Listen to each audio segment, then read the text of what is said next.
Since I was born, but now I am getting youth. Hakuna motang, hakuna toga book. Na turn by turn, na jagaban turn, turn by turn. I beg you wait for your turn. Come on. Turn by turn.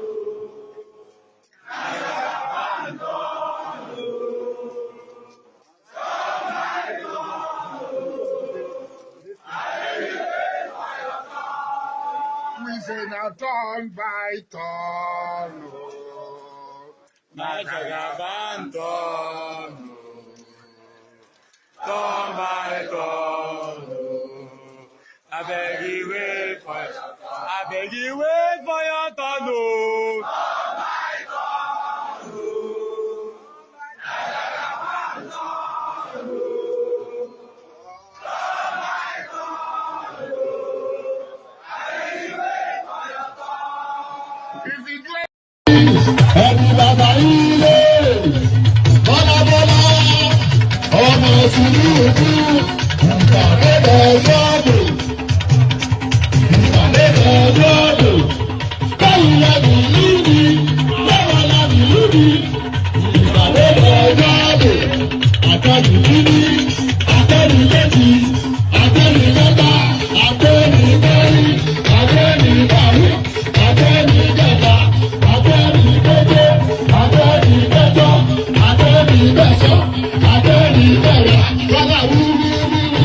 Hello.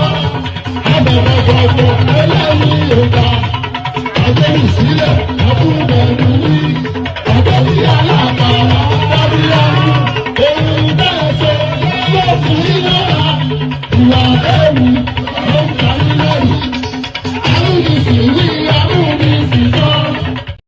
a very dangerous, what do you call it?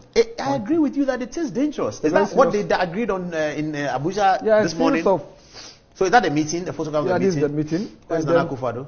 There he is. And technically Nigeria was represented actually. Why? By the foreign minister of the deposed government. They invited him? Yeah. So he was there too? Where's he? Where he is? Okay, but where is he in the photograph? I think it should be... He's in glasses, spectacle. I think it's this one. Yeah. So technically the deposed government was there, and then the communique, this is the summary of the communique they released. They reiterated their support for Bazoum, and they condemned the attempted coup. So they still haven't recognized the coup. So they don't condemn. And call it attempted. Attempted coup. They still further condemn his condition of detention, as in Bazoum. And they resolved to they use force in ending the crisis. All options on the table, without excluding force. And then they also called for continuous enforcement of ECOWAS sanction. And then interestingly, because of the intransigence of Mali and Burkina Faso, they also warned against member states. They also warned against member states hindering the attempt to resolve the crisis.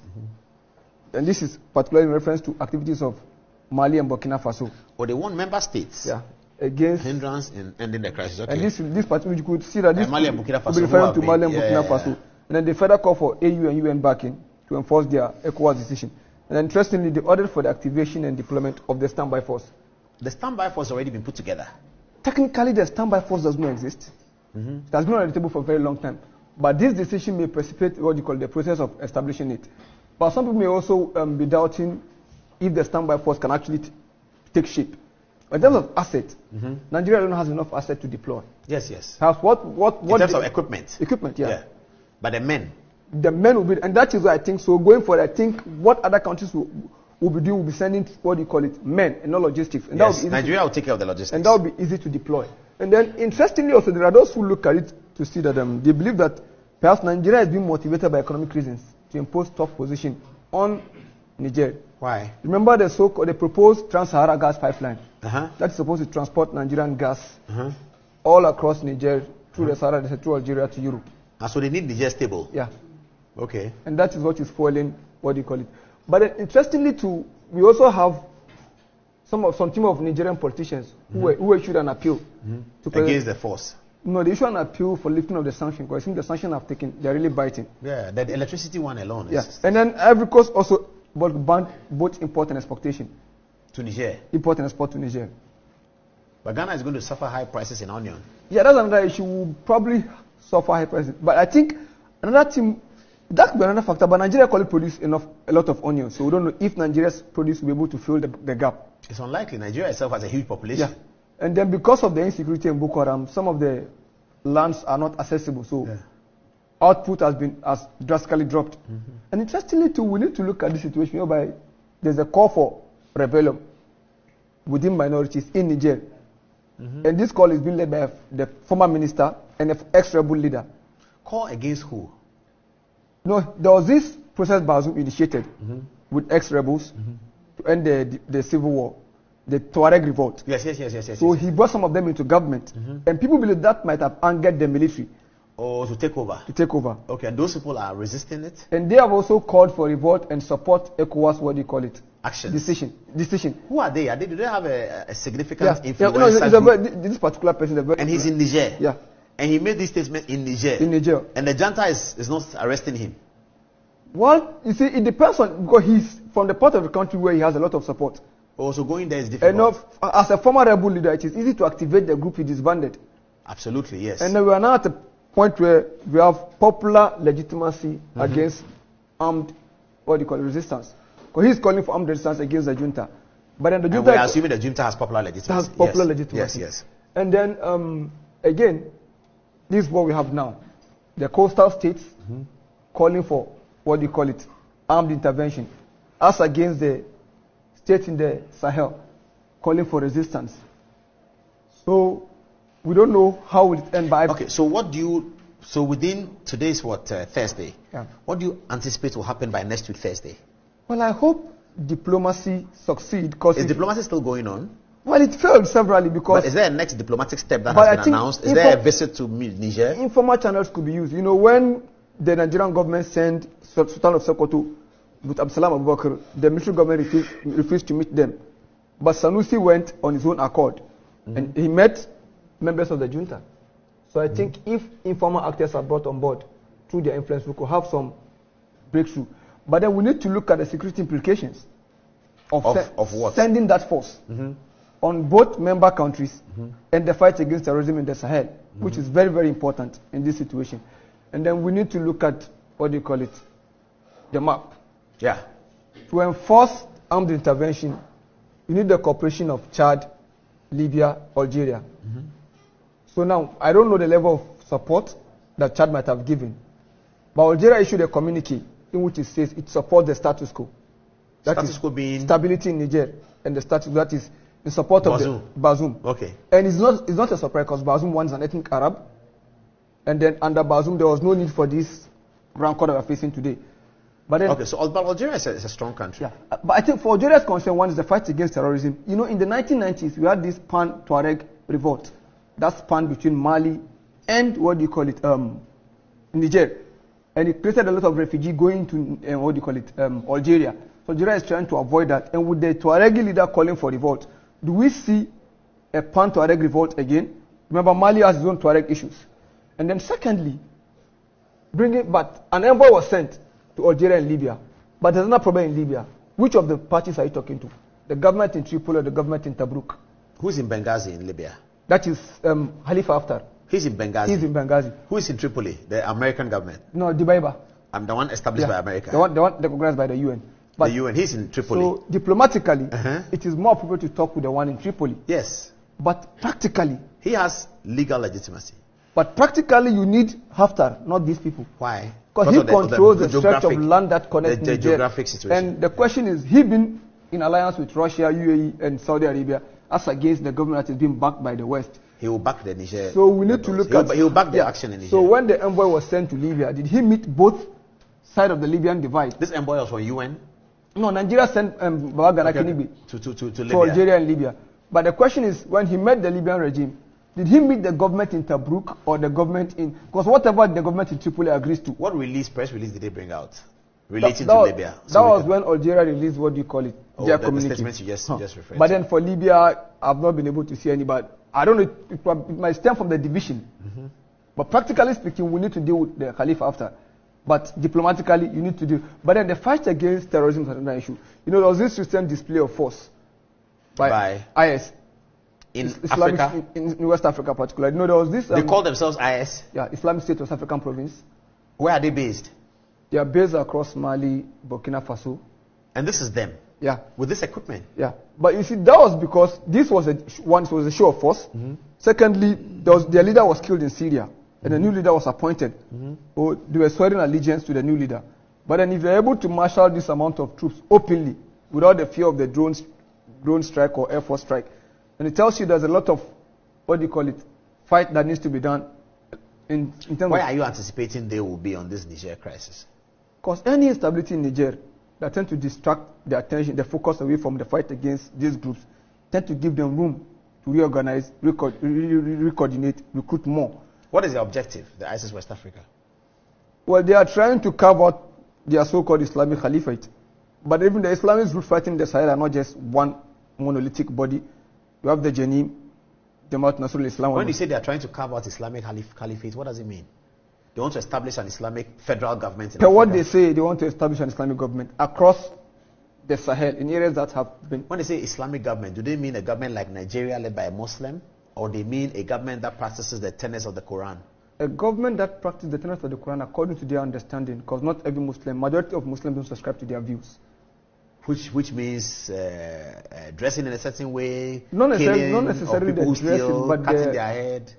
There are amputation and the likes. Those are things that are fundamental part of... So they want a radical Islamic government established in the Sahel. Well, you see, what they are preaching, in terms of amputation for crimes, these are core part of Islamic belief. Yeah. But the method of doing it is what is disputed, because Islam lays strict condition. For example, if you accuse your wife of fornication, you're supposed to produce 4 solid witnesses. And they must all agree that they saw the penetration. If one have a doubt, that seems to be an evidence. I have to leave it here. This is too heavy. This one is too heavy.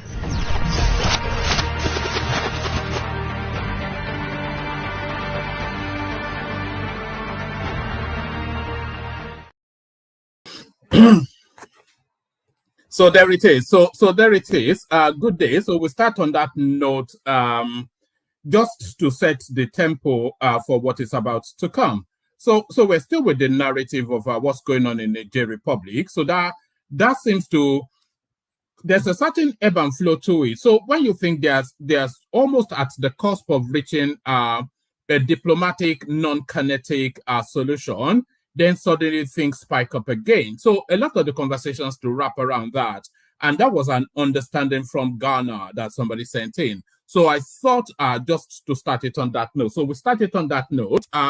Good day to you, good to see you, and how are you? So good day to you, good to see you, and how are you? I hope you had a wonderful day. So we're now in the full throes of the weekend. It's probably Sunday in some parts of the world, certainly Saturday here. It's even Sunday here now. So good day to you. We're at the tail end of the weekend. So before we carry on, the usual protocol, click on the like button just as soon as you're coming in. And the like button is actually looking quite handsome already. So there's every expectation that we will get past that 100 likes that we've set as a bar. So set us off on that journey. If you haven't clicked on the like button, please do that. So as many people as are watching right now should be clicked on the like button already. So do that immediately and right now. Click on subscribe as well if you haven't done that. So those two are essential and they must be done. So do that as a matter of compulsion. So you're compelled to do those two things. Click on like and subscribe. So now, what is not compelled, what is not compulsory, but are highly suggested, highly recommended, is this hyperlink that says StreamYard. So it brings you into the studio, and then you can participate in the discussions as well, share your thoughts, and then expand our knowledge of what we're talking about. So if you have the articulation to present yourself to on a live stream, then come join us. There's nothing that stops you. You've seen the sessions, you see how it flows, and you know that you have all of the freedom to free express. We only have one rule: just don't abuse people, which I don't think is anything that that should be an obstacle in your way. So click on like, click on subscribe, click on the hyperlink that says StreamYard, and then come join us on the screen. So I've made the hyperlink link immediately available for those of you, especially new voices. You know, we're always canvassing for new voices. So a lot of conversations, that is if a panel turns up, a lot of conversations will be wrapped around that Niger Republic space, because it looks as though it's about to spike up again. And a lot of things happening all at once, a lot of balls being juggled, a lot of intensive diplomatic activities going on, but then a lot of militarized activities going on as well. So one of them ultimately has to land somewhere. But we've had some sort of a pronouncement from the coupists, which I think you might well find interesting. So a lot of that are conversations around that. But not that solely the conversation. This as well, President Tinubu'S likely Minister of Petroleum revealed. So a lot of you, of course, would have noticed in the readout of the ministerial list that the notable absence of a Minister of Petroleum shone out like a beacon. Probably the most important portfolio within the Nigerian space. So there was no minister designate for that, but who is likely to occupy that post, that position, that spot? So hang around to find out. President Tinubu'S likely Minister of Petroleum revealed. So who that is, we'll find out in the fullness of. So we'll find that out in the fullness of. So now this next headline was the strap line for the stream. You know, this is a storyline that we have been following. It started off in Ilorin with the Emir of Ilorin flexing his Islamic muscles, telling us now that Ilorin is no longer Yoruba land, but a Fulanized Islamic space. So it looks as though the Yoruba space, as always, with their stealth and guile, about to put manners on the Fulani man. But how are you even putting manners on the Fulani man that is sitting on a Yoruba stool? That's a wider question. Isheshe Day, list of states that have declared Monday public holiday. So Isheshe Day, this is a new development within Yoruba land. So Isheshe, of course, it means tradition, essentially. Like I always say, the Yoruba language does not really carry over in translation. Isheshe, of course, deeper and more nuanced in meaning than just tradition, but the closest interpretation in English would be tradition. So a tradition day or a traditional day, or a day that speaks to tradition and celebrates tradition. So that's now been birthed as a public holiday within the Yoruba space. So and this is not coincidental, by the way. Nothing happens by coincidence. I'm sure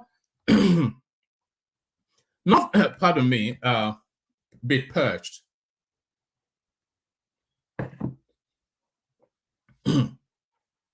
Nothing happens by coincidence, as I'm sure you well know. Every and anything is a consequence of a previous thing. You saw me just take a sip of water now. That is a consequence of the cough that I just just to cleanse my palate and moisten up a bit. So nothing happened by coincidence. Everything is a consequence of a previous action. So now this Isheshe Day that the Yoruba space is suddenly now churning out as a date to celebrate Yoruba-ness is as a consequence of that Fulanization, Islamization agenda that is now categorical within the Nigerian space. So which states are lined up for this? That's the question. The answer to come when I do the readout Isheshe Day, list of states that have declared Monday public holiday. So public holiday Isheshe Day. So now let's now get back to that clip that I just played you, the Ghanaian commentary on the goings on in Niger Republic. So let's bring ourselves up to speed. Let me line them up so they're all astride.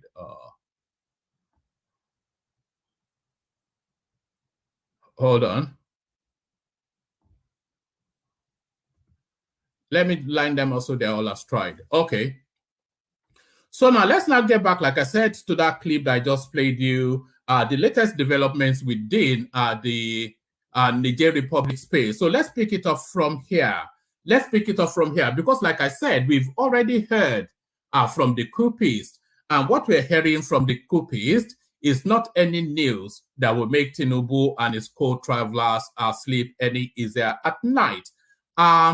Niger Junta proposes 3-year transition and meets ECOWAS visit. So there it is. There it is right there. So that is to tell you that if the ECOWAS space concedes to a 3-year transition process, then that is to... Sorry, I'm just... you know, they say never to pay attention to the comment section, and especially never to pay attention to comments made by Abdul Momoni. So a real Momo, you know. But back to it. Niger Junta proposes 3-year transition and meets ECOWAS visit. So if the ECOWAS space, as I was saying, if they concede to a 3-year transition process, that is to say that they have surrendered that country to that junta. Because if you give them 3 years to settle in and bed in and dig their heels in, then you can take that 3 years to mean 30 years. That's just it. So they cannot be allowed to be on that seat at all. That's just the thing. And the person to superintend that transition cannot be this junta that truncated democracy. Niger Junta proposes 3-year transition amidst ECOWAS visit. So quite what's in play there, I will find out shortly. A lot in that space as well. It's a space that continues to evolve. Burkina Faso, Mali deploy warplanes to Niger Republic after ECOWAS threat. So you may wonder what interest, what's the interest of Niger, of Burkina Faso and Mali is. Well, the the future of Niger Republic, the future of Burkina Faso, rather, and Mali, the future of their governance is directly tied to what is going on in Niger Republic now.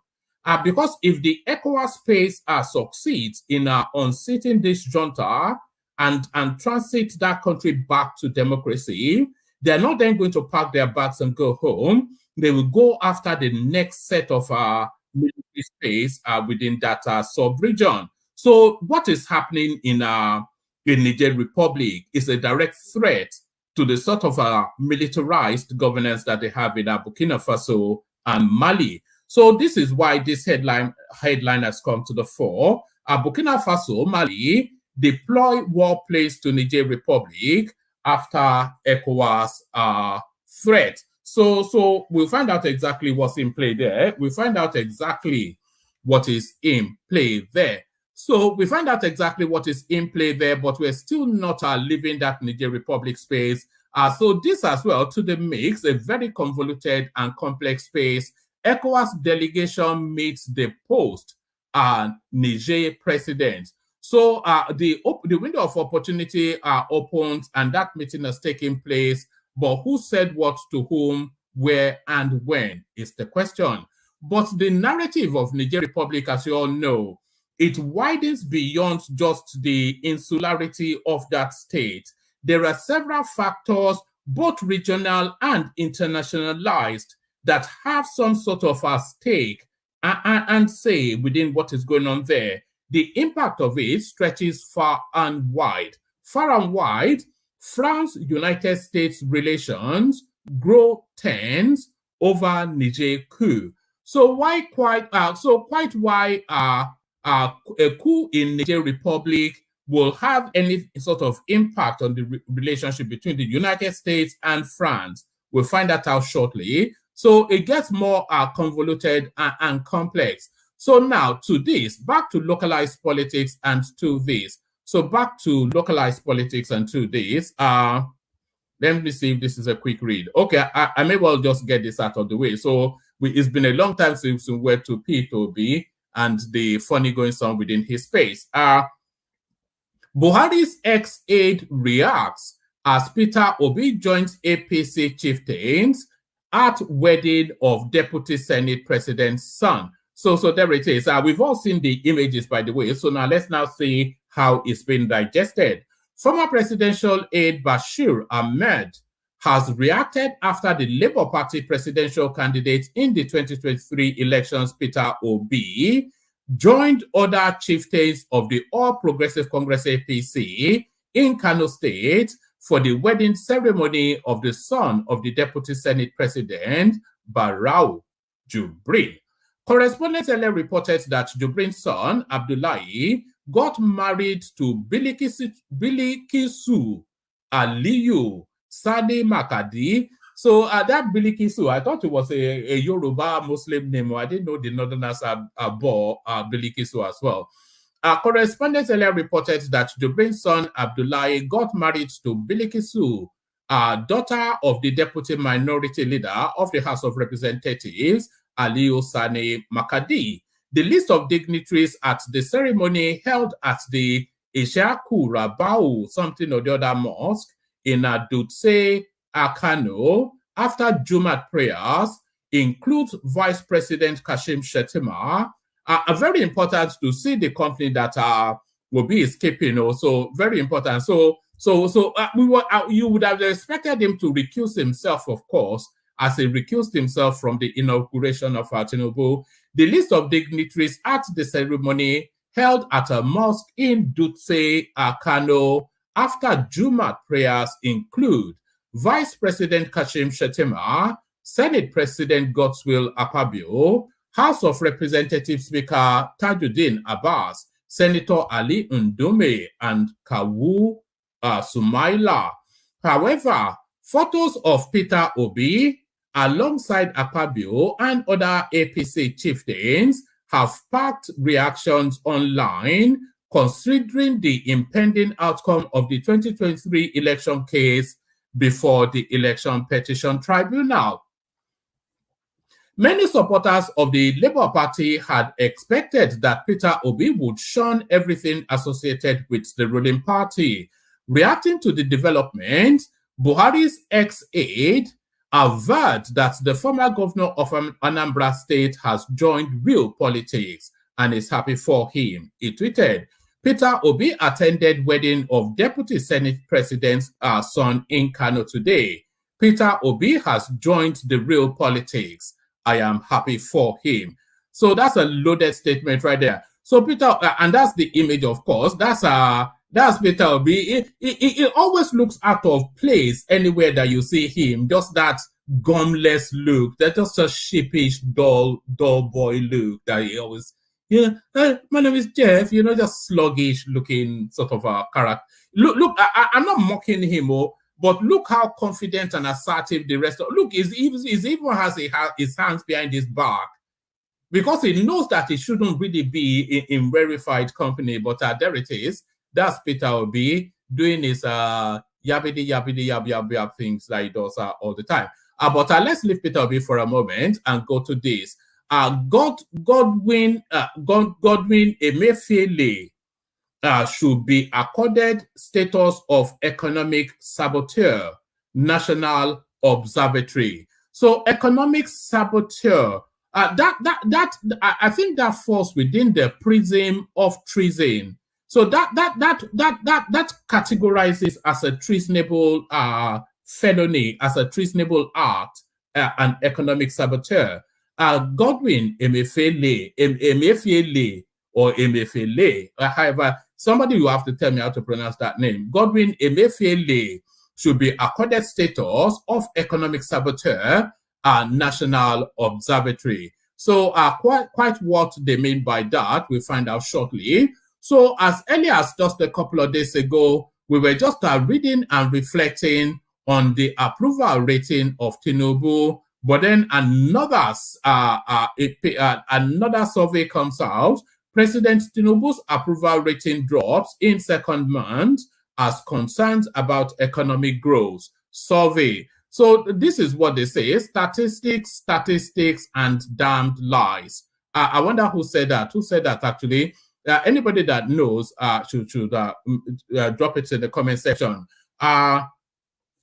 Statistics, and damned lies. So you can have statistics to tell you anything that you want to know. There's nothing in this world that cannot be statistically proven true.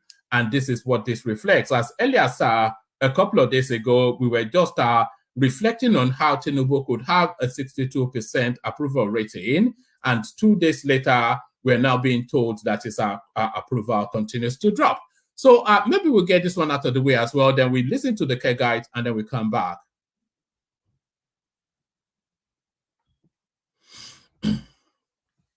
Okay, so let's have it. President Tinubu's approval rating drops in second month as concerns about. Actually, I'm going to do all the readouts now, and then we'll go to the care guides, and then we'll see if we have a panel. President Tinubu's approval rating drops in second month as concerns about economic growth. The approval rating of President Bola Tinubu dropped from 45% to 35% in the, sorry, excuse me.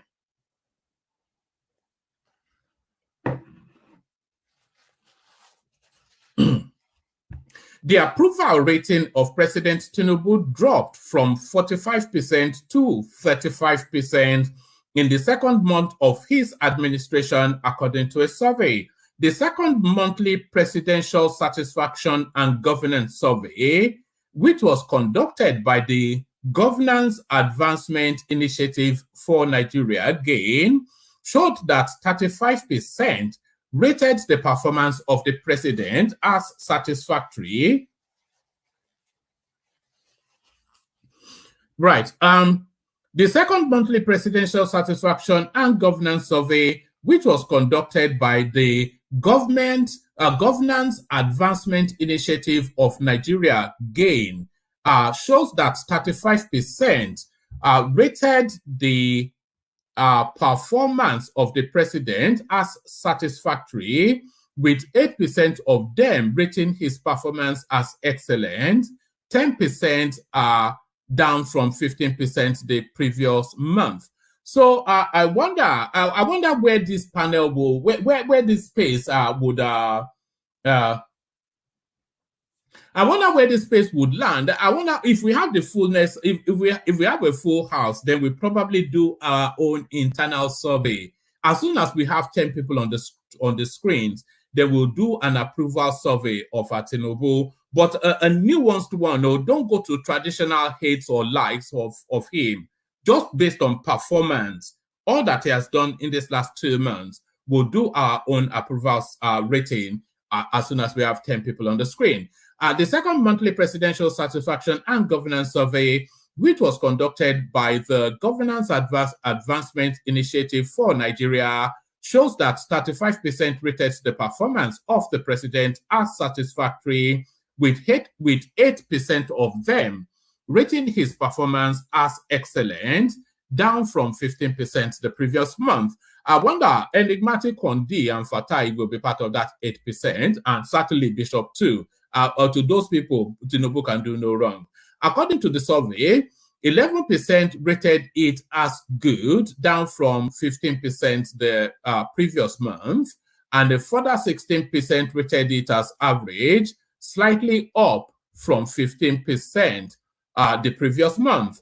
The survey was administered from July the 29th to August the 6th, 2023, and is aimed at tracking the sentiments of Nigerian people regarding the initiatives and policies of the Tinubu administration and providing the unadulterated views of Nigerian public to their elected officials. According to Dr. Malcolm Fabiyi, who coordinates gains, the survey was targeted at Nigerians of voting age. Gain said over 540 responses were received, providing a margin of error of plus 4.2% at a 95% confidence level.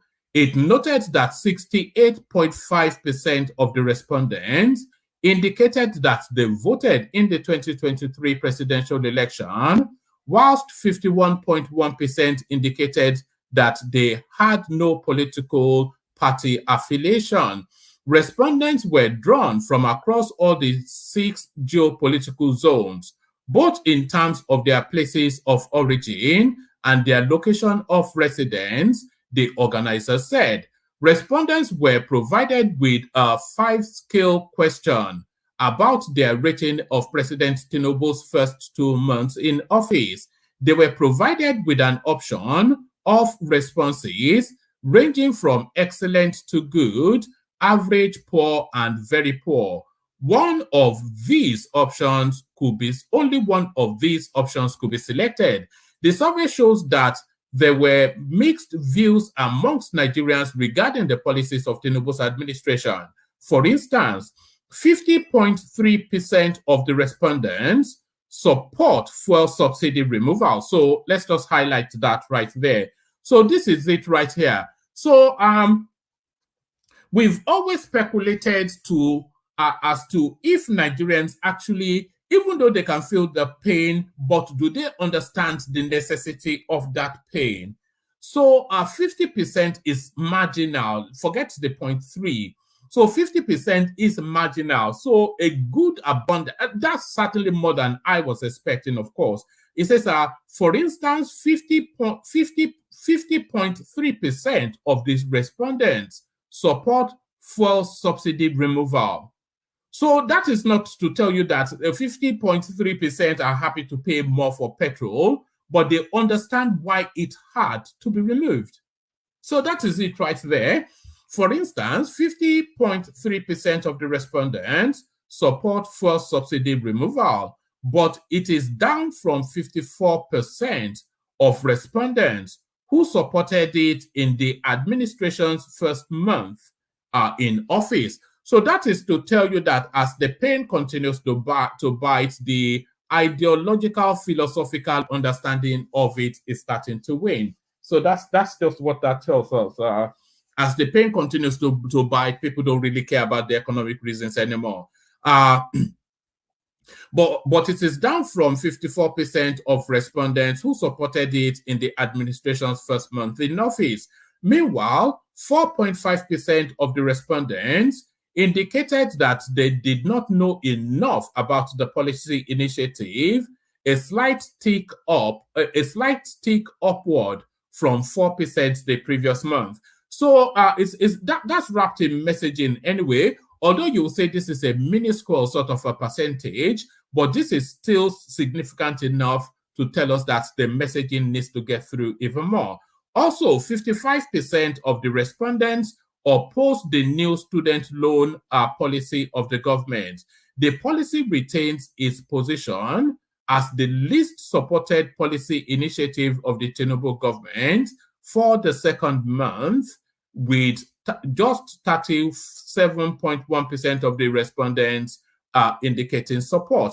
So I like that this survey is actually a policy by policy sort of breakdown, not just do you like Tinubu, don't you like Tinubu. Is a nuanced survey, which is really what you want to see. However, there was a slight upward tick. There was a slight uptick from the 32% of the respondents indicating support for it in the previous month. Meanwhile, 55.1% expressed a clear lack of support for the policy, up from 52% the previous month.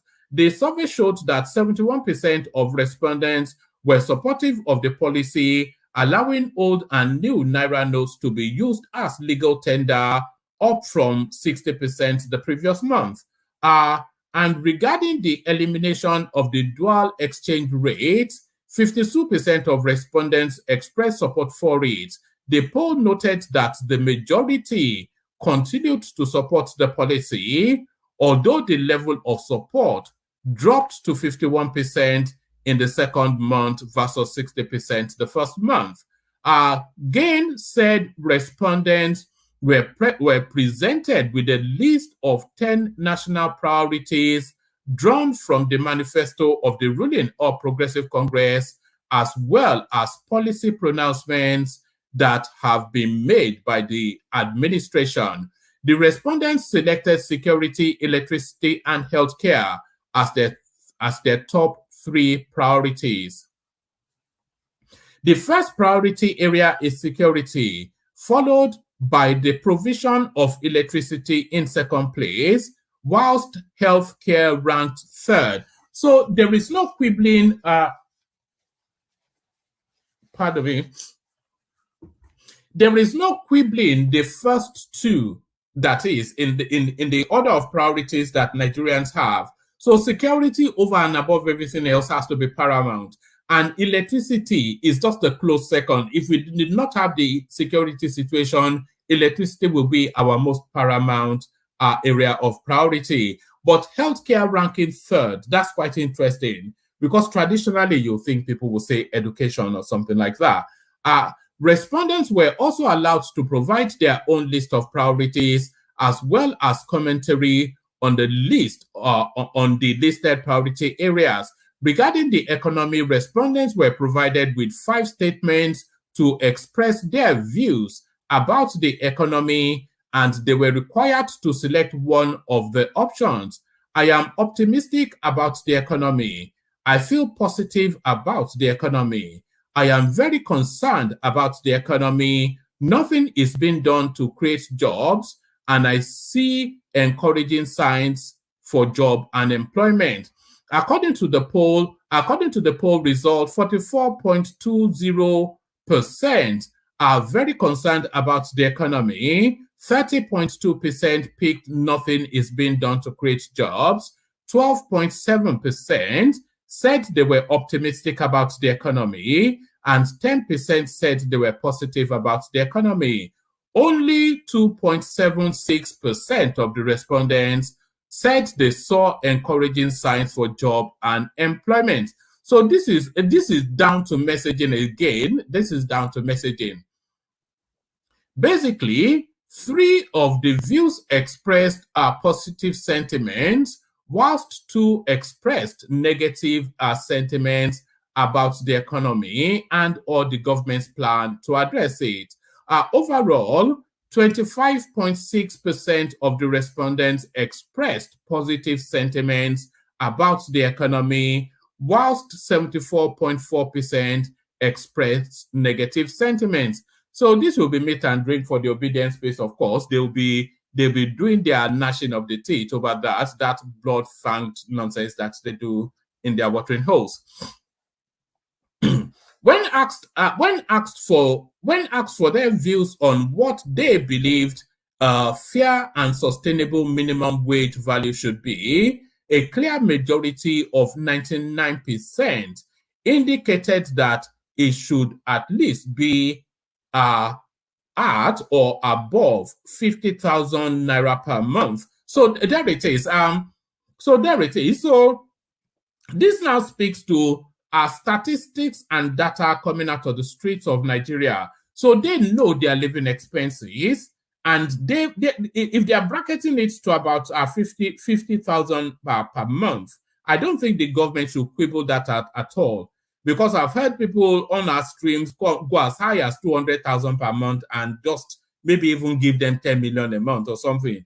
But I would have said something around about 75,000 per month. Just for somebody to live like a human being, you know, I'd have said around about 75,000 thereabout per month. But when asked, and by the way, this is 99. Let me read it again.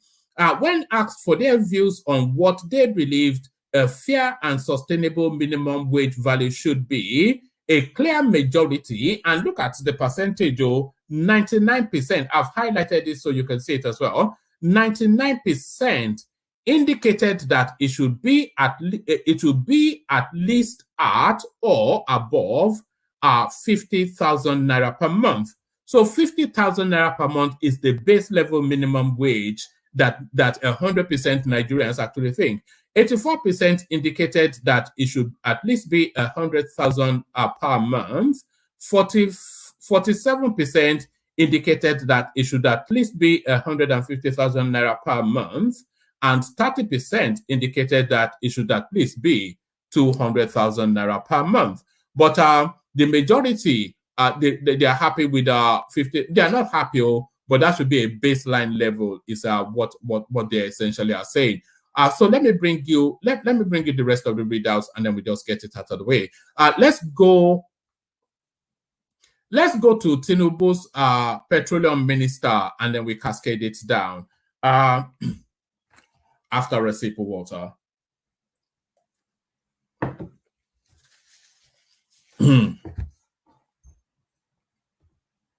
I hope you guys like the readouts, by the way. I'm never really sure that it should be part of. I wonder if I should just go and grab a video from somewhere and just play it, but I enjoyed the readout. So I hope you guys, because it gives you the opportunity to pause and penetrate into it. So let's go to this one.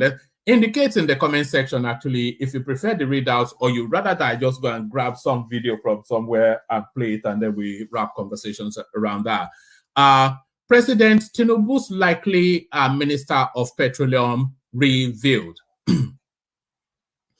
President Bola Tinubu may have followed the footsteps of his predecessor, Muhammadu Buhari, by appointing himself the Minister of Petroleum Resources and the newly created Ministry of Gas Resources. So that comes as no surprise to anyone, of course, because that is the pork belly fat of the Nigerian state. So that's the pork belly fat of the Nigerian state.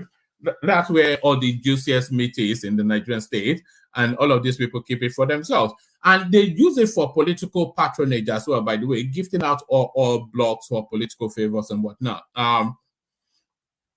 Okay, let's take it from top and just speed through it.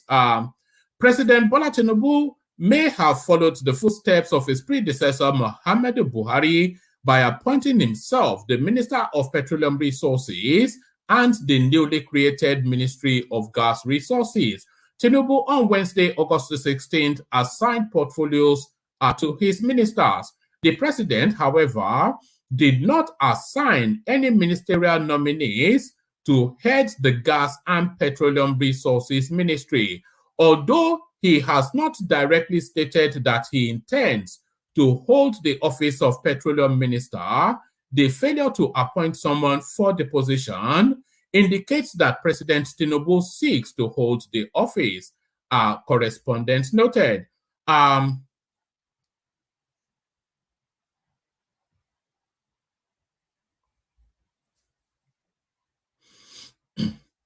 Correspondents added that the presidential spokesperson, Ajuri Ngaleli, declined to comment on the development. Meanwhile, Heineken Lokobiri, a former Nigerian senator who was named, Heineken Lokobiri, a former Nigerian senator, was named the Minister of State for Petroleum. Similarly, E. Epo, a former member of the House of Representatives, was named the Minister of State for Gas.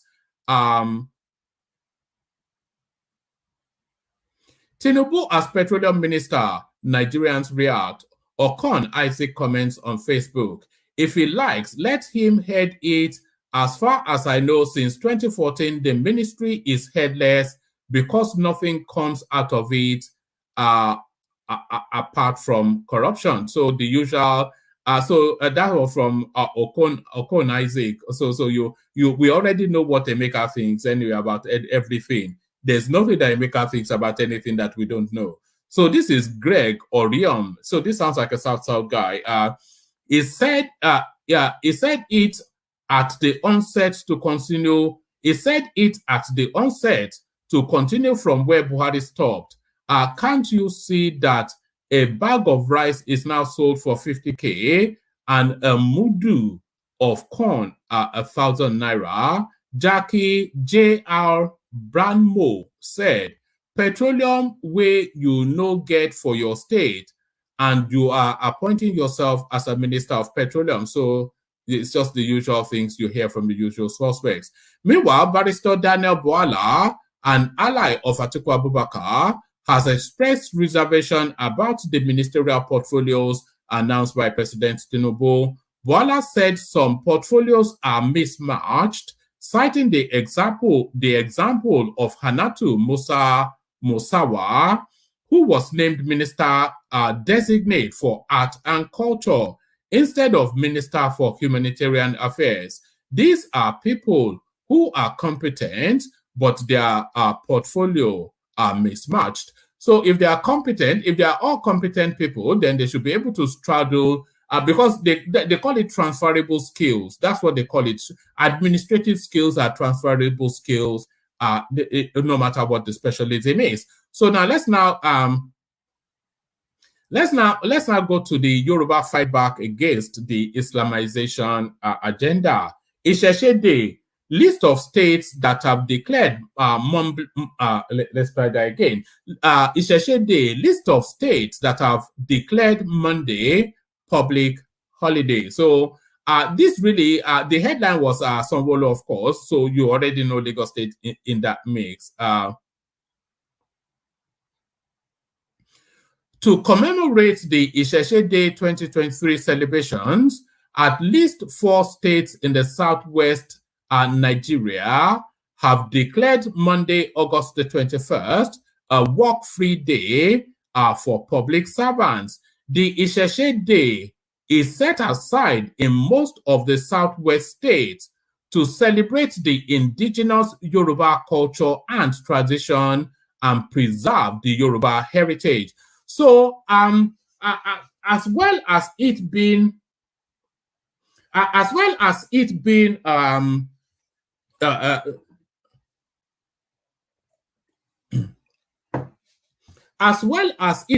pushback against commentaries being run and positions being taken, as well as it being a pushback against commentaries being run and positions being taken by the Sultan of Ilorin, or whatever his designation is. And by the way, that move by the Emir of Ilorin, it wasn't an isolated move, it's an orchestrated discussed and agreed move. So that move by to turn Ilorin into an Islamic state is a move that is designed and orchestrated within that cusp of their emirates from Kano all the way through to Sokoto to penetrate even deeper into Yoruba land. So this now, but this pushback is not just a pushback against that narrative. So this pushback, especially the Lagos angle, is the pushback against the Tinubu'ism that we saw in March. You know, the audaciousness of it to come to Lagos and tell them that it's no man's land. So now, just the owner of the land taking claim to that as well. So it's a multiplicity of a myriad of threats being pushed back against just with this one day. So let's take it from the title again, and then we cascade through. Isheshe Day list of states that have declared Monday a public holiday. To commemorate the Isheshe Day 2023, at least 4 states in the southwest Nigeria have declared Monday, August the 21st, a work-free day for public servants. The Isheshe Day is set aside in most of the southwest states to celebrate the indigenous Yoruba culture and traditions and preserve the Yoruba heritage. So here is a list of states that have declared Monday a work-free day. So really, most importantly, Lagos State is there. And of course, traditionally, Oyo State is there. Osun State, of course, there. But really curiously missing, because when you think of tradition, you don't really think a lot further than Ondo State. But Ondo State is still not. What's happening? The whole of Yoruba State land they should just declare it as a public holiday. In fact, they should call it an Ifa Day. With this, all this Isheshe is still trying to pander to the intrigencies of just call it an Ifa Day, which is what we want. We want an Ifa Day, you know, and whoever wants to choke can choke. Here is a list of states that have declared Monday work-free day. So, and they should be made then, everybody, it should be wall-to-wall Yoruba-ness in all of the state-owned media platforms in all of those states. So Yoruba dressing, Yoruba tradition, Ifa divinity, history, heritage, food culture, dance, drama, all of that. That should be the diet of the day from all of the media platforms in every single one of these states. Lagos State, Oyo State, Ogun State, and Osun State. So on those states, there it is. So there's out of every 12, there's always one.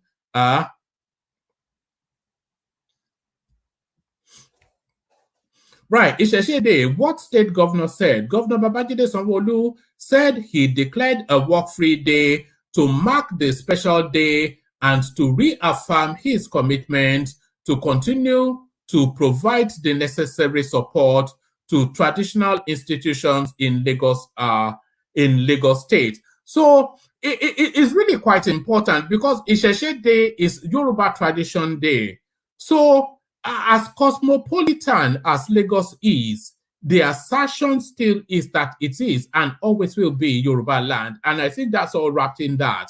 And anybody then that is not a non-Yoruba, they should really embrace it to celebrate then the culture of their host state. So that would be the thing to do. Pardon me. Governor Babajide Sanwo-Olu said he declared a work-free day to mark the special day and to reaffirm his commitment to continue to provide the necessary support to traditional institutions in Lagos State. He added that his government is interested in promoting Lagos State's indigenous culture and tradition whilst preserving its heritage. Similarly, Governor Seyi Makinde of Oyo State approved August the 20th. Is it August the 20th or the 21st? What's going on? It only makes sense if it all happens on the same day. All these empty heads that we have in Yoruba land.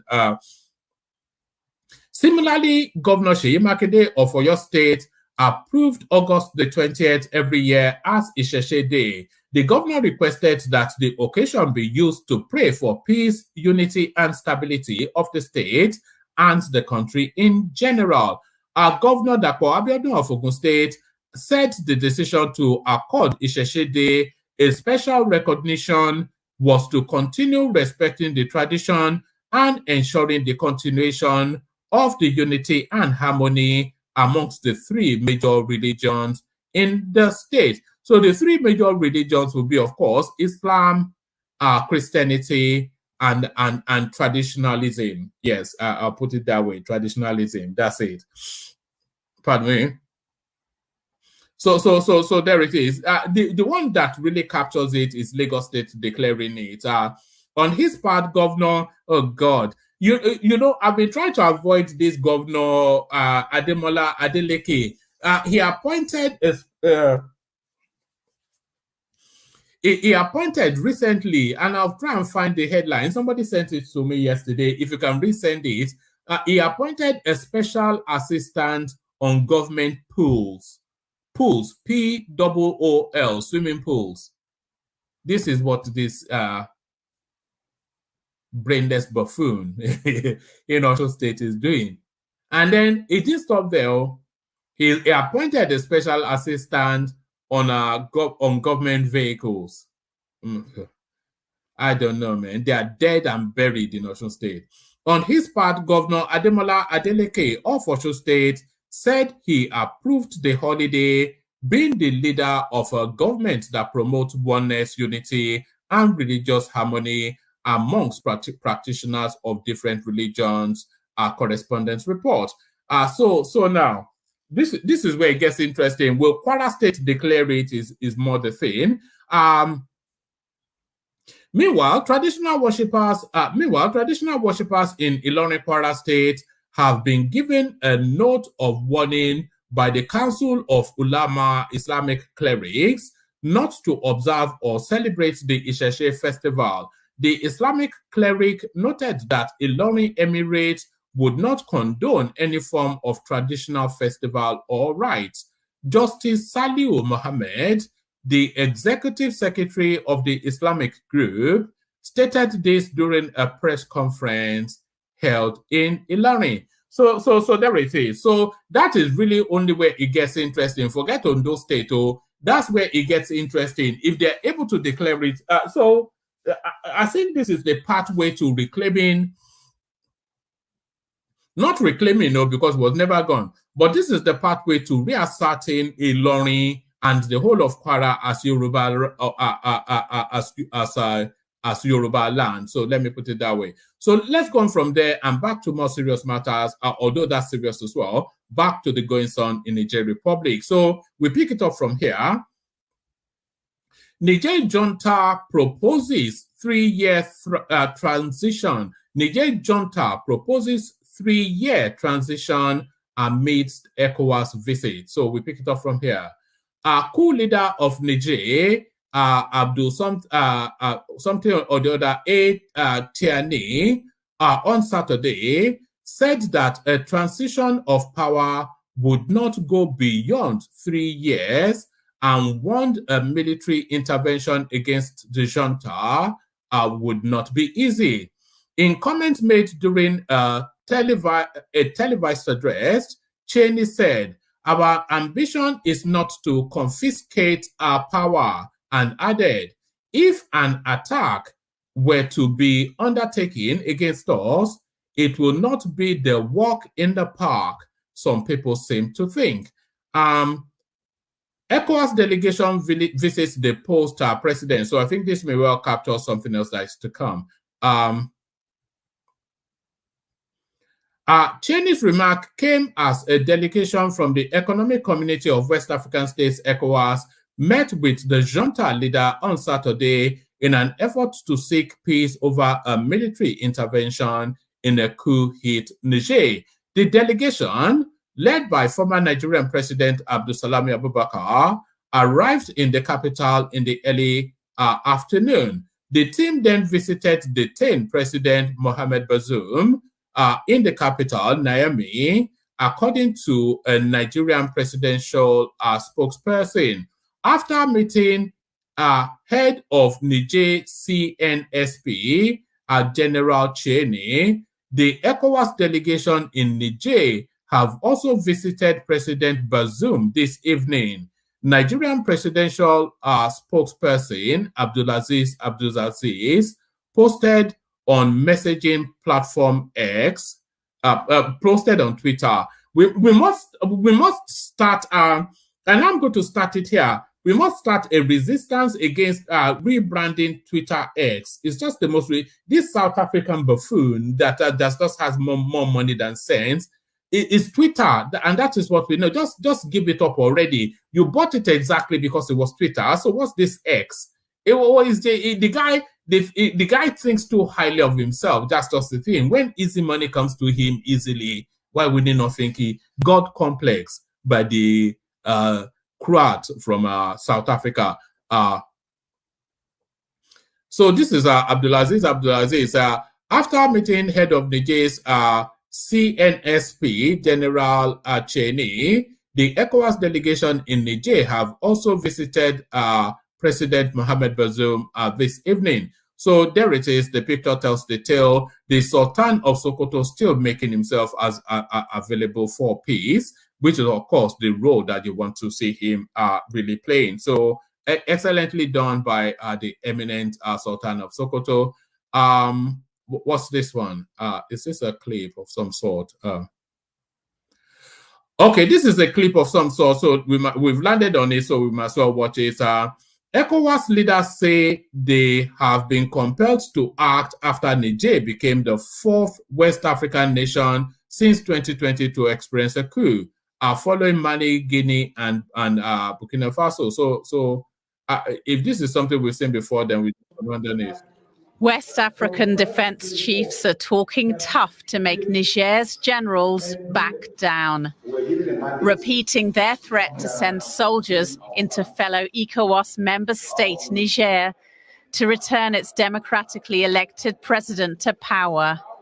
As members of the regional bloc wrapped up a meeting in Ghana, they said they have equipment, a strategy, and even a date when troops could move in. We are ready to go anytime the order is given. The D-Day is also decided. But they want to give diplomacy more chances. There is the possibility of an ECOWAS mission going into Niger to continue to pursue the peaceful path, to restoration of constitutional order. So I don't think we must focus on the military aspect. We are ready to resolve it peacefully, but it takes two to tango. Neither sanctions nor international condemnation have persuaded Niger's new leader, General Abdurrahman Chiani, to free the president.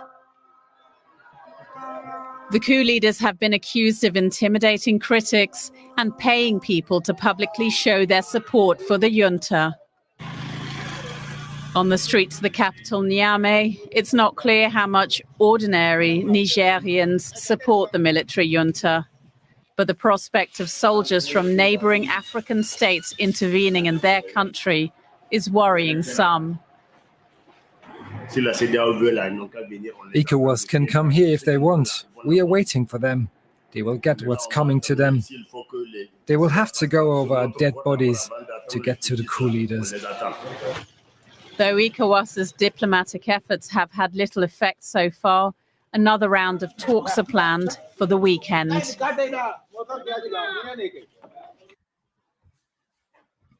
So there it is. So there is that one. So that's there will be no further warnings until that military strike. That's just the thing.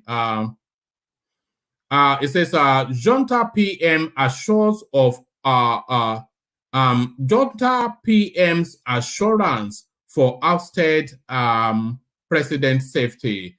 So yes.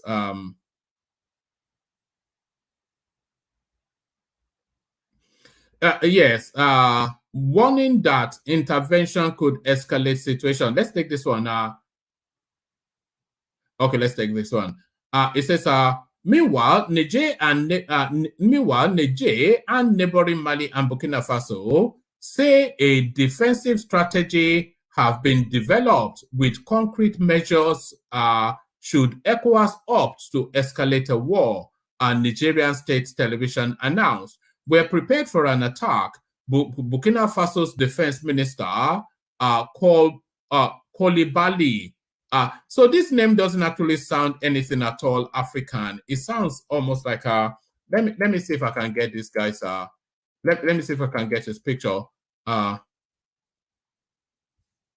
It doesn't sound anything at all African. Let me see.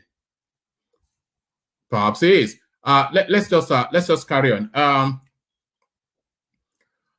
We are prepared for an attack. Burkina Faso's defense minister Kolibali said on Saturday after a meeting of representatives of the three countries in the Nigerian capital, Niamey. Thousands of civilian volunteers gathered in central Niamey on Saturday in response to a call to register as civilian. Oh, right. So this is where we are now, human shields. So this is the strategy. And this is the worst fear of all. So you go there with the best of intentions, and then you start to blow up women and children. Thousands of civilian volunteers gathered in central Niamey on Saturday in response to a call to register as civilian auxiliaries who could then be mobilized to support the army. Human shield is what that means, human shield. The Sahel region is in the grip of growing jihadi insurgencies linked to Al-Qaeda and the so-called Islamic State terror group, with frustration over the violence amongst the catalyst for military takeovers. So yes, this was the reason that was originally given by the coupists in Niger, of course, that the government of Bazoum failed to tackle the insurrection and the jihadism, and that was the reason they gave. So now this new French narrative is a new inflection being put upon that narrative by people like the Obedience and places like that. The United Nations says the country is in the midst of a refugee crisis and faces a number of humanitarian challenges, including food insecurity and internal displacement. So that internal displacement, there's actually rumors of already refugees getting in as far as Kano. So the refugees start to make a break. I don't know quite why my nose is itching. The refugees make a break for it as war looms. Burkina Faso, Mali deploy war planes. I didn't even know they had. My goodness me, war planes. Is this some Shaka Bula from the Second World War? I wonder what constitutes a war plane in Burkina Faso. Burkina Faso, Mali deploy war planes to Niger Republic after ECOWAS threat. Burkina Faso and Mali have reportedly deployed war planes to the Niger Republic following the Economic Community of West African States' possible armed intervention to restore democracy in the West African state. Niger's state television reported joint efforts by Mali and Burkina Faso in support of Niger and the deployment of warplanes within Niger's border on Friday, August the 18th. So they've already mobilized. Mali and Burkina Faso turned their commitment into concrete action by deploying warplanes to respond to any attack on Niger, it said, noting that the plane were Super Tucano fighter jets, and that's an absolute and a categorical lie right there. That is an absolute and a categorical lie right there. The Niger Republic, Mali and Burkina Faso to put together, they would never ever have Tucano jets till the world comes to an end. Do you remember what it took us to get Tucano jets from the Americans? And do you remember what it took them for them to agree to sell it to us? And do you also know the conditions put? You know that the Tucano jets that the Americans sold us, you know there are clauses in that sale in terms of the deployment of those jets that you can only really use it to fight insurgencies and things like that. Do you know how much we paid for that? And they're telling us that Burkina Faso is sending Mali to Kano. You must have water on the brain. Whoever spoke that, it must have water on the brain.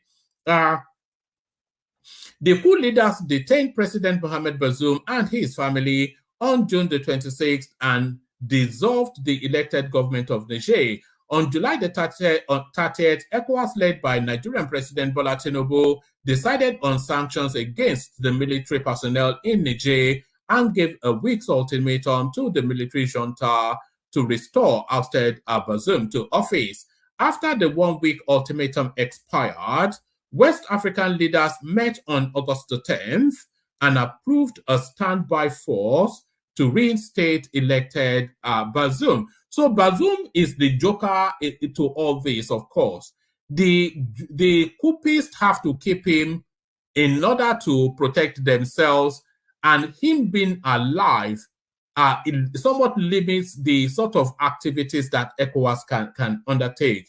And if they decide to deploy militarily, that is to tell you that they decide to sacrifice the life of Bazoum.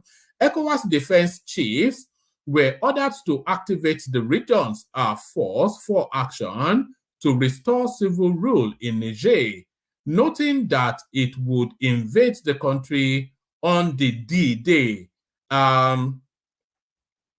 But the military government in Mali and Burkina Faso called ECOWAS bluff, saying an armed intervention in Niger would be met with force.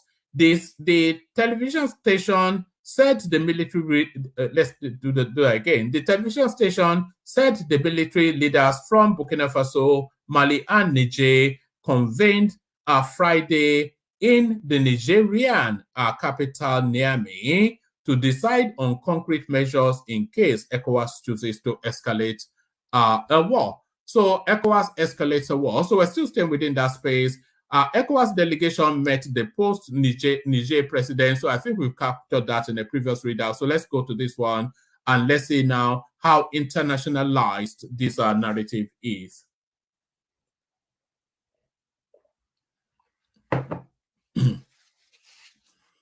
By the way, I'm not seeing the comment section flashing up in super chats. You can let it flash up. I saw Ayoa's tradition. I saw Alexander Gomez, but let's see more faces on the super chat space.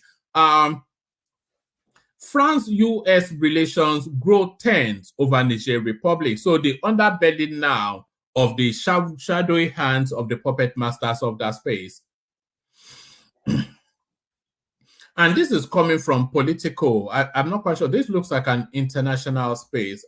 Who are they? Who are these politicals? It sounds like an American sort of a thing. Let's see. The coup in Niger. Let's just scroll, see if it gives me. Okay.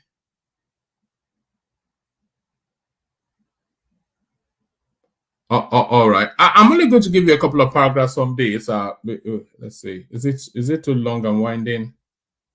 No, it's an essay. I'm only going to give you. I'll give you enough for us to get an understanding of what's in play, and then we move on.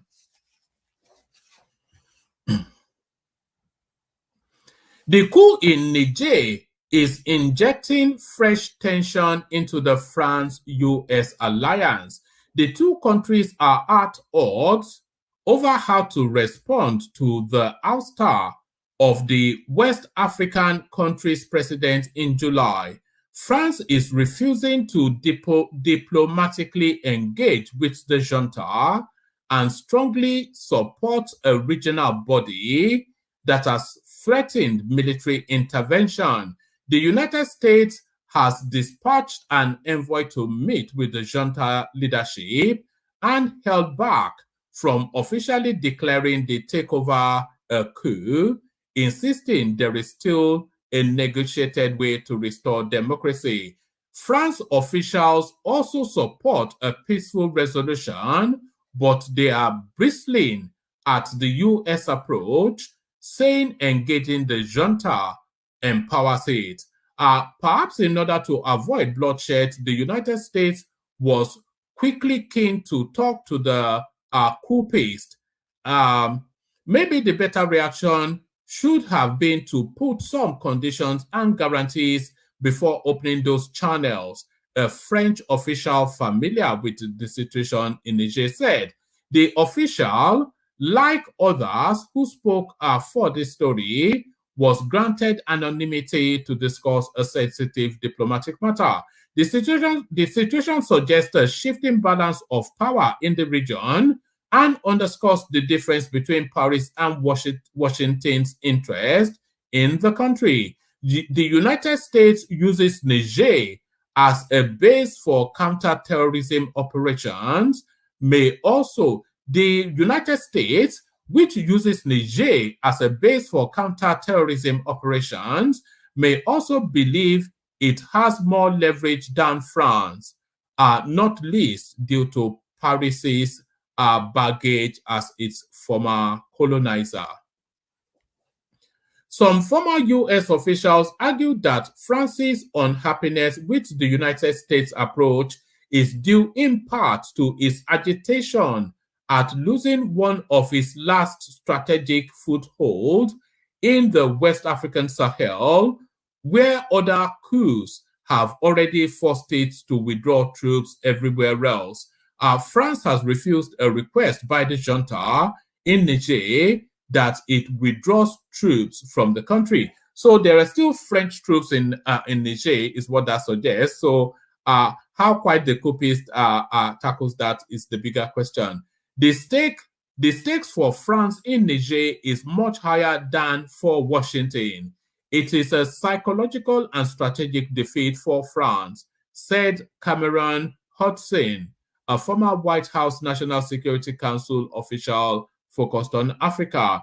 In West Africa, France is accustomed to seeing other world powers follow its lead, or at least its guidance. It's not happening in this case. Acting Deputy U.S. Secretary of State Victoria Nuland, in a lightning visit to Niger, met with coup representatives on August the 7th and urged them to reverse their actions. But she was denied a meeting with the deposed President Mohamed Bazoum, and she acknowledged afterwards that the junta appeared unwilling to reverse its anti-democratic move. So I think that's sufficient enough of that. So that's sufficient enough of that. We've already read the gumless Peter Obi being confronted with reality. So there he is. I wonder if they will attack Peter Obi in the same way that they attacked Professor Wole Soyinka and everyone else that deemed to draw breath that is not obedient. Godwin Emefiele should be accorded status of economic saboteur, National Observatory.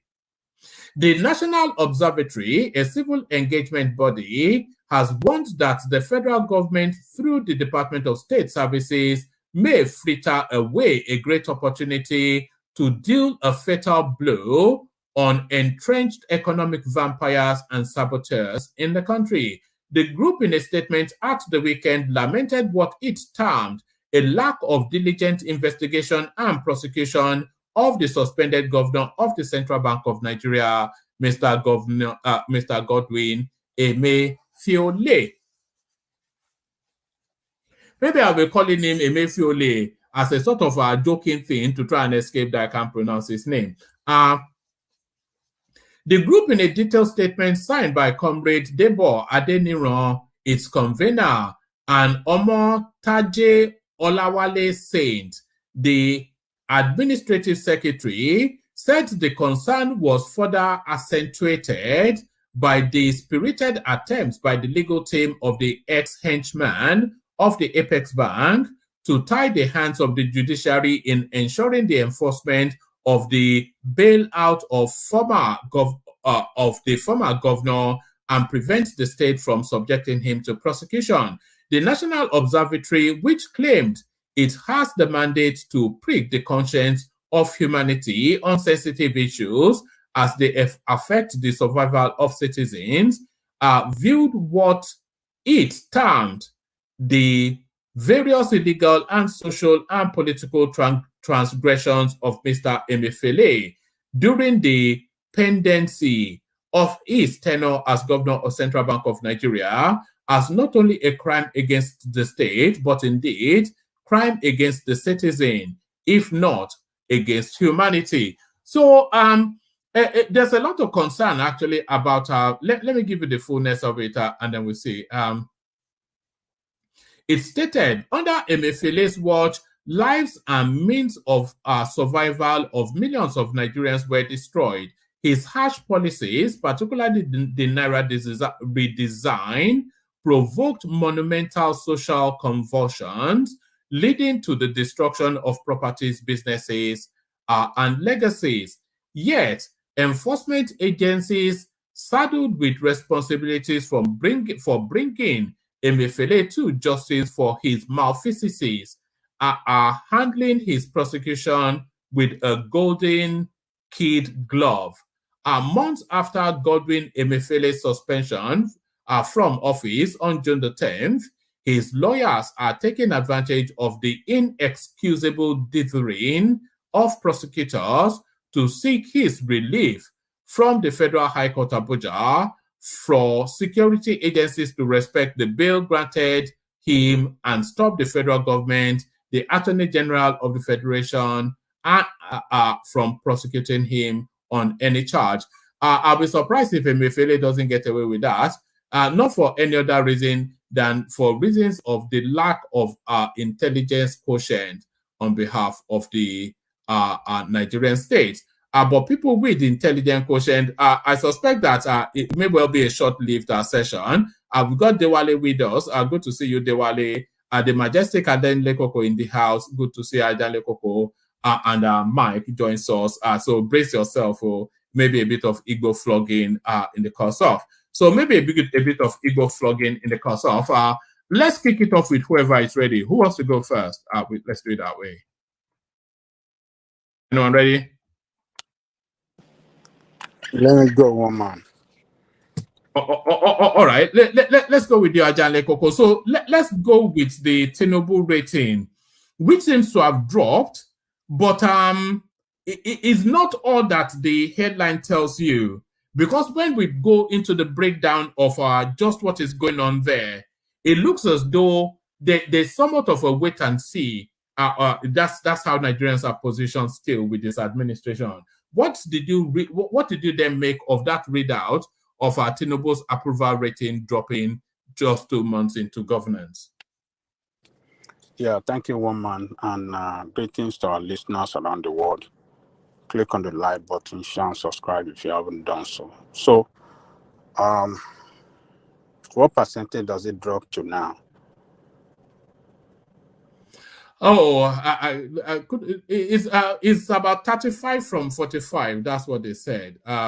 Yes, it dropped. The approval rating of President Tinubu dropped from 45% to 35% in the second month of his administration, according to a survey. So that's quite a significant drop from already a low base.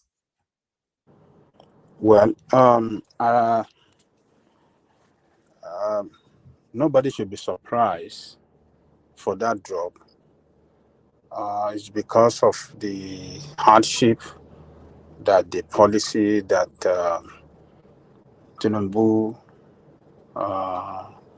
has put forward for the past 2 months, which has,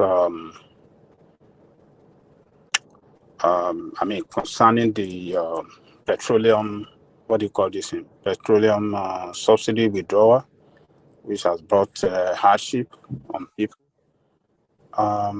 The valuation of the currency, the liberalization of the economy, which has devalued the currency the more, the what do you call it? The unification of exchange rate and all these things. So there are policies that look good on the surface of economic reality, as per the way to tackle the economic problem. but the hardship that it has brought is not good for the people, and for Nigerians, it will give him a very bad rating. I don't think anybody should surprise. It is in reaction to the bad policy, and that is the way it should be. People the readout, the reason why I enjoyed this readout is that it's a lot more nuanced than just the drop from 45 to 35%. But in terms of the removal of the fuel subsidy, I was surprised that 50%, it had over 50% approval rating, just about 50.3%. They agreed that the fuel subsidy should be removed. Well, and these are people living in Nigeria, by the way. So, yeah, but it depends on the demography of people that they survey. If people that the general common people on the street, if they are the people that are asked this question, I believe that 90%, if not 95% of them, we said it's not. No, that's your speculation, though, because we have actual real data now, and the data, by the way, it spans the 6 geopolitical spaces, so it's pretty much the whole country condensed into raw data. And they gave them ambiguous enough questions for them to be able to speak their mind. 50.3% said they approved of the removal of the subsidy. Yes, what I'm saying, one man. Who are those people? Are those people the elite? Educated? It won't be the elite, would it? Because that would be demographically skewed. Can't be. It's a cross section of society. Well, anyway, they have done what they have done their job. We are just trying to query who are the people that they survey. Who are the people? Are they the common people on the street, or are they the elites that are educated? Yeah, people that are educated can be divided, evenly, just the way as you just mentioned it now, that 50%. But I'm telling you, if the common man, that Okada man on the street, and the Keke Napep man, and that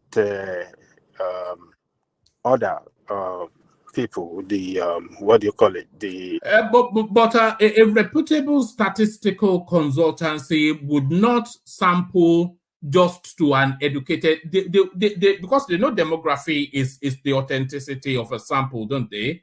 So they will not go to educated or middle class. They will go to the spectrum of society, and this is what they got. Well, who are those people? How do you mean? I don't have their name and addresses. If that's what. They are from Mama Motil down the road to Professor Faleti up the street. From Mama Motil to Professor Faleti. So, what's the name of that organization that did survey, and where are they located, and who are the people that manages that organization? All these. They are called Governance Advancement Initiative for Nigeria. So GAIN is their acronym. But another thing that popped out of this, Ajande Koko, and as I was reading this, you won't be surprised that you were the name that popped into my head. It says, listen to this. It says, when asked for their views on what they believed a fair and sustainable minimum wage value should be, listen very carefully to this, a clear majority, and I've highlighted this as well, a clear majority of 99% indicated that it should be at least or above 50,000 naira.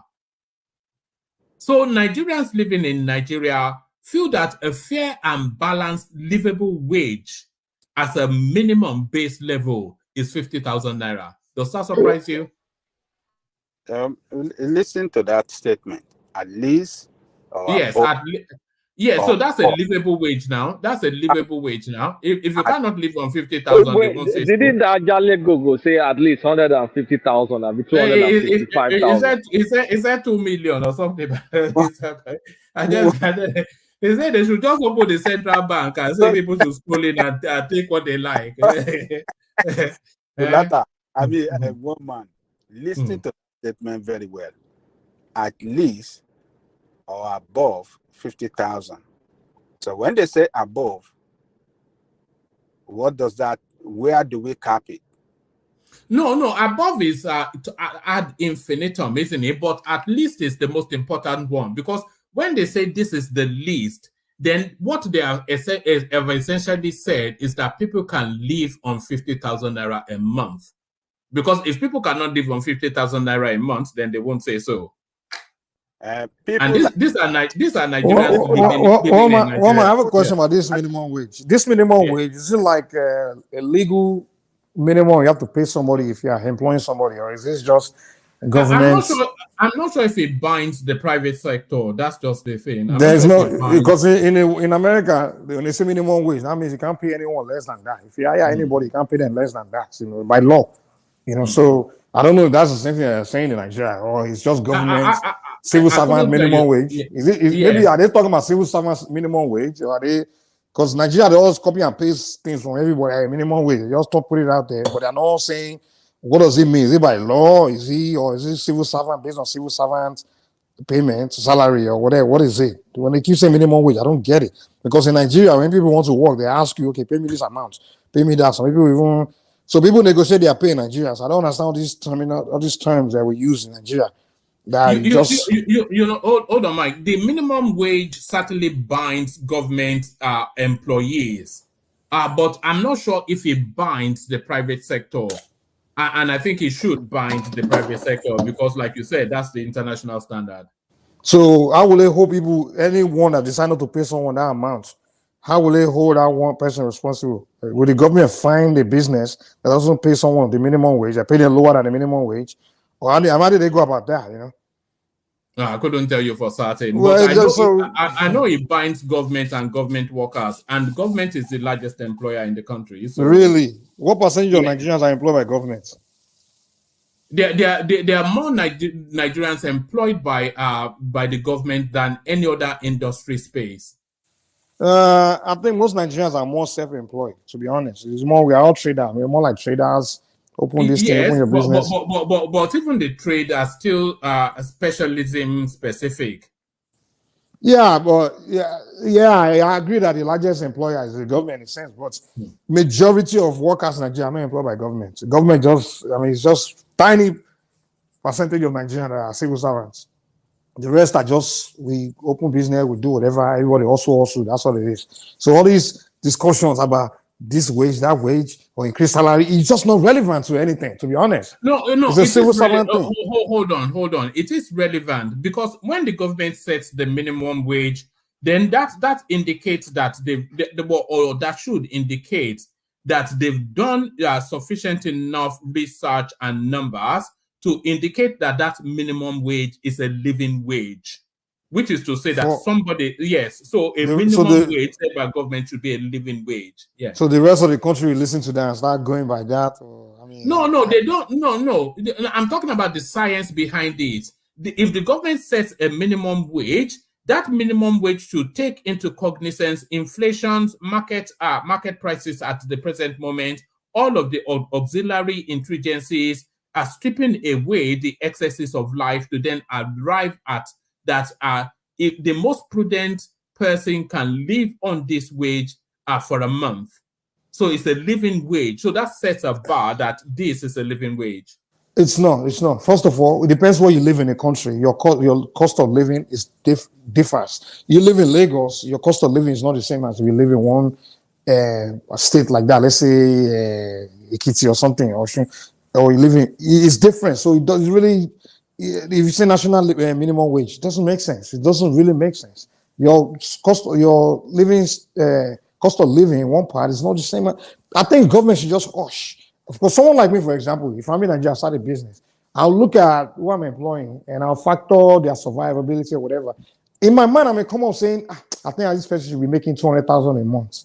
But if I'm listening to government saying, oh, minimum wage should be 20,000, and then I'll be forced to that, okay, it doesn't make sense. Just let society operate. Let people decide what and what. Let people negotiate their pay. When we start setting this, because that's what's going on. People know when people hire people, they don't pay people peanuts. And then they'll use the excuse like, the government said, well, that's what it should be now, Because no one, that wages, they just shut up and let people just discuss what they want to make, what you should pay them, what not. But because when you start putting that stupid number, because in many instances in Nigeria, literally, I know someone at home company, and he makes a lot of money, but what he pays his employees is so little. And I'm like, this is wickedness. But what they will tell you is the government, minimum wage, that's what they'll be talking about.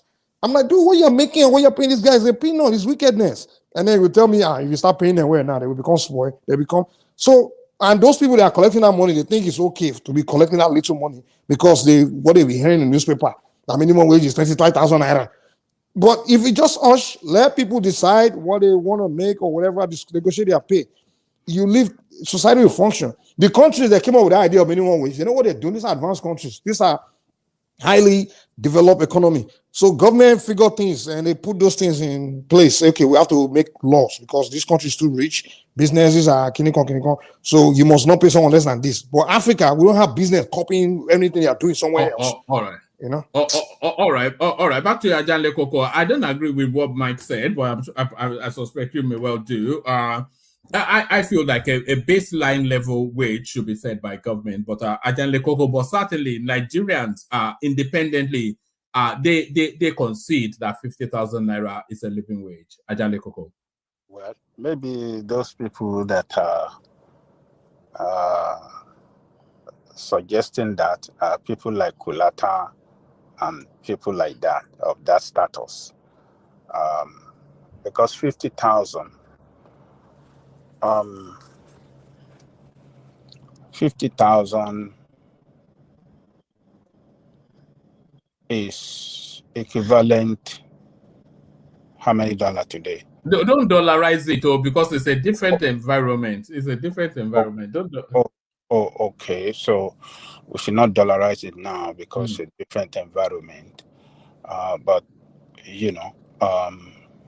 those of you, we come up with the argument in another scenario that gas, petroleum, petrol is cheaper in Nigeria than some other places. But if you say don't dollarize it, but those other places, workers are better paid than Nigerian worker. So 50,000 is nothing. For woman, is 50,000 nothing in Jigawa State as a minimum wage? Let me tell you, woman, where they all live in mud huts and.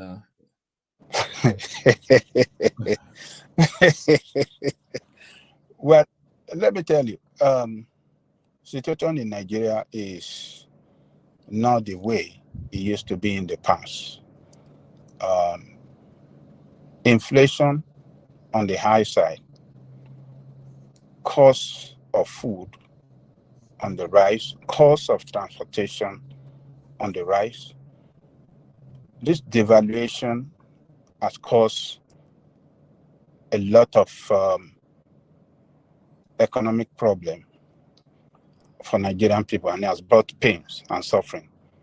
Because what you see in Nigeria today is the inflation rate is galloping. What you buy today for so price, when you go back tomorrow, the price will increase. And when you go back another day, after that, the price will change, go higher. So, but I think that government and the labor union will be able to come to they'll be able to come to an agreement that will take care of the interests of the workers. So people that are suggesting this 50,000, I want to say to you, there are people like Kulata and hold on, Ajanle Koko. When a reputable organization goes out to do a survey, do you think they would canvass opinions right across the demography, or they will narrow it to a specific demography just for ease that they're educated enough to respond? We don't know how they posted the question to the people. No, well, we read out the question. You know, it's that we don't know. They must have coined it that, oh, do you think that between 50,000 and 60,000 is okay?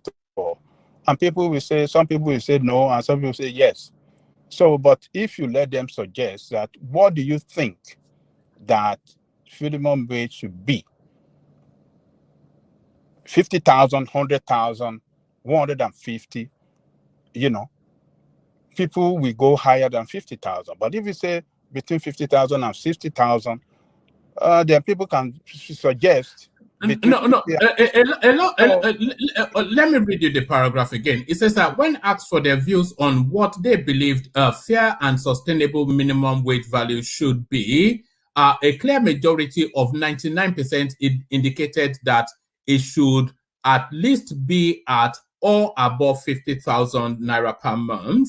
84% indicated that it should at least be 100,000 naira per month. 84%. Yes, 47% indicated that it should at least be 150,000 naira per month, and 30% indicated that it should at least be 200,000 naira per month.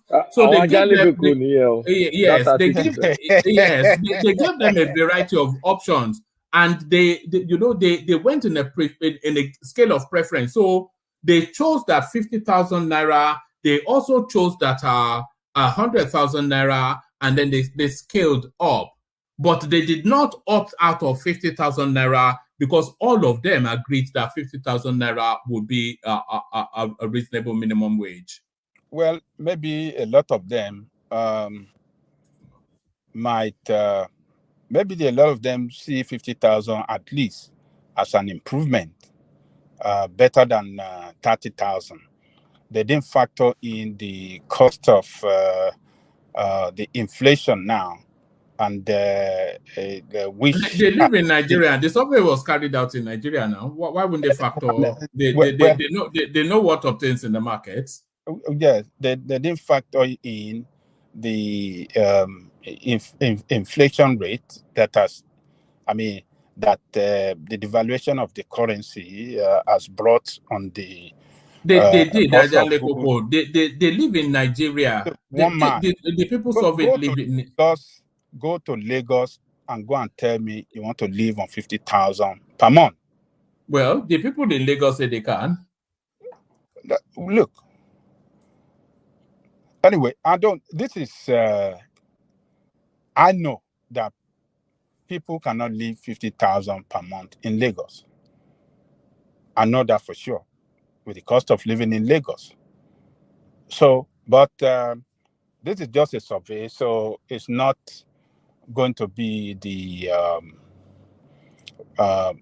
it's not going to be what the government and the labor will agree on. I believe the labor will not agree to 50,000, considering the inflation rate. The price of goods and services are increasing every day in that country at very alarming rate, and there's no way you want to pay them so low. Do you think this survey handicaps somewhat the negotiating positions of the labor union?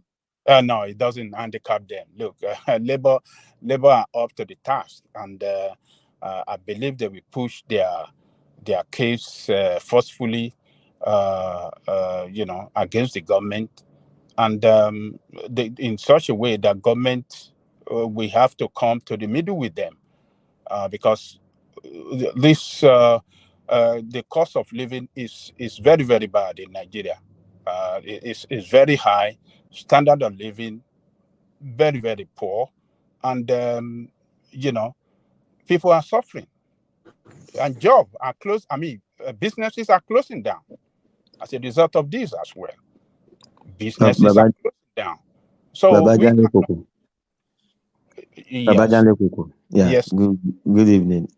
What you just said now, it's the major reason why the negotiation between the government and the union has not yet seen the light of the day. I think the labor union are requesting for 200,000 naira minimum wage, and the government is stating that they cannot do more than 60,000 or thereabout, and that's the major setback they are still having.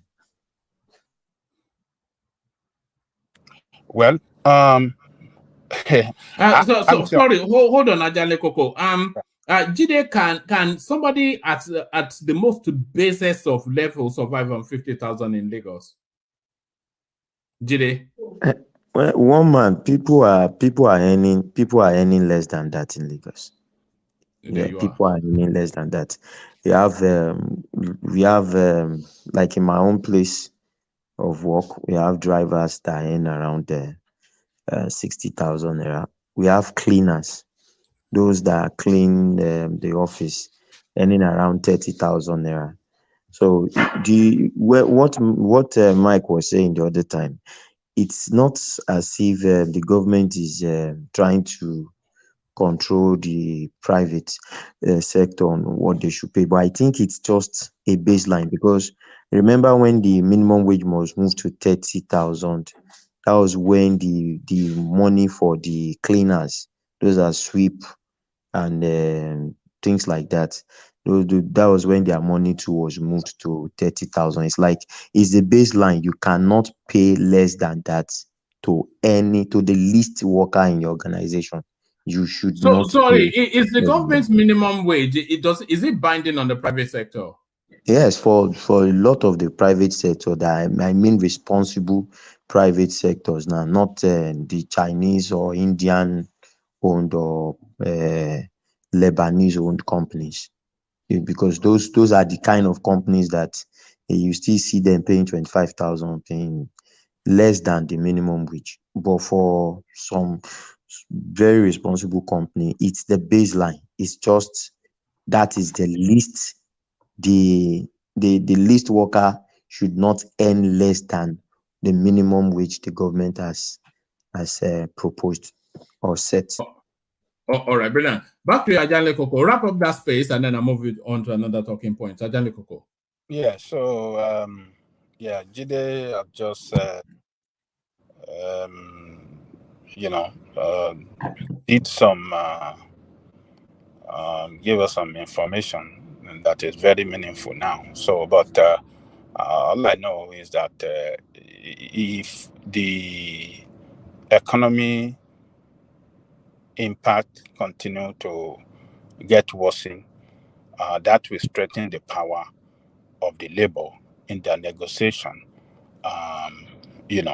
with the government for better minimum wage for their worker, except the government, and I think the labor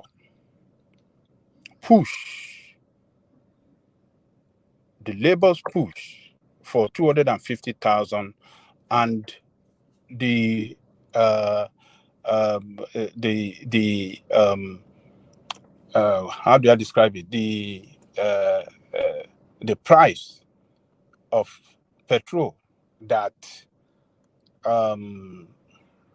is responsible for the high rise of the price of petrol, the high price of petrol that is responsible for the jump in prices of goods and commodity in Nigeria. Look, the government has seen it that if it continue to go like that, if they allow that price to continue to go up as a result of market forces, labor will have more strength in their negotiation. And that is why you see that Tinubu came out that, look, we will not allow the price to go further than what it is today. You understand what I'm saying? So, and we were querying that okay, with your open market policy, how are you going to do that? It is not possible, except you want to go through the back door to give subsidy again, to keep it at the price, to stop that price at what we have it today. So government on its own side have seen it that they will be on a weaker side of negotiation if they allow the price of this thing to continue to go up. And labor will be on the stronger, will be strengthened in their own negotiation point against them. And that is why government is trying to act responsible to say, oh, we will not let the price of this gas to go up. So we are going to see what the outcome of their meeting going to be. I think they'll be meeting next week, and let's wait and see. But I know that it's going to be closer to around 100,000, if at all it's not above that. It's going to be closer to 100,000, with the current, inflation rate and economic. But let's wait and see, woman. All right, brilliant. Sorry, woman. Can I just quickly ask Ajan Lekoko a question? So, if it's closer to 100,000, Ajan Lekoko, you are the one complaining about inflation. What do you think that will do to inflation when you jack up minimum wage of government workers to close to 100,000? What is it going to do to inflation? It's not going to affect anything on inflation, because already your workers are. The market women will not respond to it. Will the market women not respond to it? No. Number one, the workers are poorly paid already. The purchasing power of the workers is absolutely weak. So what you are trying to do is to jumpstart, the economy by giving them more money. No. You've said that what Kulata is asking you is, how would that impact on inflation? And I think Kulata, correct me if I'm wrong, but I think you're right. He's talking about the response of the market women to this new minimum wage. I think what he's trying to tell me that we increase the inflation rate if they give them more money. That is all this nonsensical economic theory that bourgeoisie always come up with. Ajan Lekoko, please define the basic definition of inflation. Forget about all this basic. Just basic. I'm not asking for anything. It doesn't work. It doesn't work like that. It's just nonsensical way of keeping poor people down and not pay them their right wage, what they deserve, and just make excuses of all this jargon's economic theory. It doesn't work like that, because already your economy is not, your workers are poorly paid already. So giving them more pay, this is not emotional argument. See, no, you are increasing. It is a matter of common. Wait now. I'm just asking for cause and effect. Inflation, too much money chasing after few goods. That's economics from secondary school. You increase. So right now we already have inflation, despite the fact that they've not even given them additional money. Now the goods are not increasing. Directly, but you're increasing the money. So isn't that going to further compound inflation? It is not going to compound any inflation, because how you are paying them for what they work for. You understand what I'm saying? Okay, is the goods going to increase? Available goods, is it going to increase? Sorry, can I chip in something? At least I have idea. Let me say this. So when you pay them well and you increase their purchasing power, they will buy more. Productivity, that will help, Please.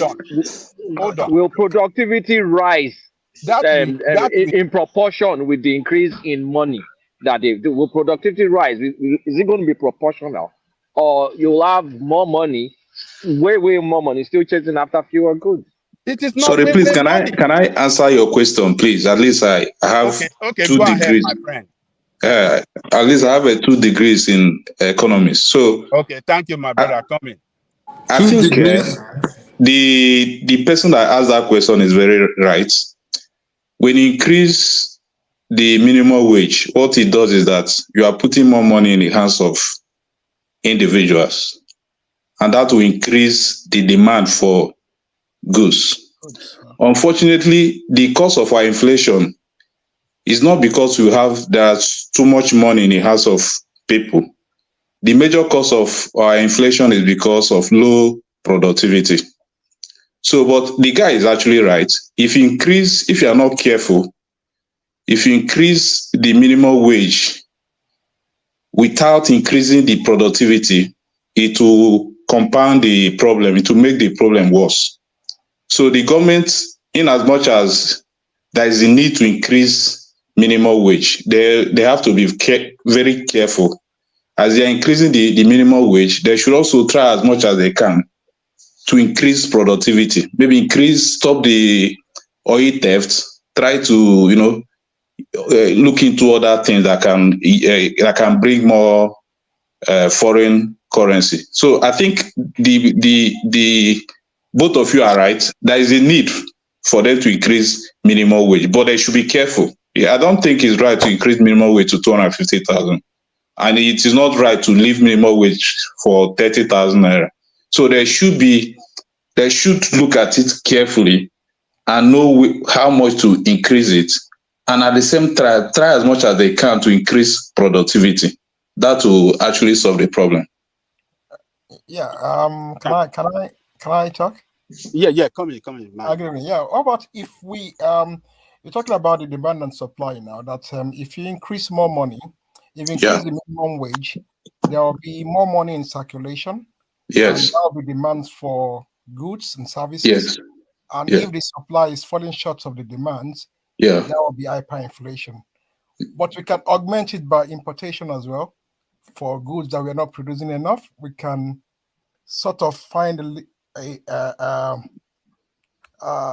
No. Let me help you. That is what they call if the what we import is higher than what you export, it will have adverse effect in your exchange rates. That is, the dollar will continue to go up, and it will also add to the price, because when you import goods, when you source for dollar at a higher price and you use it to import goods, you are going to transfer that extra cost as high price.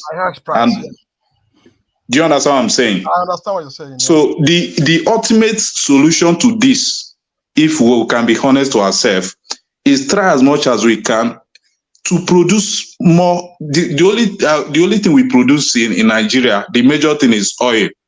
Let us try to block the leakages, increase the production. Between 2012 to 2015, we are producing 2 million barrels of crude oil per day. But today is less than 1.2. So and it's not really okay for us. We are not producing any other thing. Even we that stay in UK here, it's difficult to even bring something from Nigeria to UK here. So we should look at other maybe agriculture and other things, see how we can increase our production. That is the only thing that can solve the problem. It's not by borrowing money or sharing money or increasing minimum wage anyhow. That will further make the case worse. All right. I think Nigerian workers are extremely poorly paid. Extremely poorly paid. And a majority of them live in poverty. So when you don't pay them well and leave them out of poverty, how could you get your economy running? How could you, it stimulates that, economic activity? When people purchasing power, they don't even have purchasing power. They borrow after borrow. They go and get food on credit. At the first week of the month, when they get paid, they get the money, they go and settle basic and get another credit, buy on credit, begging that person, please let me wait till the end of the month, I will pay you. That is the way they live. You can't have a productive economy when people are not well paid. Actually, a productive economy is what determines whether you get paid. It's not getting paid. It's not what determines productive economy. Productive economy is what productivity is what determines how well you can be paid. If you don't produce, what can I pay you? Exactly. If I hire you and you're not producing for me, why should I be paying you big? I mean, what's the point? Exactly.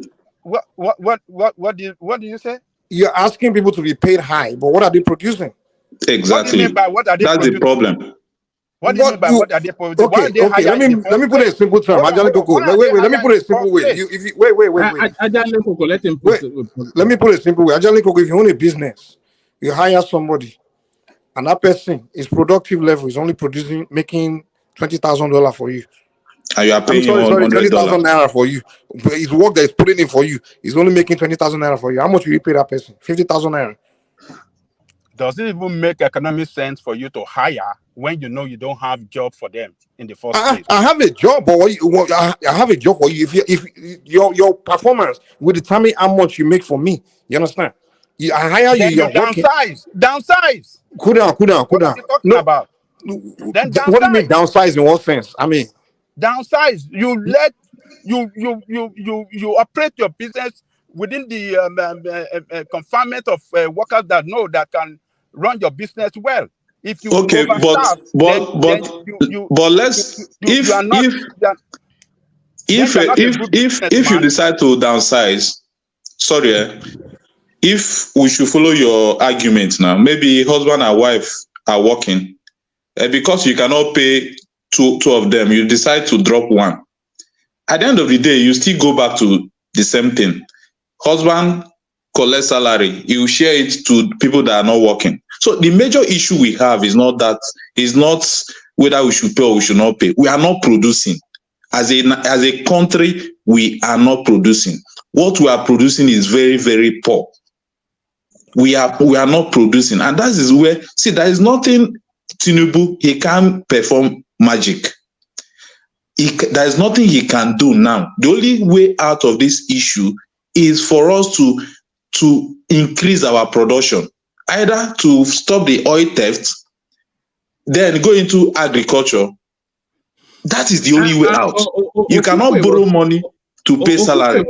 Okukwe was suggesting that we just come out of OPEC, but wrap up that space, Ajan Lekoko. I don't want us to be locked into that space for too long. Wrap up that space and then we'll move on. Ajan Lekoko.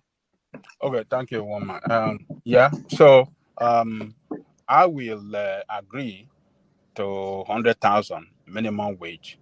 I think that will lift a lot of Nigerian workers out of poverty, and that their purchasing power will become stronger than what it is today. And when they spend more, businesses buy more goods and other things. That will stimulate economic growth, and that will and productivity will increase, because there will be more demand for one thing or the other, and that will and that is what Obasanjo did. That make Obasanjo period a fantastic 8 years during this time. He increased the salary worker from what it used to be 1,000 to 3,005. You know, over sorry, productivity increased under Obasanjo due to telecommunication revolution. There were more efficient that ways is of not working. the only thing that is responsible for. Just leave that one. It's not the only. It's not that's the only thing. One. You have to think about these things in an all-encompassing way. If you just increase salary, you it's just a matter of time before the purchasing power goes down. As if telecommunication is the only thing that sorry. Back then. Well, let me say this. So increase productivity, you have to when you introduce new sector into the economy, such as the telecommunication, of course you increase productivity because there's not another sector there. But you can't say because more money, right? That will automatically increase. No, that will only increase consumption. That's it. Consumption. Even that telecommunication sector. And when you increase consumption, you only make owners, CEOs richer because now more people are purchasing what they are selling. That's it. Sorry, so you have to create telecommunication sector that you people are talking about. If Obasanjo did not even increase salary of workers, the people back then, majority of them that jump into buying cell phone, they won't be able to have the power to buy it. They'll be able to I'm making my point. I'm making the cell phone companies rich. The government increase in the pay help them, you know, to buy those phone and okay, only civil servants. Because civil servants are buying phone. That's why come on, man. What's the percentage of civil servants? You don't get it. Yes, sir. Can I say something, please? Say. We are in Nigeria. We know how it works. If they increase salary today, obviously, price of things will go up. I remembered when all members, when they increased their salary, when all members' salary was increased from what it was to, I think, 19,500. I remember very well that even landlords jack up their price once you are a core member. When it was increased again to around 30 something thousand, it was like that. Price will always go up. But you see, what I see is this: the rate at which it will go up might not be proportional directly to the rate of change in pay, which will still give the workers some breathing space. But that it will not go up, that it's a lie. It will definitely go up. It's Nigeria that we are. You make a good point, right? All right. Wrap up that space. I'm keen to move on. Wrap it up. Jide, you make a good point. The proportion might not be, because already they are poorly paid. The price of everything go up. When has it been that time that the price of goods and commodity does not go up in Nigeria? So let them be strengthened with their purchasing power, and they can live well like human beings. They can eat good food. They can pay their children's school fee, their medicine, and all the rest of it. They can take care of their old parents and stuff like that. You know, workers should not suffer. When you're working, you should be able to live well, eat well, and take care, and be hopeful for the future. But the reverse is the case in Nigeria. So let me leave it there, one man. Thank you. All right, brilliant. You still have the floor, Ajale Koko, but let me acknowledge a new voice that joins us. Tora, let's hear from you. Where are you joining us from, and come into the conversation now, Tora? Dallas, Texas. Dallas, Texas. Yeah. All right. Are you Nigerian, or are you Nigerian inclined? What's your stake in the? I am Igbo and Efik. Igbo and what? Efik. Efik? Yeah. He meant to say Efik. You can't even pronounce the name of his tribe. It's too much Dallas. I'm a Dallas, Texas guy. Look at that. I'm a Dallas, Texas guy. All right. Where would you like to come into the conversation? My question is, who actually owns the pipeline? Which American company? And how much stake do they got? Which pipeline? A gas pipeline is going to be leaving from Nigeria to Niger, all the way up to Algeria to Europe. How much profit, or who actually owns the pipeline. Besides Nigeria, there's American companies that are going to be owning partial of that company. There'll be a multi-mix of companies in that space. I'm not sure that I'm not quite sure that you can say one entity especially owns it.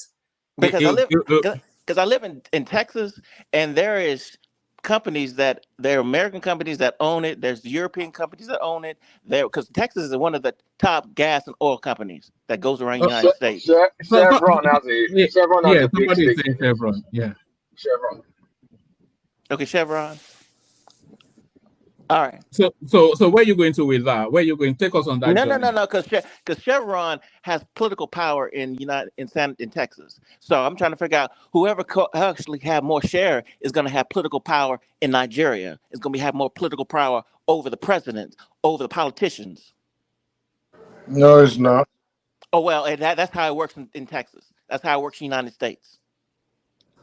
I think with you listen to that guy, I think he's saying the truth right there. They will dictate to whoever because they are bringing the dollar in, to help your economic growth. Especially the bankers. Yes. So that is the way it works. Don't discard what he's saying. No, he's saying you have power over the president. The only way you have power over the president if you put a puppet. The other puppet era is gone, man. What are you talking about? You think Nigeria is your country funding it? You think it's your funding country? What? Is your country? Do you think it's your country, Nigeria, that is funding that pipeline that is going to lift gas to Europe? Who's funding it? Chevron. It's Chevron and America that they have already put down $13 billion. They've committed $13 billion already. Yeah, somebody is saying ExxonMobil is also part of that mix. It might be. We don't know. There might be, but America. I also heard that Ghana is part of that, getting a partial share too as well. It doesn't make them more powerful than the president. You mean as an investor? You mean because the route doesn't go through Ghana? So you mean as an pipeline are you talking about there too? Which one are you talking about? Are there two pipelines? Because I know that Ghana's getting a partial share. There's the Trans-Saharan one. That's like a $13 billion one or something. Then the one that goes through Atlantic, that's $25 billion one. Okay, so one's going to go to Europe and the other one's going to go partial to Togo. They're all going to Europe. They're all going to Europe. And then you don't think they're going to have political power over United States? Mike, hold on. What's the wider point you're making, Tora? What's the wider point? Tora, it is actually owned by... Hold on. What's the wider point you're making, Tora? No, I'm trying to figure out how the political power is going to be in Nigeria. Because I'm trying to figure out who actually going to be owning it and how much political power they're going to be having in Nigeria. Explain how they have political power. Explain it. Will they have electoral power? Will they control election? What are you talking about, man? Explain it. I think what he's trying to say is that... no, let him explain for himself. No. I think the other gentleman... Mike, bring it down a bit, Mike. Yeah. Okay. The other gentleman knows how to explain it, what I'm trying to say. So you don't know what you're saying. Okay. What's trying to say is that... He's asking us a question. He's asking us a question that what political power do we play? I think what Tora is hinting at is that whoever these Americans are or whoever the money is behind that pipeline will have an unwholesome leverage over the Nigerian government. Correct. You got it. Rent-seeking economy. I don't agree. I don't agree with him. It's not true. Please, are you in Texas? Are you in the United States? Are you in the United States? You don't have to be Americans to know everything. Hold on. Hold on. Everybody, hold on. Let me coordinate. Shebi, coming. You wanted to come in, Shebi. The multinationals, whatever profit, it's not going to be. It's not talking about the political term. Definitely, Nigeria is a sovereign nation, and nobody can dictate how our politics runs. But in terms of money that will be accrued from the gas project, it's going to be more like a rent-seeking economy, where some multinationals like Chevron, Enron, etc., will make the bulk of the money, and that's Texas. And then they only be paying rent to us, which is the kind of situation that we should try to avoid. And that's and those companies. You don't hold on, Tora. You don't think they will have political leverage, Shebi? In a way, but no, not at all. No, they don't. They shouldn't have. They won't have the people. The money people won't have political leverage. Okay, what am I explaining? How they will? What am I explaining? They will have certainly unfettered access to the Nigerian governance, and they will also have the lever by virtue of them sponsoring what is now going to be the cash cow, because the monies anticipated from gas is set to surpass what we're even getting from petroleum. So if they are funding that space, then they will be able to lever Nigeria in a way that benefits them and might not ultimately all the time benefit us. So that's are they doing it right now with the petroleum? With the what do you think led to the death of Ken Saro-Wiwa and all of what were you doing? No, that's different. You're saying they will have political power over the president, he's saying they will own the country. The only way they can the only way they can do that is when you start imposing puppet, like in the past, assassinating leaders. When you come to invest in a country, yes, you have some. Of course, you're an investor, you're an important person, but it doesn't make you more powerful than the country because it's a partnership. You come to profit. It's like saying they have more political power over Russian president. It's because Russia is the ones, because they are the one buying Russian gas. All you are doing is you're buying our product. That's it. It doesn't make you more powerful. In fact, we are more powerful than you. The president is even more powerful because we can shop the gas and that's it. You fry it in Europe. Your economy, it's like we like to look at one side of the stick, like okay, on one side because we are the one buying your stuff, or that means we are more important than you. No, the both sides are equally important. In fact, we are more important because we are the ones supplying you the gas. So we shop the gas, we don't get the gas. All right, let Jide come in. Jide come in. Yeah. I think we should first start with who owns the project, the whole pipeline. The whole pipeline is owned by 3 companies: NNPC. So I think it's Sonatrach,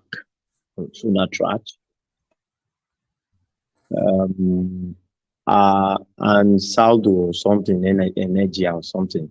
So I think it's more of a Nigerian and Algerian oil and gas company. So all these Chevron names.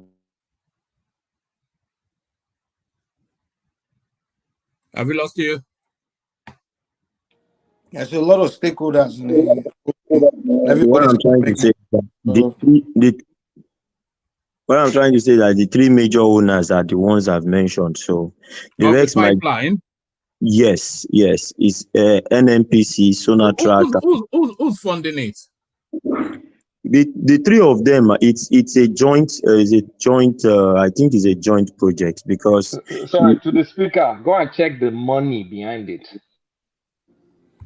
It doesn't matter now. You put the money down, you invest, and you get. Mike, that's not what I'm saying. Yeah. I'm just saying is you're listing this, but the funding behind it, go check the real companies behind that. That's what I'm saying. I'm not saying. I mean, I don't believe in whether they already are IOCs anyway. So if you feel they pull power, they already pull power over you. So I mean, how dead can you be more dead? If they do gas, they're already doing your oil. But what I'm saying is go and check for the person speaking, the money, the funding behind it. Go check the people behind it. Is the usual suspect. Now, I don't think Nigeria can fund the pipeline because we don't have the money, and certainly not Algeria or any of these ragtag countries.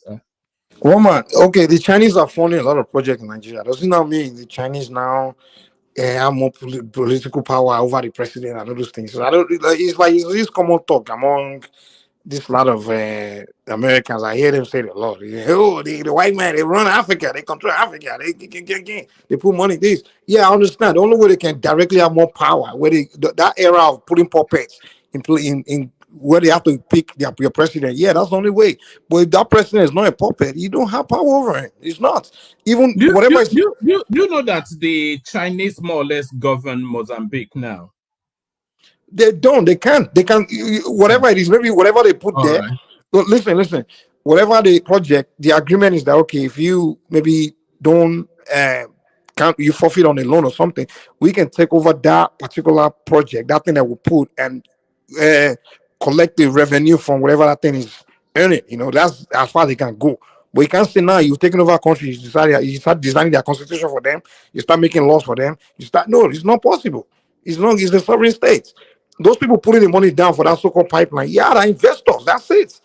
They're investors, and they'll be even themselves will be the one pandering to the leaders of those countries because they need to get their money back. You know, they have to earn their return from their investment. You know, so people start running around saying because some company invest money in something, that means they don't have power over the country. They control you. You're all puppets.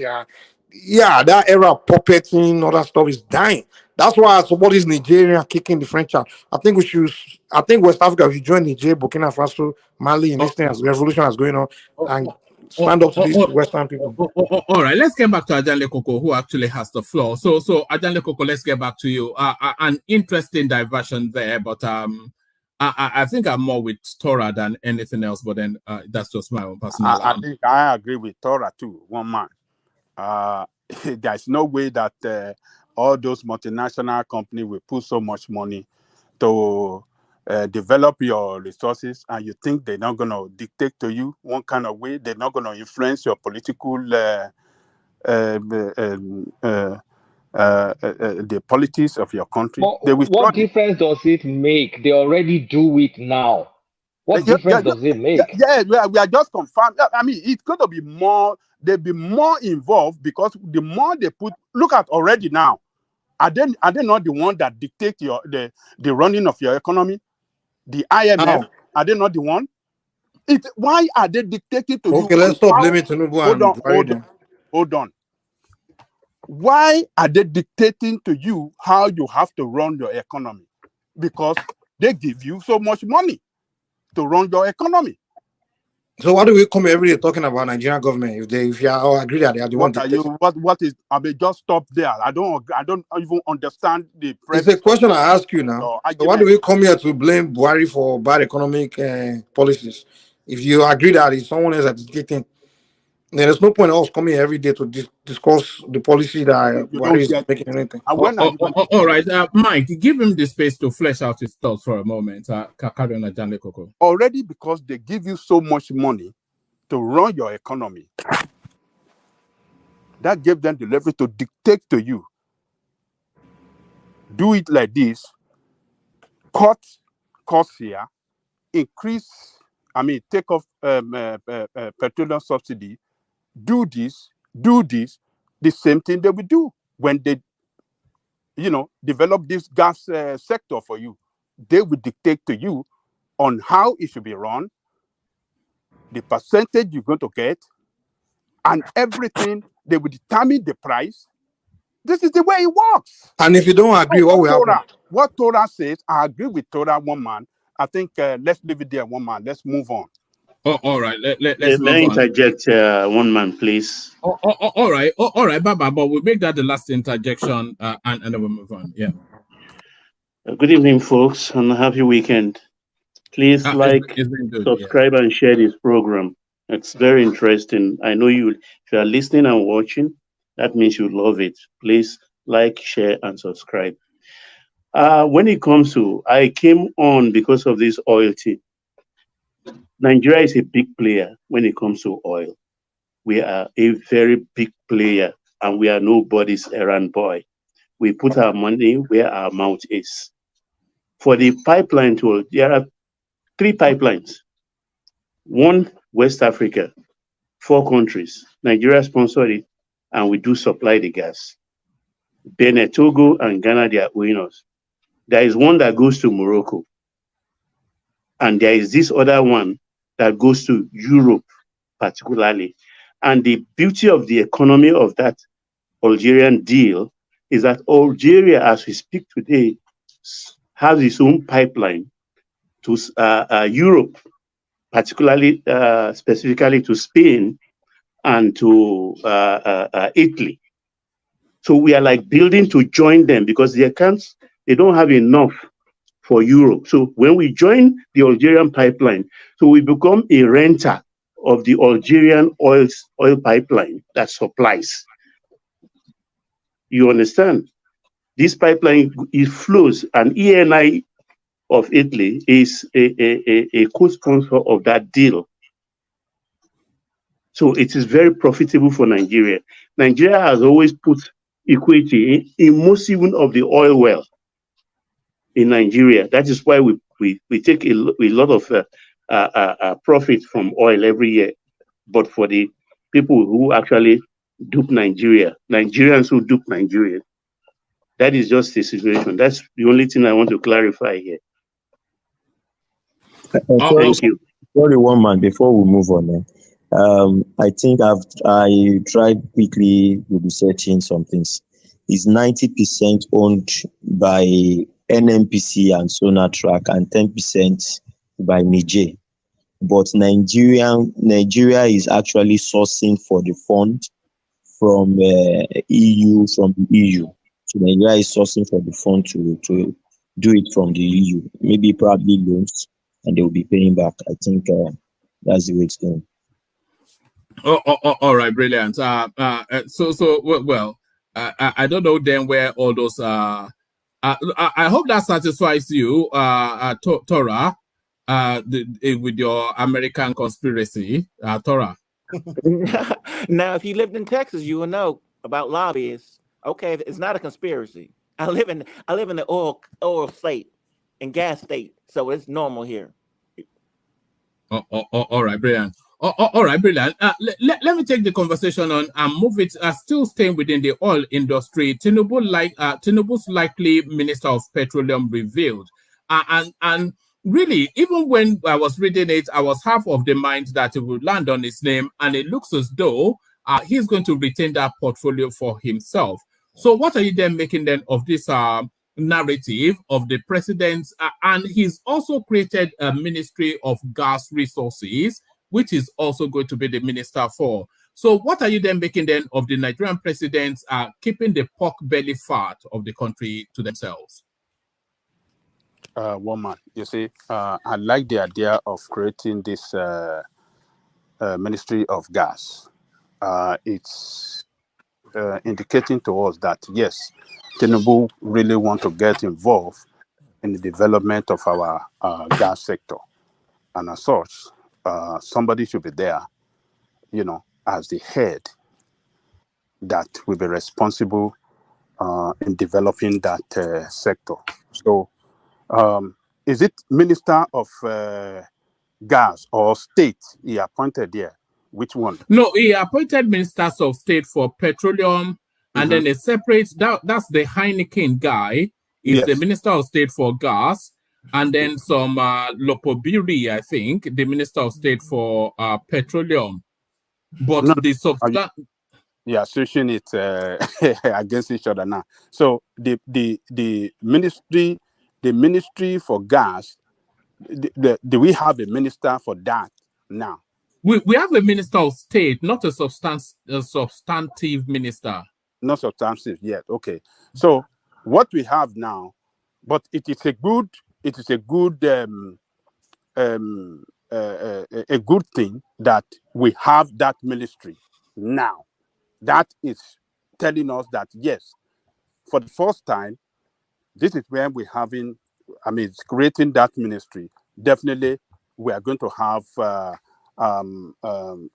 some sort of somebody that will manage it and, make it a sector and develop that sector and in such a way that we can start having some productivity and make it a revenue generating sector for the economy. So it is good. Maybe later we appoint somebody to be the minister, but at least the ministry has been separated. Gas has been separated from what it used to be, oil and gas. So that one is good. It must be there's going to be a clear accountability for that sector, and transparency should be should be the watchword so that we can develop that sector. So that one is good. So on the petroleum side, maybe Baba want to follow the tradition that Obasanjo started in 1999. So he has appointed, what do you call this one? The Minister for State, but he's still keeping it a cooler. I believe he's keeping it for himself. But it will be good for Tinubu to show a different president from what we've had in the past before him. So all of them have been having that ministry under the presidency. So he should have minister. It'd be good for him. It give him less headache. Somebody that he can trust very well. Some of his very close associates. It should have him to be in charge of that ministry, transform that ministry, make it efficient, and turn it to money generation for us. Because what we had for the past 8 years is just a corruption galore, looting of our oil at at alarming rate that we never seen in the history of that country. Total looting. So if you have somebody there that can do the job well and report to him, maybe daily or as he wanted to be. So I like the idea that they have separated the gas, because gas is the future of Nigeria economy, whether we like it or not. That is the future. That is the economic power of that country, in the future. And we have to start to develop it right now so that we can compete with the greatest country in the world. I mean, the greatest power in the oil sector in the world, like Russia and what is other country? I think Russia is the strongest, whether we like it or not. So, because Nigeria gas deposit constitute 50% in Africa. We are a powerhouse in that sector in Africa. We are the most we could be the most reliable supplier to Europe or to any other part of the world. Because as of today, anybody can check it, our deposit constitute 50% in the whole of Africa. I mean, that country is blessed, man. That country is blessed with resources. It's just to manage it that we need. We need people that can manage it. So maybe Tinubu want to introduce a better management of that resources by creating that sector. I applaud him for creating that ministry, and we can start prepare for a better, economic power for the future from today, from now. So I think he has done well in that respect. So let's see what it's going to do, who is going to hire for that position to be the minister for that position. We want somebody that have experience on how the oil sector, somebody with a vast experience on how that sector operates.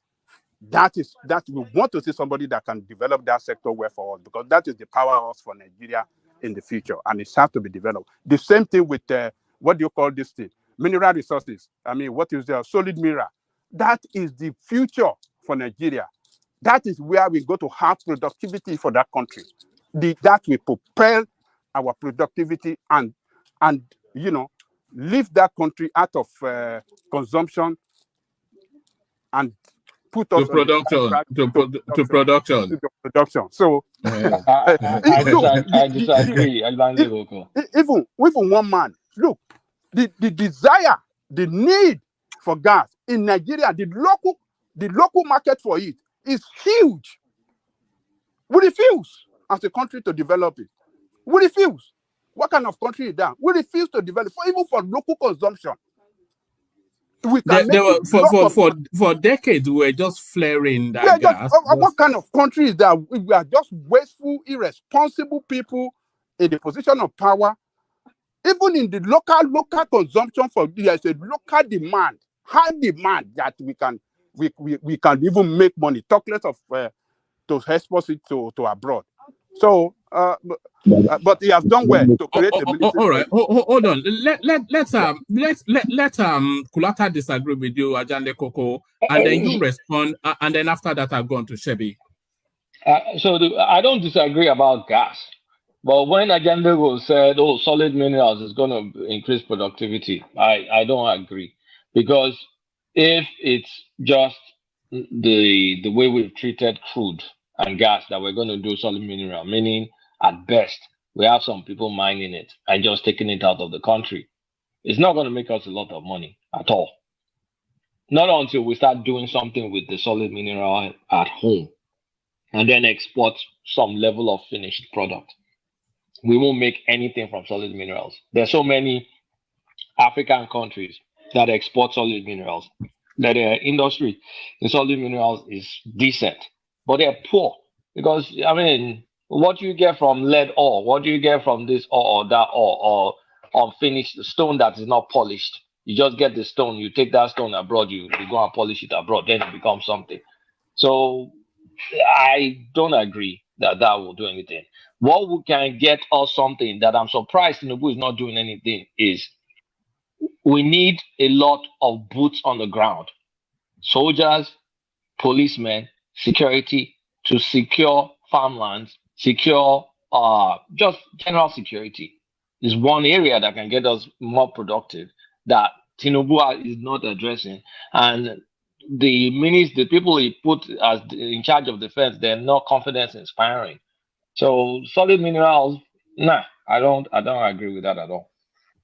No, what I'm saying, Kolata, is that if we can develop it and turn it into, start to process all those solid mineral in Nigeria, create industry that we, do the processing and turn it to finished product, that will create job, that will create opportunity, and will create wealth for Nigeria. Okay, I agree with that then.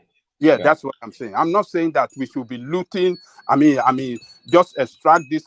Just explore it and just sell it raw like that. No, that is we have to do away with that mentality of old mentality. We have to do away with that. If we cannot get investor to help us develop it and turn it, process it, and to finished product that we can sell and make more money.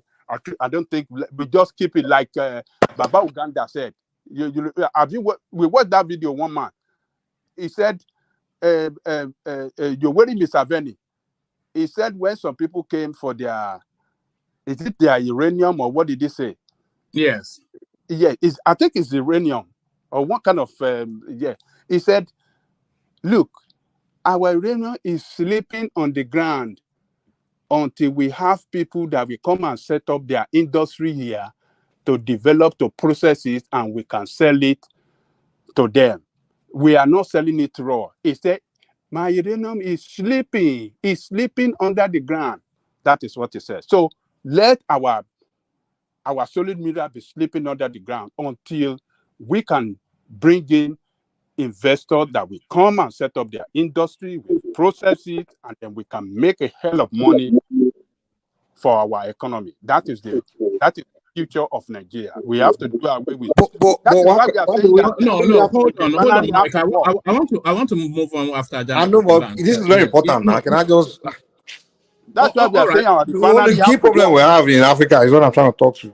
The thing is, when our refinery doesn't work, we don't make money. We don't we don't have productivity. We cannot create jobs. We cannot create wealth. The point is valid. Let Mike interject, and then after Mike's interjection, I'll move on to Shebi. Yeah, the point is valid that we need to turn all these things to finished product and learn how to.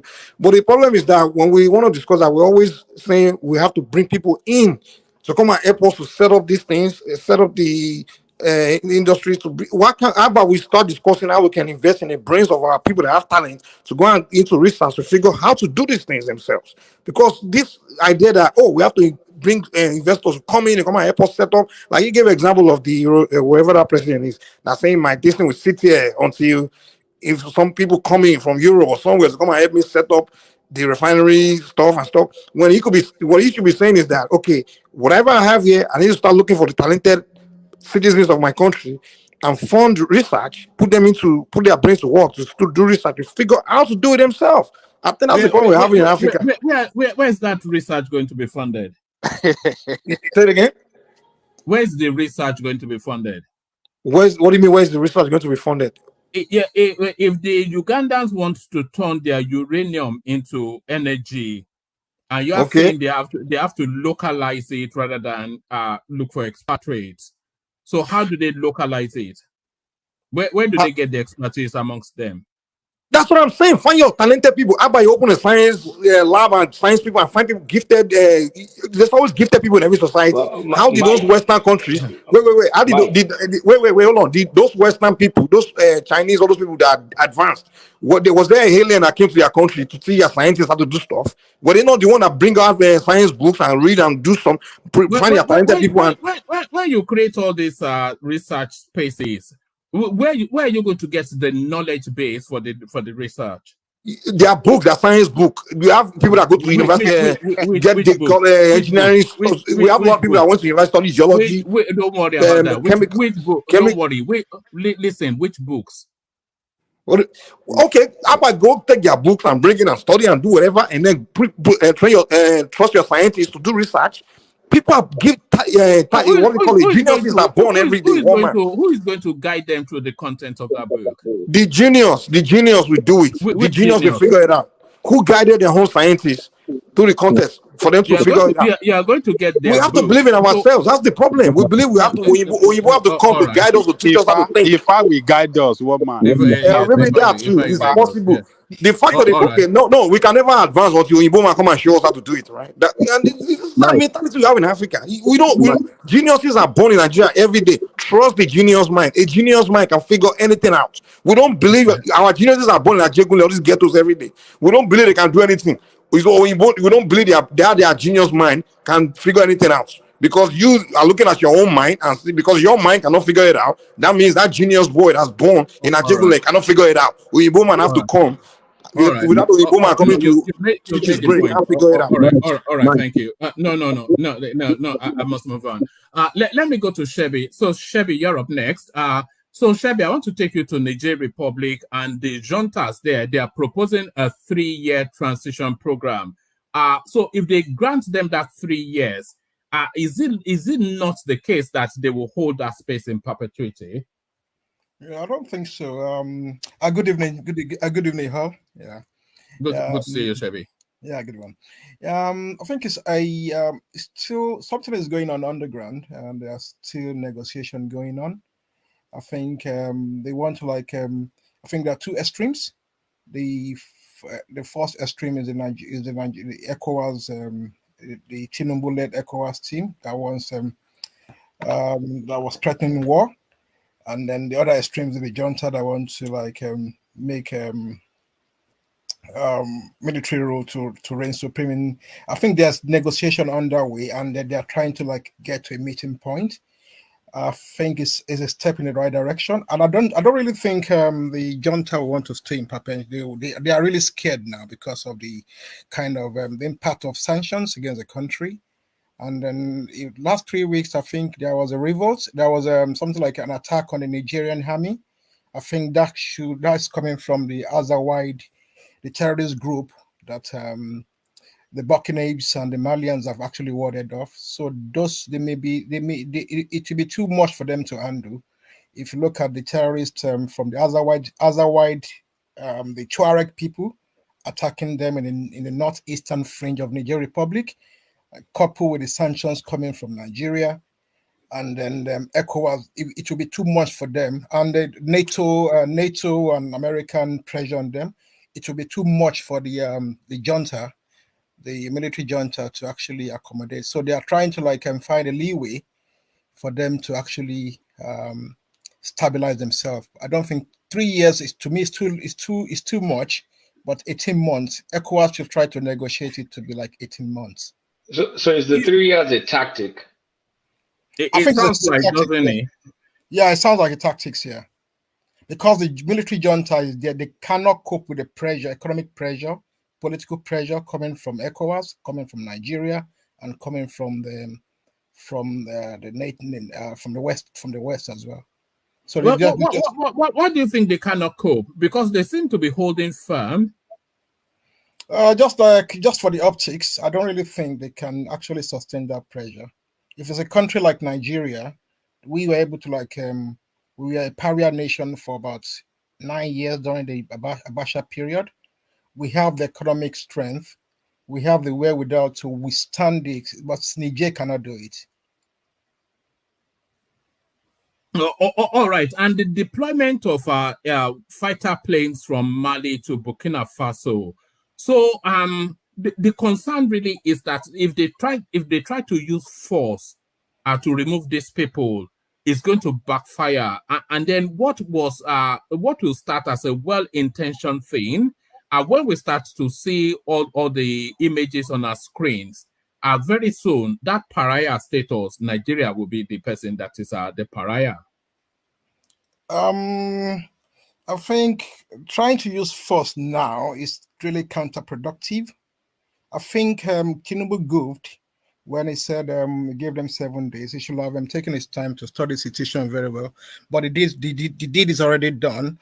But if you are to use force, it's going to be counterproductive on the part of Nigeria, on the part of Niger, and we need to really understand the West African Sahel region properly. At times, what happened in Mali and then Burkina Faso, I would not really blame the Malian junta and the Burkina Faso junta.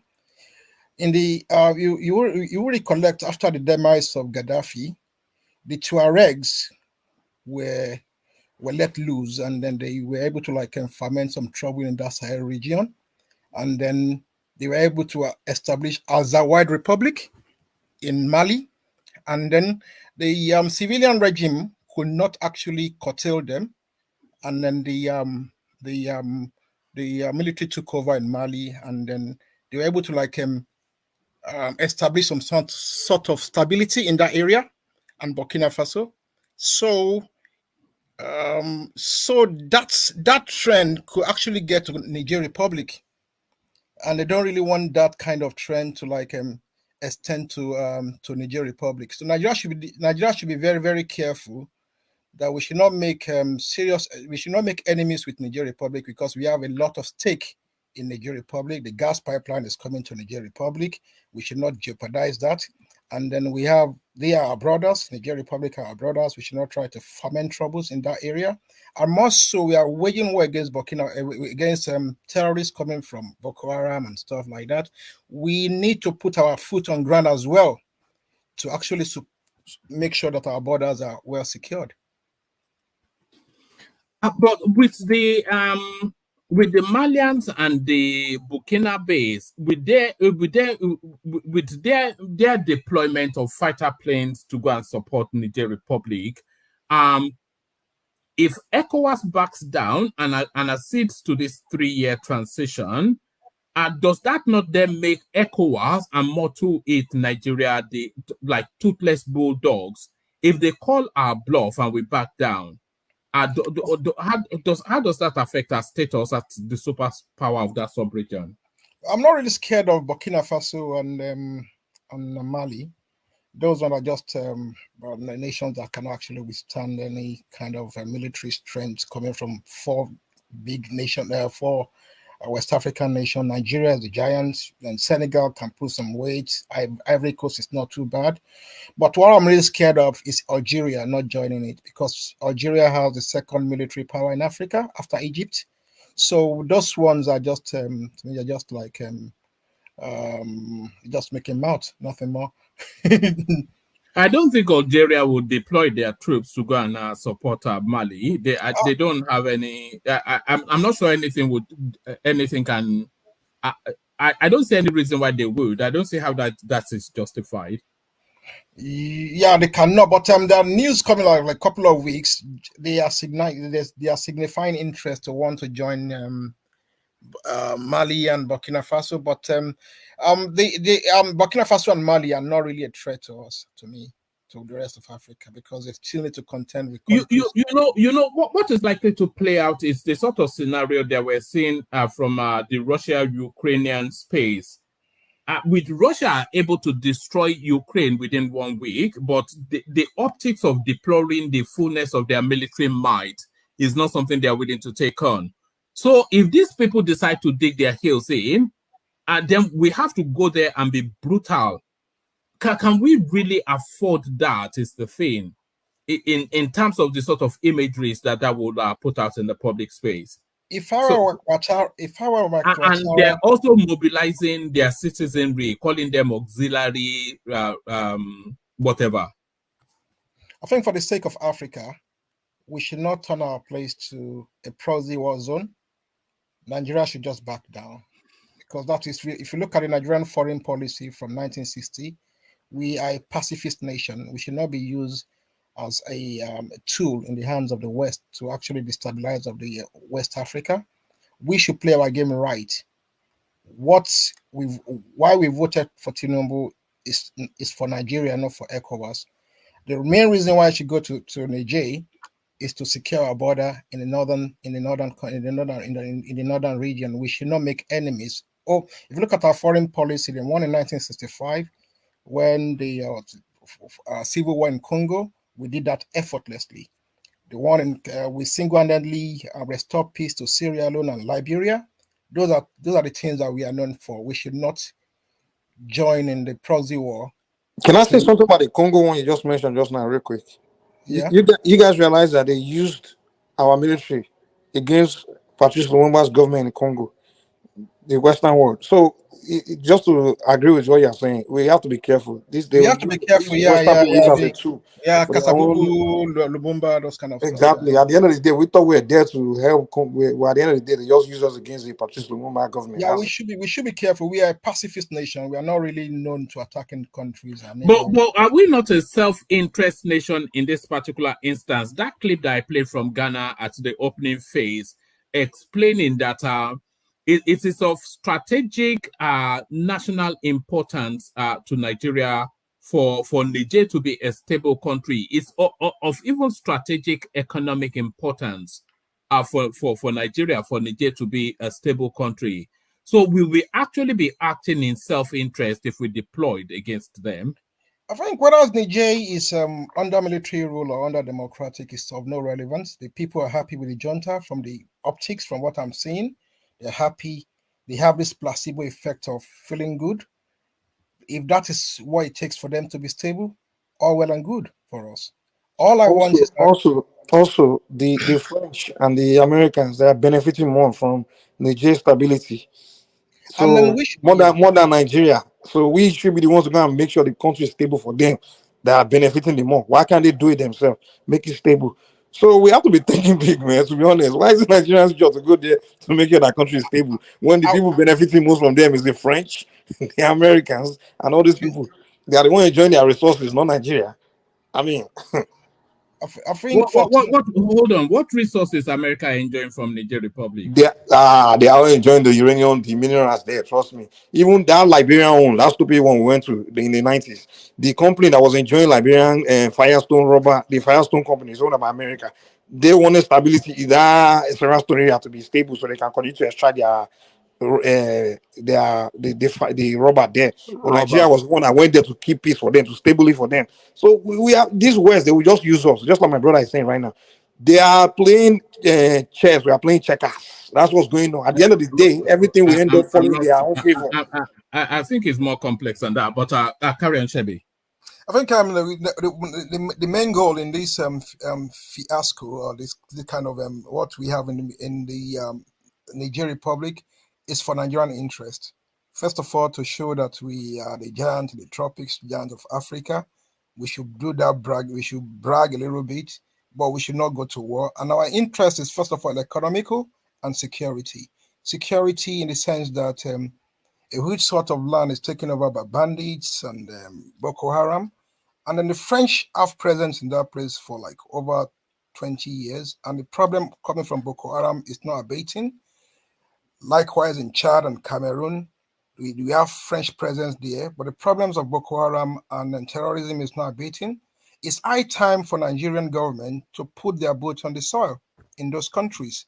And then this actually provide an avenue for Nigerian military to be in that country, so that we be fighting off, because the mistake we made in the days of Jonathan, after the demise of Gaddafi, Nigeria was not really interested in the African geopolitics. Now is the time for us to be really interested in that area, because if you don't fight your war outside of your zone, they will bring those stuff to our country. I think our aim is to secure our border, and that's the reason why we should have military presence in those countries. And the second one, the economic reason, whether we like it or not, we need Niger for our gas pipeline, and then we need to be friendly with them as much as possible. You may be friendly with them or control them, because I feel that Nigeria should somewhat really control that, because it's of such strategic. You heard what Ajan Lekoko was saying about the importance of gas superseding oil as the wealth giver to the Nigerian space. So we cannot really afford nothing less than predictability from a country like Niger. And they have this propensity for coups as well. So should we really leave them to their fate, or on this excursion that we're embarked upon now, should we, if we're able to succeed, make sure that we have direct control on whoever oversights that country? Should we make it somewhat remotely like a protectorate of Nigeria, just because of the strategic importance to our economy? Yeah, definitely. Because from what Ajana Koko said, the gas pipeline is going to be the largest income generator for Nigeria. It's something that should be dear to our hearts. But if you want to do that, I will not use the word control, but if you want to control, it should be in a very subtle way. Because if you look at the way England control India, a country of 60 million people controlling 1.4 billion people, they did not do it they do not rub it in your face. They do it in a very subtle way. But that's the approach we should be using. We should take over the role of France. What France is doing to Niger Republic is what Nigeria should be doing, but in a much more subtle way. That is not actually open. That is not even to your face, something like that. It requires a lot of diplomacy, and that's what we should be using. All right, brilliant. Brilliant. Let me say this, one man. I think the problem in Niger now, Nigeria should be very, very careful. And Niger is not a problem to me. You know the country that is a problem to me? Algeria. Because all this while, Algeria has indicated that they are ready to do this. Huh? Who is that? Okay. If you're not speaking, keep yourself muted, because your background noise will interfere with the feed. Yeah. So carry on, Coco. Indicated that they are ready to do business with that military junta. And these are the same people that we have agreement with on this pipeline that will go through their country to Europe. So what is the politics that Algeria is playing? Are they really Nigerian friends? I don't think so. No, don't look at it from the point of view of friendship. Look at it from the point of view of economics. What serves the economic interest of Algeria the most? That's really where it's always the money, isn't it? What serves their interest the most? I think. Can I talk? Yeah, I think Algeria has good huge deposit of gas as well. So maybe they are threatening that if that should go ahead, if the Nigerian gas project should go ahead, we may be a very big rival to them. Maybe that's why they are really interested in that, to make that place a little bit unstable for Nigeria. so that they will enjoy the monopoly of gas supply from Africa. That yeah, may I come in, woman? That is one man. I want to comment, please. Hold on. Let Baba come in after Adele. That is the game that Algeria is playing. Algeria, just like I said earlier, we have 50% of the gas deposit as on record today. 50%. So for us to now overwhelm them in that sector, I don't think they want it.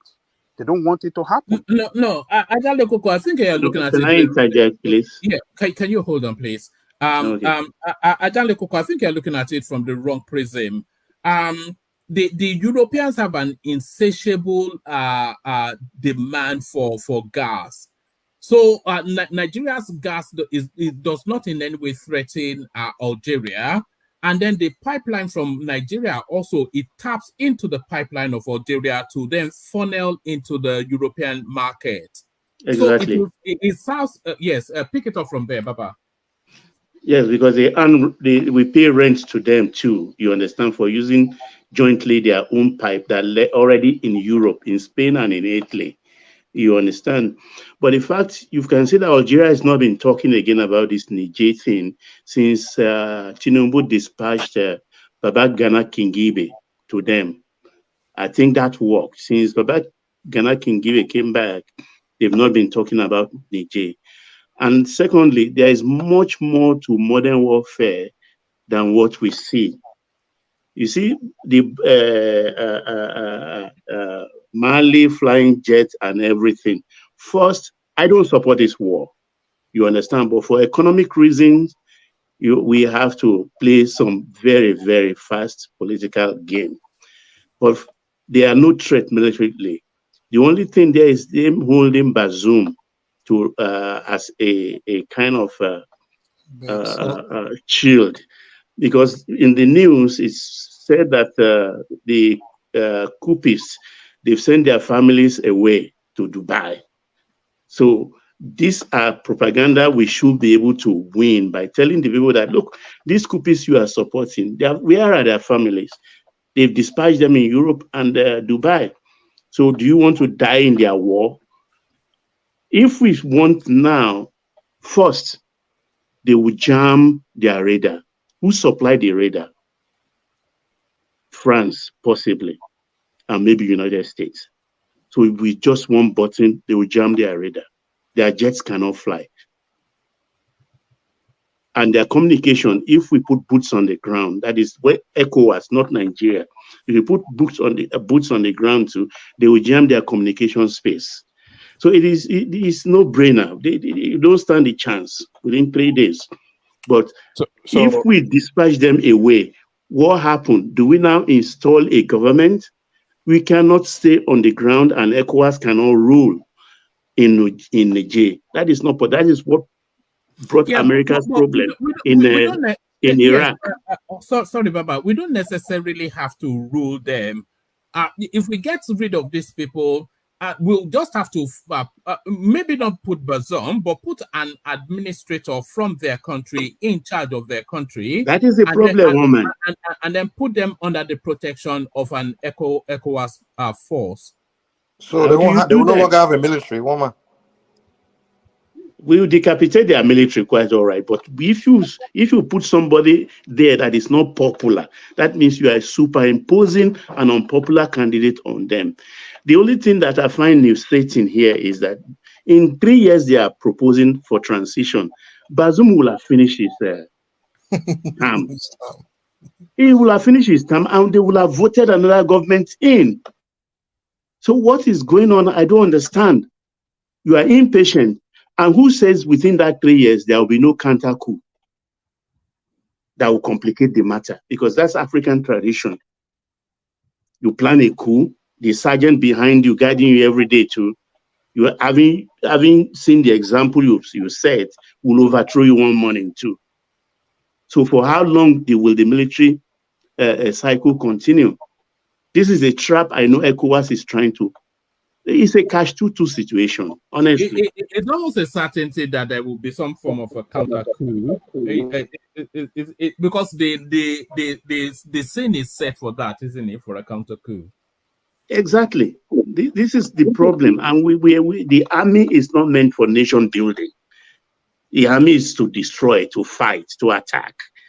So when you do that, and there is a vacuum in power, so what do you want to do? You can't stay there and start conducting election. Where would that money come from?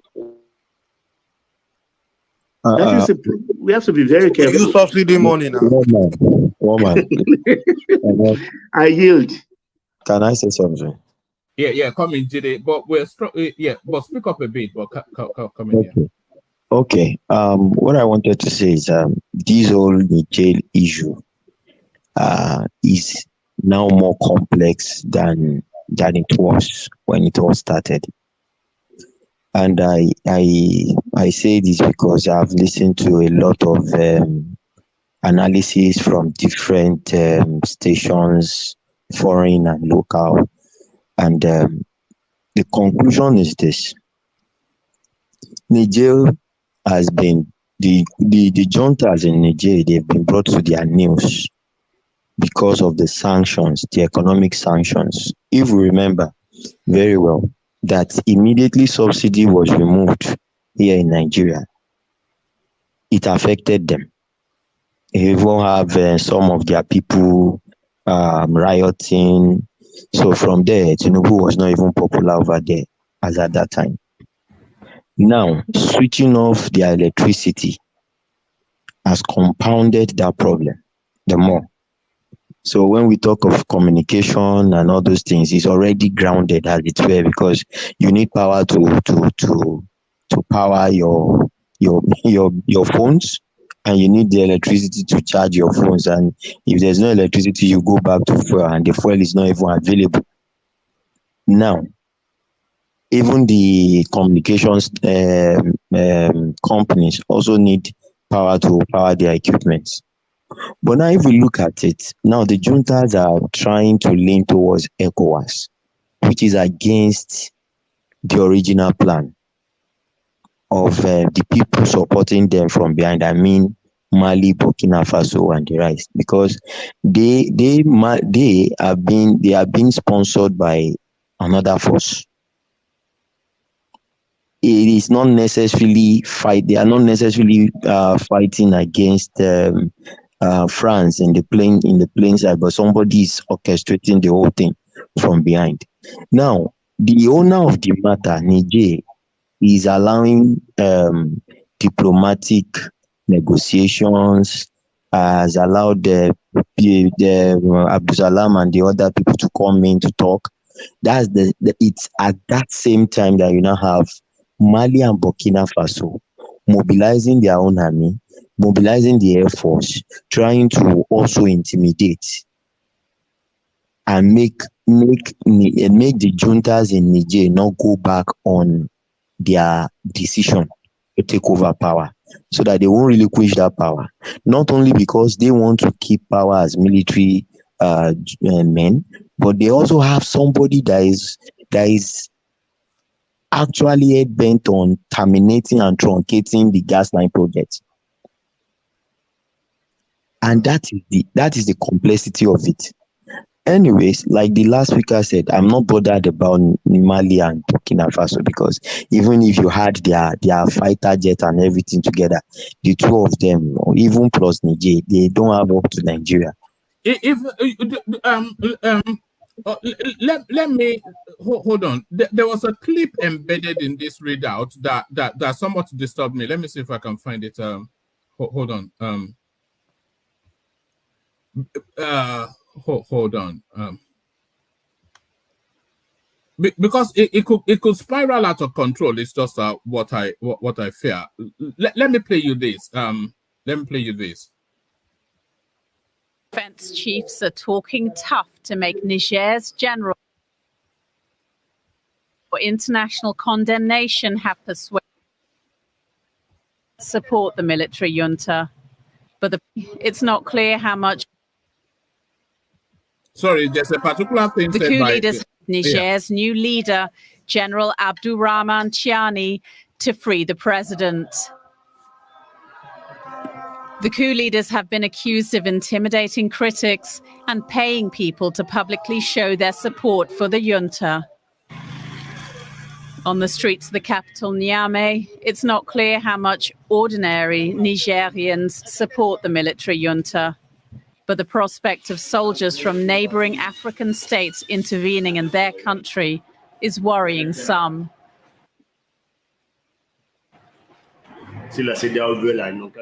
ECOWAS can come here if they want. We are waiting for them. They will get what's coming to them. They will have to go over dead bodies to get to the coup leaders. You see that statement right there is what bothers me. That's why we should leave them alone. Just leave them alone. One man. Why I was saying this is because Nigeria won't play America by force. Even it's not as worst as what you get from Mali and Burkina Faso. See, Nigeria, even ECOWAS is not the one pushing for war now. The way it's looking, it is Burkina Faso and Mali that is pushing for this war, because they are on all grounds against any negotiation between Niger and the ECOWAS. They have said it that they are not in for any negotiation. But now that's where the baffling question comes in. What is their main stake in all this matter? And that's why I said somebody is sponsoring these guys. Somebody is sponsoring them to push this matter to a point of war. And if that you have to say that the stake of Niger and Burkina Faso is that they are military administrations too. So if ECOWAS is able to repel Niger, then they feel that they will be under threat. No, one man. That's not necessarily the matter. Now, I think the matter is this: Mali and Burkina Faso, they've already leaned towards Russia openly. They have leaned towards Russia openly. So I feel Russia is actually using these two countries to check the influence of France in that zone. And should they take over Niger too, that means they will have control over Niger. But the juntas in Niger, they don't have that control, because yes, they rely so much on the southern countries in West Africa. I mean, the countries that border towards the ocean. So these people really, they have a lot, like now Nigeria provides the electricity. Nigeria has got electricity. Now, all the supplies that come from Nigeria to Niger, it has been cut off. Everything has been cut off from them. So these people now, they are already in the midst of, if they don't come to the negotiation table, the masses will turn against them. So they are being compelled to come to the negotiation table. But the people that the matter is not happening in their country. I mean, Mali and Burkina Faso, they are head-bent on going to war. If you listen to what their leaders are saying or what is going on over there, you will notice that they don't even want anything. They want it to progress to war. That is it. That is what they want. And that's why I said it is more complex now than it started, because now it's like the influence and the finger of Russia is clearly everywhere around Burkina Faso and Mali. Jide, I don't think that they want war either. But what one man said earlier, that if Niger should fall as a result of military incursion by ECOWAS in that country, then they will be the next. So that is why they are doing everything militarily to support Niger. It's self-preservation, isn't it? I think people are so keen to play Russia into this game. I'm not quite sure that Russia is as involved as people. People are so keen to play Russia into it. Yeah. So it's a scare tactics too. By doing that, they are trying to scare ECOWAS that, look, we will turn the whole region into a big mess.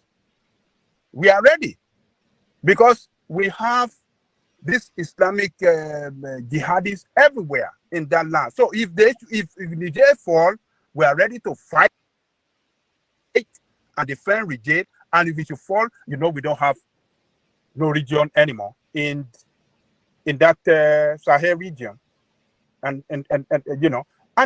you see, Nigeria has to be very, very careful because Ghana, that border Burkina Faso, did not close their border against Burkina Faso military junta. They have their border open.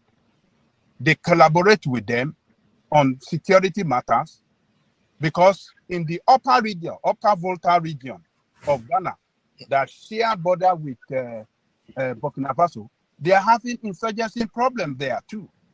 So, but Burkinabe army are fighting insurgency there, helping Ghana to protect Ghanaians living close to the border there too. So, you see, Ghana that is supporting ECOWAS here, supporting Nigeria and other ECOWAS to go and fight Niger, he's working with the other military junta, Burkina Faso, in the area of security of their country along the borderline. So Nigeria has to be very, very careful. It is not the war. The most dangerous country, I keep saying it, in this is Algeria. Algeria still have their border open. They said they will continue to trade with that country, and they are giving a lifeline for them as a result of their border. So they're still having business. Truck is still moving in and out from Algeria to Niger. So everybody wants that uranium. If France can be kicked out and Algeria support them, give them arms, in collaboration with this, Burkina Faso and this thing, and they were able to defeat or maybe pull the ECOWAS back. Who told you that Algeria doesn't want to have that uranium too? They want to have some share too. I agree with you to some extent, Ajanle Koko. But if it's about resource control, Ghana actually is bordered on their own head like a cap by Mali and Burkina Faso. And the border of Ghana, particularly with Burkina Faso, is seamless, just the way we and Niger are. Because from Paga in the upper Ghana, you can just trek in and out. So you can't even determine a Ghanaian northerner, whether it's a Ghanaian or a Burkinabe. There's a problem. And there is also a problem of Wagner. Mali is using Wagner as a kind of defense shield. And how did they pay Wagner? Because it's a poor country. They don't have money. So they give them gold mine. So Wagner is guiding them, protecting them, and mining their gold as compensation. Ghana is so worried about that they have to report Mali to Blinken some few months back that this is what Russia is doing at the head of their cap in the north. So it's a problem. But for Algeria, did you say they report to Blinken? Yeah, the Ghana president reported to Blinken. Yes. Why is he going to Blinken to report? Yeah, we all ridiculed that move because a president should be talking to a president and not a secretary. They went to daddy, American daddy, to report their brother. And you can see that it was a desperation. They were worried. That's why they reported them, because when you have Wagner in your own border, you have to be very careful because these are undisciplined soldiers, renegades. No. Wagner, trust me, no. It's a Russian private army. They are they are renegades. They are renegades. They are as far as I'm concerned. An army that left Ukraine front and want to turn their gun against Putin. That thing is propaganda, man. My question is, why when Mali and Burkina Faso did their coup, why wasn't any deterrence to it when they did it? Why? Exactly my point. Yeah. Why? I can't figure that out. Why was ECOWAS quiet? Then all of a sudden, Niger Republic's a new, yeah.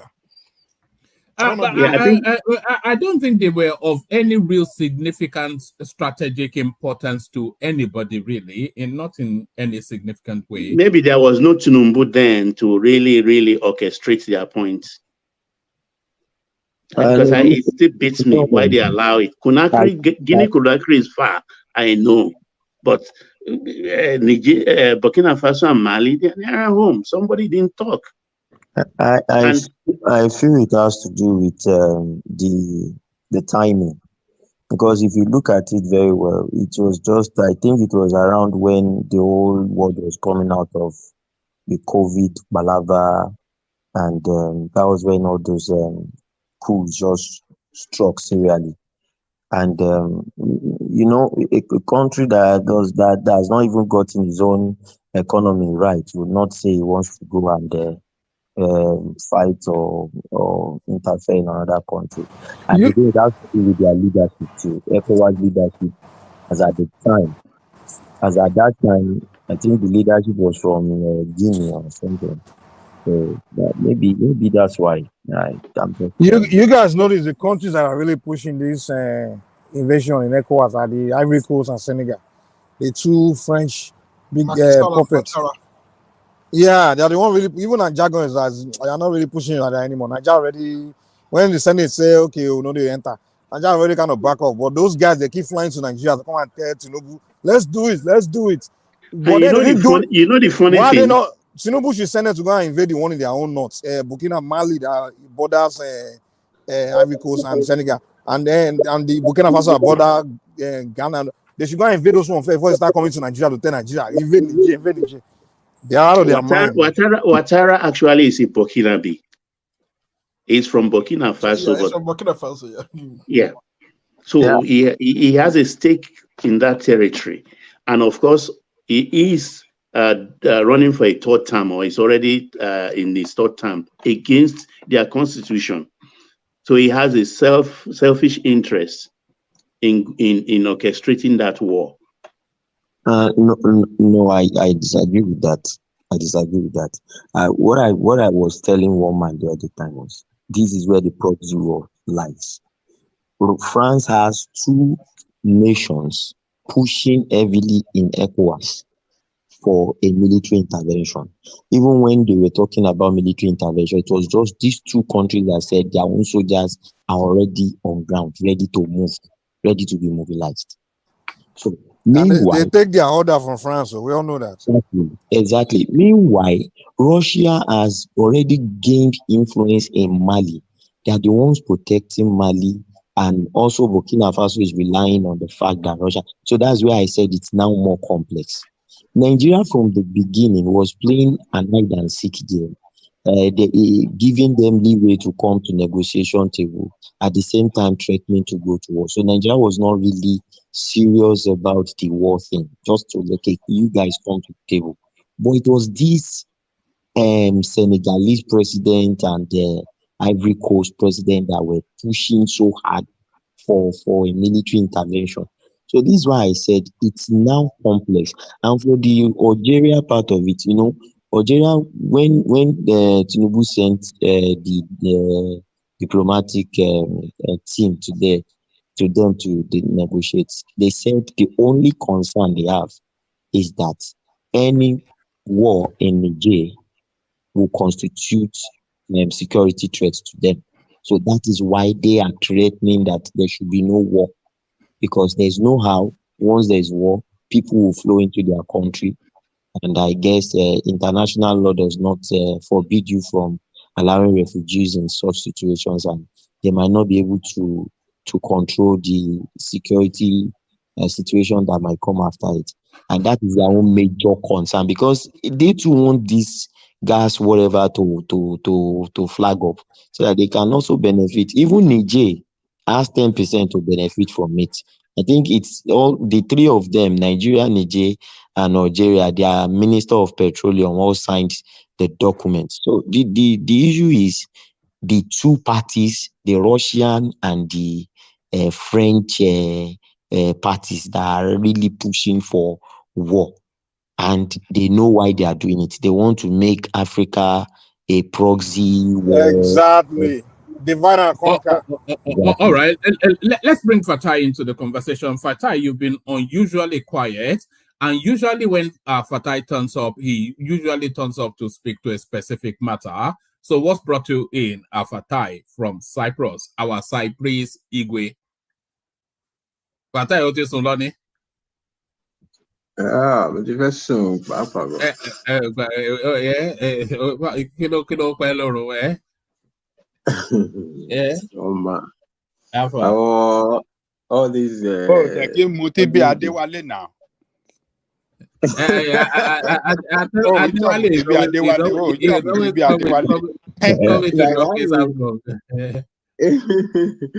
Bàbá mi ẹ kú gbádùn bàbá mi. Bàbá Aláìkòkò, you spoke this Algeria. I mean, so I don't know, Sha. The politics of pipeline, you know, a lot of people speak. Well, if you have to, some people, if somebody doesn't understand the politics that killed the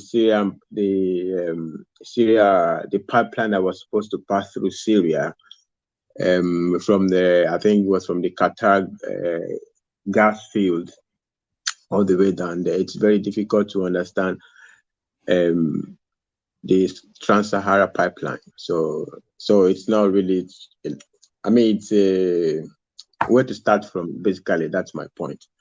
But I mean, I said, like the other, you know, during the election and then the other day already, I mean, that's how much it's possible to say about it. In the sense that so if the exchange rate is wild, I mean, so in order to adjust for a bit of purchasing power, okay, maybe not too much, but I mean, what is wrong with increasing people's salary? Are you talking about the Tinubu'S survey? The Tinubu'S survey that led us to that? No, I heard a discussion that there will be a salary increase or something like that, and then whether salary increase affects inflation or whatever. But Alikoko was having this argument. Somebody came in and says he has 2 degrees in economics or something like that. I don't know what that was about.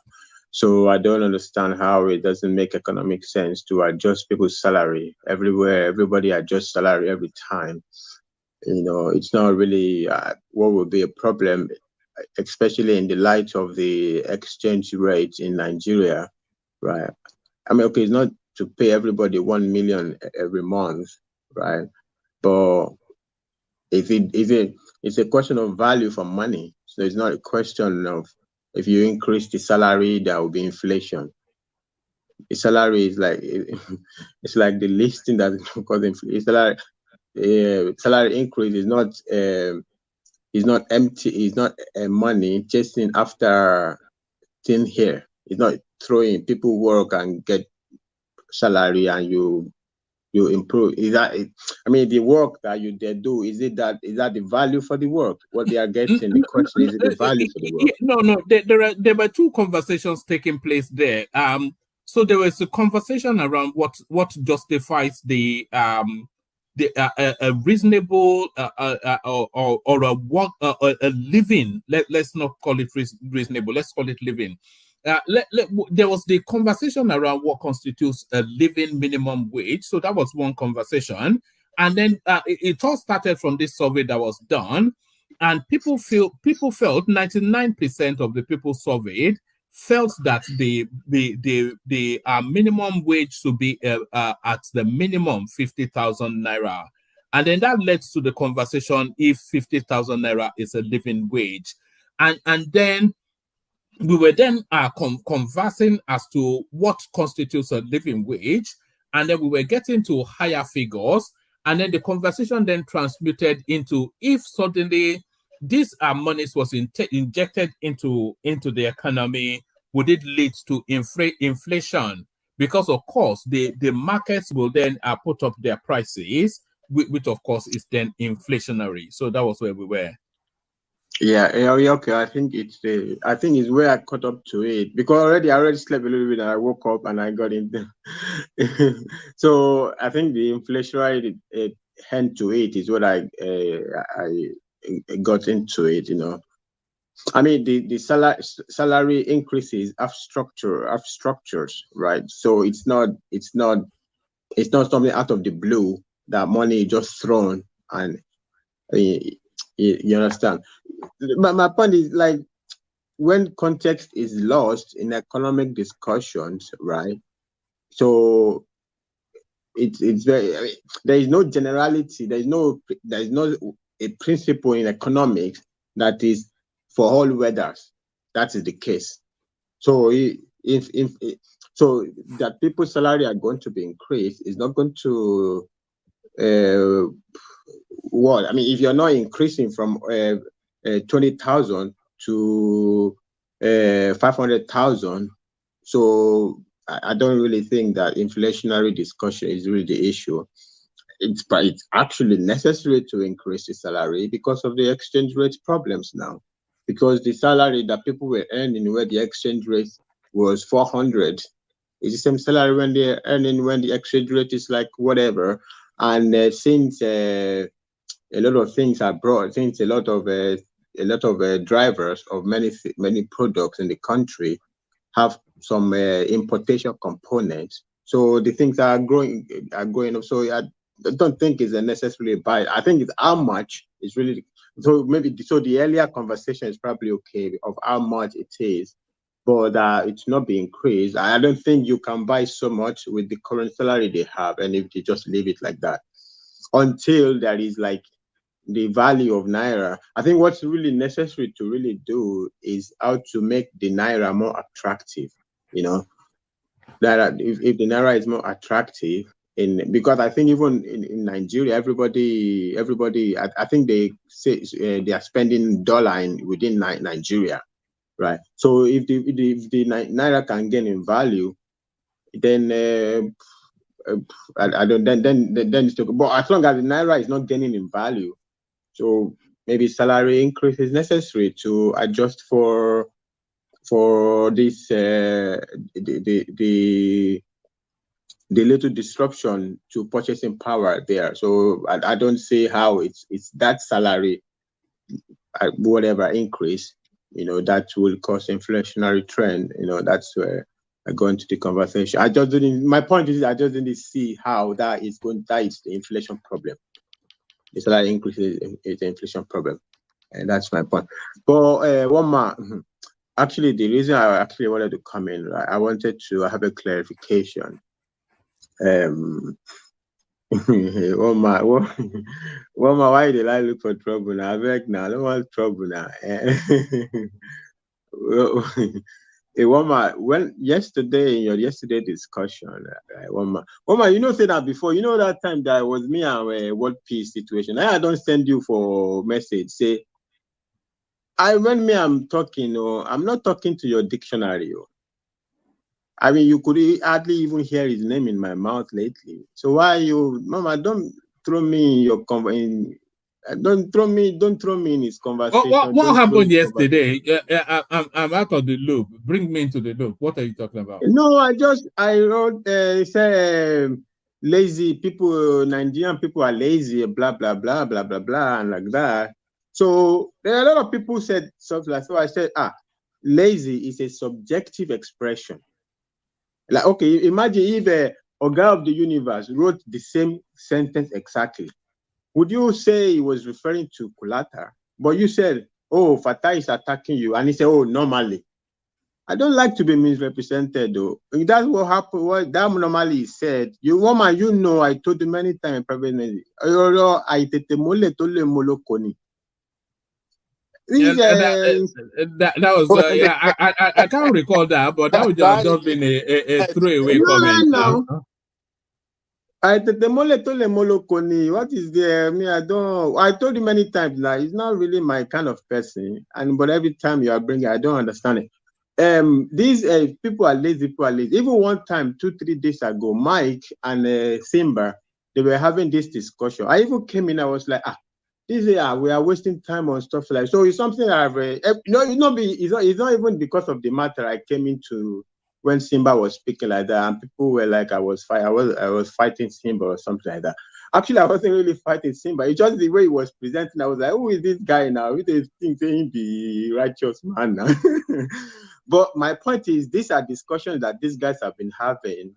I mean, okay, because he hijacked it yesterday doesn't mean I was referring to him, right? Mike and Simba have been talking all these things all this time, Sorry, hey, hold on. I thought you got to bed, Plata. I thought you got to bed. I was hopeful that you had. My AirPods is on. I've been dozing, but I have reported you many times to one man. Okay, but why is this guy bringing drama, unnecessary drama here? You shouldn't be doing that if you don't want drama. Doing what? What are you talking about? Why are you being so dramatic? What's all this about? You're very dramatic. Okay, don't worry. I mean, I don't like all these side What's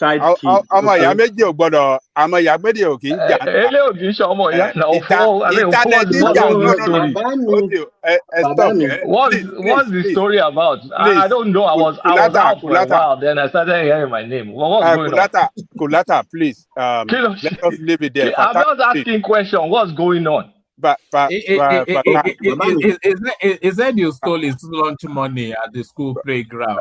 How much is it? $1.50.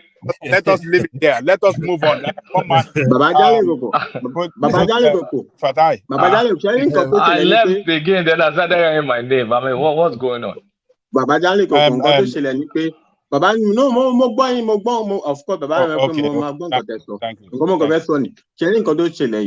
one man lofa. I mean, people think say I get angry. Me, I don't get angry. I'm very you think about it, me.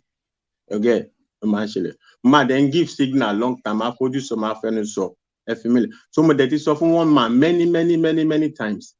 Okay, but one man, I don't know what man is thinking or the way I don't know, boy, it's his show, so I don't really, when they are joya.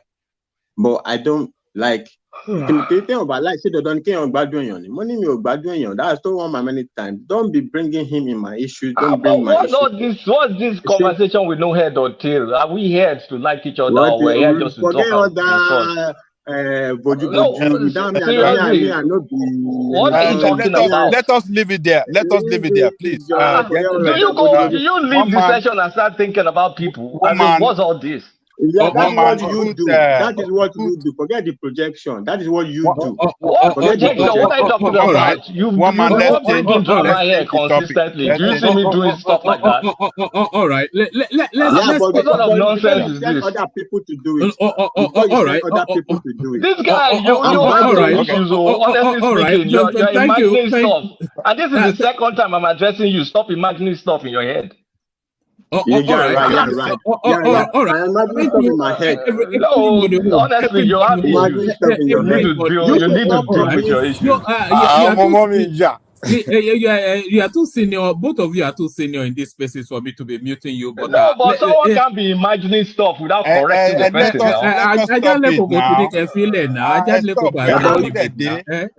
But you should stop. If you ever see me even addressing you or anything, you just come here and be talking every time about this. Forget all that. I will not be fighting. What's the problem? Forget all that. Those are not fighting words. By the way, this is not any fighting words. I'm not here to fight anything. I don't give two hoots about you. Can you just let it go? You should stop copy pasting me. By the way, who's copy pasting you? Dude, you have issues. I've been coming to this platform for a while. I think you think about me too much, and it's not healthy for you. It's not healthy for you. I'm not here. You talk about me. You insinuate. I come here. I do the bit. You're here to come and be talking about me too. Are you obsessed? Wait, stop all those words Are you obsessed? No, honestly speaking, are you obsessed? You and I are not in the same area in life at all. I have zero to do with you. And don't be bringing my name into whatever you want to do. You do it all the time. One man, I beg, dismiss this stuff. You're a non-entity. All right. So you should listen to Ajanle Koko if you don't listen to me now. So Ajanle Koko said, no, I listen to Ajanle Koko. He's the one that you are still going on now. You are still going on now. So that's to say, I left. You come here and you start mentioning my name. Kilode. All right. Okay, I think it's all right now. Please. I was going to go to Baba, but Baba Tipino Lons, he can't bear it anymore. But let us move. Let's move on, and let's move to Jide. I was going to move to Baba. I think Fatai is still a flaw. Take him on another topic, and let us close the matter. All right. Let me take Fatai to the Isheshe space then. So Fatai, list of states that have declared Monday public holiday. So it looks as though the Yoruba space are trying to reclaim their Yoruba-ness by declaring a Yoruba day. So I think August the 21st is the day that they have identified. And 4 states signed up so far, but more significantly, Lagos State is signed up, but even more significantly, Kwara State is not signed up. So what do you think the politics is then that is underpinning this Isheshe narrative? One man, this one you carry me go. And this one carry me the goal. I'm with this one. I don't know what to say in this regard though. But they should let us be ourselves. I think that's all I can say. They should let us be ourselves. All right. Let me take you to this space. Let me take you to the space there now. Buhari's ex-aide reacts as Peter Obi joins APC chieftain at wedding of Deputy Senate Speaker's son. So this is Peter Obi, of course, surrounded by Jibrin Barau, who is the Deputy Speaker, and that, of course, Godswill Akpabio, and that is Peter Obi with his hands behind his back, as ever. It just that the guy is an element from it just is beyond everything that is known. But what are you trying to say now? What I'm trying to say is hands behind his back, like a yes daddy, you mean? Yeah, it is not yes daddy. Oh God! I was thinking I was only it is the process. Woman, do you think Peter Obi would have invaded Niger? Peter Obi can. He wouldn't even know anything about it. You know. He will send yes and then at least. He will say. He will send Kanu to go and deal with them. Yes. Yeah. Maybe Peter Obi won't join APC now. Maybe he won't join APC. Woman. Yeah. APC. Woman. The funny thing is Peter Obi's visual example, Pakistan. They just increased their fuel price, right? And everybody is shouting it. So Peter Obi always like to use Pakistan as an example to them. Is China not his go-to example? And China. China, isn't it? China. No, he uses Pakistan as well. He uses Pakistan as well. He uses Pakistan. Pakistan that has bankrupt. But what sort of reaction are you expecting from his space to this sort of imaging being put out? Those ones are still spending mandates. Are they still spending mandates after this image? I'm looking at their post and they are saying judiciary must not fail or something like that. And they keep posting picture of all eyes on the judiciary. All eyes on judiciary or something like that. And they'll be posting the picture of that Yoruba justice. I don't know what that man have done to them. That man will be, they keep from day one they started posting his picture. Like, I don't know what that man do to you guys now. Is it the only justice? Yeah. No, is the Chief Justice of the Federation. That's why. But carry on, Fatah. Yeah. I think Peter Obi is preparing for a transition of a mind transition. I think he's trying to. The picture is not by accident. He's trying to let his people know in case the judgment doesn't go. I don't go. They don't carry me. They go. I don't know, but I think I don't know. I don't know. Because what people were speculating was that why did he not shown that it's not anything meaningful or significant. It's just somebody that is not has no association with getting married. It's a political thing. Him going there. That's just the thing. But what politics is it signaling? Yeah. Yeah, it's not by accident. It's signaling. It's signaling. You know, it's very difficult to see how Peter Obi wins the case now. So he has to start doing these little things, the little cameos, to let his people, you know, to prepare to wet the ground.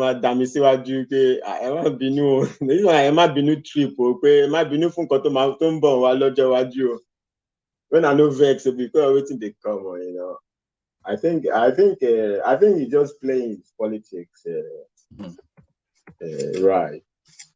To be honest with you, I didn't really have muscle to really coming from. Anyway, is this a carryover from yesterday? You just wanted to come and do both bars, Abby. You wanted to come and not do really, both bars. Not really goes bad. I just wanted to say 1 mile. So 1 mile. 1 mile, I don't tell you now. That's all I wanted. If I wanted to do goes back, I don't come in yesterday now. 1 mile. But I just want to say 1 mile. Leave that side now. You know.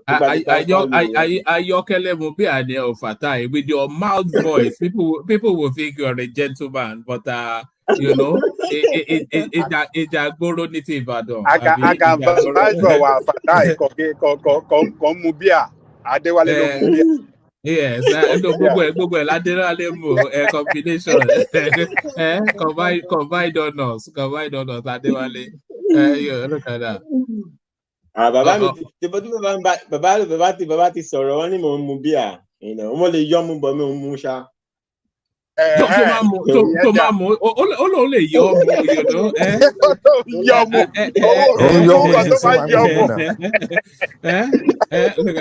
Yorùbá ló sọ fún yín. Yorùbá ńlá ló sọ yẹn. Look at that. One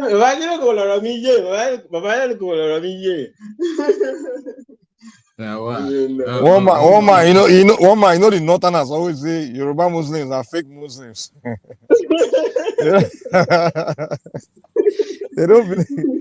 Look at Barry now. When the guy was praying with the Northerners, he's the only one that sat on the chair doing this. Where the other on the ground, you know. As a Muslim, Islam,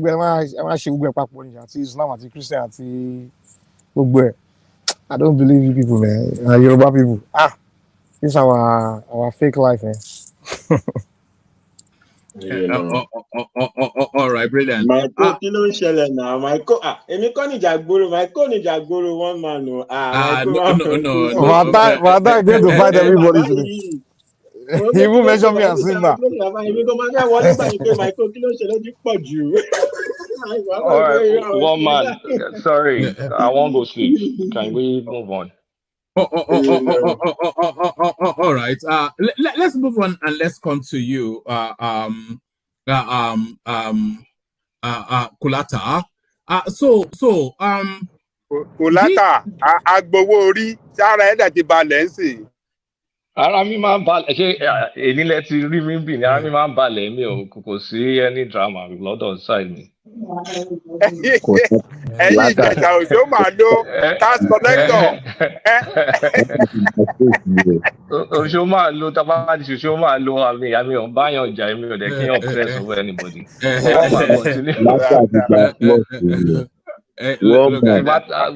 We say it as it is, kò sí problem, we're straight shooters. Compensation Abiola lẹ́fẹ̀ẹ́ ṣe fún Kulata yìí o. compensation. No, because the compensation but continue one man. Let's bygones be bygones. Yeah, let's go to yeah, I understood what Jide was saying. I think I was speaking to a different space. Emefiele should be accorded status of economic saboteur. This is a national observatory. You know, the way the DSS are handling this case are coming up with the most ludicrous of things, that he had a Dane gun and some cartridges, and then they are transmuting that into 20 charges that nobody knows what they are. They just amateur. And if they cannot nail somebody like Emefiele for all that he has done over such a vast period of time, then what even purpose? Are they not meant to be the most advanced in terms of investigation in Nigeria? And this guy was committing all of these atrocities in open glare. So the concerns being raised by this national observatory, that the amateurish way that the DSS is handling this guy is going to slip out of our hands. So do you see then that this guy, for reasons that they cannot just come together to put a coherent, it's the same with Nnamdi Kanu, isn't it? Remember when they took Nnamdi Kanu to court and the court just stripped by half all the charges and threw it in the bin? So are we going to see this sort of amateurish play out with Emefiele again, and this guy will slip through our hands? Is that a trick question? You're already seeing amateur hour. You're asking, are we going to see amateur hour? You want to, someone as big fish as Emefiele, I mean, normal sane climate, you're supposed to have investigated, have your crimes and your charges, and you go with him with valid charges. You first go with him, you go on an fishing expedition, you give him gun. I mean, that's the most ludicrous charge. Okay, he owns gun. Then you now start investigating. Then you want to be bringing in one by one. If you go to court, Emefiele will win. Because these guys, they don't have their acts together. And, I mean, what did you say that they should prosecute him for economic sabotage? How do you prove that it was economic sabotage if he worked with Buhari for whatever policy? It was probably within his rights. The only thing you can find him for is for if there's blatant corruption, like they said he was passing money to buy cars or something, 100 million naira. But that's just 100 million. Is it 100 million naira this year, 100 million? I don't even remember. But whatever the case is, if you can't find, I mean, it's going to be difficult to penalize him on anything tangible because it was working in concert with the government. So at the end of the day, they're going to make this guy a hero. And they've already even made him a hero by doing this shambolic way of investigating. Well, man, I have one question about the DSS. Why is it that when they want to arrest one easy person like that, when they could just walk and pick him up on the street, they would take 1,000 soldiers to his house, shoot up the whole place. Amateur dramatics, I mean. And then most of the time they will miss the person. When they wanted to arrest Igbo, they took 1,000. They could have just waited for him to wake up in the morning, step out of his gate, and just arrest him. They took 1,000 soldiers, shoot the whole place, kill one unarmed guy, kill the dog, kill the cat. The same thing with Kanu. The same thing when they wanted to arrest you in his hotel. We saw that video now. They took about 30 of them outside, 50 enter. Why are these guys foolish? Or what is going on? What? You know, if they are just invited drama, yeah. If they are just invited to their offices, he would have gone. I don't think Showore is he would have gone with Falano and you know, and look at how they rearrested Emefiele at the court as well, beating up prison officials, and you know, just I don't know, man. It's unbelievable. Kolata. It's at the end of the day, this guy to be, unless they do proper investigation, like thorough investigation. But you've already arrested him, you'll now be releasing charges. The guy is gonna become a sympathetic figure very soon. The way they're mishandling the whole thing. And again, you cannot arrest a guy for incompetence. Or I think I said that months ago. So, I mean, it's not just his own incompetence, it's also the incompetence of the government he worked for. So they should, if they want to do anything, they should go have some balls and look for corruption, real corruption. But if you open real corruption, then you will have to be prepared to sacrifice some of the closer figures in Buhari's government. Is Buhari ready to? Is Tinubu ready to rock the boat? Is he really ready to rock the boat? That's the problem. Is he's not prepared to go that far. A lot of people are saying for Tinubu's administration to have any meaning, it will necessarily have to rock that boat. Not really now, because at the end of the day, what is done is done. Like, okay, Emefiele borrowing, is it $13 billion from all these foreign banks that they used to share for dollars at $400 round trip and go. Okay, what are you going to do? That's crying over spilled milk. The damage has been done. So what are you going to do? You're going to arrest him. Are you going to get money back from him? I thought I told you, like, I have some investors, Paddy, that told me some billions under Emefiele's name. No, not that many billions, very few, but invested in what's called hedge fund. Are you going to be able to take that from him? You can't take all that stuff from him now. It's just some things needs to be done in a strategic way. It's not just everything is not bow. Because going after money like that, money especially stuck in the West, they will frustrate you. You won't get a dime. So at the end of the day, except they just want to torture the guy and keep bouncing him around from court to court, it's going to be a futile effort. I mean, they may catch him with some crime, but maybe a few millions of dollars, millions of naira, max millions of dollars. Is that the hill to die on? I mean, really, I think DSS needs to get their act together. They don't know what they're doing. This is not how hold on, Jide. Kulata, let me take you to this space. All right, actually coming, Jide, but I want to push Kulata because I think he's ready for his bed, but coming, Jide, yeah. Oh, okay, Kulata. I think the case of Emefiele is different in the sense that DSS, I think they had the intelligence that Emefiele was planning to leave the country, and as at the time they had that information, they had nothing against this man, but they knew this man had a lot of things with him, and they need to get it from him. So they had to look for some flimsy, unnecessary excuse to hold him or arrest him, and that's how they came up with this gun possession. Yeah, probably he possesses a gun and he doesn't have license for whatever for it. I don't know. But hadn't DSS been investigating him one time that he traveled abroad? They had been investigating him for over a year. Let me land my point. Sorry. So now the guy was asked to submit his report for the expenditures and whatever, the CBN, whatever. The man was like sitting on it.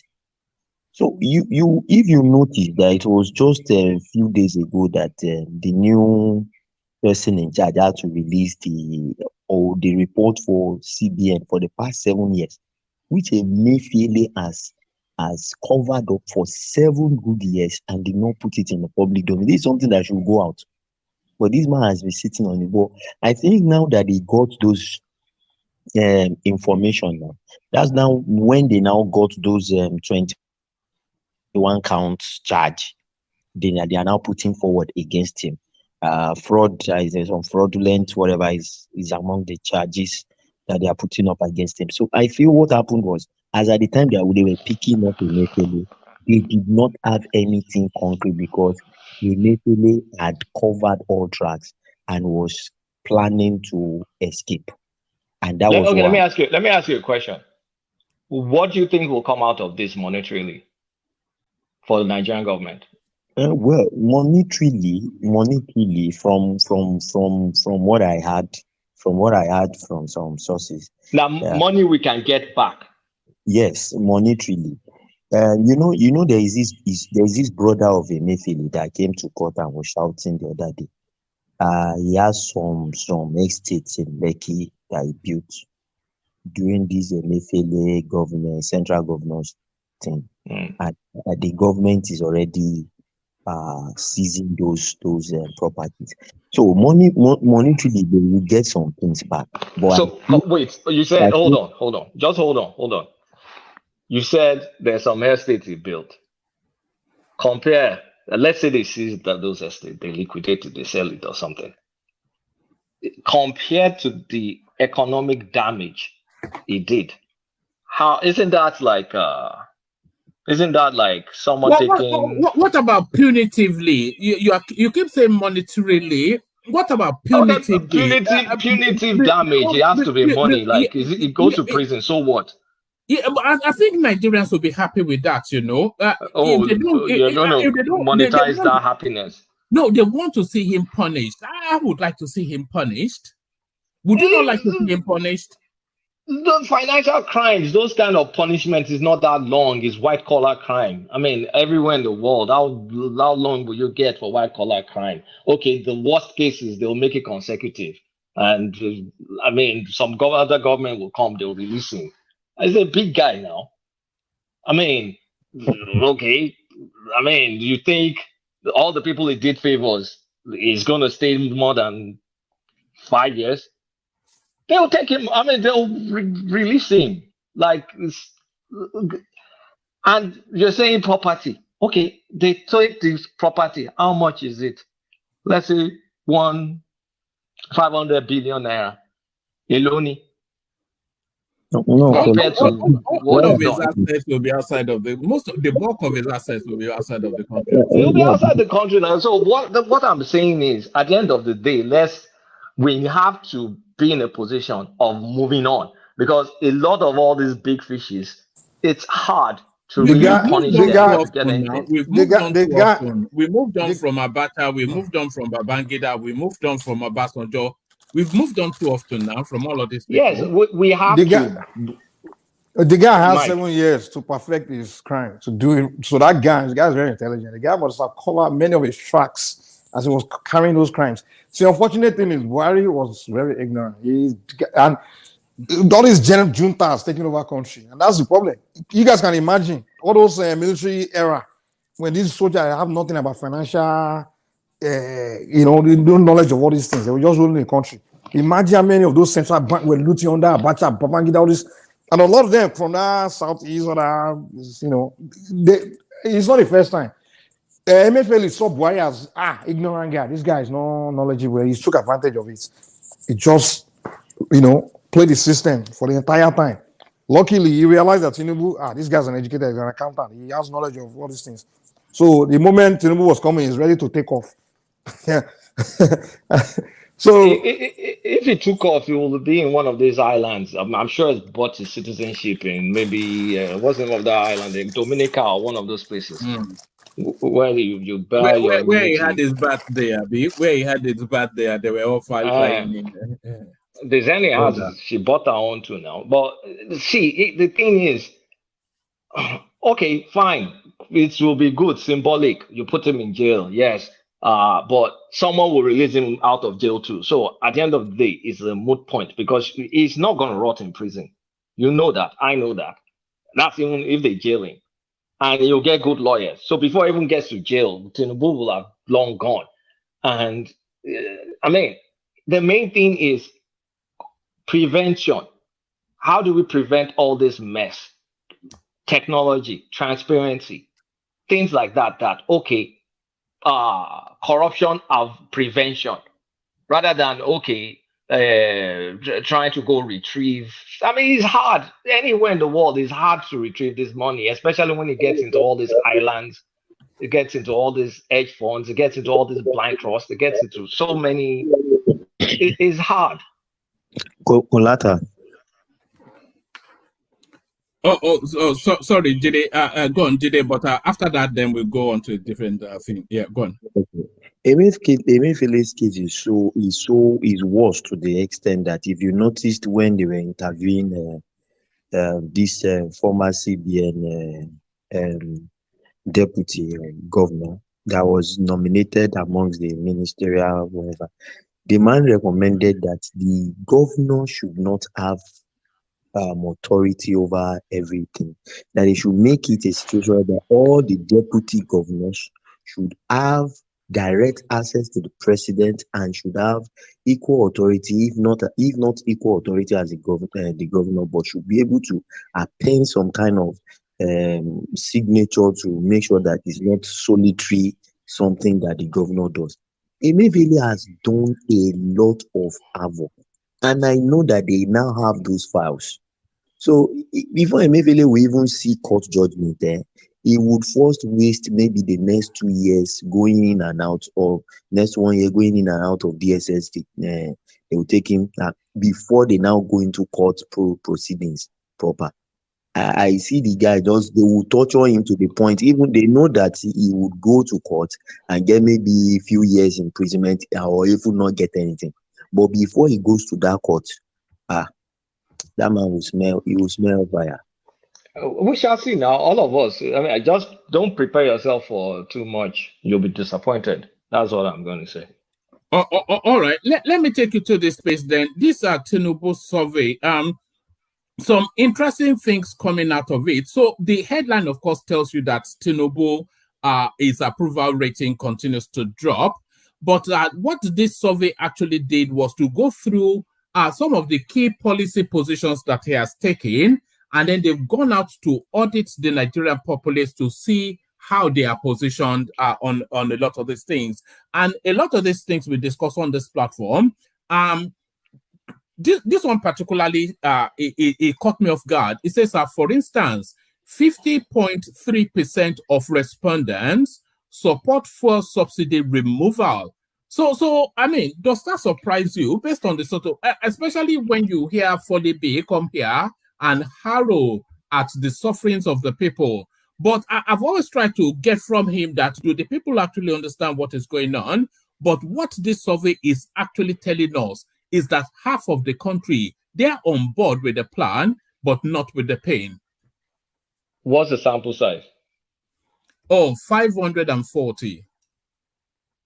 What is it scattered throughout the country, or where did they do the polling? The 6 geopolitical zones. It's not a very reliable poll. 500 and something divided by 6. I don't know. What's that? I mean, less than 100, maybe 80 something each. Also, I don't really trust the validity of that poll, because for 50% to respond like that, people that will respond like that must be very highly educated, that can appreciate removing subsidy, because I don't think a normal Nigeria off the street understands this concept of subsidy removal and how it affects government posts. Now, I mean, for you to talk about that, that means you understand some government economics. Like, you don't see, in an average Nigerian doesn't see government struggling to pay bills because they can't feel it. It's not part of their daily life. They've always been used to this. So there's nothing, what I'm trying to say is there's never been any dividends of good governance in Nigeria where whether government can pay their bill or not makes a difference in their life. So I will lean towards this being rigged, or this being they pick a particular sample that's more favorable. I really don't think this represents just flat out 50% average of Nigeria, because first of all, how many people tuned into the subsidy conversation during the elections? Not many. How many times did Tinubu address it in campaign? Not a lot. So, like, I mean, even the few people that are educated, like Obedience, for example, they don't get this subsidy removal. All they know is pain is getting inflicted. As government, I mean, the impact of subsidy, direct or indirect, is sometimes we have fuel scarcity. But when you look about it, they've been having fuel scarcity since the 90s. And I mean, those are some of the indirect issues of subsidy. So how will they know that me going through suffering is good for me? I'm not buying it. I just don't think 50% of the populace are that sophisticated to appreciate the nuance of subsidy removal versus no subsidy removal. I'm not really buying. Because it's the same conversation that I was having with Gandhi Koko, and I was saying to him then that any survey company that is what is, or consultancy that is what it's sold, will make sure that they not only the geographical spread but also the demographic spread, because that is the only way that they can claim to be truly representative. So it's not just the educated people, I imagine. And yes, the 540 is more of a snapshot poll than anything comprehensive. But I imagine that it's not comprehensive, no, but it's as a snapshot. That snapshot is picky in the people that they snapped, in my opinion. It's pretty. They must have gone after a certain demographic. Do you honestly think 50% representation of Nigeria feel that this pain of subsidy removal? I mean, they're not talking to you or me or someone like that, though. We can understand it. But we're talking about an average Nigerians, barely educated average Nigerians. Nigeria where people die at the age of 52. That's kind of like our life expectancy in that country. A country with life expectancy of 52, you think they will appreciate subsidy removal discussion and they will have this nuanced response. I think it's a lot of BS, in my opinion. You see, another thing we need to start putting into consideration is a lot of these things we discuss about problem, hardship, and people dying early, all those things. Majorly in the major cities, like the inner cities. We don't discuss the rural parts. You understand? Like most part of Nigeria, those towns, like a lot of things we see that's affecting us in Lagos, it's not really affecting them there. But we don't, we just think Nigeria is Lagos, Abuja, wherever people are thinking there, how they are feeling there. That's Nigeria.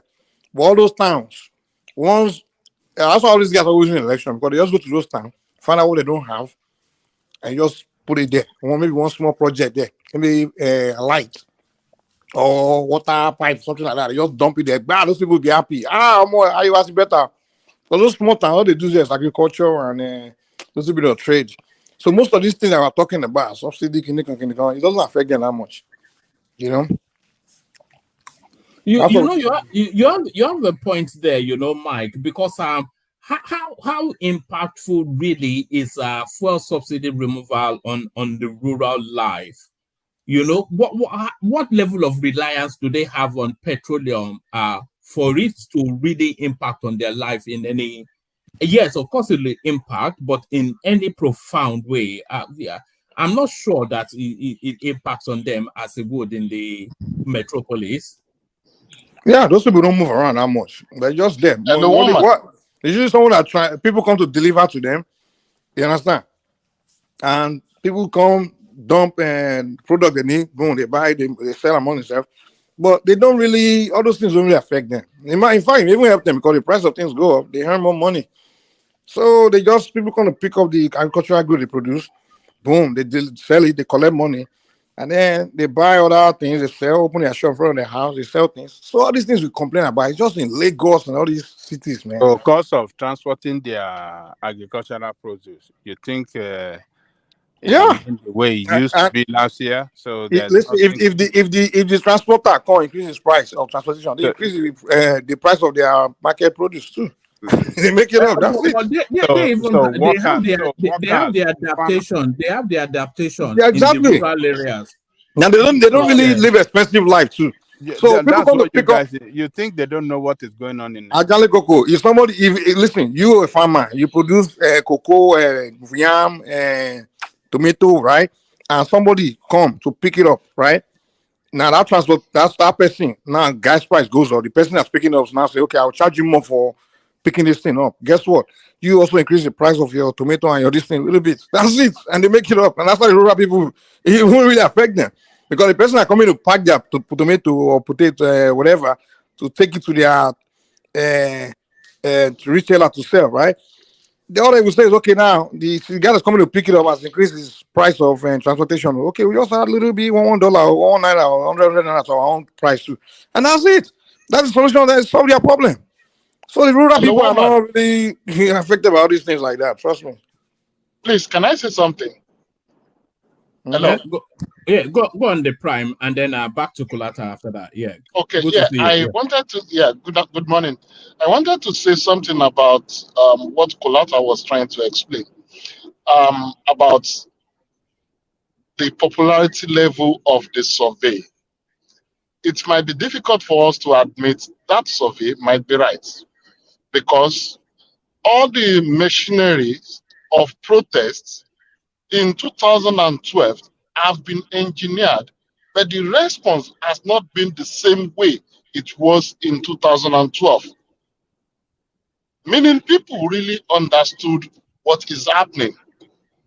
The NLC, the activists, they've tried to mobilize Nigerians, but the people are not just focusing, they're not just turning out the way they turned out in 2012. I think they understand subsidy. Let's give them more credit for their intelligence than we would like to. That's just what I wanted to say. I think I'm with you on that. I'm not with Kulata to quickly dismiss this survey, but it's not on the basis of the sample size or even the possible demography. Woman, I'm not buying it. Woman, let me say one thing. The fact that there are no riots on the street and people are making lifestyle adaptations. But you know that people get beat down to the point where there's no energy to even riot. Do you know that? Woman, you see, one thing we don't know in Nigeria. Like, I'm a person that recently I've been doing more traveling to rural part of Nigeria. Like, I travel a lot, to the rural. And in the 90s, those days, when I ever go to rural part of Nigeria, villages, you just want to get out of there quick. Because everything there is mud house, no electricity. They were just dusty. But most rural Nigeria I go today, government electricity is there now. Now they are even their houses. You have to see more the houses now. It's like Michael, there's a lot of there's still. But what I'm saying is that in those rural people, they can tell you that we've advanced. Honestly, compared to the city, we in the city, we are the one that can say Nigeria hasn't moved forward and it hasn't pushed. But those ones to them. I go to this thing, I don't understand the name. This town, they say, it's like now they don't know what banking, all these things that come to them now. Even phone, cell phone, they all have it in rural parts. So then they believe Nigeria's advanced. That's what they see it in those parts of Nigeria. They see themselves as this country has really moved on. I remember when there was someone who tell their children, like, we didn't have all these things when we were growing up. So some part of Nigeria they see things one way, but the other part we see it another way. I'm not saying they come to the city to come and do things. You think they don't buy clothes? You think they don't buy other things? You think they don't relate with people in the city or have some? They don't live in the city. They can come and pick something and go back. Most of them are known. I know what they do now. Let me tell you one. You. Why are you trying to detach them away from the economic, as if we are not in the same country? You need to travel to. Hold on, Mike. What Mike is saying, and I suspect myself as well, is that their economic reality is a different reality from the metropolis, and how the economy impacts on them. It impacts on them at a slower pace because that is not true. It's true. I'm telling you. It is true. That is not true. And let me make this I'm telling you, I'll travel to this rural part, and I'm telling you that I even envy them. These people. This point to one man. It's what village you go in Nigeria now, you don't see electricity there, or someone have a cell phone, they are trading. Let me tell you what somebody I know in the village that's living flashy life. Hold on. This person does the trading over the phone, right? They order all their goods from the phone. They don't have to travel to the cities anymore. They order it from their supplier from their phone, and then they will have a transporter. They will send message to pick it up. They wire the money to him. He picks it up. He just deliver it right to their place. And sorry, Mike, I've experienced that directly. Actually, there was a time that I was going to Ondo, and then the vehicle that I was boarding, some lady gave a package to him to give it to somebody at the depot. That's what they are doing now. And they paid him. So it was more like a parcel sort of parcel like Uber kind of system. I've never seen anything like that before. That's what they're doing now. Even there's that Uber system. They're doing it now. Even some guys, that's what they do now. They don't. And it's the phone that facilitates that. The phone, exactly. With the advent of technology in those rural areas, those rural people are living better life. Hold on. She then takes the phone number of that driver and then texts it to whoever the person is that she's sending the thing to, and then so that when that person then gets there, the driver can then match the numbers together and hand it over, probably take a snapshot, and that's it. So I'm telling you, that's what goes on in that rural part. I go there now. They are making money. They are just living a good life, man. Hello, man. You know one thing? Our need for forex, Babajanle Koko. Yes, the sir. Economic reality differs. For those in the cities, it is part of the aspiration of the parents to send their kids abroad to study. The people in the village don't need forex. They don't need dollar and pounds. Their own economic reality is to send their children to Aochipoli, University of Benin. So they don't need dollar. That is one of the yardstick people in the city use to measure governance. While for those people in the rural area, it is not part of their own ethic at this point. We are not denigrating them. We're just saying their economic reality. No. You guys are getting it wrong. Look, number one, these people are the most neglected people. Right? Really? Hold on.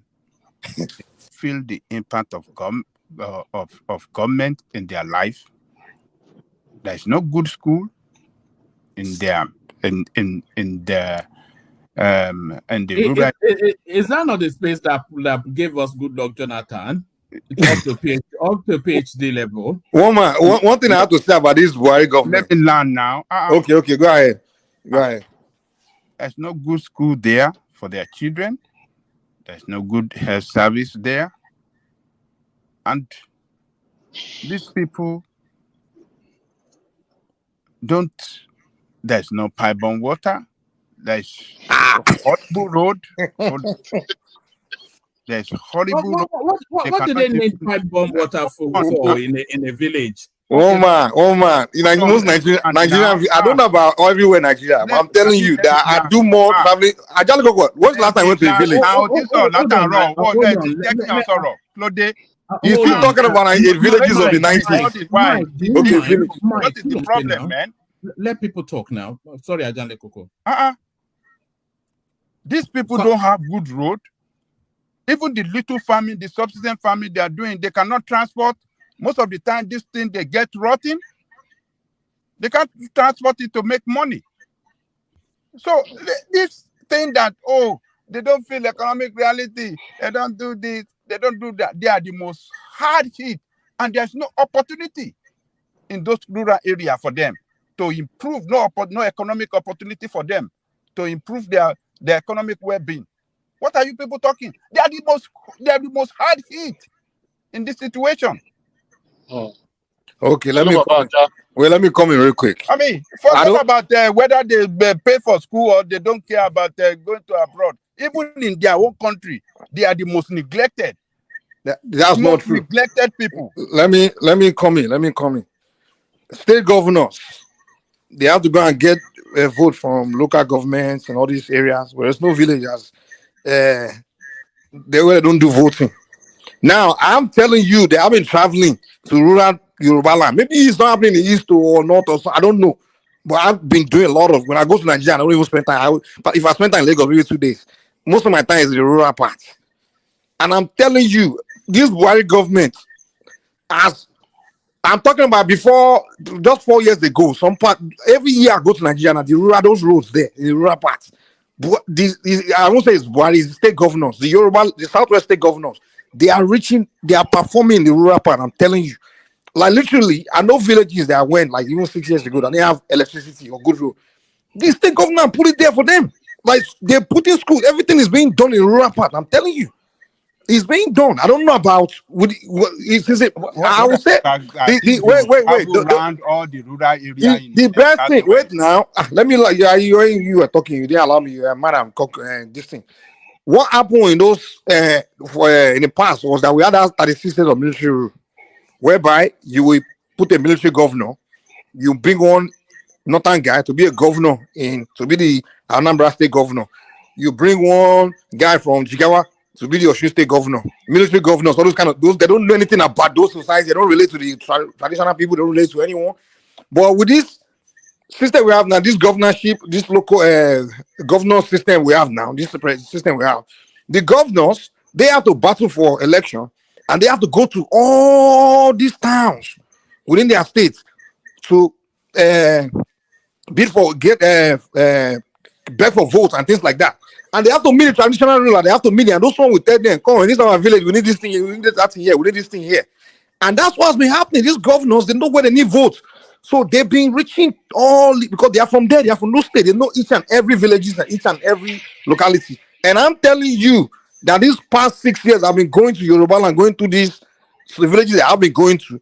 On a yearly basis, this is getting better. Like the road infrastructure is coming there. There's actually no some villages that know that they didn't know what electricity was 8 years ago. They have electricity there now. They have the kind of house they are building now. It's not even they don't even use them mod anymore. They use real concrete POP building inside rural area. I'm telling you, and their life is still the agricultural life. It's not this city life. Their primary way of economy is still agriculture. They all go to the farm, they produce, and they have transporters that pick up their farm produce and take it to the cities, and they collect the money, and they don't pay rent. They keep the money. The rural part of Yoruba land, I don't know if it's the same thing in other parts. They are getting better. Now, when you are saying, they need this and that, their life is getting better. Before this system came, it was more the hot. It's not like they had one advanced society before, or anything like that. But what I'm saying is, the people there, in the rural part now, you see people looking fresh. Like if you go to village, they look dusty. Yeah, taking it too far. Man, you go to those villages now, you see fine girls, man. I'm telling you, these girls are looking fine girls in the rural area. I'm telling you, man, they are wearing jeans. They are looking fresh. But you know one thing, Baba. Even when you go to the city, you see the people. The only place I saw hunger was in Lagos. See poverty was the city. I'm telling you how people look so lean. And Ajale Koko. One man. Ajale, let me land. One man. This last year when I went to Nigeria, I traveled to those rural parts, and I didn't see anybody looking hungry. It was something I went to Lagos. I went to go to the capital city. I started seeing poverty, beggars, everybody just hustling, back. But the rural people, they're just looking fresh. They are looking fresh. They're eating fresh food, and they figure a way. Especially that phone. The phone is in their hands too. That's social media. They are on it, and they used to do business, trading with the city, and their money is coming from the cities to them. It's only in the city where I saw poverty, especially Lagos. Everybody just look crazy. I'm telling you, I'm like, well, in the rural part, they are smiling. They are, especially traditional area, they are celebrating their festivals, everything. And the city is now there. Now I'm like, around these people I go build also. And there's no corrupt, they are not as corrupt minded. They still have their humility. They have families together. And they go to grow their food. They order easy clothes. They order clothes from the city. They wear clothes. They are trading, even buying everything online. They are online. Rural part of Nigeria. Hello, Mike. Hello, Baba John Legoko. You know one thing. When you say good education, good road, some of these things they are subjective. It depends on the stage you have. To the Dangotes of this world, if they see me and you, they wonder how we are still surviving. That is one thing I always know. The education, you want probably a high-tech education. To them, the basic education where the teacher writes with chalk and imparts knowledge, is still good enough for them. So sometimes we have to also understand that we've passed through some of this stage. Some people are still going through that at this moment. So it's not as worse as we might think they are living. And that is the problem most of us abroad do have, that we end up putting family problem on our heads. Oh, they are surviving with $1. These people are living their lives. All right. So somebody sent in this clip that they want Kulata to react to. So hopefully Kulata is still there. Kulata, somebody wants your reaction to this. Resources. Okay, please spare some of the expenditures of going to space to invest in a pipeline that will give you gas in Europe. I don't care what Russia will say. I want to compete.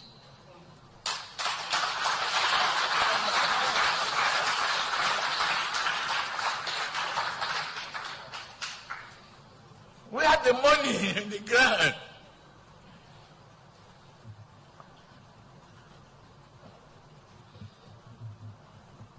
What I come to promise you is that this action will speak louder than my voice. Everything that I've loaded in the teleprompter and I departed with them after listening to you. I was talking from an imaginary point of view of the promise. I didn't know that you've done your homework, you've read the critical manifesto, you've renewed the determination to renew the hope of every one of you in this room. You are determined to be here, spend time, to do something. What's left is patriotism. The country is ours. And the passport that you are holding, until you go to exile, I hope you will never again face the goons like I did. The usurpers, the military goons that petro-bombed my house. So there it is, Kulata. So this narrative of Niger Republic, it cuts deeper than just what is going on now.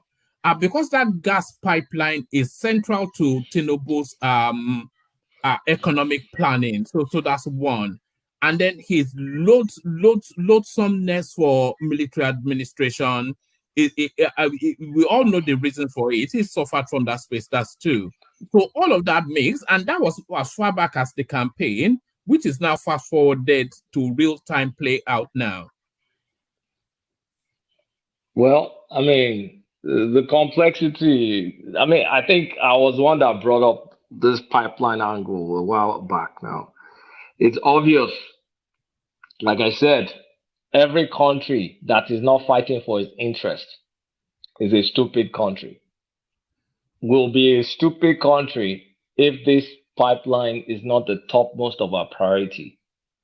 Pipeline, I mean, security and pipeline, of course. We don't want instability. It's also going to be stupid for Niger, the junta, to fall in the hands of Russia, that is going to ensure that 10% that's supposed to accrue to Niger's account does not get to Niger's account. I think they too should not be stupid. Because what is Russia going to give them? Nothing. Nothing, apart from keeping Junta in power with subsidies crippling them. It's in U.S. interest for Al-Qaeda not to get uranium, because that's a dirty bomb. That's why U.S. is there. It's also in U.S. interest to be able to buy cheap uranium like they buy now, uranium and gold from Niger. So it's in France's interest to maintain their status quo. keep them poor, keep buying uranium. What is DJ's interest? Every country should fight for their interest. It's common sense. We don't fight for our interest. This is the first time we should really, Tinubu, if he wants to, I've said it before. It's like I'm saying the same things all over again. If Tinubu wants his government to be successful, he has to do everything within his power to get this pipeline, because that will be his legacy. If he's able to build it, if we're able to get an alternative source of revenue, that will be his legacy. The alternative is we build additional trains for LNG. We make some money in LNG, but LNG is not as scalable as pipeline. So, I'm sure it's at the back of his mind. What form will this gas even take? Is it going to be in gas form or in liquid form? All this gas that Gas. is being, you know. I'm not. The last time I did anything in chemical engineering I didn't do petroleum. That's in the 90s. So I'm an electrical by training. So I can't. I would want to think it's gas, pressurized gas with different pressure points, and so they can push it from one point to the other. It's not going to be liquid. The liquid one, those ones are taken via ships. We already do that one, by the way. That's one area that's very efficient in Nigeria economy, and the reason it's efficient is because I think the Shell, or is it the British people, control like 51%, Nigeria has 49%, so it runs flawlessly. That is very well protected. So, is the economic stupid? Like Bill Clinton said, we are talking about low productivity. We're talking about possibility of, inflation is still going to continue.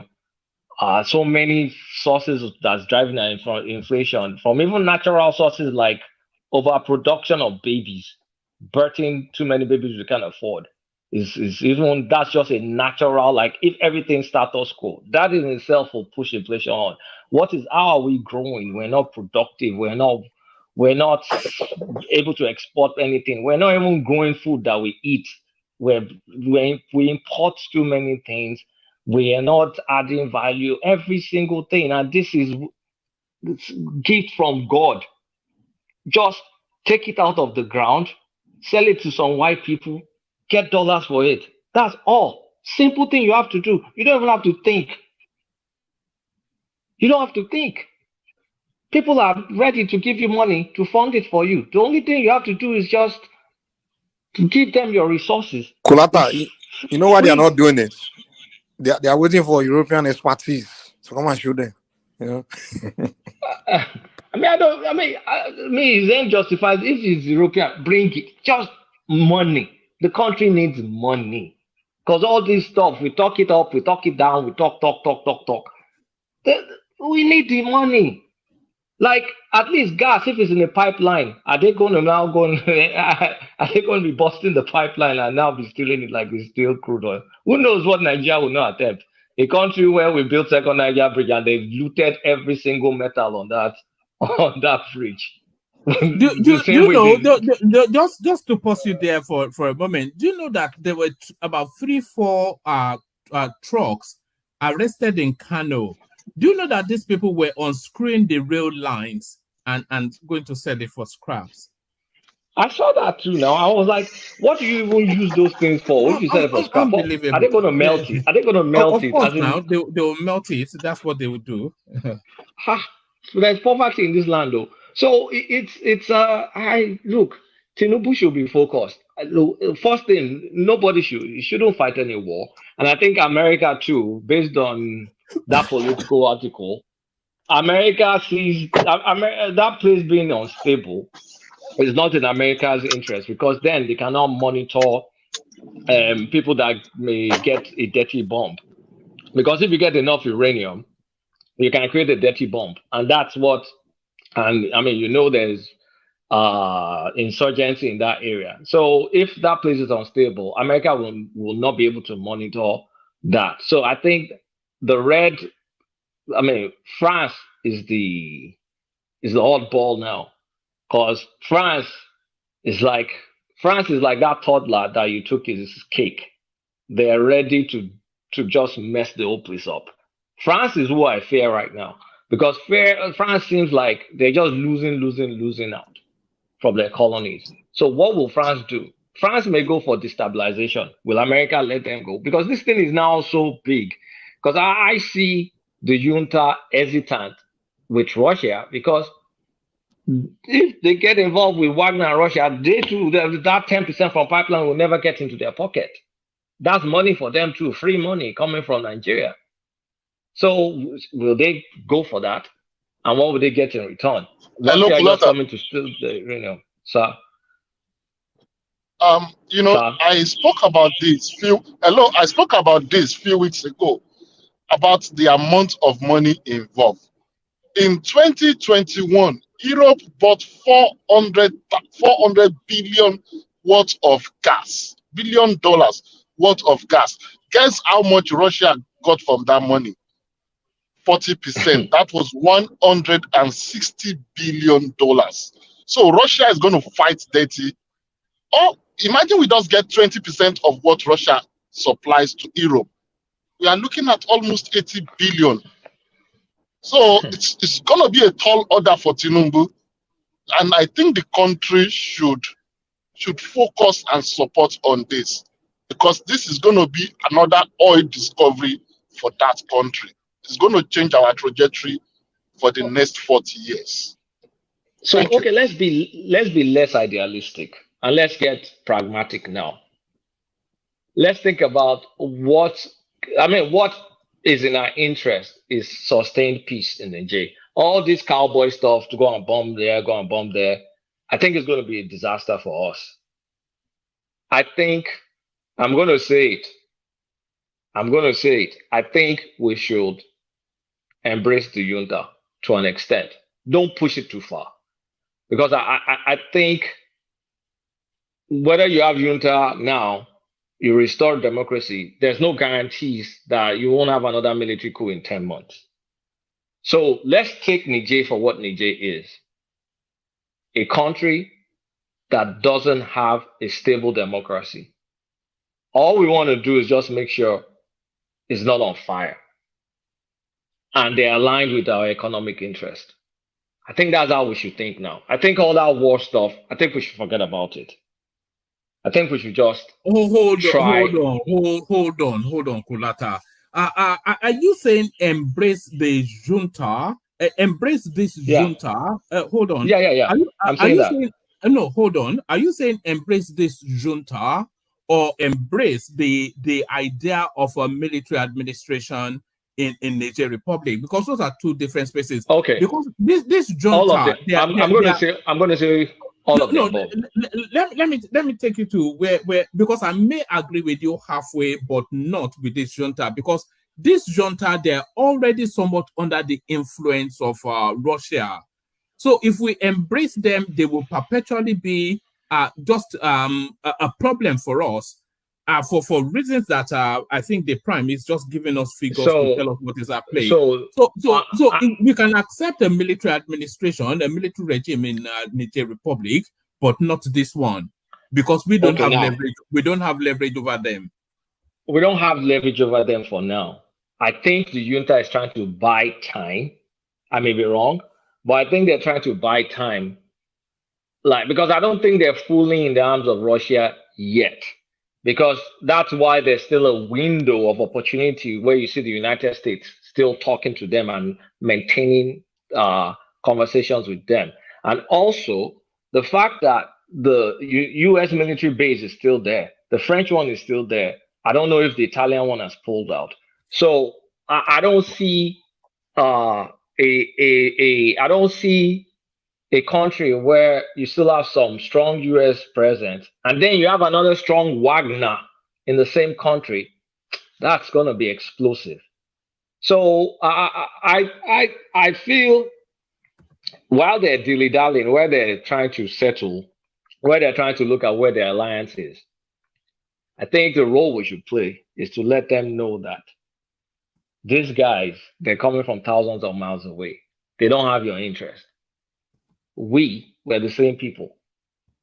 You guy, you're an Hausa general or whatever. He's an Hausa guy.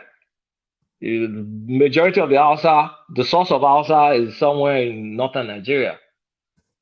Let's forget about all these people, play them in a way where we can build this pipeline, which you will get 10%.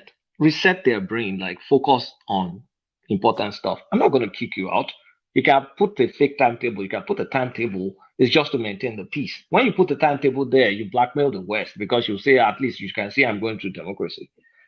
And keep that American money and Italian money to build what needs to be built.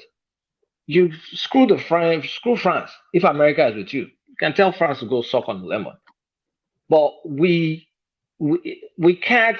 If we go there and disturb the equilibrium in that place, there's too many ungovernable spaces in Niger. We can't even handle Niger State in Nigeria.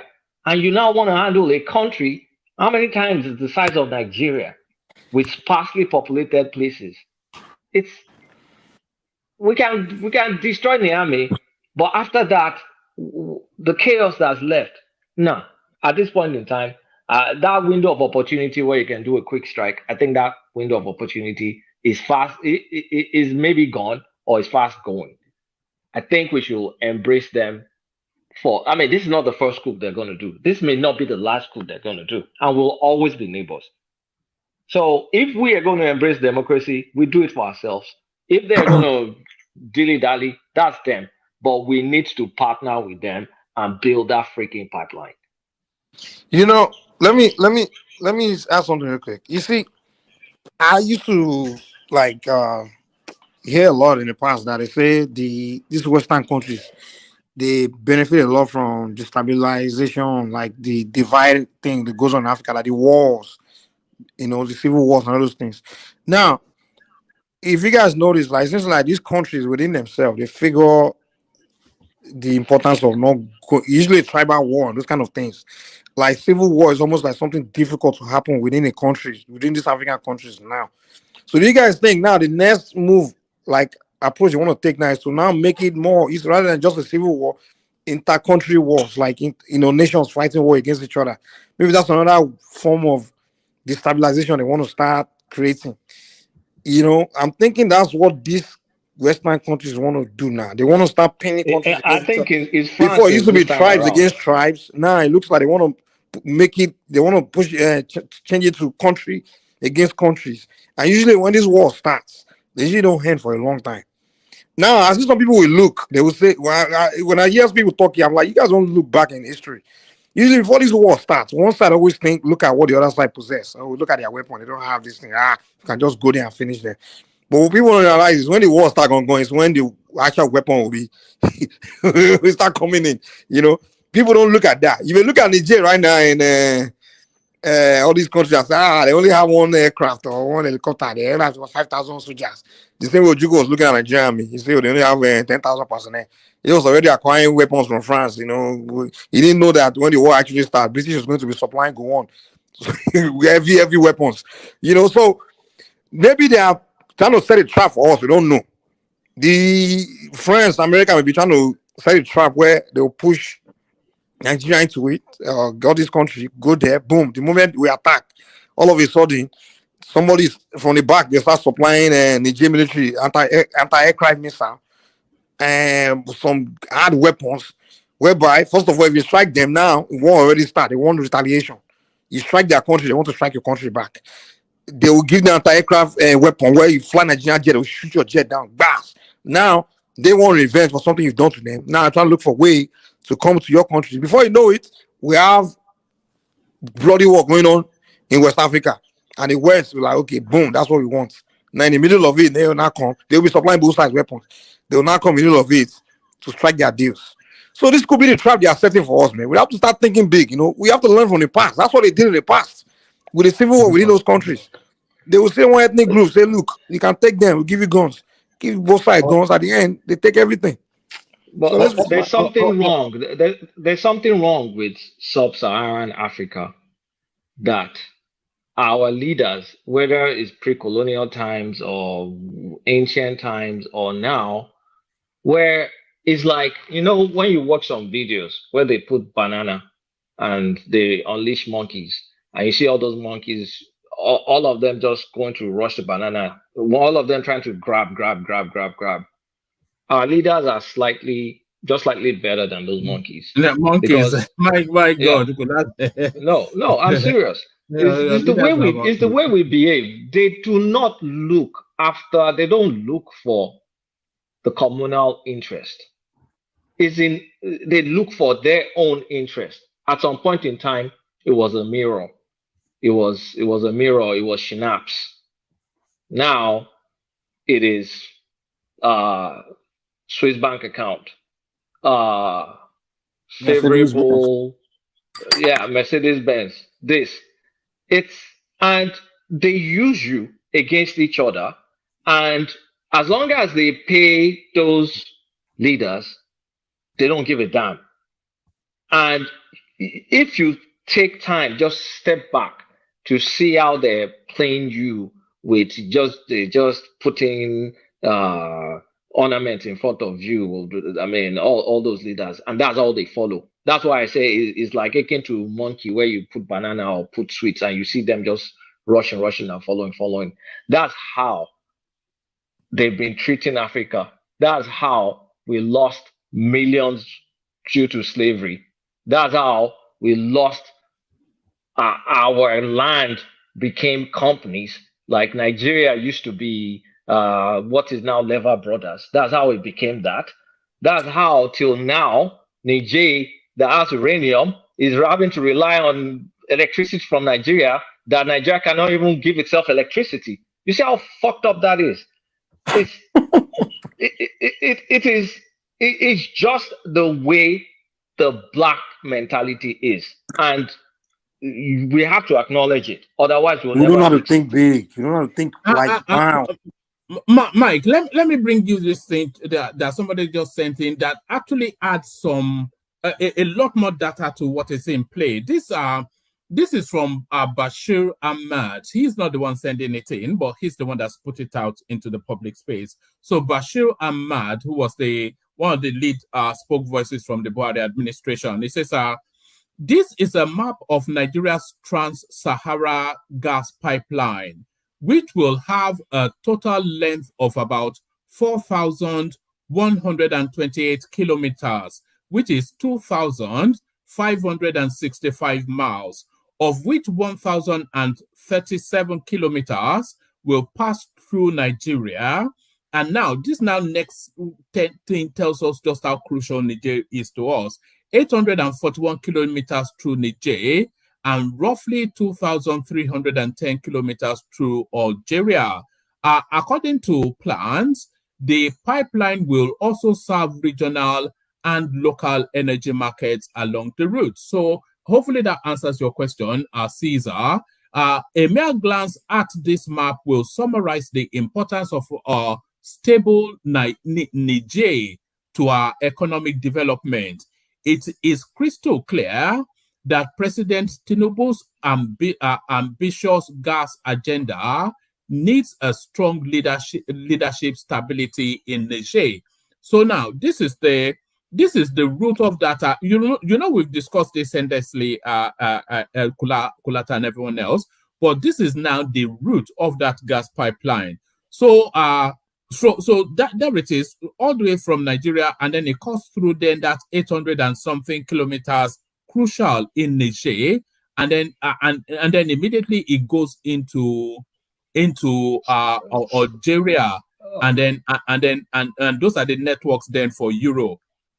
So we cannot afford that country to be a basket case. It's as simple as that. The last time I checked, the last time you talk about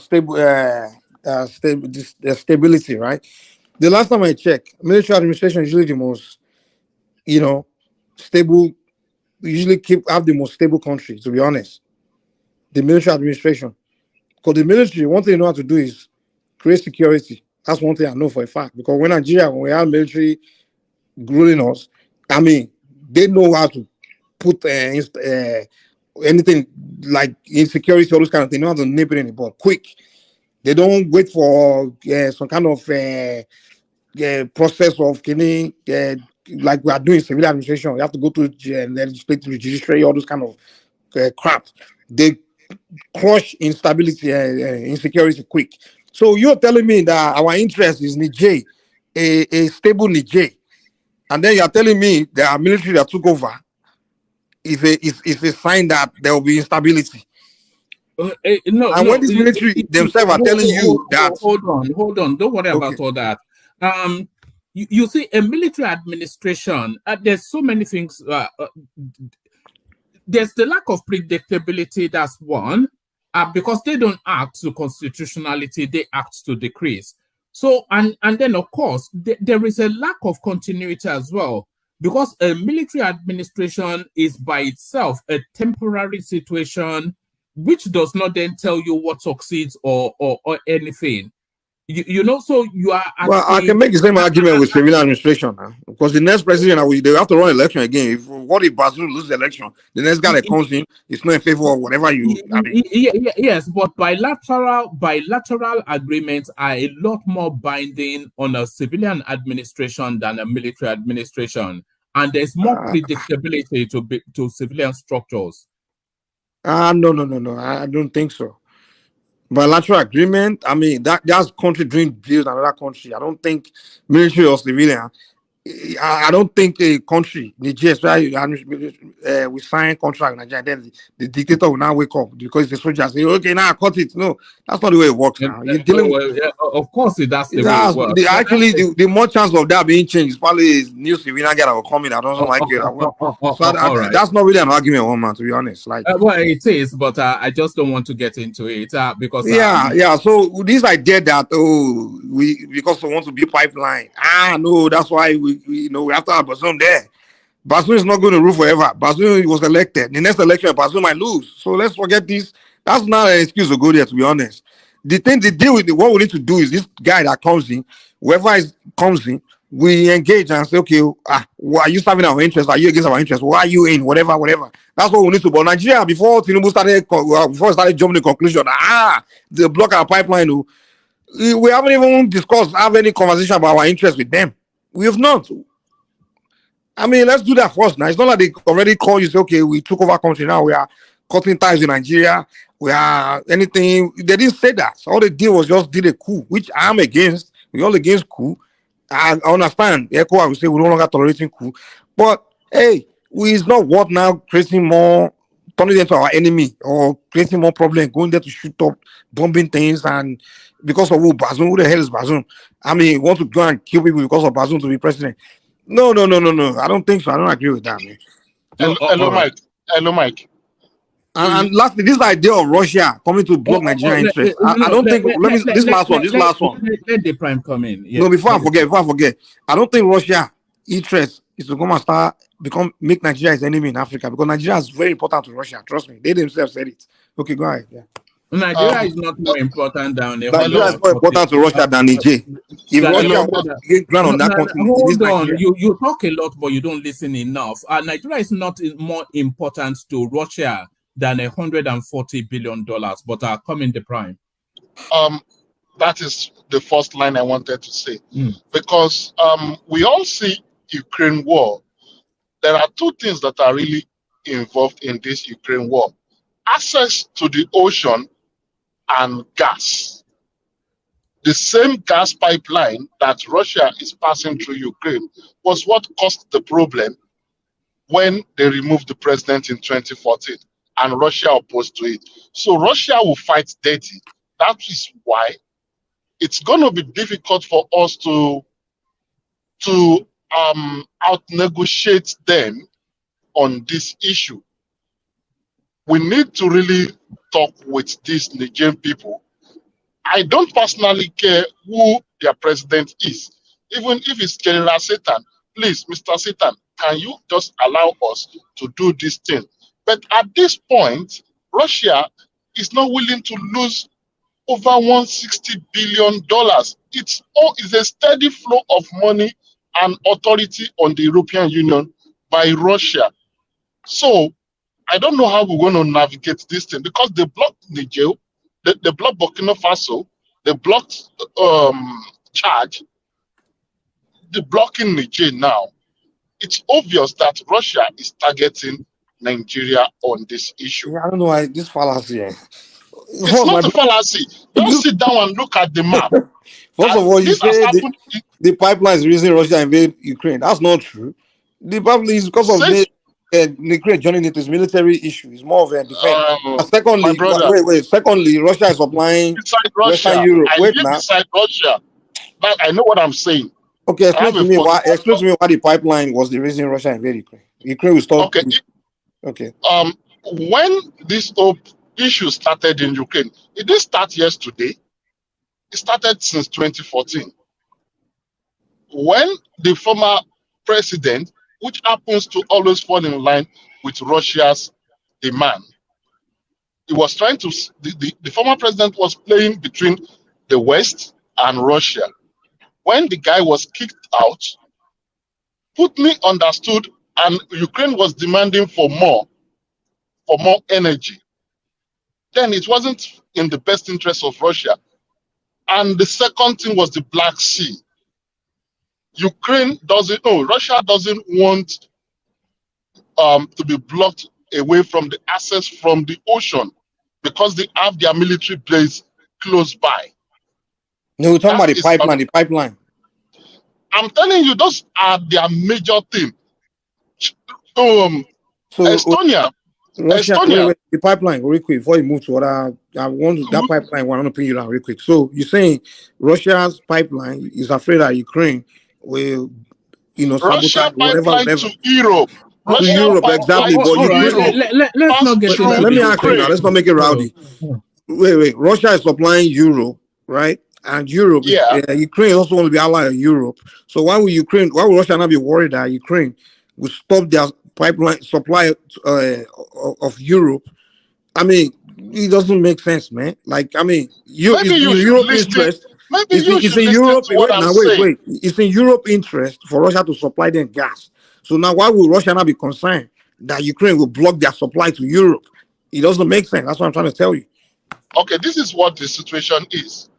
When the pipeline passes through Ukraine, they pay certain amounts to Ukraine. If they don't have a government that is favorable to Russia, they tend to increase the cost of taxes that goes through that on that pipeline. It's no longer good for business for them. So they need to have a government in place that takes the little they give to them. That is one major thing. The second one was access to the sea. You remember when they took Crimea? Those are strategic locations. They took Crimea because they need access to the ocean plus the pipeline. So those are, this whole thing is more of economic war and security. NATO, if you look, Estonia is a border country to Russia. They are part of NATO. Russia did not jump to the ocean. They just and they left it. Finland joined NATO. Russia has not done anything.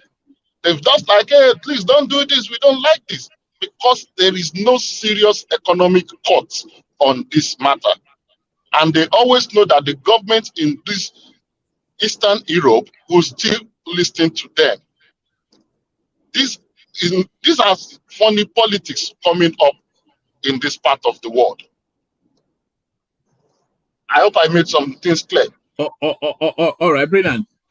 Let's go to one last talking space with Kulata, and then we'll see, and then we'll move the conversation on. Kulata, this image on the screen now, is this the thank you daddy to the yes daddy? As you know, this is the wedding fatia or futau or fata wedding ceremony for the deputy president of the Senate, Dubre Barao. But notable, of course, is the president of Petroleum there with his hands behind his back like a schoolboy in front of the headmaster. But all of the anticipation, of course, countless of these events he's been invited to, And because of the goings on, he's always shunned them, but he's turned up in this particular ceremony, surrounded in a circle wagon by top APC functionaries. So what are you making of this image just on the cusp of that verdict coming in from the petition tribunal? Has it gotten the signal that thank you, daddy, is now no, daddy? And is he, through this imaging, sending subliminal signaling to the obedience space that the game is up, the jig is up? I mean, Peter Obi is no fool. He knew the jig was up when he lost elections. His Labour Party poll watchers had the results. It's not new. I see him. To me, this is a 2027 picture, in my opinion. Obedience, of course, they're young, impressionable, like emotional, poor souls. They may not read too much meaning into this, but I see this as a big kind of like changing his strategy for 2027, being more familiar. You can see he's trying to be more familiar with the core north, areas where he got less than 5% of the votes. I will not be shocked if you see him making a lot of appearances up north. And that would be very smart of him to do, because that was his weak spot in this last election. But any obedience that seriously thinks he made a case that he won the election in the tribunal, they must have their head checked. He did not make any case. And he knew from all along. It's just kind of like playing the Donald Trump role he has to drive. If he gave up too early, like, you guys will have forgotten about him. You won't be sharing this, for example. So the being famous for sulking may be good politically because it keeps your name in the news for this long. So all that court cases will just him sulking. And this particular picture, this is staging for 2027. If I was him, I would do more of this kind of things. I want to be shown to be a Nigerian. I want to be shown to blend in with the core north. I want to make myself feel comfortable. Does it look out of place in that? Does it look uncomfortable? It looks uncomfortable. No, honestly speaking, it does look comfortable. I'm not even going to lie. It's a very good picture. This when I just look at the picture, I'm like, this is nice. Because it will blend, if he can blend in, if he's not the other guy. Because he played the Christianity card, and I don't know where that would take. It didn't take him anywhere. But if he can blend in seamlessly with people, Yoruba, Hausa, Igbo, then the man is maybe smarter than we thought, because it's a sign of learning from his mistakes. How does he negotiate his way back into Nigerianness? Because he was so deeply ethnic in this 2020. And his core base as well, they're deeply ethnic. So how does he navigate back into a Nigerianness while still keeping his base? His base at this point in time will not, the core of his base will not leave him. So it's kind of like Jesus at this point to his base. So meaning he can't screw up. They will always accept him. There's nothing he will do that's wrong. They will justify on his behalf. So his base is fine. Not all his base is fine. The core base is fine. He'll still have to struggle to win back the other base. And again, a lot of these Christian votes, he's probably lost them for good, but he can rebuild back, and he can also add more. So if I were him, I want to be in this kind of events throughout the next 3 years, blending in, always in the north, keeping my name in the news and all that. I think this is good. This is a very good political picture, in my opinion. But is it also a picture of surrender? Is this the marking then of the end of this thing? And then when the verdict comes from the petition tribunal, do you expect him to say, okay, we've given it our best shot, and it's very rare that the Do you expect him just to end it there? And no, he can't end it there now. That he knows it's a charade, so he has to continue the charade all the way to the Supreme Court. He can't end it there now. Come on. Are you going to say, my mandate, and then because appeal court said no, it's not your mandate, then you now say you give up? You say, we're going to fight to the last and all. So no, he cannot end it there. He can't afford that for his reputation. He needs to continue. And this is not him saying surrender or him showing surrender or anything. No. This is just OB 2.0. Call this OB 2.0. That's what I'm going to call it. If he maintains it, this is very good. Well, would you be happy not to have to contend with Peter Obi anymore in 2027, just from the experience of this 2023? Oh, what's going to be my age by then? I'll be way old. I'll be way older. Will I still be interested? I don't know, man. I don't know if I'm still going to be interested. Of course, I know my workload. You'll be interested now because you'll be at that decision point if you want to spend the rest of your life in America or back to Nigeria. So you want to. You're probably more interested. I think I'll be way too busy. Why didn't you take to politics anyway? You sound like somebody that you should be representing something. What am I doing with politics? I come from an academic background. No, at all. I mean, I come from a line of academics. I can't. No, politics. You know, part of me feels that when I'm eventually ready to pack my stuff and head back to Nigeria, I would like to be like a councillor or a local government chairman in somewhere in Oyo, so I can just at least at the contact with the people level have some meaningful impact.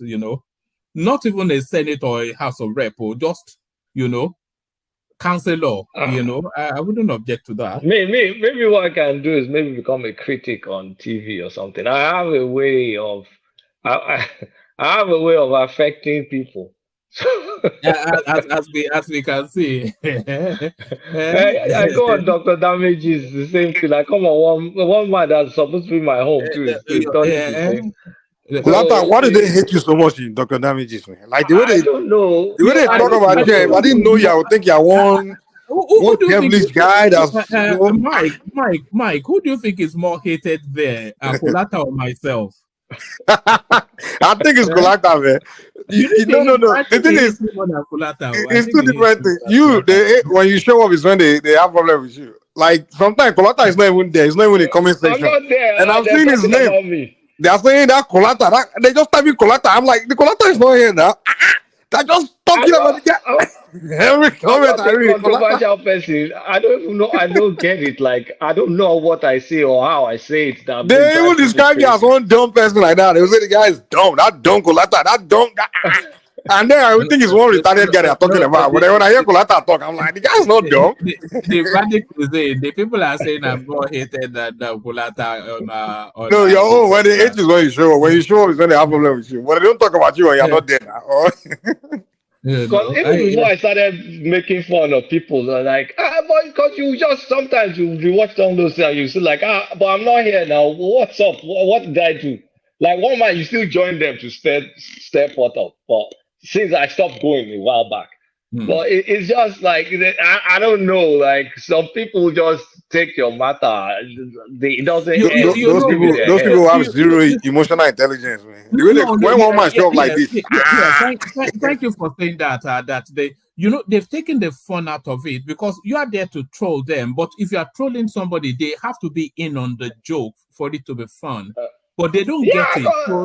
You're just there to troll or to banter. Yeah, it takes the fun out of it. Yeah, because they take it like they take it too hard. Like, come on, man! I don't.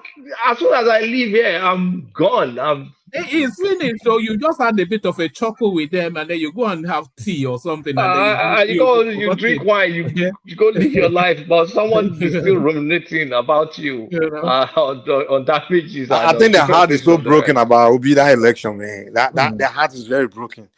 Like, that's been pain them. Somehow they thought they were supposed to win that election somehow. But hold on now, Mike. But that is what really puzzles me. All the manners of things that they throw at Kolata on Rudolph's, and he will just banter back. And for time, he will tease him a little bit here, and it gets a bit irate. Why is that? No, this is not. This is not teasing. This guy that's here. How do you go and start imagining things? I try to tell him like you're imagining stuff. Stop! Don't hurt yourself. I don't care about you. I don't know you. So stop imagining things. So mental health is important. People should take care of their mental health. You know what I think it is. I think it's intellectual side eyeing. I think there's no side eye.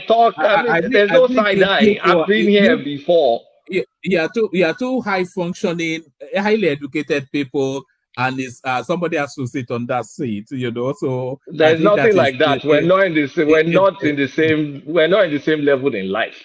So that's nothing. I come here, I talk, and I leave. That's it. It ends here. I have so many things to deal with in my personal life to be bothered about some random guy. Come on, man. Don't you guys just enjoy the banter and just leave? That's what it's supposed to be about. If it stops being fun for me, I'm not sure I'm going to. No, when someone is showing signs of obsession, then it stops being fun because it means sometimes I think I'm not going to stream today, and I think I will miss it so much. Like today, for instance, I didn't even want to come on, and before I did it, I was already on again. So because I enjoy it so much, but if it stops being fun, then it's time to pack it in. Yeah, sometimes it's fun. The damages one, it's fun, but it's unhealthy when people are now making stuff in their head. Then that just damages. It's like at one point I'm just like, oh, this one is just making my stomach turn. It's like 90% of the things you just hear there, something somebody just make up in his head, and you just say it.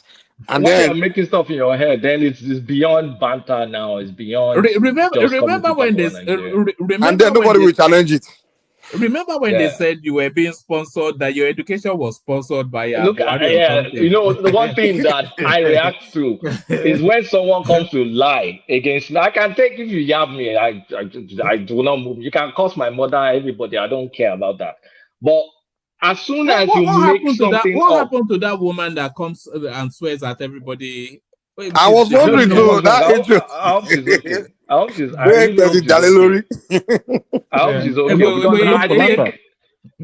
Kolata, the issue is this. People react to intellectual conversations differently. Some people, they bow to superior arguments, while some people, they are so arrogant in their ignorance, they can't stand intellectual discussion.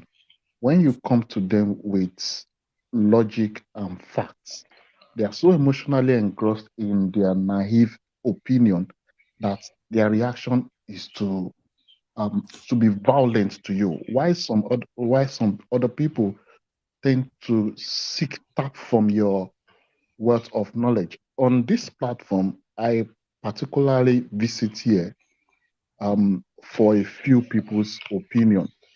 There are few Hausa guys that comes around. Those guys are really intelligent and informed. We've been very lucky with the North so far. The level, Ribadu, Hassan, Q, all these. Woman, do you know when I think Mohammed, when he went to Dr. Damages, they almost hang the guy there. And this guy was very polite and was speaking logic. And still they were attacking the guy. I'm like, Kilo day. Kolata too, his view of life is not going to be common, because I think your view of life is formed from logic and facts. So it's not going to be common. So you will always find people antagonizing your views, even when they're talking things out of the realm of possibilities.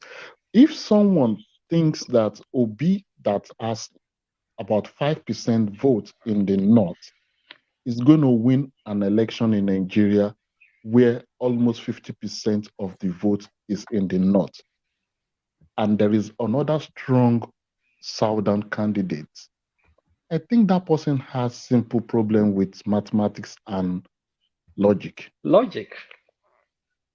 It's not going to happen. Because if a very terrible formula was battered in 2015, the North and the West formula, it's really dangerous for the politics. So, because it became so clear that it takes just those two major zones to always produce the president.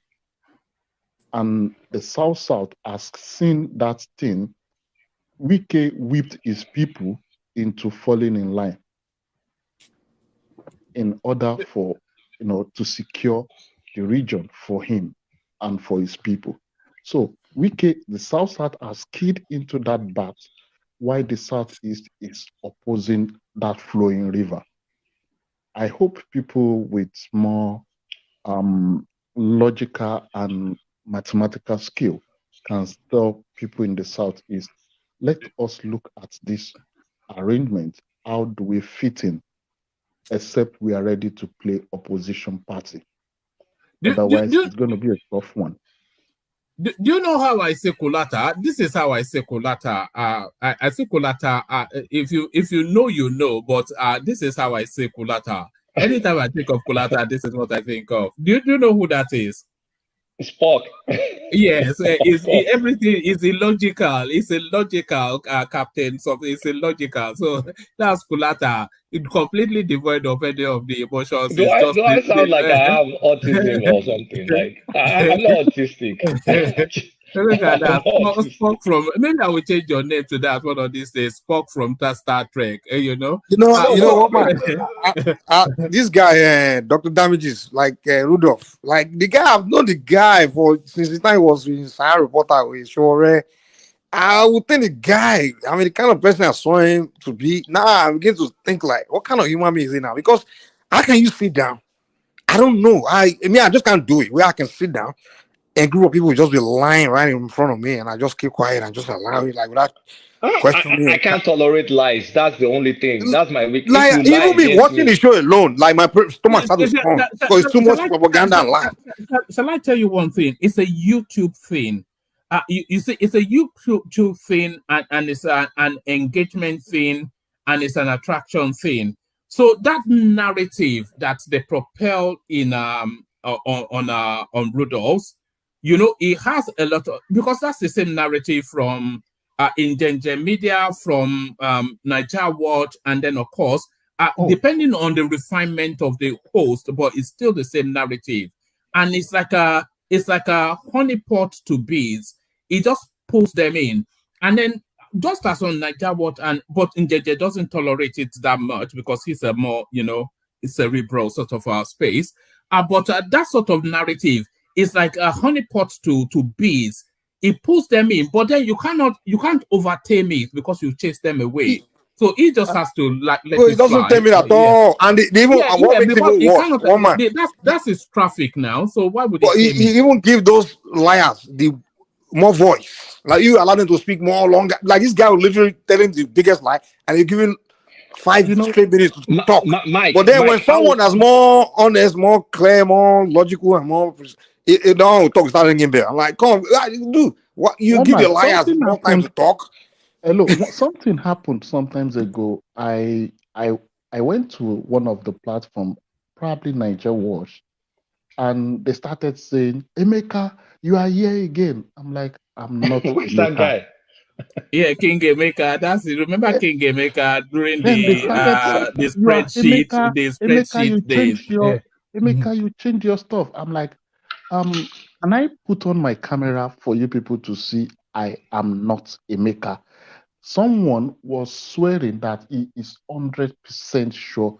So it gave me that, okay, these are people that are sure they're betting 100% on what they don't have idea of. I put on my camera, they saw me. Immediately they changed the narrative. Yes, it is still Emeka. I'm like, okay, now there is problem. So yeah, it becomes difficult to engage people like that. I'm not Emeka. They said you are Emeka. I'm like, okay, it is what it is. So some of them, they believe the little they know. They don't have open mind to know more. Sometimes we go into argument and we learn, but some people just do it for their ego. But can you explain this? I don't know. This one is the most crazy one. Like someone just lies and say, "Oh, you Osun State is giving you scholarship and you are coming to." As if someone just makes stuff out of thin air against me. I'm like, how? Why? Do you even know my age? Am I a scholarship age person? Like, do you know what I? As in, I'm like, what drove you to just create a lie? Just fabrication, random. And there are other fabrications, even on one man's platform, like crazy stuff. Like, how did you get to this point in your life that is some person you don't know, and you just have to lie just to get to that person? What is that supposed to win you? It's and these are Nigerians that say, Nigeria is corrupt, is this, is that, is that.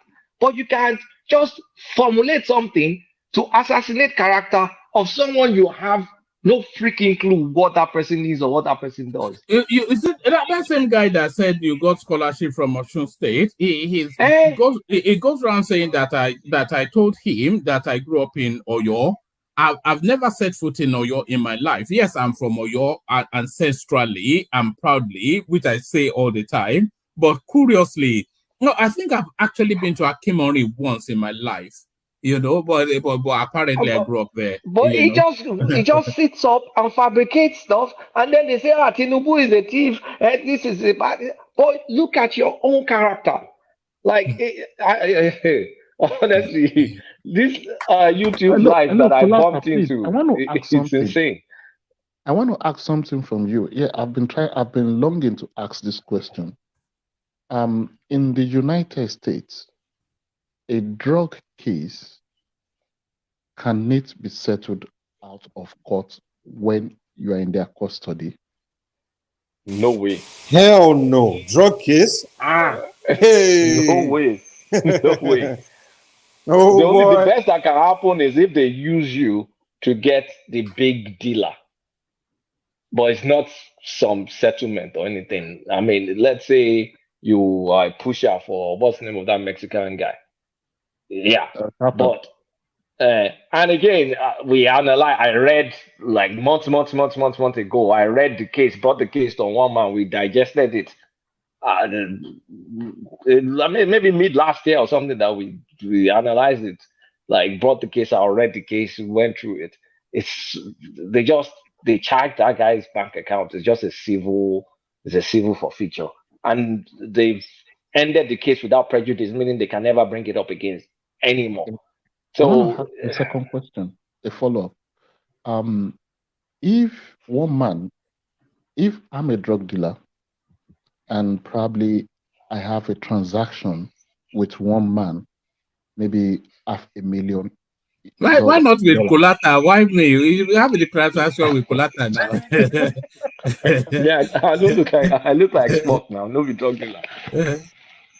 Okay, let's put someone else. What is the stand of the law? Should one man refund that money? Is that money, if one man refunds that money, like I didn't know that is a proceed of crime. So what happens to that person? Does one man gets to keep that money, or he has to return that money, which is a proceed of crime?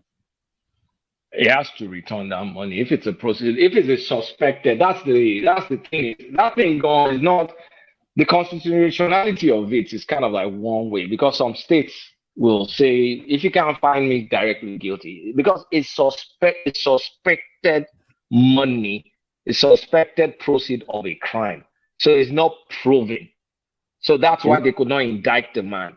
So it's just suspected proceed. So in states like Illinois is allowed. In my state, Georgia, I don't think you can do it. I don't think they'll allow you to take that money in my state. But in Illinois, they took it. So they just took it. It's like The way if you travel in the airport and maybe you take more than $10,000, they see $15,000, they'll just, I mean, you have to forfeit it. Something like they will not arrest you or something. Well, you forfeit it. So Illinois allows it. Not all states in the U.S. allows it. The constitution of it is kind of like up in the air somehow. Okay. So, does it make if it's one man a criminal? No, because they did not indict you. There's no indictment. Zero indictment. Have you seen Tinubu getting indicted? I mean, which court reference? I mean, go check any court case to see if there's an indictment. There should be a number. There should be something. It's not indicted. At best, his bank account. That's all. They just took the money and that's it. So it's not, I don't know why, I mean, it's because it's politics that they turned it into a criminal case. Yeah. Is it, now, can you say that he dealt with unscrupulous people? Yes, you can say that. That's a fair assessment because they lived in this, they shared the same address. He opened a money market account. There was $80,000. I mean, we went through this a while back. I went through it on Dr. Damages. Fatai did an excellent job on that. Remember when he brought the whole and he broke it down? Yes. Because I broke it down on your platform. I broke it down on Dr. Damages. And that was a long, long time ago. Even, I mean, that was even before Fatai joined this platform. So it's not like you can't say, yeah, is he a member of bad gang? And you can say a member of bad gang because someone that was dealing drugs. And you share the same address, there was money passed. That's best you can say. So innuendo, you can say he's a bag man, but that's not like they did not charge him for that. So that's the best you can say. So you cannot really say he's a criminal because he wasn't arrested and he wasn't indicted. So it's just one thing. And if my memory serves me well, I think around that time was when there was war on drugs in the United States. And this was early 90s. Yeah, and Tinubu was not having any diplomatic coverage or protection. So I don't see how he would have escaped that punishment if he was into that shit. Sorry for my He wanted to actually fight it. It was Wale Tinubu or someone that convinced him to just give them this money and let it go. That's not what the fight. He really wanted to fight because he said he was innocent. So, I mean, it was like, it's not what, because it was in Nigeria while all this stuff was happening. It wasn't like it was in America. It was in Nigeria. So all these were just correspondence.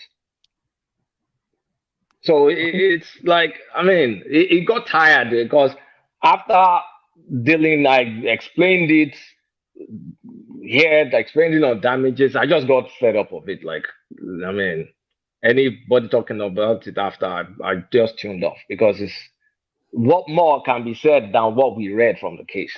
It's not more than what's in the case. So what's the point? But it's good politics to refer to, yeah, your associations are important for a politician. And the associations are bad. The optics looks bad. Like he had two criminal. I mean, one of them got indicted. The other one ran to Nigeria. Agbele ran to Nigeria. So, yeah, the associations are bad. Yes. Drug associations, they exist. But was he himself caught? No, he wasn't. Well, was he suspected that proceeds because I put money on behalf of Agbele? Yes. But it doesn't mean that money, that he knew about it, he could feign ignorance. We don't know about the facts about that. But he had bad associations, and that's as far as it goes. Also, if you are in Nigeria and you live among Nigerians in our country, there's a high chance those Nigerians, one or two people among them are scammers. Not assuming you are a scammer, you know, most likely, you know. And considering that time, he's a Lagosian. He is based in Chicago. And most of the Lagosians that are pushing drugs to America, Chicago is like their base. So if he's among the Nigerian community there, it's likely one or two that will be around him will be a drug dealer. They even without knowing or not knowing. And so the fact of the matter is, if you are around Nigerians, especially outside in Nigerian community, you're going to be whatever Nigerian crime Nigerians are doing. You're going to be be linked, not necessarily linked to the crime, but linked with people that are into those things. That's just the fact. So that's what I say it. Mike, check the private chat. Does anyone want to speak on this Isheshe list? But firstly, I am on board with this idea of Isheshe Day. More important, I would say, than Christmas even, because of course, we are Africans, so and more to it, regional to whatever our ethnicity is. So I approve of this Isheshe thing, but where it is coming in now, and the point that it's coming in, is this more to celebrate tradition or as a political weapon against both the Chineduism that we heard in March and the wider Fulanization that is looming, and more to it, the goings on in Ilorin? What is anybody or everybody making of this Isheshe narrative? I think the way I see it, I think so Yoruba intellectuals are beginning to kind of think. People are thinking hard on, because there was a question I asked Remy the other day, because he was one of those people that always think, we need to include everybody, one unitary Nigeria.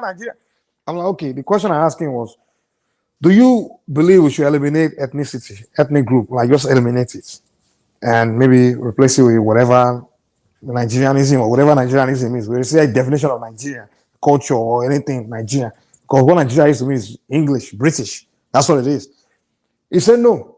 I said, so what do you have problem with, because what we're talking about was maybe teaching in Yoruba language in Southwest, in local languages in every part of Nigeria where the ethnic language, among ethnic territory, basically.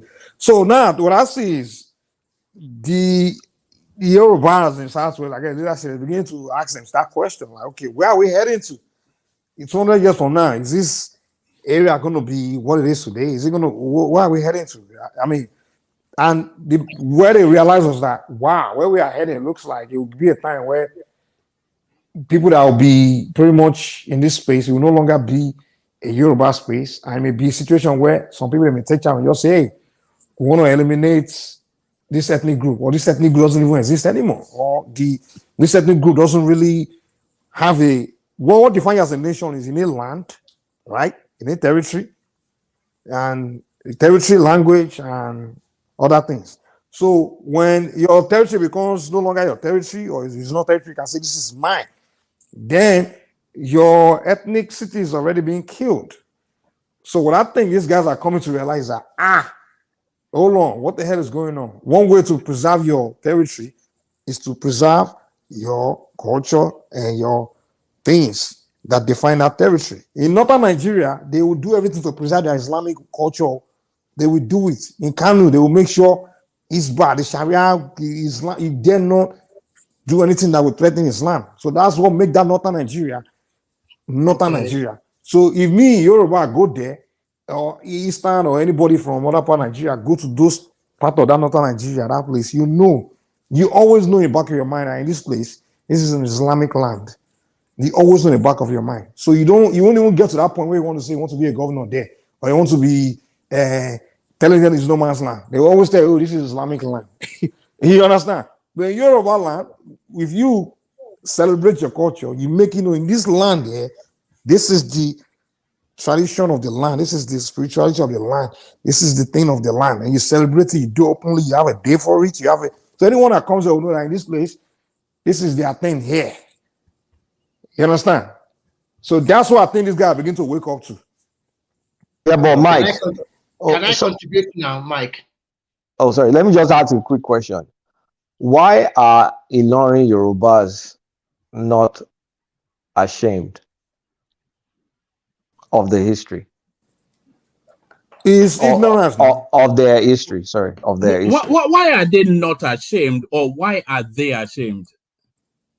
whoa, why are they not ashamed? They seem proud to dissociate from themselves from the culture and associate themselves with the religion, with one fatal flaw. With the religion, they accept that someone that is Fulani is automatic head. The source of the religion in the Southwest is not from the Fulani, it's from Mali. But they take the default stance of subjugation to the emir. There's no conversation about, okay, why can't a Yoruba guy be the emir of Ilorin when they are the indigents of that place? Yeah, the Yoruba, first of all, the Yoruba guy is usually the emir of Ilorin. It's not really like a Fulani guy. It's a Fulani guy. It may be mixed. Is it mixed? Does it bear Yoruba? It's mixed. Yeah, they have Yoruba moms and all, but the lineage is Fulani. Okay, whether it's a Yoruba guy or Fulani guy, he still got to be a Muslim. Now, the religion of the land is the religion of the king. Is the religion of the land. That's the way historically it's always been. I don't mind, Mike. But so, what I mind is, why can't a Yoruba person be eligible to become the emir? If that's the religion, fine. Most of the emir have been Yorubas now. No, they are not. But Kulata, the emirship follows a family lineage now. Is it? And when they seized the space through that Funjan narrative, they've held on to it via that lineage. That's not how emirship is done worldwide. I'm sorry, it's BS. Okay, so you're saying the emir so far of Ilorin have always been Fulani person? Yes, then you now have some Balogun, Alalamu, Gambari, the ruling houses, but it's only the Fulani ruling house that produces the emir. And you say it's because of religion. So does that mean God anointed a tribe to govern over you for the rest of your life? Here's the solution. Here. So here's what happened. When we all know how it came about. When those Safonja people decide to align with the Fulani that were coming and against the Oyo empire, because I guess during that time, some kingdoms within Yoruba land were beginning to rebel against the behavior of the Oyo kingdom, because some of the princes that were becoming king in Oyo, they were so spoiled, they were being so arrogant and being very brutal and things like that. So they decide, like, you know what, these people here, Fulani, are trying to come here, they are offering more peaceful kind of thing. Because Islam, to be honest with you, they are very Islamic communities, very more organized and peaceful in a sense. So they decide to align with them, allow them to, give up the Oyo Empire status they have and accepted the Ilorin. And then the Islam now took ground there, and they made Islam the official religion, the religion of the king there. So over the time, during that time, they were still allowed to practice. Many were still practicing their Sheshiria. Even in Lawrence today, they still have Babalawos, Sheshi people there. They have it. But what was established was that the religion of the land is Islam, and the religion of the public is Islam. But privately, you can practice your tradition, right? So over time, more and more of the population became brainwashed that Islam is the way, Islam is the way. And again, when the British came and they allowed propaganda to just start to destroy the image of the religion of the land, the Orishas, all those things. Till today, there's so much attack on the traditional religion. It's not only in Yoruba, across Africa, across Nigeria. So now it has become a situation where Ilorin, they already gave it up. Now, that part now is like almost like you're not still a nail on the coffin, like, hey, this traditional religion is not acceptable. So that's what you have now. A situation where now for that to happen again, where the Yorubas in Ilorin can say, no, we want to celebrate our own tradition over this Islam, is when people became more educated, more about who they are, which is example of, that's what I told woman, that our people are now waking up now. Like the only way you can preserve the Yoruba land, you can't eliminate part of yourself and say you want to preserve yourself. You can't eliminate your tradition, your culture, and say you are still Yoruba. To me, I don't consider somebody a Yoruba if you are a Muslim or a Christian. I don't call you a Yoruba. You can't tell me I'm from Yoruba tribe. No, you are not. Just like my black Americans will say, they in America here, most of them, they are practicing our tradition now. They are looking to Africa. They bear Yoruba name now. But many of them, even Cuban, they are adopting, when they give birth now, they do, one of my Cuban friends, his daughter, her name is Ifadamola. A Cuban, Oyinbo, his name is, because when they have practiced, they name their children according to the name if I give them. You understand? So to them, when they say Nigerian, when they ask you, they see you bear Yoruba name, they ask you, if you say you are not a sheep person, they say you are not a Yoruba. That's what they will tell you. Even Brazilian, when they run into a Nigerian from a Yoruba Nigerian, they ask you, what do you practice? You know, if you say no, they say you are not Yoruba. That's what they will tell you. So our leader begin to wake up like, if you want to preserve your territory, if you are saying we are almost Dua, we are this, we are that, but then you condemn your tradition, you say you start carrying cross of Jesus, then you are not a full you're 100% something, or you are not. I'm not with this. Yoruba people do that a lot. In a family, you see them. They're practicing both Isheshe and Islam at the same time. My grandfather did it now. That's how my grandfather was confused. Because my grandfather he had the Orisha in his house, but then he was the leading imam in the community. They call him Alhaji Yusuf. And my father was confused. And then by the time my father, now on top of you send my father to Christian school. So my father was just confused growing up. So by the time my father grew up, by the time he died, my father wanted to throw all the Orisha away. Bah! The thing started affecting his life until his children started affecting all of us. And we had to go to the point we had to go and define and say, what's affecting this family is that you people abandon your family Orisha. I'm like, until we have to go and put everything back in place before we start having peace. Because the male child, we always like having problems or something terrible death or crazy things are happening. Until we have to go and do divination and find out that, all of that going on. So that was, got us where we are, So, and also, if you go and speak to people, you ask them problem of Yoruba and say, some land. If it doesn't man boy, all this they turn into this thing. This so-called Western modernization. We don't know how it's killing us. In Lagos, place they call Elegba. That's what it is. The place is supposed to be appeasing Elegba. Now they've turned it to strip club. So many problems they're having. But I guess the leaders are now, the foreigners are coming to tell you that it's no man's land. Okay, now. So they are waking up now. So they are beginning to, we just have to educate our people again. This is, if you are Yoruba, this is what Yoruba is. Yoruba is not Muslim, Christian, all these things. These are foreign things. Yoruba is not English. We are Yoruba people. This I envy. If you know how people envy Yoruba, even Europeans, they envy that Yoruba, this thing, man, heavily. But it's only us that see that. So I'm glad they are waking up gradually, to know that I know who they are. All right, brilliant. Thank you, Mike. So, Mike, let me take this window to do administrative stuff. I think Remy wants to push back at you. Alexander Gomez with the super chat. Thank you, Alexander. Ayo, of course, as you know, is the tradition. Thank you, Ayo.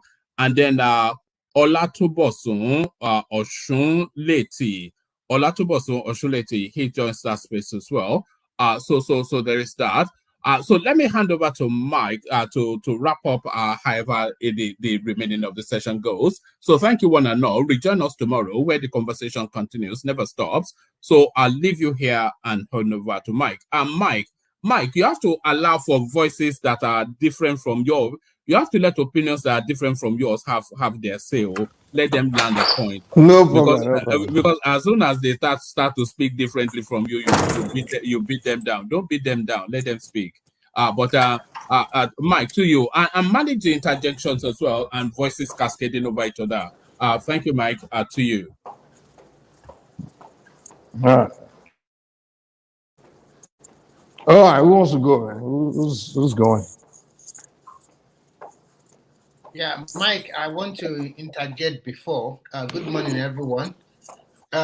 Your last assertion about this. Hold on, Babati, you were waiting for me to leave to come in, Abi. All right, keep an eye on Michael Babati. I'm trusting you to really mean if it goes too far. I can't even hear him. Can you guys? Can you hear me, Mike? Can you guys hear me? No, I can hear you. I can hear you. I can hear you. Can you hear me, Mike? This is Remy.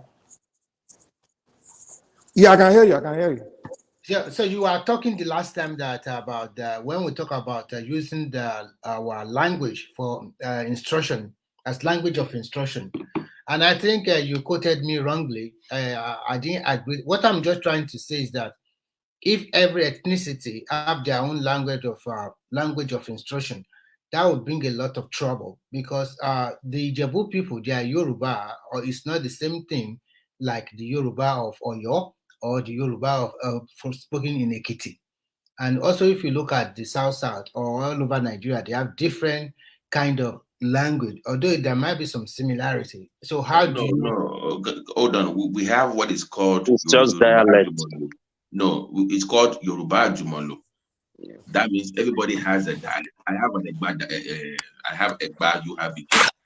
But okay, we still have let me just land and then you can come in. So what that is the area I'm looking at, because, and when you talk about regionalism, that every region, like for the Southwest, maybe you just use Yoruba as our language.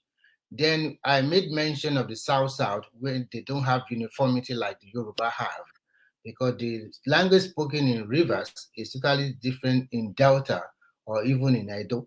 So they cannot have uniformity in language like the western part of Nigeria. So that's what I'm trying to look at that time. And just apply to this topic of today, I like it. I also want our traditional, I want our culture. I also want to push back from them, because the way Islam and Christianity is going on in Western Nigeria, I mean in the South, I don't really like it. It's like they are just extorting people and exploiting them. And my only concern about our religion, from Shogo or whatever, is it really true that those people worshiping them nowadays, are they also above board? Have they not been contaminated already? Because you can see the way we are choosing our Oba recently, and there's some bias and so many other stuff. And this our God is not fighting back like he used to fight back. So, but in the aspect of them coming upstream and they're also converting so many souls to them, if they can modernize it, I'm not saying modernize in the sense that they will, they will lose the normal values and culture values of this particular religion or of way of worship by our great grandfather. I think that would be cool, because at the end of the day, the Christian and Islam, they are exploiting our people, and our people are quite confused. They don't know what to do anymore. People just want, because you have to also talk about modernity, because we live in a modern world. Nobody wants to be practicing a religion that we hammer in there, not to do this, not to do that. Everybody wants freedom. But if they are coming on board and they can convert so many souls, I think that would be good for the generality of the people. Thank you. Sorry, can I quickly interject on something? Yeah, I'm already done. You can continue. Oh, okay. Yeah, I think we're making some kind of mistake that in my own opinion anyways. There's difference between culture and religion.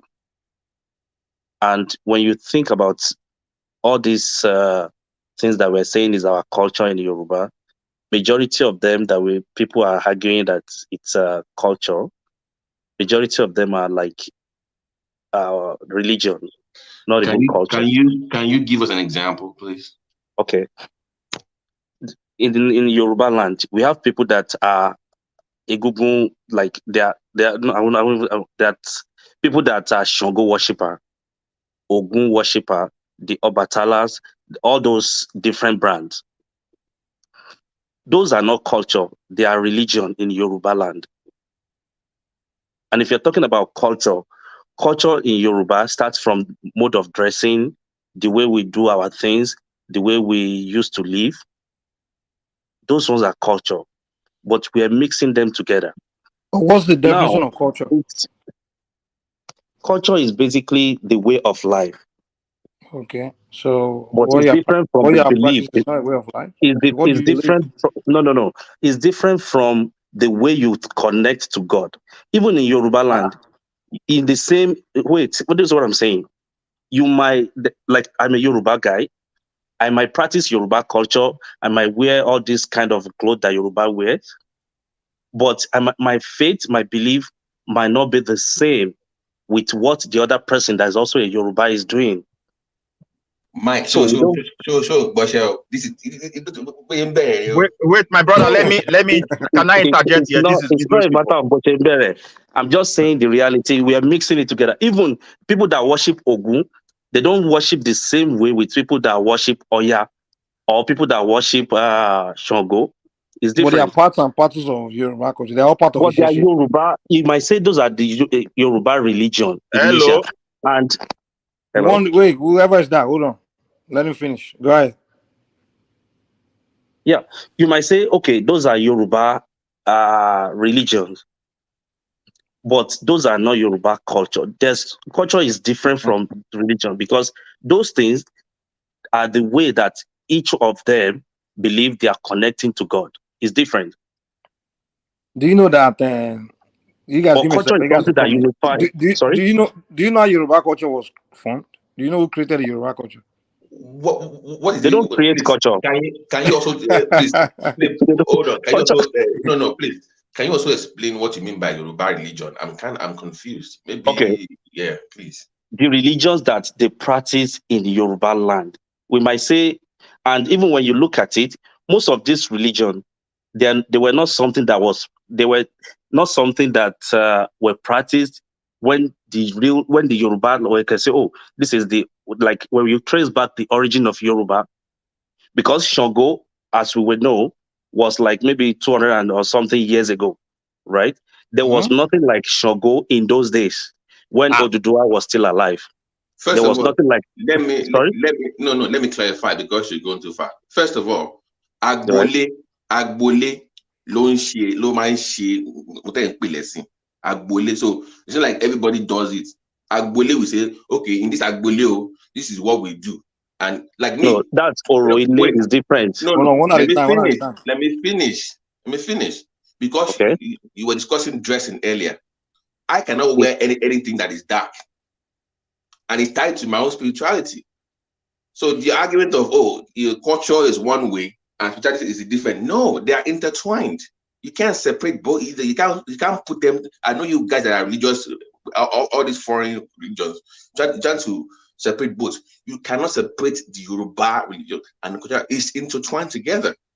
You can't do one without the other. You must speak. I'm sorry. I know you're trying so hard, but it's not a matter of trying. Guys, give me 1 second, real quick. Give me 1 second. I want to talk to one man real quick. Hey, one man, if you're watching, can you repost the link real quick? Because I need that link to get onto my computer so I can get on the system to add people in. If you hear me, one man, please. All right. Continue. Whoever. Okay. What I'm trying to say is, I am not against anybody celebrating the religion that they believe in. Is their own entitlement. But when you look at it, even though the Isheshe people trying to fight for a day to celebrate, there's nothing wrong with that. But you can't say, like somebody that was saying that, the Muslim or the Christian, they were extorting them. They haven't fought for their rights, which is fine that they're doing for it right now. But the Sheshe, let me generalize it like that because that's where you guys are calling it. The Sheshe people, they have been doing some things that other religions are tolerating as well. I'll give you an example. If they want to do their Oro festival, they will tell anybody, like even if you don't believe in their Oro, you still have to stay indoor. Is that not a kind of extortion? Something that does not even concern me. Why must I obey it? But that's the way of the land. You are the Ajuji. You are a visitor. There's nothing like that. When you look, even if you want to go that route, there's nothing. No. Today you are no longer a visitor because of Nigeria. No. Doing another religion. Give me a second. When you speak, allow someone to also interject. Before Nigeria was created, when the way of the land was the way of the king, the way of the tradition. You, a Christian, a Muslim, I don't follow the way of the land. You are a visitor. Okay. So the same way, if you go to any other culture, ethnic nation in Nigeria, you are a visitor. If you come there with your way of life, you are a visitor there. But Nigeria brought us together. We get it. But many of us still believe in our old ways in case Nigeria splits. Okay. Because Nigeria splits today, we are our rulers will be our kings. We go back to our ways, which is kingship system. Unless maybe some politicians use war to, because most people if Nigeria splits to all the ethnic groups go their separate ways. Trust me, the most powerful person will be the king there, except maybe some part, maybe the Igbo land. I don't know. They don't believe in king anymore. Because if you go to Oyo, the most powerful person there is Alafia of Oyo. If you go to Yoruba towns, it's Oba that they believe in the most. You can't say you're a millionaire or anybody, you're above the Oba there. You're not. It's Nigeria that's giving governor more power or politicians power over Oba today. So today you can say, yes, I have right to me too. I'm tolerating you because I'm Christian, I'm tolerating Sheshe. But when you Nigeria split, the way of the Oba, unless the Oba himself have abandoned Sheshe, the way of the kings, the religion of the king is the religion of the land. Continue. Can I continue? Okay. Now you just said something that maybe if you have a different faith from all this Isheshe faith or whatever, you're an Ajoji. That is very wrong. And the reason I'm saying that is you might be, that's why I tell you, culture is different from religion. Religion, I can start, if all this religion that you're talking about, it was started after the creation of Yoruba race itself. It's not. It what was. Do you okay. Hold on. Ogun, when was Ogun religion? People that are worshiping Ogun, when did they start worshiping Ogun? Do you know? In the beginning of time.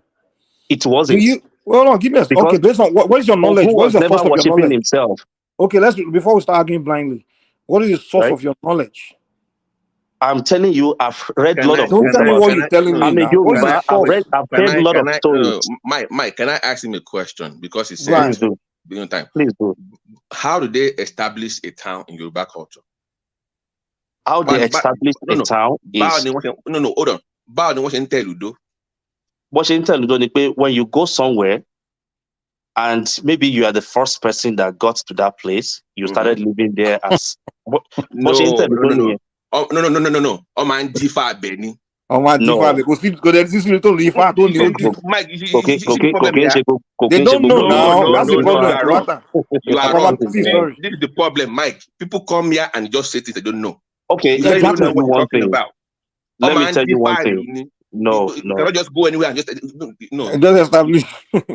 Man, now, this guy, man, just stop talking. That's why I'm asking him what's the source of his knowledge, so we don't start arguing blindly because he's going to tell you read a book by. The source of my knowledge is... Mike, please, can I also throw something there? I will come in again. I want to put something. But wait, let him just answer the question. You are coming next. Let him answer the question. I'm just asking. What I'm telling you is, if you read some of those books, about give us one. Which one did you read? Give us the source. I might not give you the name verbally right now, but I'm telling you there are some hunters that they will keep going. They were hunting, and when they got to a place, they settled down there, and people started meeting them, and that becomes a town or village or whatever. It's not all the towns that someone has got to come in. Consult oracle or something. I'm saying that for them not to all of do them. that. Hold on, even as an hunter, they consult. Okay, first to confirm that's the place. If I want them to stay, they will still do as a man say consultation first. Okay, I want to travel off for a long distance. They have to go back and consult and then come back. Is that what you're saying? No. Hunter is different from Ifa priest. They are not the same. They don't do it. Okay, hold on. We will continue from this point. I just want to Midwest to quickly come in, and then we're not. But too long. We will pin him down. Hold on, Midwest. You say you want to say something? Come in. Yeah, I'm muted. If you don't know. 15 minutes, I will be talking. So give space to another person. Okay, you're going somewhere. Okay. Anyway, game changer. You see, well, I asked you what's the source of your knowledge. I've just Because told you. I read you read a books. book. I Okay. listen Give to me name the stories. authors. I'm a core Yoruba man, and I'm from Oyo State, right? I am all these things that you guys are saying. Let me ask you. You're from Oyo State. Okay, cool. I've done all this Ogun, Shogo, everything. I've participated in all these things. I know about them a lot. But what I'm telling you is, those things, they are different from culture. Believe fine. Fine. You fine. You say you're from Oyo State. Okay, yes. Let me see if you. Okay, who established Oyo Kingdom? What's the name? Oromia was a son of.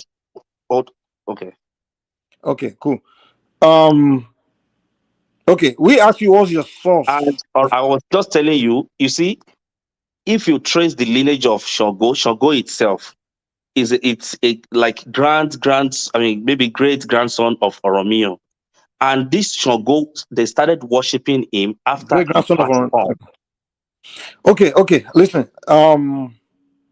Yoruba people, my source actually come from the tradition, meaning the custodian of the knowledge. You are the awo. You understand? So they have their own information, which starts from the beginning, going all the way back to even beginning of time. You understand? So the fact of the matter is, the Orishas, they lived as humans. You also agree with me. Orisha, it's not like they were human. They lived among humans. They lived. You know what Orisha is? Do you even know what Orisha is? I mean, or was? I would say. Bro, let's not move things. You mentioned Shango. You are mixing wait, things. Shango and Orisha. Shango is an Orisha because they are special people. What they call Orisha, thank you. That's it now. Orisha, they are like maybe. Dude, it's a different point you're making. Yeah, we get it. We still have those people like till now. Let's not jump all over the place. You're diverting. Let's stick to one particular point you're making. Okay. Right? And he was Alafian for you. He began to talk Alafian for you, right?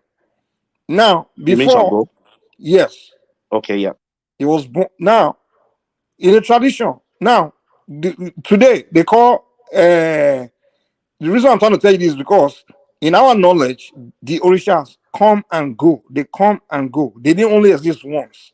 In fact, in Ifa, where Ifa talk about the beginning of time, when this world was even, how the world was even set up, in Ifa, Olodumare sent the Orisha from the heavens to come to earth. If they came before we were even created, they were here. That's why we refer them to the. But hold on. Listen. Now, why do the Oni of Ife? What do they call him? The Arule of Odua. Arule, you know what it means? Because when Odua was not around, it was no. Today, what does it mean? The man that's holding the crown when Odua will return again. No, that's just an insinuation. Like people were just saying that. That's the problem we have with our Yoruba. Other people want to talk anyway. Mike, I don't want to. Let me just say this. Okay, hold on. Let me say this. You see, I'm a Yoruba man, but the reason the problem with we Yoruba is most of our stories. You can't even present it. They are not straightforward. They don't even make sense sometimes. They can't make sense to you now. No, not to only me. These things, all these things that you're saying, there's no way you can write it in the book and present it on the world stage and want people to believe what you're saying. Now, you're saying that somebody, even our own, I always tell people, like, when they say, with the story they're saying, they say, I am Omodudua. I always tell them I'm not Omodudua. And I'll give you the reason why I say that. Because according to the story, they said Odudua migrated from somewhere and came to Ile-Ife. But you're hearing stories all over the place. I get it. No. I'm just saying this. Definitely, when he came, he met some people there. My friend, the story you're hearing is just he say, she say. Hold on, calm. Listen, the story you're hearing is he say, she say. This person write a book. That one do this. That one do that. Have we gone to actual source? But everybody we're not there. This thing was like 500, 300. My brother, calm down. One at a time now. Other people have to talk. You can't talk over each other. But you're the one that didn't allow me to say whatever I was going to say. Okay. Who's that? Can we go ahead before this guy infests us further with all this mistruth? And because right now, Exactly, and Babati, and that's what the problem is, because the creation of Nigeria allow all kinds of people, including foreigners, everybody, to just start telling the story of the ethnic this groups. guy And just said something very earlier, because I was not even upset very, but what he said last really upset me, to be honest with you. But it's okay. He said, well, okay, so what was it? You said that. You said that. How will we go to the war stage and they will believe us? I don't give a damn what they believe. We want to live on other people's standard. That's our problem. We're not here to please white people. That's not bad culture. So if I go there, Babati, hold on. What is your own religion? What's your religion? Me, myself? Yeah. Yeah, I'm a Muslim. You're Muslim. Okay. Okay. There are a lot of things in the Quran about, even the Bible is even more ridiculous. I don't know too much about Quran, but there's some few things I hear about Muhammad doing something. Are you an Ilorin Muslim? Wait. Muhammad doing something to move the moon or something like that. Also, how God appeared to him in a forest, you know. And if you look at Bible story, talk about how whale swallowed somebody, and 3 days later it came out. But all those ones you can present in a war stage and it's acceptable. All those things, there's no question. Okay. But when it comes to our own, we have to say it doesn't make sense. Let's throw it away.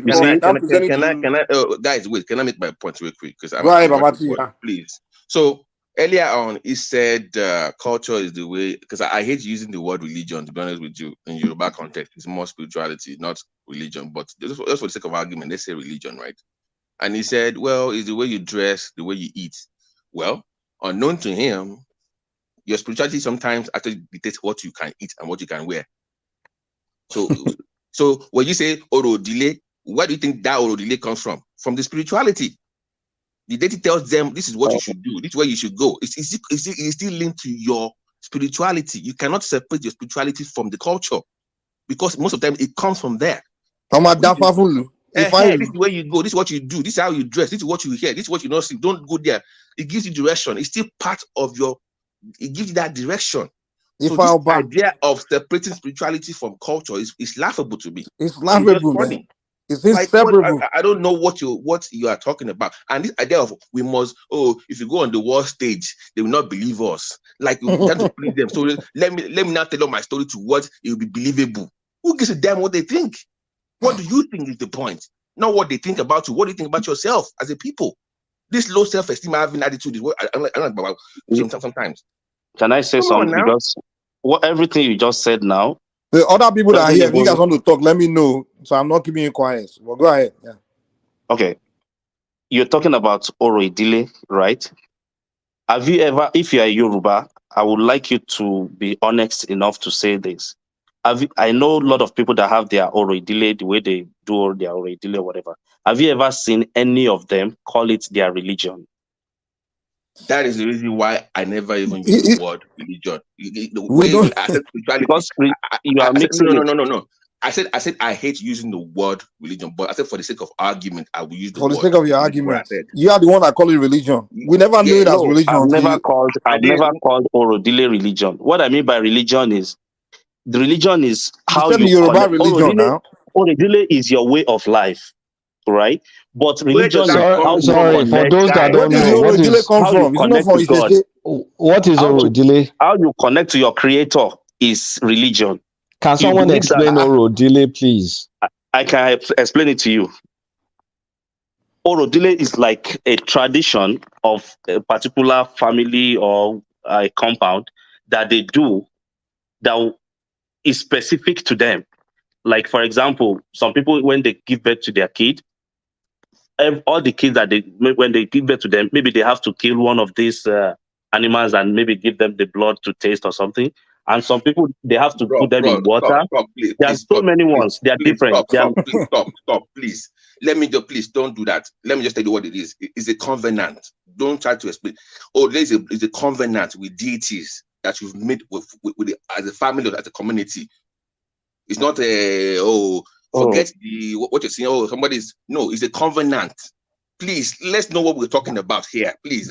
For example, Babati, let me give you an example. What is all this now? Babati, just a question, Babati. Let me give me a second. Let me come in next. Hold on, you interject. Let me, I'm moderating. If I say give me a second, just give me a second. One man already complained about you doing this, man. Calm down.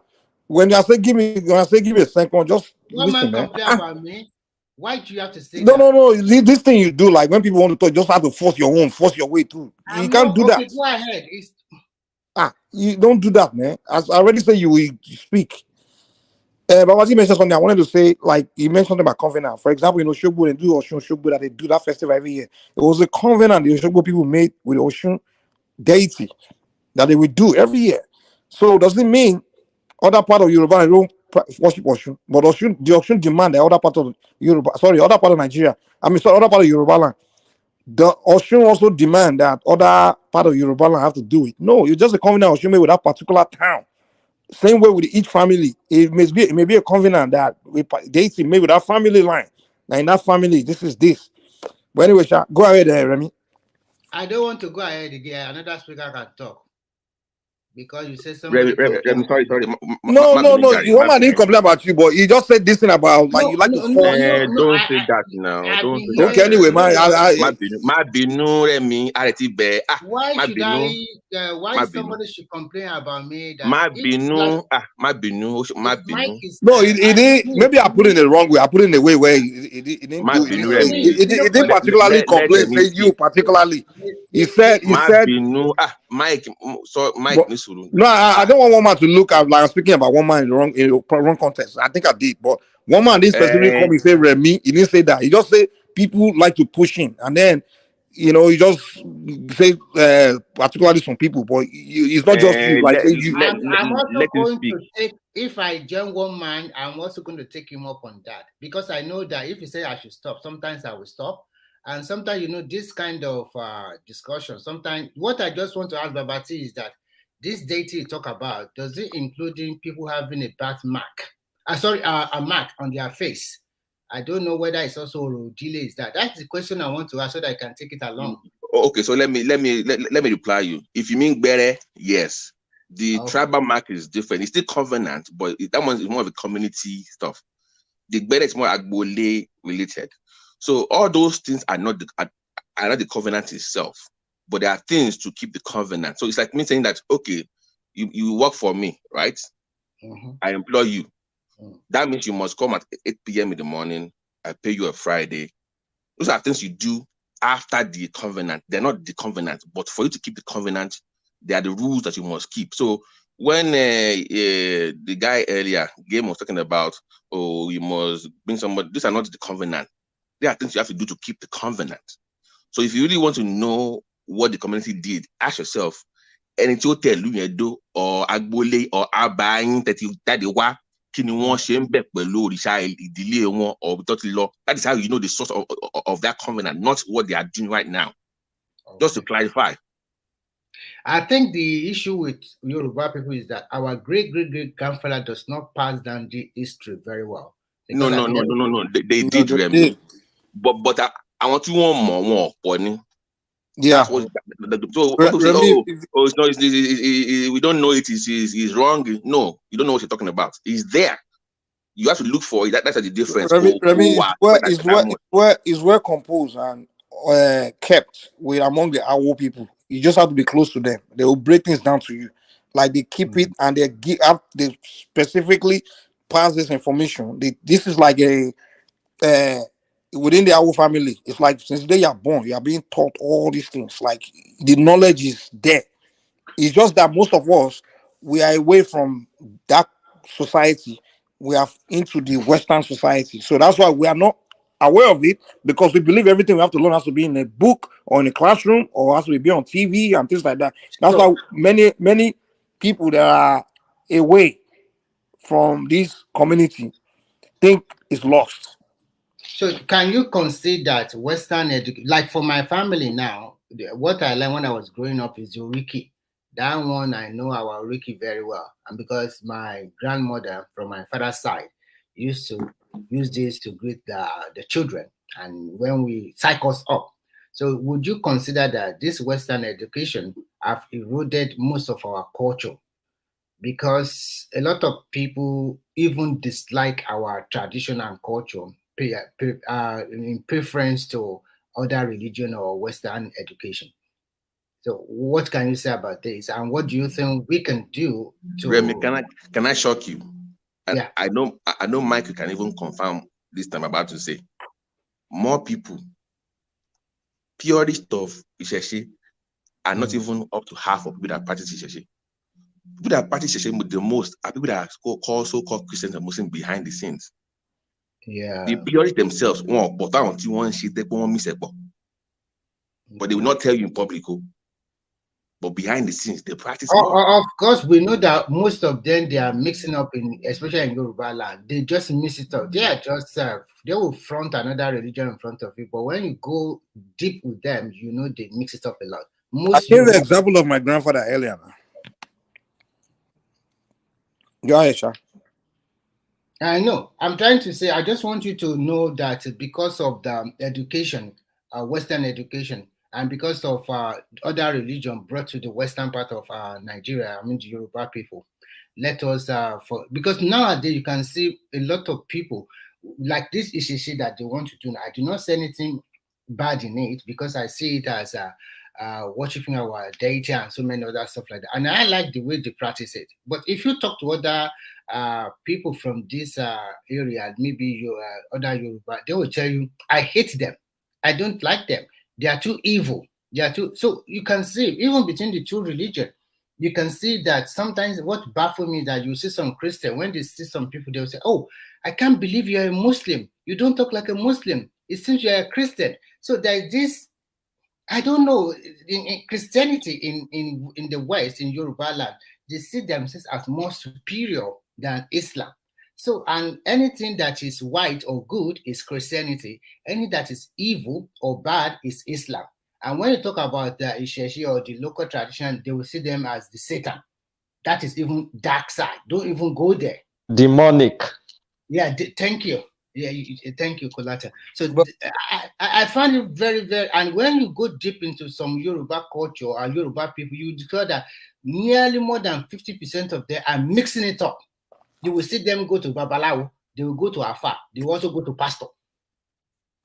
That's why you have to ask question. Okay, why?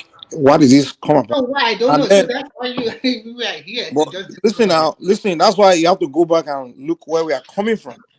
And if you do that, you realize that okay, when the British came, wherever they go, they learn from the Romans, and also the Islam, the Ottoman, they did the same thing.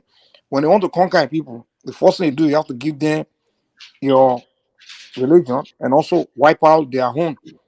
And when the British came to Nigeria, their goal was to Christianize us. And what's the best way to do it? Is to demonize your own. And how do you do it? You use propaganda, right? That's the one effective tool. Propaganda is a very good tool. Another thing, you build schools and you catch them young. You start using brainwashing them from childhood. That's why when they came, they started most of the schools they were building were missionary schools. They didn't come and build science schools, or it's always Christian. Most of the schools were run by missionaries, Christian missionaries. And when you go to Western school, British back then, you have to learn religion. You have to learn the Bible study. They mix it with religion. I don't know why you saying you come to give us the knowledge and you have to mix it with religion. I don't get it. So in that mix, they have to demonize what you do, your own local things and stuff like that. And that culture continues to today. So that's why I ask you have to find out why we do things. What's the origin? When did we start thinking like this? Was our before the British came? Were we thinking like that? Were we seeing our tradition as evil? Were we seeing ourselves like that? We were not. But they came, and all of a sudden, we became people that think like this. So we have to ask that question: how do we become people that think like this? That is exactly what is panning out in city like Ilorin, because there, most of the Muslims there, they see the Sheshe as something very demonic, something that is not to be distanced from. So that is the issue. Really? Can I shock you? You know that some part of, don't let me mention, you know where we come from now. You know, most people prefer to go to the local court than the actual Imbo court in our town. They prefer the one like in the palace of Alaki. Yeah. They prefer going to there to settle dispute than go to the actual court. Because they know. Oh, le paron Benny. Oh, le paron. So that is the reason. See, a majority of Nigeria, they don't want us to be using our traditional believe or value, like Shogo or whatever. Let's assume that they are swearing in for chairman, governors, and president, and they are using this kind of power. Everybody will sit tight. But the religion will practice. You can commit the crime and then you go back to mosque or why church. did God forgive me for my... And the pastor or the man will also say, I say that from church. Just give them something and then it's over. Oh my God. Somebody was telling me a story yesterday, and I would like to share this story with you in just 2 or 3 minutes. It was very funny. There is this particular couple in Nigeria, in the eastern part of Nigeria, and the husband wanted to travel abroad. And the pastor that prayed for them when they were like waiting for the visa. So when they got the visa, the husband, traveled to UK. After about 2 or 3 years, all the savings, he bought a Venza for his wife to be using in Nigeria. Do you know what the wife did? The wife took this Venza, about 6 or 7 million naira, 8 million naira. He took it to the pastor and said, thank you, pastor. This is we are giving you this Venza for that because you pray. You pray for my husband before he went abroad. The husband now came back to Nigeria after about some few months. Where is my car now? Why do you use taxi to come and pick me? And then the wife said, I've given the Venza to the pastor because the pastor would pray for us. And then the man angrily went to the pastor's home and then demanded for his Venza. And the pastor said, no, he cannot give it back. That it's already given to the God. The guy make a lot of trouble. And then the pastor started raining curses on him. But at the end of the day, he got his Venza back. So what I'm just trying to pull out is that we are being brainwashed by these people. So what do you think about it? And there are several cases like this in Nigeria. So what do you think about this? So that is the end of the story. I just want you to... that's the story. Is that for me or that's for Mike or where? For everybody. I'm just like, okay, it's so funny. Let me first apologize to Game Changer for my tone. That was not. I wasn't trying to be disrespectful. We're just having a conversation. So apologies. No, that's okay. We're all adults. My tone of voice. So, but Mike, I'm ready. Can I? If you want me to, you can permit me to go in. Let Kulata land and he come after him. He's about to say something. Okay. Me? No. I wasn't saying. Was it Kulata or Babati? Was that? I was trying to say something else now. So, That's Babati. Mike, why do we allow Tyrone Jackson in this conversation? He's an African American. So why? I'm African American now.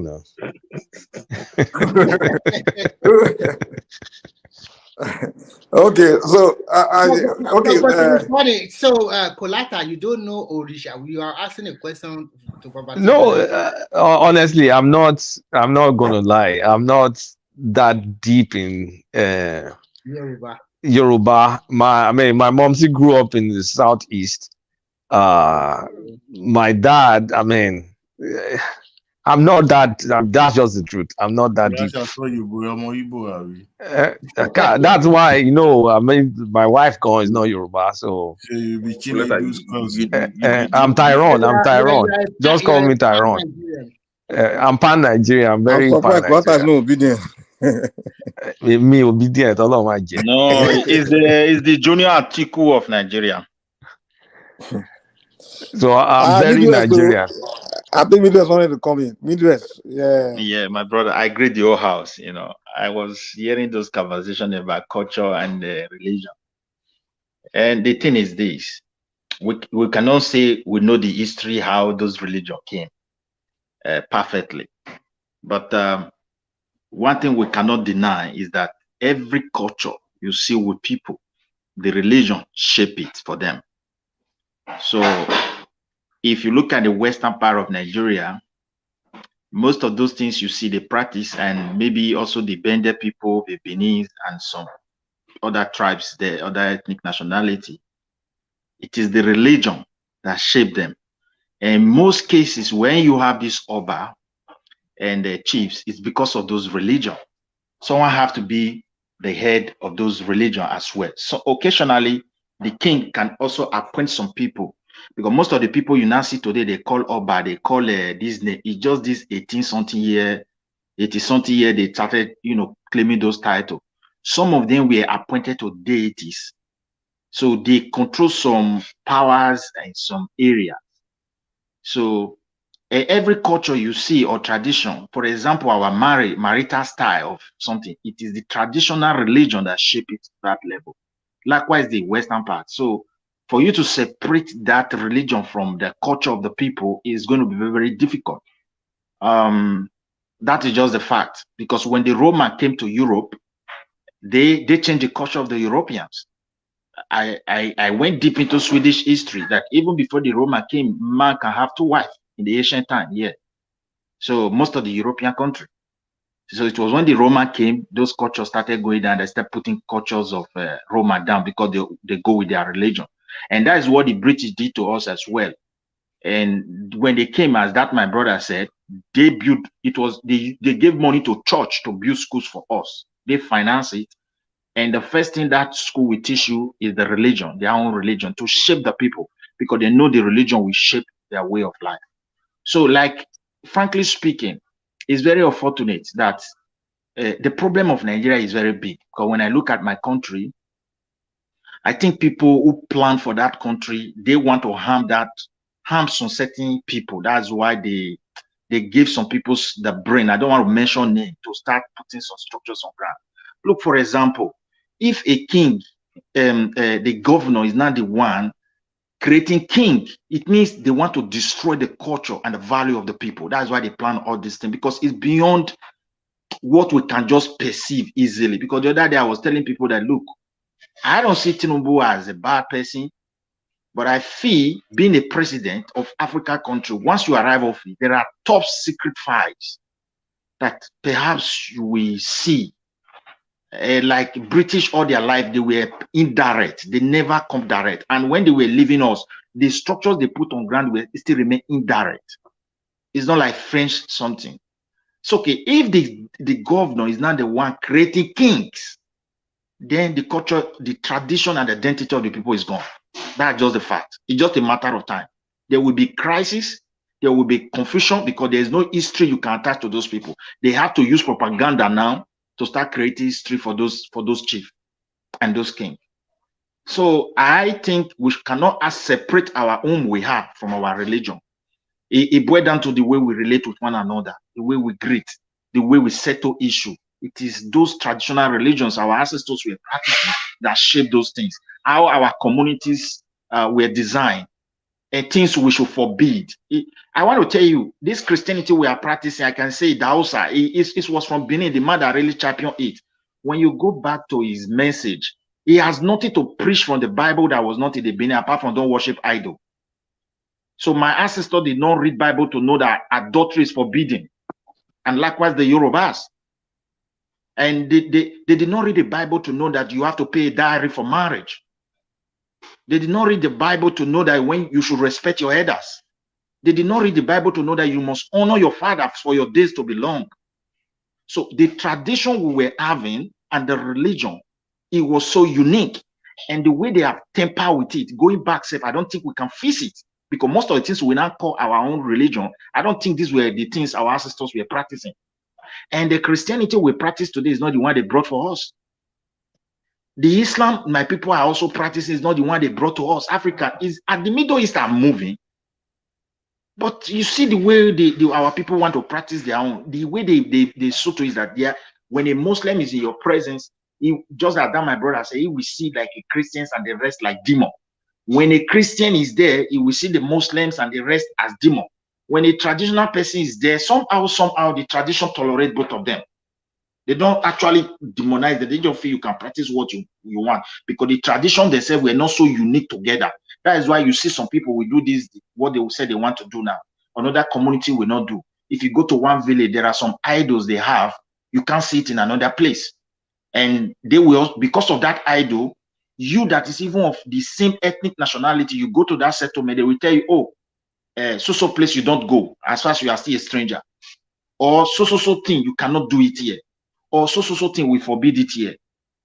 Like in some part when I was growing up in Benin then, there is even your own wife, you can never lie with your wife in the bush in so many of the Benin villages because of the kind of idol they have. You must have an affair with in your house. To tell you how strong those things are. So this is what I feel I can put in, but it's very unfortunate that the danger that is confronting us, particularly if I say Yoruba, Edo, and all, is just more than saying government come and give us road, come and develop and have economy, because those things they neglected is what is even shaping us. That is why we are not even moving forward.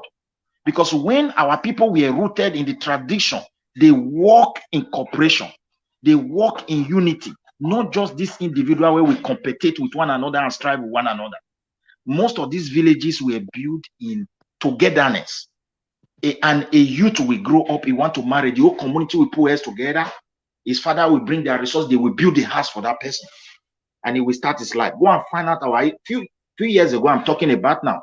The generation of our fathers who built houses in the village of our fathers. This is how they build it. Not talk of the past. So they have tempered with so many things. And when you come abroad, there's everything like someone like social, the money they are individual, they contribute to one social government.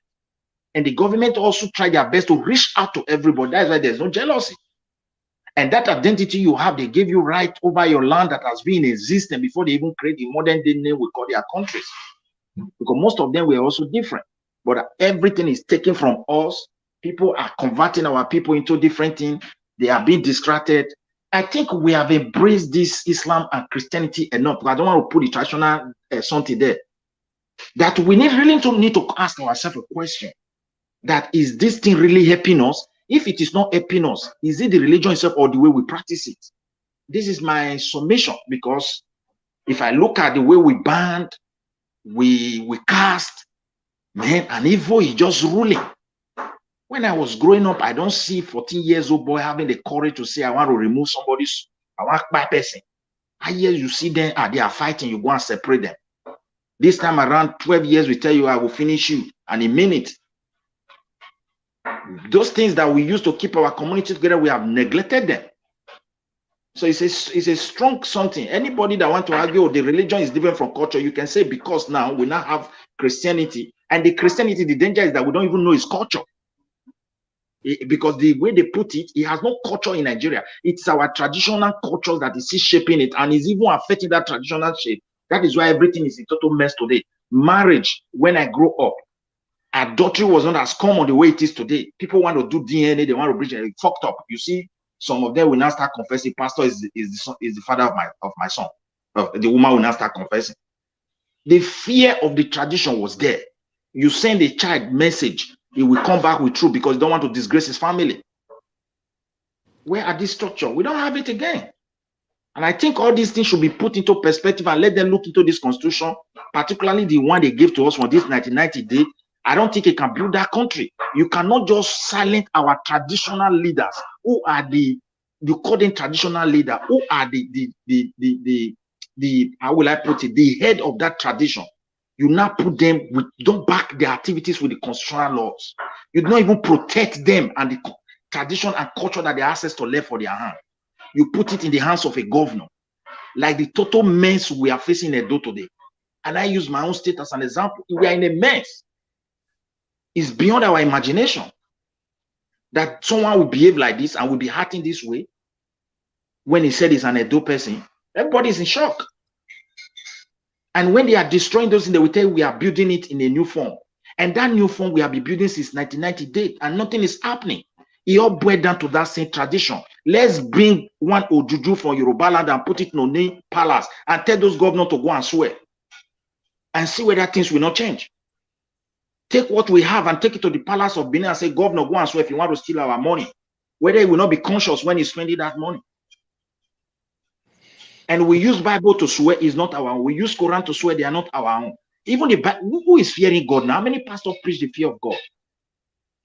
They use it. They tell you if you commit sin, just come to church on Sunday, ask for forgiveness, and your sins are forgiven. Forgiving. Carry on. Even our ancestors, though they forgive some certain sin, but there are still traditional procedures to make sure you do some certain things so that your mind will be resistant in trying such a thing anymore. So we should look at this very topic that you put in today, that It's something that our government, we should tell our government to look, and even our traditional leaders should rise up. If they keep silent like this, that throne they are sitting upon, I keep telling people, it is the throne they inherited from their ancestors, and they loan it from the coming generation. So if they don't treat it well, I don't know what they are going to leave for that coming generation. They cannot be silent. By 50 years, 100 years from now, those thrones nobody even respect the kings anymore. Like, but they have become irrelevant for too long. Okay, when you don't respect them, the law is not there. Everybody will be thinking we are getting it right. We remain in the same place. And once we fail to respect them, you know what's going to follow? Crisis and violence. I'm just telling you, there will be chaos everywhere. If issue is too tough, you look at what they are doing. When there is a crisis in that very particular place is rising, they run to the traditional leaders. And that traditional leader, I know they finance them, they support them. But you don't give them constitutional rights. You protect them. Let us see what is written there. That when a governor is ruling, he will know that he have a red line according to the law. Midwest, they are the custodians of the culture and tradition, by the way. Yes. So you don't give the custodian of the tradition power. With constitutional power. And the governor is not like the culture. Like some people now in Yoruba land where they call Oba. If they were to back Oni would ban so many of them because they were not even Oba. It's governor that is making it. He know that thing will cause confusion. It's going to destroy the history of that area. Even during colonization, this is what they did. Do you know why they put that Western people together, like when they divide Nigeria? It was because the culture was similar. The history they were talking, it was reflecting almost people of the same generation. They talk about Doduwa, they talk about this, but they have differences. It's like that everywhere. Where I live today in Sweden, somebody from North, if he come to South, when they are talking, the first thing, what are you saying? What are you saying? It will take him close to 6 months to 1 year before he can fluent. But when it comes to reading and writing, they can understand. So when they talk in the perfect the language in their news, the newscaster, he will understand all this information. But the way they talk in the streets, the person will be confused. The way they twist the language because of the accent, they are still the same people. So we can't. Some of the things we want to solve, all this one we are saying to know. For me, I never said Tinubu is bad. I always said it's too old. That angel is coming that is better than him without addressing this issue. That angel may likely create worse problem than what we are seeing today, like what we are seeing in those things. Because they feel they know much, and I don't know, they will jump into critical issue and create problem. And when that problem is started boiling, look at, okay, let me take Edo as an example. 99 before we enter this democracy, when you hear the word courtesan, it's like campus. That is where it is. People want to go to school, their parents will be advising them. As we enter this democracy, some of those guys they rusticated from school. This politician promised that will put you back to that school again. All those things they put against your name, I will erase it. Raise me, boys. That is how they transfer this thing to our society that is biting today. And now when the thing is becoming a boiling, they turn to the traditional leader. Okay, within this period, that 99 self, now this human trafficking, they start for Benin, can become toxic. It do that they make law, the police arrest me tomorrow is free. When the traditional leader weigh in, bring what they have and swear, Italian government feel the impact, they have to come back to Benin. They never believe such a thing will happen. If we are to protect those things, tell me why they will not be able to weigh into some critical issue. All this corruption that we are just jumping up and down, everybody just want to put into their purse. The president is confused for me, the way I'm seeing it. I want to help my people. Let him give this money to governor and let us see what will happen. Nothing. They will silent all. I don't know, because I think this tradition and culture that they have tempered with, this religion particularly, is the greatest obstacle to our development. Because these people here, no matter how it is, like in Sweden, every tradition and festival that their Viking did, they are still doing it. The dance way they. All the juju way Viking they worship, their name is still intact. Even some of the juju they keep out from museum. Midwest, can I ask you a question? How do you feel anytime you hear a king in your area that's supposed to upload culture, talking about he's worshiping Jesus Christ or he's worshiping Muhammad? How does that make you feel?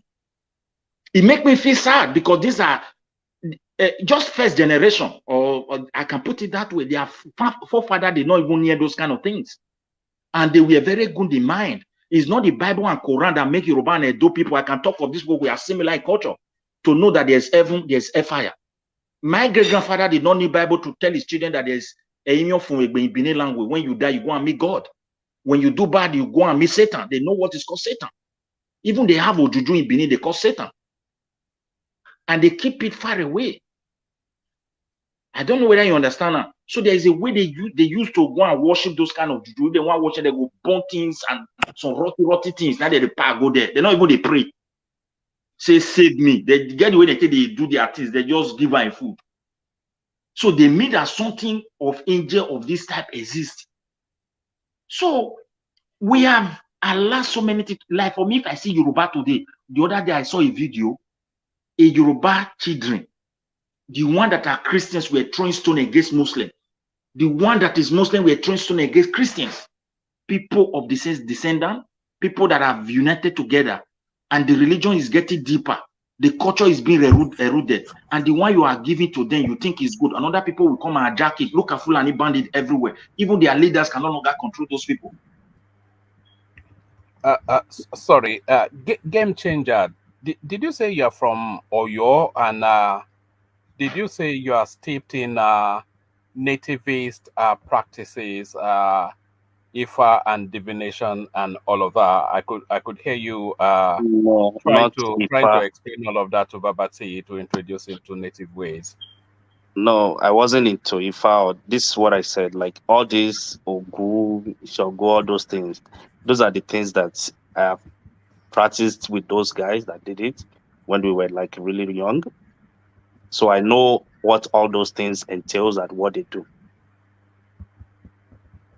So how does your opinion differ from the narrative being presented by Mike, who cannot really see beyond, just the nativist ways? How do you think it intertwines with those Abrahamic religion, and how do you think it's positioned now in the times that we live in? So what position does the nativist traditionalist ways, what position does it have now in this here and now? And are we missing out on something by not promoting it more? Well, thank you, woman. In my own opinion, and I said my own opinion, like I said earlier, you see, all this religion that we talk about in Yoruba land, I said before that it's different from culture. And the reason I said it's different from culture is because what I believe as religion is what you worship or what you connect to God through. Maybe if you use somebody like all these Ogun people, they believe when they do something, they do sacrifice to Ogun, they call onto all these Ogun, it will help them to reach Eledumare, right? The same thing, the Shango, the Obatala, the Yemoja, all those deities. So, but the problem now is a lot of people have mistakenly, one way or the other, matched it with culture, like the way we dress, the way we do our things, the way we marry, the way we do with our kings. Sorry. No, I'm going there. Sorry. Oh, okay. No. Just really the way we dress. You still carry on with your narration, but the worship of Wijemoja, for instance, is associated with white clothing. So is that not an intertwine between the practice and the culture? Because when you see Yemoja worshippers, they are all dressed top to toe in white, often ringing some sort of a sound as they signal to whichever river they're looking to practice. So there's that intertwine now between culture and religion. I'm not sure that you can make that distinction, or can you? I will say it's not only the Yemoja people that wear white, even all these people that do Ifa, the Adifala, all those what they call them generally, they always wear white. Now, white is peculiar to what they were doing, which is fine. We can say, oh, it's culture. We can say it's culture generally because what they do is that they imbibe culture into the religion, not that they imbibe religion into culture. I don't Sorry, know if you understand what I'm saying. Let me correct you. See, many aspects of our culture were taught to us by the Orishas. In fact, many of our behavior in Yoruba land, many of the instruction of how we do things, was taught to us by Orunmila, and certain things our way of behavior, some of our character. Many of you are also taught to us instruction given to us by Urudua. So things we do in Yoruba land, just everything, even our manners and everything, you can find the origin of it from Ifa. Even words that we use, Eniyan, Obirin, Yawo, you know where that word comes from? Sorry, Mike. All those things, if I start to break it down to you, or the origin of those words, there's a story behind those words that we even use. The word Yawo was when Orunmila went to Iwo town. The hell that the wife that the king of Iwo gave him, the health, the problem she gave him. That's when he started calling her Yaiwo, Yaiwo. That's where, and any it comes from Ifa tradition. It means when we're coming to this world, when we were choosing to pick our destiny from a home of our ancestors, to pick our destiny to come to this world. And that's why we use the word Eniyan. Even our words, things we speak, even our way of so many things you can come from the tradition, the spirituality. I'm telling you, all connected to the spirituality. Mike, you just said something now, and I know Odudua was not the first Yoruba, right? There were people. I didn't say it's the first Yoruba. The Orishas were the first Yoruba, the first people. The Orishas. But what I'm saying is, Orisha is not the first, and it's not the last. One of them. Bros, you don't practice tradition, so don't. Let's not get into it. I'm just telling you, Orisha. You can't argue. You are a Muslim. You can't be arguing the knowledge of the tradition with me. I'm a Yoruba. It's not even. It does matter because we be arguing ignorantly. That's what I'm saying. Mike, can you just listen and let me say this? If I'm a Muslim, that's my religion, that's my faith. That's what exactly. You are a Muslim. I can't get into the debate of Islam with you because you are a Muslim. That's the mistake most people make. They think, oh, if you're Muslim, you are something else. You are not Yoruba. But I'm telling you, that's what I'm saying. Listen to me for a second. I know about Yoruba tradition. I know about Yoruba tradition. I might not practice Yoruba religion. You can't say you know. Listen to me, bro. Hold on. Just wait, man. Can this guy listen or something? Oh my goodness! He doesn't have to practice it to know it now. Exactly, you don't have to. No, man. Yes, you do. From what he's saying, he knows enough to have someone. No, he doesn't know enough. He doesn't know enough. He doesn't know. Okay. Do you even know what Orisha is? Orisha means somebody that's spectacular, that they've done something special. Like now, it's only that we don't take it into cognizance right now. We still have some people that we can say Orisha. If it was back in the days, somebody like Professor Wale Soyinka would be called Orisha because he's standout. People that stand out, that have done something special. Those are people they call Orisha. Okay, who elevates you to who elevates you to the level of Orisha? Nobody, it's just people. By people giving credit to you. Okay. It's people giving credit to you. It's Olodumare. It's Olodumare. They elevate entity. True. It's Olodumare. They elevate entity to the level of Orisha. And you get that special power. That's why. Bros, that's what I'm saying. Okay, like Mike, you practice it. Bros, let's talk one at a time now. Let's talk one at a time now. Cool down.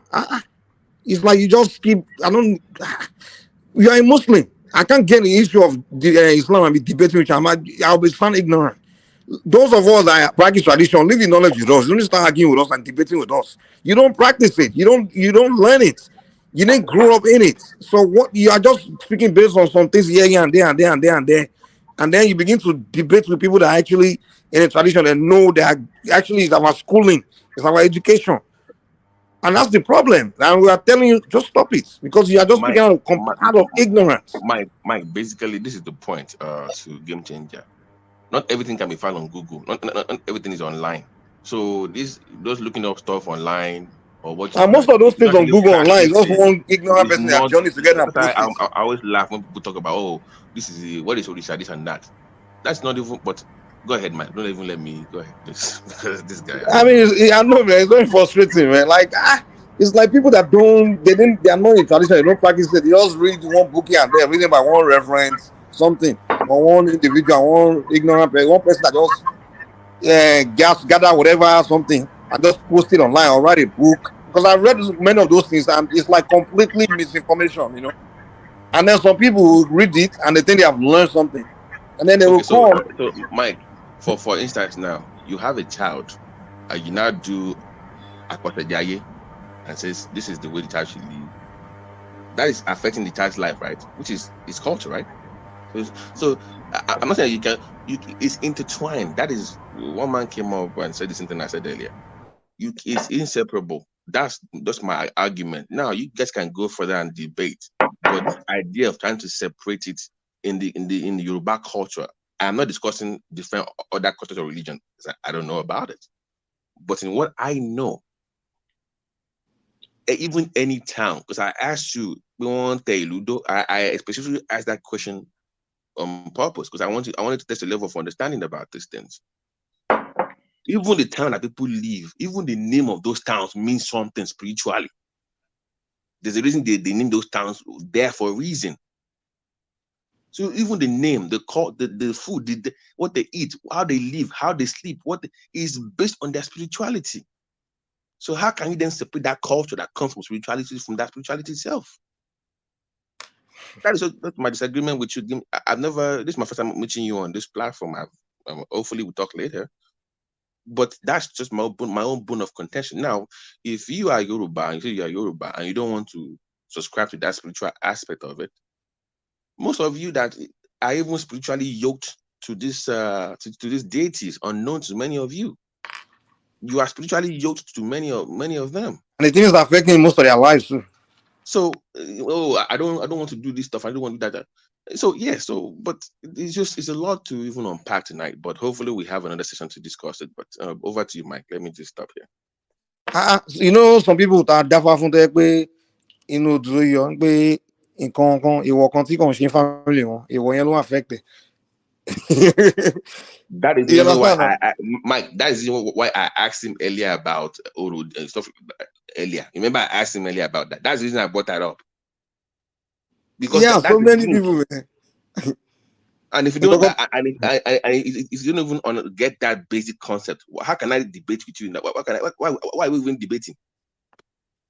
Mike, can I ask you one question, please? Because you say you practice. I don't know which Yoruba religion you practice.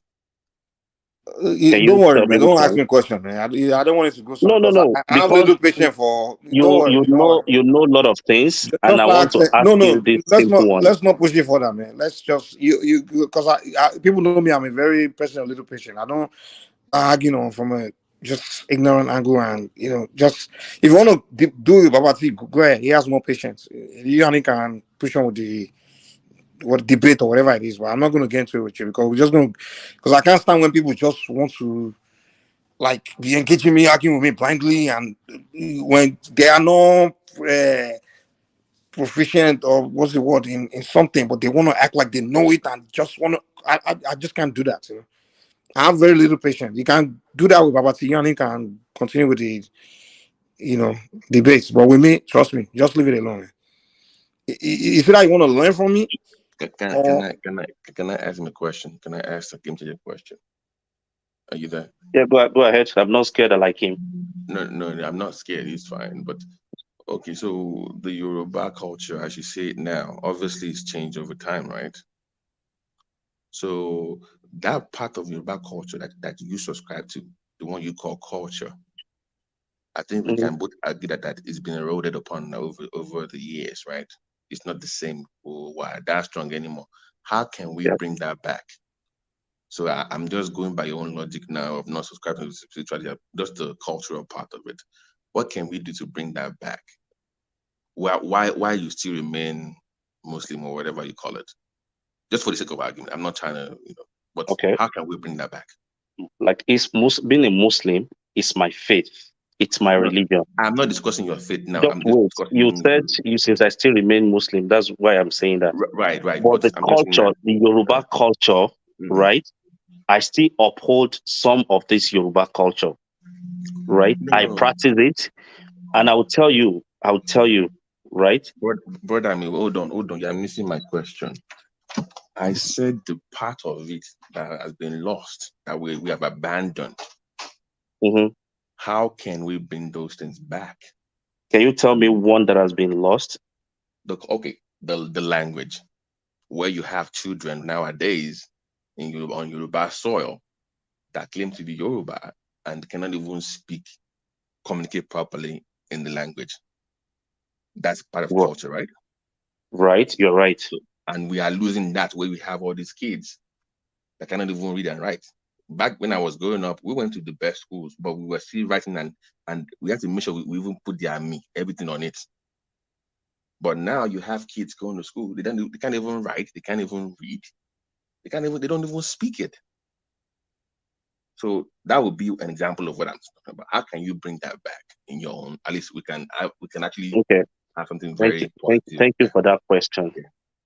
You see, I listen to this program a lot, even though I might not have time to join and do all this debate and conversational aspect of it. But you guys have said something, I think, a couple of days ago about speaking Yoruba and learning in Yoruba language. I am 100% in support of that. And I wanted to come on when somebody was talking about, how do you define photosynthesis? How would you say this in Yoruba? I was like, are you for real? All these biological words, if you look at them very well, majority of them were not even English words, right?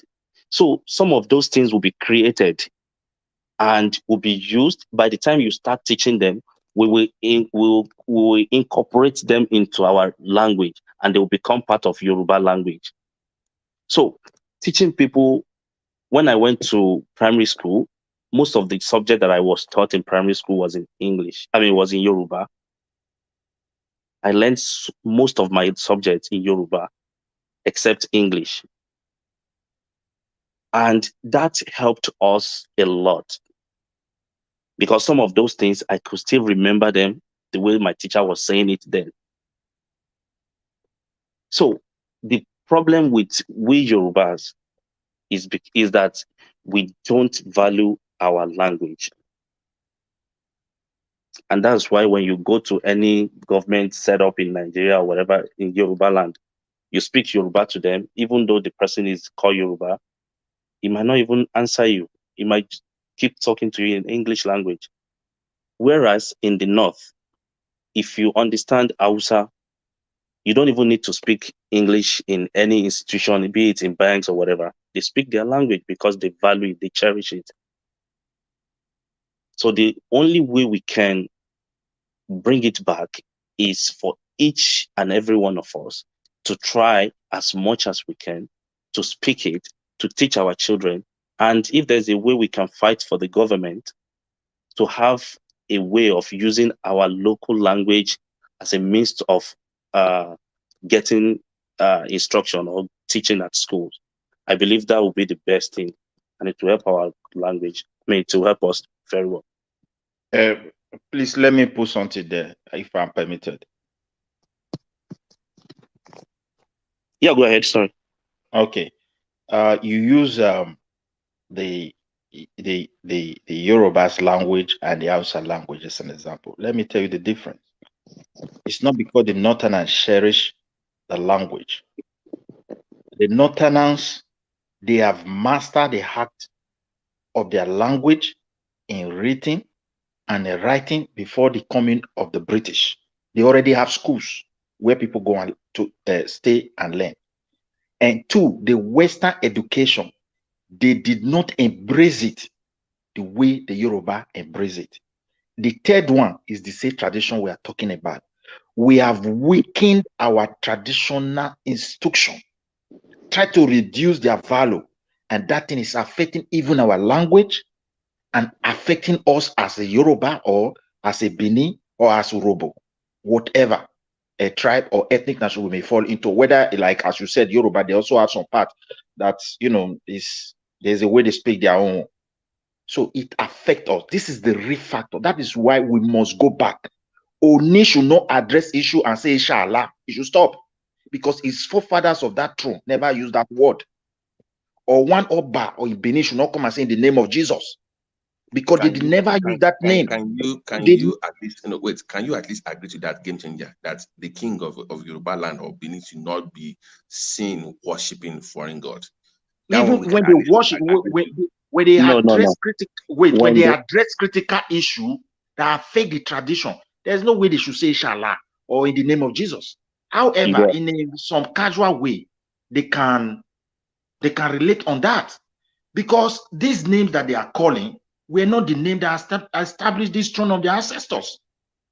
As we are putting these things, people are now more confused. Whether the Oni is even a traditional person, whether the Oba is even a traditional person, whether he's even a Christian, whether he's even a Muslim. Children that is growing up, we did not even show one dot or something that traditional and culture that our ancestors left for us is so unique. All they did for the past 1980 something, when Archbishop Idausa and the rest rise up. I am not against Christianity, and all these imams started embracing them, is to demonize that our tradition. And whereas the only thing Islam bring to Yoruba land is to pray 5 times a day. Every other thing they are talking about is already there before they bring Islam. But what Christianity brought to us is only that believe in Jesus, don't worship idol. The rest has already been within us. What was not with us that they want to preach today? Is it how to believe, to have faith? Is it not faith our people were having in all those gods? The society were designed in respect. Fear this, don't do evil, don't do bad. They have it. They nurture their children how to grow in that tradition, even when it was not written. So these things, to get it back, people need, it's something that we have to go beyond this one in all these, we're talking here. We should take a different path. We can come together and start helping our traditional leaders to see these things that they have to demand. There should be a constitutional power. The governors are creating problems. When you overpower them, they rush to the palace and be saying, the traditional leader is silent, but you are weakening the traditional leaders. When it becomes a full-scale violence, where is their king? Sometimes the king talk to the governor, he will say, I don't want to use that, what you are saying. And he cannot do anything. But if there is a law that said, the king said this, go and do that. He have to look for a way to manage what the king have said. Even when he did not agree, we look for a way to go back and say, look at my own opinion, why I said we should do it this way, in a respectful manner. Not like I'm the governor, I have the power.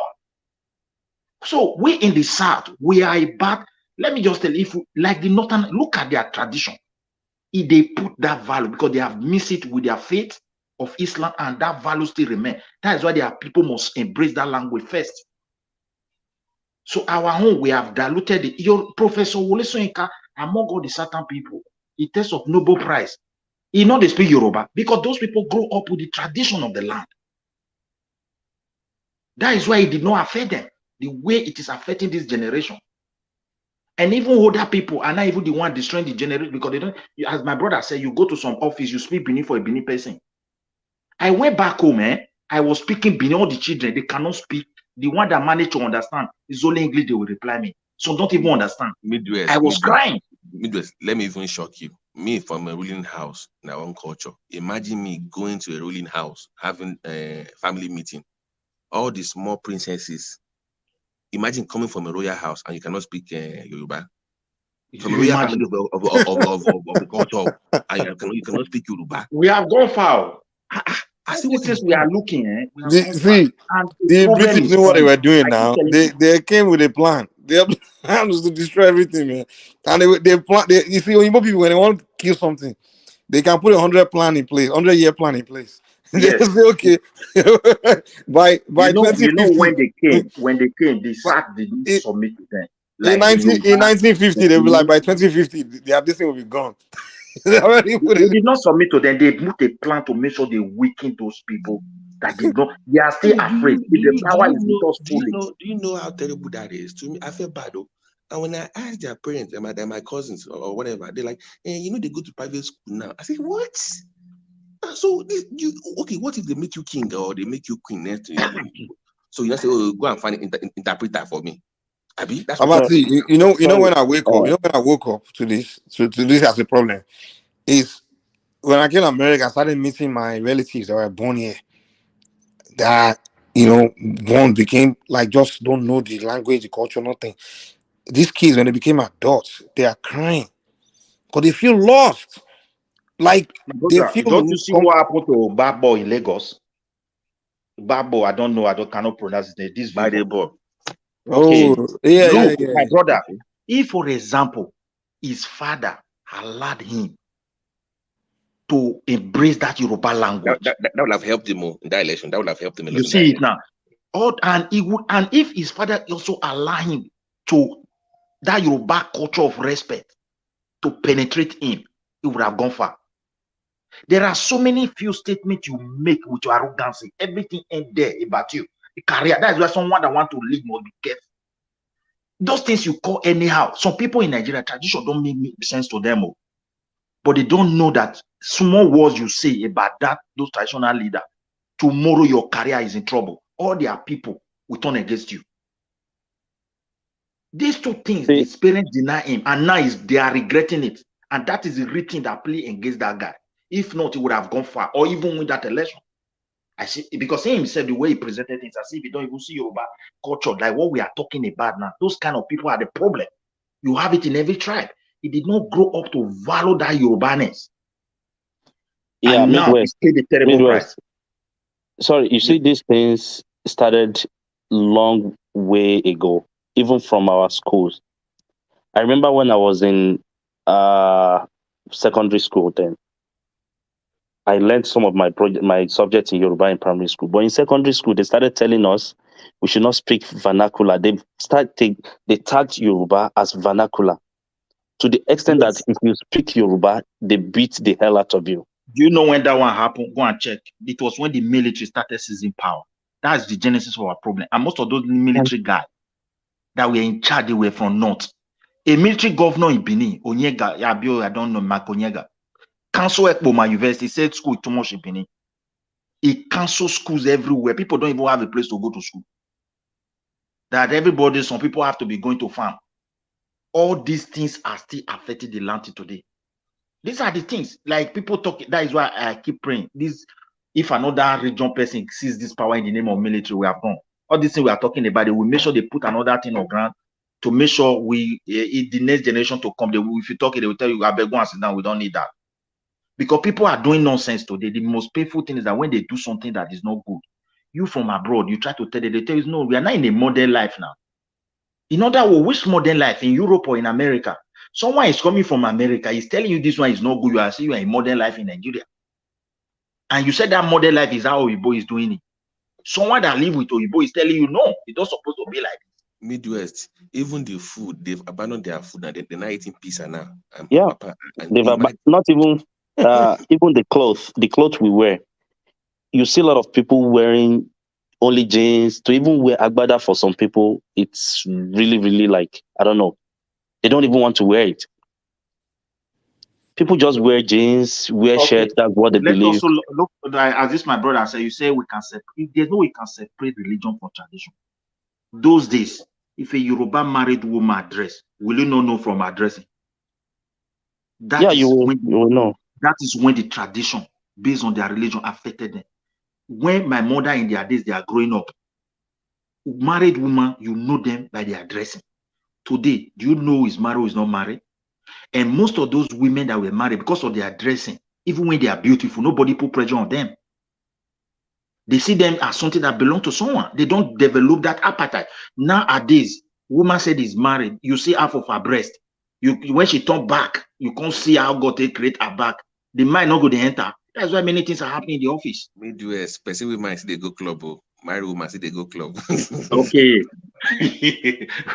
we don't go far, my brother. Me another person still saying, because I feel we can do something more than this. Back in the days when people they fear Ayala, they fear fear. Use and swear give you. Now those days won't go sleep person wife. No, fear not the lay person. But now which Christian they fear to sleep another Christian wife? Or which Muslim they fear to sleep another? Everybody exactly now. What do they fear? They don't fear any. They don't let Jesus not go vex. Like there's no say once they go church on Sunday. Say Jesus forgive you for sleeping with that. If I get one number, Even pastor is still people white. Pastor is still. If I get number and to back these things up, I'll for send you picture where one a man for another country. I tell the hammer all those. I tell you both those religion, Islam and Christianity, they are good. But when they brought it to Africa, something followed. Their mindset was how to yes. It's not designed for Africans, man. It was how to change. It was how to change these people to see them as superior. So there are so many things they add to it, and it's still affecting us. I will show you Imam in Sudan when they went to go and do investigation, and you see what Imam is doing. You will never believe a Muslim will think like that. I don't want, you know, our own pastor, I don't want to talk about that one. That one is just too open now. So that of Imam self, you will not believe. I would like to get your, if you put number for me for back the other side, may I take send something? I will send that for you. You know, may you go to document what people do 4 days ago. Wait till Imam till they tell married women, may they come do something, then the water will come up for saying go use that to bless them. Ah. Mike, you pull number for the other side, make I copy, put that for the other side, make I send you for WhatsApp. So that you feel one man is still playing small, you know, may we know say this thing, there is a need to talk about our own value. Because that value, Islam did not change anything. It's just like today when they are digging everything in Egypt, bringing it out. Those people who made it never read Bible, never read Quran. They never. Even to marry your family, they need to first verify the person where you want to marry first. Say that family is normal, they fit your own family. Now you go say, oh, daddy, I'm in love, and that is it. And then they do the marriage now 2 weeks or 1 year, everything.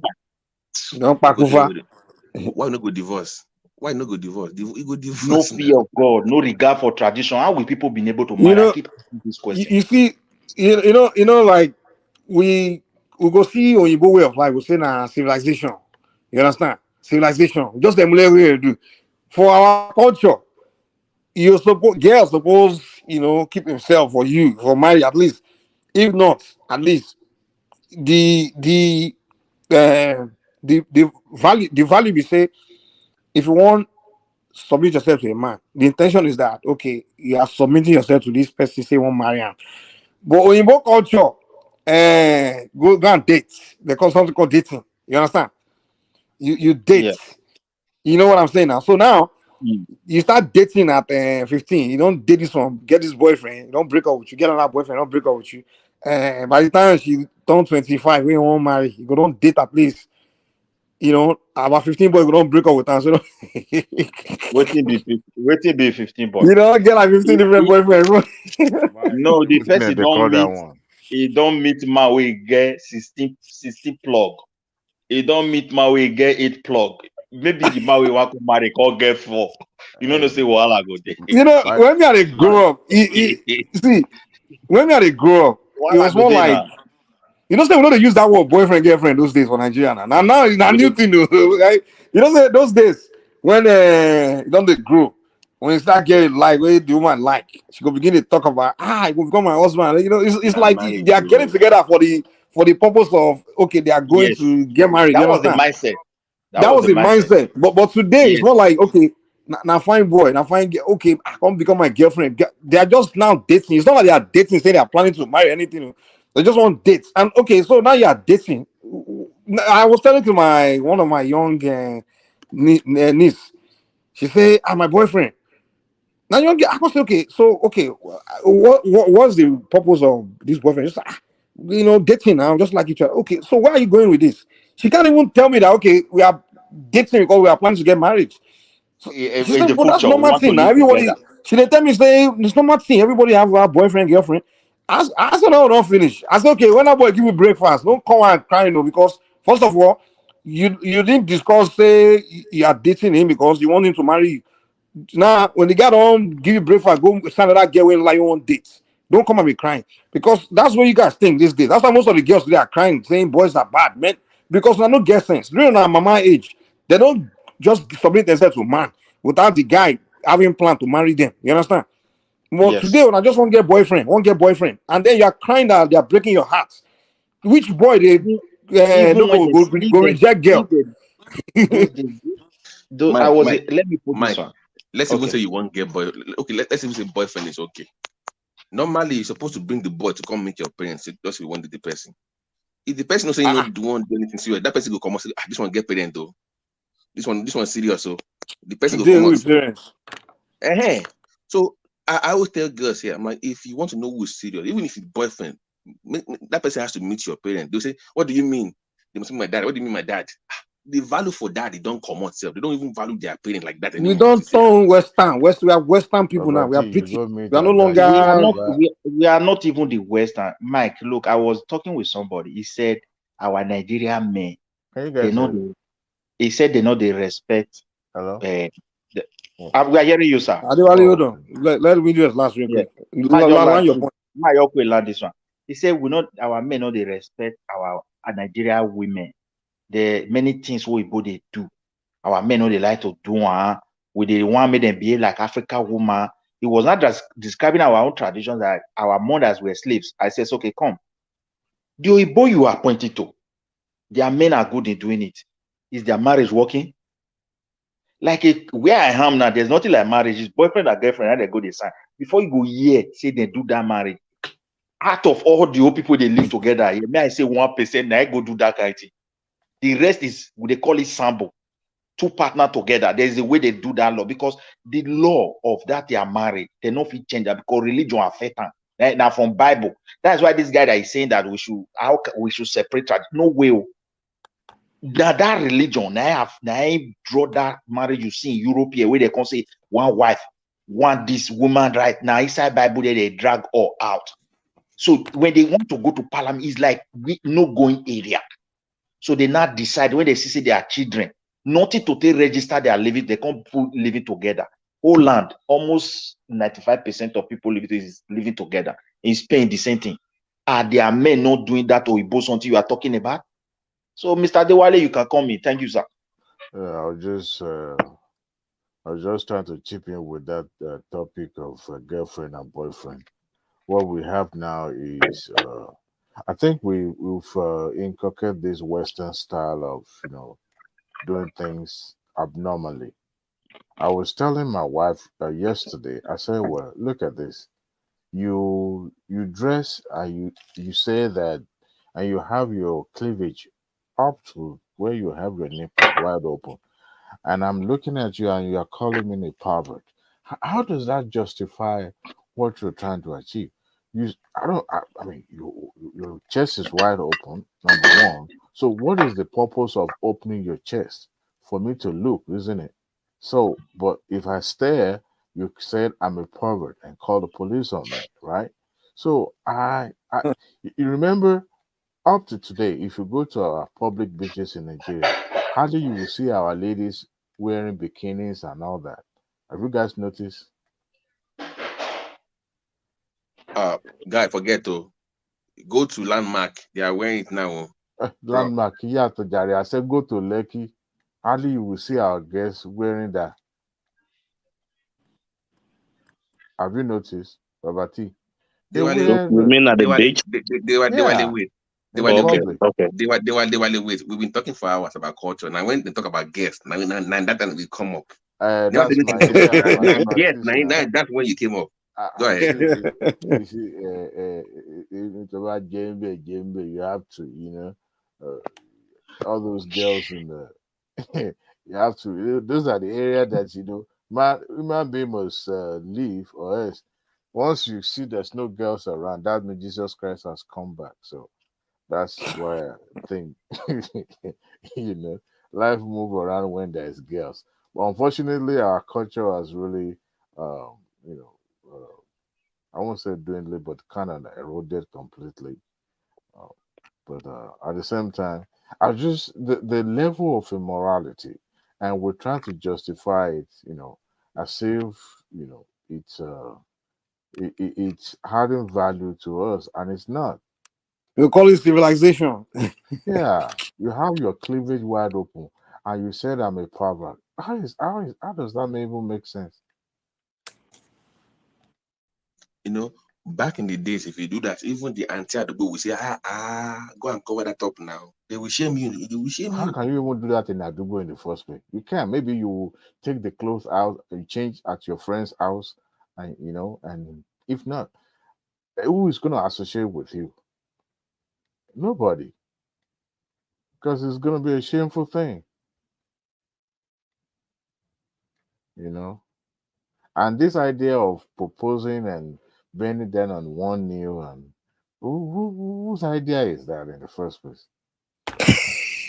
It looks Western It's the too. most ridiculous thing I've ever seen. My woman was telling me before we married, I have to propose. I said, okay. And she said, I will get on my knees. I said, huh? Mike, do you remember that Binigay that broke up with that guy in Italy that became viral? This guy took the girl to one open park that now wanted to propose. The girl said, kneel down now. He said, where? Then break up. Then break up. He said, for where? He said, I'm a Nigerian man. I cannot do that. How can I be on one knee? He said, we're in Europe now. They don't watch too many Western movie, romantic. Yeah. But this is Africa, man. Nobody. To me, if you want, when you are going to marry, your family. Okay, for example, you already seen this particular lady, and you're already talking to her and all that. And when you start to get serious, you send your people, your parents, your brother, your aunt, your uncle, anybody in the family to go talk to the family. And that is the way they've been doing it, right? So they'll bring food, and they don't even collect anything these days, And then we'll talk to the look, Baba my yeah, Baba Jembe, Baba was okay. Thank God bless you. At least so to be our family once. And they'll bless you and say, when is the date? And you guys take the date, and that's it. But these days it's just like you say date. Dating means we are going to have sex and we are going to do what the couples do, and that's it. And at the end of the day, we break up, and then you move to the next person. Your body can't start, And at the end of the day, they've even moved beyond dating now. Now they have new thing they call hookup. Aha. You see, how did you know, Mike? How did you get to know about hookup? That's actually romance right there, man. Majority, Adewale, just like you were saying, you see, majority of the weddings that they do nowadays in Nigeria have been done with the pregnancy. Oh yeah. Really? That's what they do. That's actually what make some of them to do that kind of to do wedding. Wow. You have pregnant, like we don't have a choice. We just have to do that. Remember back then, it was people even get abortion before wedding because of the shame. They don't want people to know that they will get abortion before even the wedding. I don't even think they think about that. Like they think like that anymore. Oh. Except if the guy doesn't want to be with the girl. My pastor here, he died a year ago. There was a time this couple, they were about to get married. They picked the date. I'm not sure the pastor was the one that conducted the marriage counseling, because they were actually, one of them was a worker in the church, and they came to the church. When you're pregnant, sometimes the wedding gown can hardly cover the pregnancy, except if you're a big person, And this lady showed up at the church pregnant. Guess what my pastor did? He declined to officiate that wedding, and he ordered two of them to get out of the church. Said they should go and seek for forgiveness and counseling. It was very, very embarrassing, and they knew the kind of person our pastor was. Let me ask you, because I don't understand this marriage counseling thing. Don't they have parents? Shouldn't it be parents counseling you on both sides? What is concern pastor for marriage counseling? The funniest thing, my brother, I would not recommend going to church for counseling. Never, never. both of us will go to a bar. I will share you. Then that's where the truth will come out. We'll tell each other what we are going to do when we get married. The church, everybody will be covering up. We won't tell each other the truth. Because the problem is that even the pastor might even be the one jembe, you know what I mean? So what does the pastor know about sex and you know? Yeah, we're talking about the book of this one, the book of this. Yeah, you see, when your personality don't match that book, when you talk about pastor won't tell you about the doggy style and all those things. The pastor won't tell you all that. You say brother John, sister Rebecca, and all that. And at the end of the day, when you do doggy and save your marriage, you say you won't do doggy. Jembe go la plate, you say you never do. You know, say it's the one there. You don't say I want to know our woman's audience. They have some holy people. So this one you're talking doggy style. Cool down. One man goes soon. One man vex. That one will not be pastor. One man know where I stand. There's no point, deceiving us. After all, but before the bride even get married, you don't know one man. They say one man went to Mo. What do you think he's doing with the Mo? Loco, Jembe, Chayibe.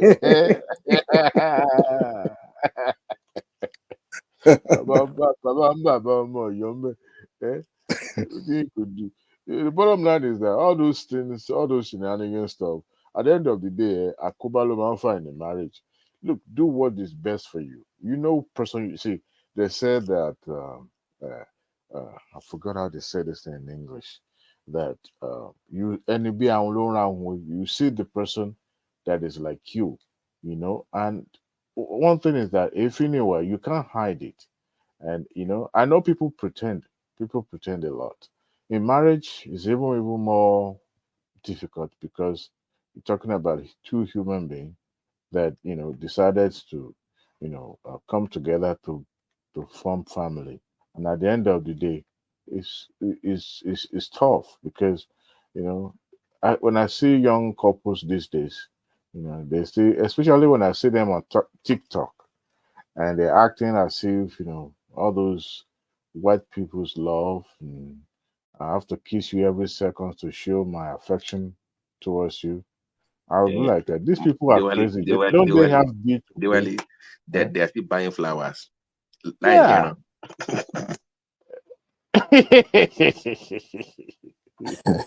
It's stupid, man. When you get married and the reality setting, you're starting having kids, you realize that those flowers, you will end up hitting on each other's head one day. It is the reality, my brother, because you now have responsibility. It's no longer you and you only. Now you have an intruders in your house, and you have family, extended families, and all that. So that's where the reality set it even look different. Everybody will transform. It's either you are ugly or the one that they do now. The one that they even do now is the me and my husband. Nobody else invited. So if people will have a big house, they can. Your own in-laws cannot even come and see you. There's what kind of nonsense is that? You see, that is the issue. Where are the cousins? What do you mean, me and my husband? In the olden days, you get married, you take your wife, go and live with your mother for some time to learn about you. I know people don't do it, but if you are living in America, I still recommend it that you let your wife go stay with your siblings or your parents. They were like, even my own kids, they prefer to hang out with grandma. That one will let them escape with ice cream at 9 o'clock. So that those kind of, but it matters. Even the grandparents enjoy it. They live longer with that kind of feeling of their grandkids around. Oh yeah. But you don't know your auntie, you don't know your uncles, you don't know your, how can you? I mean, in America, the kids are struggling to make sure that they're with the kids. They want to spend time with their cousins, because hardly do they even have enough time.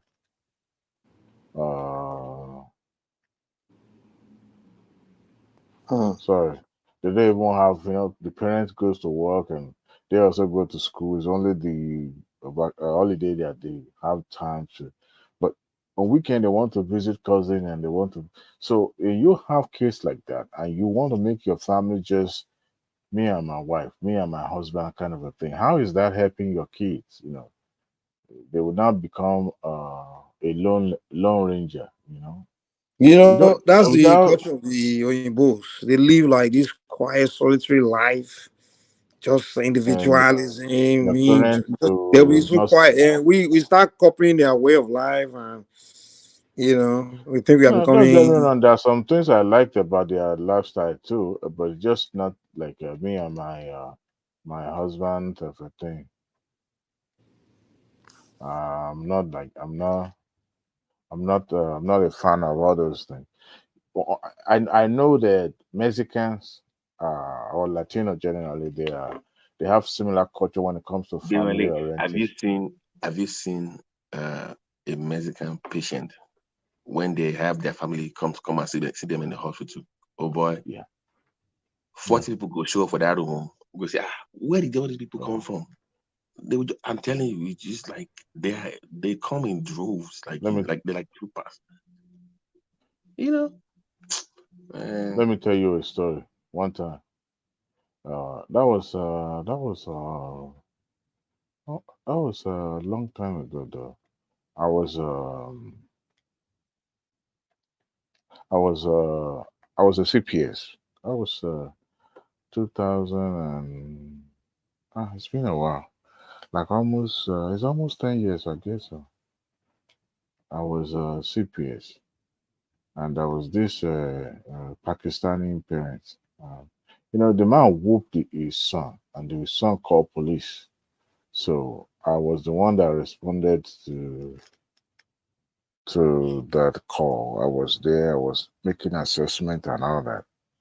And the boy, actually, I think he regretted doing that because I arrived before police officer arrived, and then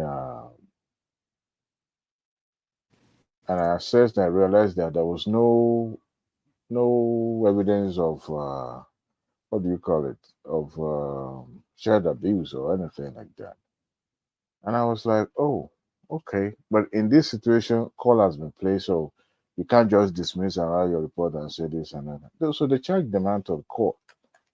So the man appeared in the court, and I was to, give my testify about what I witnessed and all that.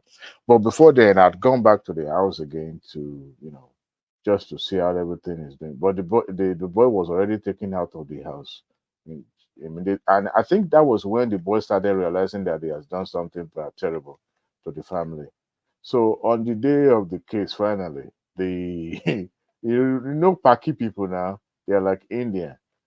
On the day of the man told me actually point blank. I said, look, ask where I come from. I told him I'm a Nigerian. He said, look, we both have similar culture. This boy will end up in prison one day, and I need to do the needful. That's why, yes, I whoop him, but not like I whoop him with a belt or anything like that. He just doesn't want to listen. And I said, look, I understand, but this will be off record. On the day of the hearing, Babati, are you still there? Oh, Babati has gone. Who is still listening? Yeah, I'm go hearing you. ahead. I'm hearing you. Oh, okay. On the day of the hearing, the judge asked that okay, we can't release the charge to you guys. So, do you have any family member or somebody that the boy can stay with? The entire courtroom was filled up with Pakistani people. Even outside the courtroom, you still see Pakistani. Every single one in that chamber raised up their hand. And the judge busted laughing. Like now you understood that it takes a village to raise a child. So one of the closest to the family, uh, they took like three names so that the boy would select which one would be suitable with the counselor present as well. And I kind of like see this kind of a thing where you still have culture they retain, in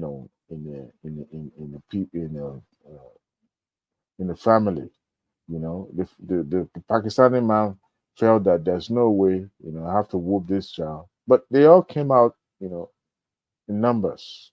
They were all, look, bring the boy, we'll stay with me and all that. And so culture sometimes, unfortunately, in some Nigerians' homes, it's not like that. You'll be amazed, how their kids treat them as if they are the parents themselves, But at the end of the day, the family member took the kids, and eventually the kid now regretted and said, look, they probably turned better because I forgot about the case afterward. But the Pakistani family stood up. They stood up to make sure that the boy doesn't go to foster home, or else, that's culture. Even despite that is in America, and hardly you will see those people taking their family to nursing home. Hardly. Mike, Hardly. I've sent that. You can check whether it's in the email. Sorry, Mr. Dewale. Sorry. Okay, let me check now. Check. Yeah. Sorry. Hardly you will see them taking their family to nursing home because they will take care of them at home with them. I've seen Nigerian at nursing home before. One man was brought to nursing home. His wife was there, his daughter and his son. No, the daughter was the one. Okay, I see it, Midwest. I see it. I will check it out. Go and check on my brother. You will fear. I can check out that show. Okay. All right, thanks. What are they saying to each other? A BBC did a documentary. We just enter because this African culture that we neglected, where Imam is deceiving women in, I think in Sudan. When they go there for help, and he will tell them, okay, I will use my bola to help you. Then the water that come from it, I will use it to bless you. Imam that read Quran. They will not even waste their time coming to Nigeria to come and do pastor home because those ones is so obvious. So I just send him Imam home so that they will know where we are going because they don't go get time for. So no need to come do pastor. If they do, wait till they go see, go shock them. So if you watch that, if you see, you go surprise one man. It's good to send it to one man. Hey, Mike. Yeah. You're on Twitter too, right? I don't even know too much about Twitter, to be honest. Well, good for you. I don't know why I've been frequenting that space these days. If you see the way Obedient descended on Donyo Kukwe of what he posted on Twitter, my brother. What did Donyo Kukwe do? I thought the guys on Obedient too. Oh, Donyo Kukwe. Donyo Kukwe's post these days is more like a patriotic Nigerian who is trying to okay, now we understand, but we have to come together. He was praising Tinubu practically, literally was praising him, and I was shocked when I read one or two lines of his tweet, and I was like, no, this can't be Donyo Kukwe that I know. But the Obedient went for the jugular. They were raining curses. They were saying sort of like actually his nickname now is a green snake. That when somebody said that somebody who works in obese camp was a snake and working for APC and all that. So the people are now saying, oh, he was the one that they were referring to and all that. Man, the man was, just posting things that you could term it as pro Tinubu kind of. So the one I've been seeing on YouTube, it's not enough. The one on Twitter is even. I'll leave that one alone. The one on YouTube is enough. It's enough for me to. The Twitter space is the worst anybody can go to, because people there was no filter. I don't think Twitter actually paid close attention to what is happening on this part of the world, like in Africa generally, because the way they put in place when the company was still with the original owner, not with this network called Innovators. Then they hired people to help filter and the space so that when people posting things, they're trying to what do you call it? Was it fast track? No, fact checks what people post tweeting. Even it affected Trump himself because Trump was suspended when he was posting, things that could easily cause trouble and those things that are not actually true. So he left the space. But ever since the companies have been sold to Elon Musk, it's been gone to the trash. Anybody can. He himself is the biggest propagandist on that space. So people are just posting anyhow. They don't care if that person is the age mate of their great grandfather. They will abuse you. They will call you all sort of names. And I don't know, maybe it's the algorithm that always bring those obedient. Maybe Midwest. Can you explain why a lot of these obedience are so heartbroken that they can't?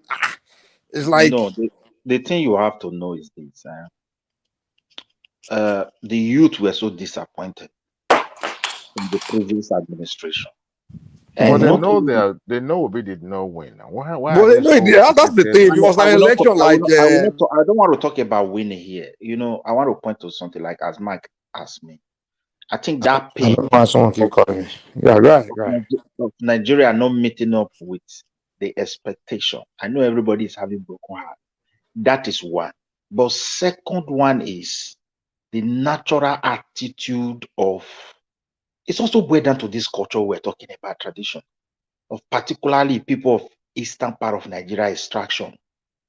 Even before Tinubu, this propaganda and insult is what led to that problem in Southeast today. So it's already there and nobody can correct it because the traditional leader there, with the way British people, established the East, is quite different from what happened in the West anyway. People don't want to go to history. So they completely destroy the culture and tradition and take it to a place where those people will be governed from a place where there will not be root of traditions of African way. But though they claim to be practicing the tradition of Africa from there, that of regard and respect and honors and presenting our grievances with kind of attaching respect to so that your elder will listen was not there. So that is what is boiling down and is not good because the way things are, we need to reason. Well, if, for example, even the Peter Obi is the winner of the election, here come a country where the rule of law, we all know how it plays. And you have a president. Now he associated to set up ministers. The government is already running. Very soon, the president even have the power to change all those attorney general and the rest. Then you will expect those people to come and say you are not the winner. But the only dangerous thing is this.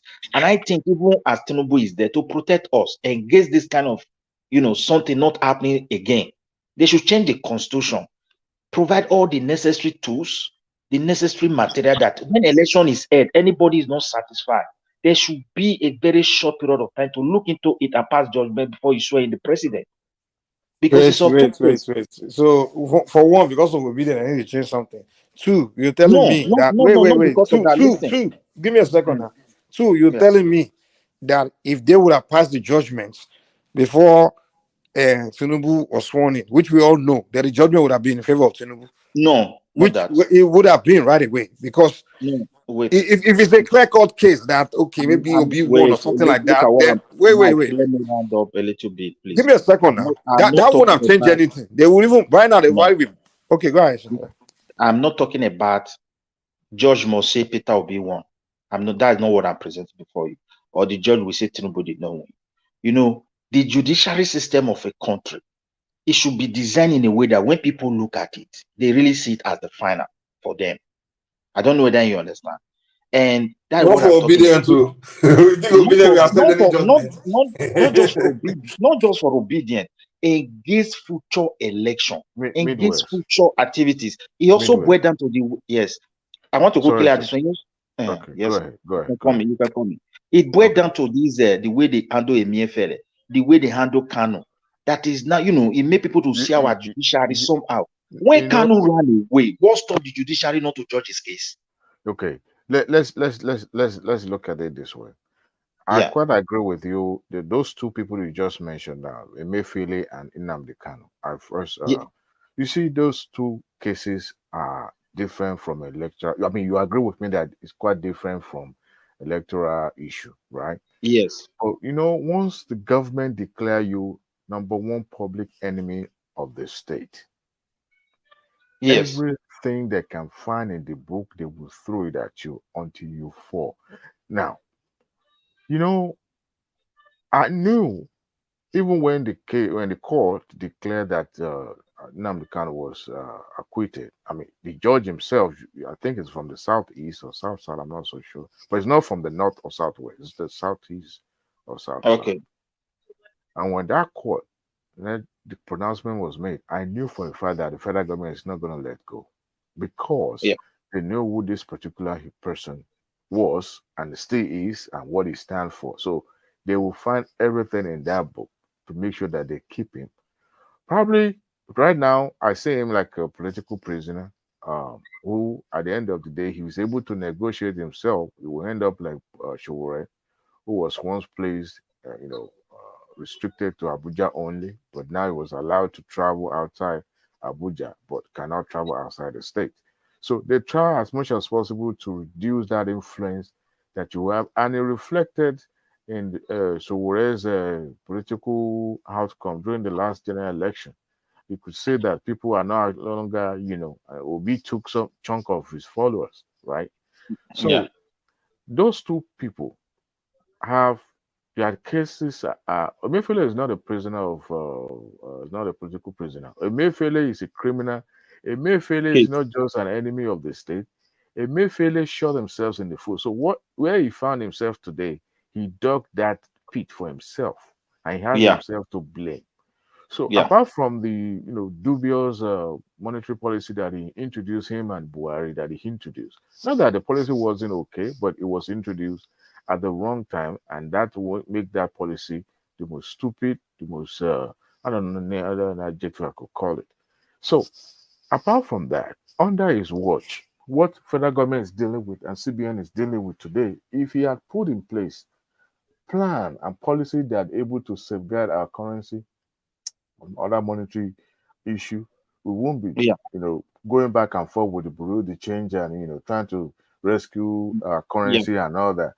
So his tenure when it was governor was yeah, completely terrible, and I understand that he was playing to the gallery, was patronizing the federal government, especially the presidency, so that it could be in a good book, and they were perpetuating all those people.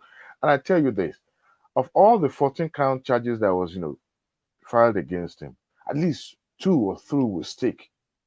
It will stick more because than two. I know for a fact that that weapon charges were just to buy time, because you can't hold a person for more than, I think, 24 hours without charging them to court, and the court will now decide whether to grant them bail. And despite that, the court was ready to grant, I think it was actually granted a bail, but they quickly filed the real charge itself. For those who think this is a vendetta between Tinubu and Emefiele, and I tell them, look, if you know who Tinubu is, Emefiele is a small fish to fry. Tinubu has bigger fish to fry. He has Nigeria to deal with. I don't think Emefiele will constitute a stumbling block politically to Tinubu, but this regime, this administration is not willing to look the other way for him. They intend, even if Tinubu doesn't want to do it, his proteges, his disciples want to Yeah, make sure that he feel that little, the pen. yes, Yeah, they want not they even. want to take I the don't think palm. even lit you. I don't even think they wanted to feel lit you. They wanted to see the reality of pain, sir, because they Yes, have plan for him. Because yes. for me, I'm not saying these guys are saints. Sometimes, I want to. Nigeria should be copying No, things. I'm coming towards that Yeah, issue of the obedience, not letting go, and all that. Mike, I think it was Mike that raised that question. yeah, I could remember, I think it was 2015 when Trump became president. Was it 15 or 17? When my Trump became 16 became president. I didn't support Trump. I supported Hillary Clinton. I can yeah, remember that night. A friend of mine also, who is also in Nigeria, who supported Trump, I question his sanity. I actually question, because I don't know how a reasonable Nigerian will support somebody like Trump. But it made me understand that, look, this is the right man for the country. I was livid, I was mad, I was pissed off. When I went to work the following day, even at the office, same thing everybody was discussing. Everybody felt like, dejected. But one thing I realized is that people quickly moved on, even though Trump was doing his shenanigans, being in the news every day. People, I myself personally, I quickly learned that his progress is also my progress because I live in this country. Not that I actually really dig him, let me use that word, like I really like him or like, but I realize that he's now the president, whether I like it or not. There's nothing I can do. All I wish is that he do better so that the country can do better, right? But at every occasion that I get, I criticize his policies, I criticize what he done wrong, and when he does something right, you may not necessarily say, but I mean, you can't kick somebody that is down already. So when he's doing something right, of course we'll look at it. Oh yeah, he's tried. But when you do something not too good, then we can now criticize. And I tell you what, 90 out of 100% of the time, he's always doing something stupid anyway. So, but I grow. I quickly grow, because I realize that I cannot continue to, not liking this individual. He's now the president, whether I like it or not. Now, relating to this obedience space, they understood that. Well, to be frankly, Mr. Odewale, to call them obedience, sometimes there's an error. This IPOB of a thing for years. Yeah. Because Peter Obi is from that region, the whole of them, or large population, almost 80% now quit that IPOB shenanigan and propaganda. I move it to the obedient. So, and now they are the one constituting this nuisance and this problem. Even if you go there, you will see the one that they said they have already cancelled Tinubu. Tinubu is no longer president. I've seen it. That the court have cancelled him, is no longer president. So they want to install, and the case they have never charged. I saw propaganda to that degree. I was so shocked. I said, no, this is not easy. These things are coming to hurt Peter himself. You know what I was thinking? I was suspecting that too. Like, I think it's the IPOP guys are really more disappointed. Did you guys watch the documentary? And I think they are disappointed because it's mainly because the Kanu is still locked up, because they know that Tinubu, they think Obi was they only support the Obi because they wanted to enter and come and release him for them. I think that's the only reason. And then when Obi they didn't win, they just lost it. No, it's not whether because of IPOB. This has been the way they operate. Go and look their platform before Obedient came into, but everything about them is propaganda and insult. If any elder from their region speaks anything that doesn't match that their IPOB shenanigans something, you will see. Go and look at their you will see insult. That's why none of their king will dare address that issue without at least giving support to Kanu before disobedience something. If you try it, your family, your village, everywhere, they will hunt for that person, both physically there, and they will go to their Twitter and destroy that person's image. If you are a governor, you don't do it that way. That is what they have been doing for years. So I think that attitude is what they brought into that movement now, which is now already a challenge. And if Peter Obi I even ask myself, if Peter Obi is even a president, as we are supporting, with this kind of people, would this man been able to govern this country? You know what I think about the Southeast. The biggest mistake now on that space is that they are upright people, the decent human beings there. They sat back and allowed the worst of their society to just be in charge of their society. I think it started from now Ujuku time. I mean, to allow that kind of human being to lead an entire tribe into war. That guy is not a good. The guy was not a good human being. He was a very pathetic. He's not a good person. He was a very wicked. That is why Mike. I mean, the way, even from what he did during the war, just when Red Cross told you that, listen, okay, you already lost this war, just give it up right now. There's no way of you winning, coming back. And now they say, if you don't give it up today, about 50,000, whether it's 250,000 children will start to death. Just give it up so they work hands so we can save them. He chose to let those children die because he was expecting some weapon on the way so he can still fight. So he made that, which, that alone tell you that guy is a pathetic human being. And then at the end of the day, when within weeks after he made that decision, or maybe less than a few weeks after that decision, he ran away anyway. So after letting those children die, now you now ran away. So from then you will see, even today, if you look in that space, the kind of human being that will just have the voice of the people that it's some of the most disgusting, most evil human being. And there's no other tribe in Nigeria that can happen. In Benin, can you have one useless criminal like that just be in charge of the space, have more power than the Oba? And all the upright men will stand up against him. Like, no, this is not. Who are you? They will stand up against him. But in their own space, look at Igbo now. You see all this kind of, you can name a bunch of upright human beings. People like Alain Onyema. You have names like Nkoji Kojewela. You have names like so many upright, prominent Igbo people. They are just like this useless one. I just the one in charge. I'm like, what? You guys need to stand up to these guys, man. The thing is, though, even those to the point where they are doing it at home, they are flogging women. They just took over their tribe. I'm like, what kind of tribe is this? Mike, the thing you have to understand is this: me, I don't want to talk about them as people, because among them there are men that deserve to be respected. There are quality people also from that region. But one thing is this: this Nigeria government want to be taking blame. I keep on saying it. Sometimes instead of claiming, no, I don't accept that.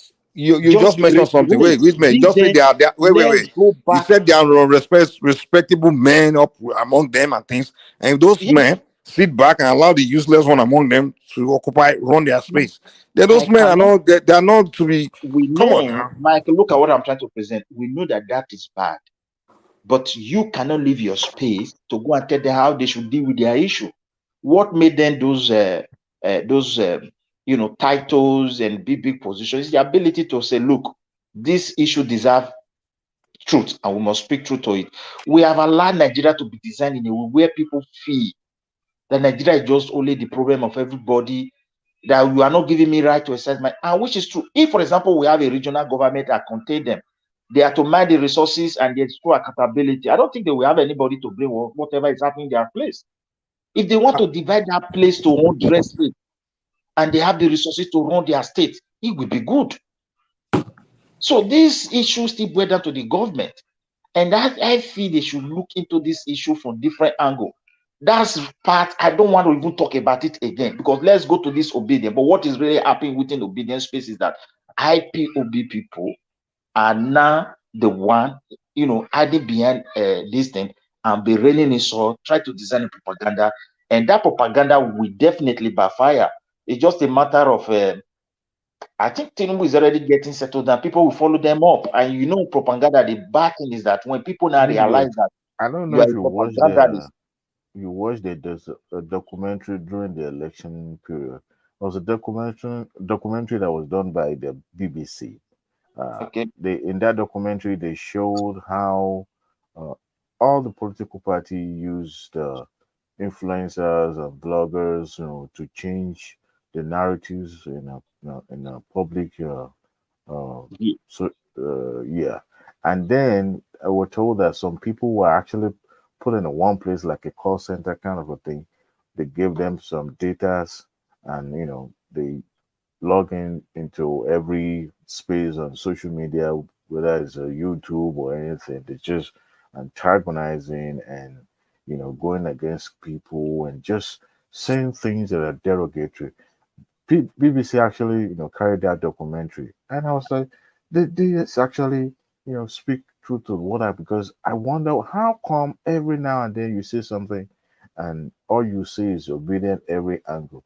If you go to our Sleep TV now today, majority of the people you will see on that channel commenting on the social media, especially on YouTube, and because they are also aware that people are watching them on YouTube, especially.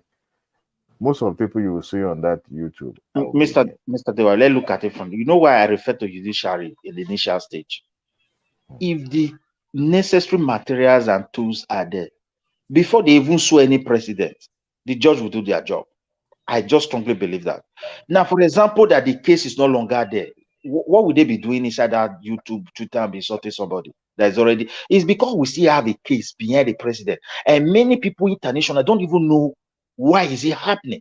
So they are not queuing into their narration. If you look at people who are not even Nigerian, who doesn't even know what is going on within our own space, are seeing it as if people with influence have already used, they have already pocketed the judiciary system. The judiciary cannot even act.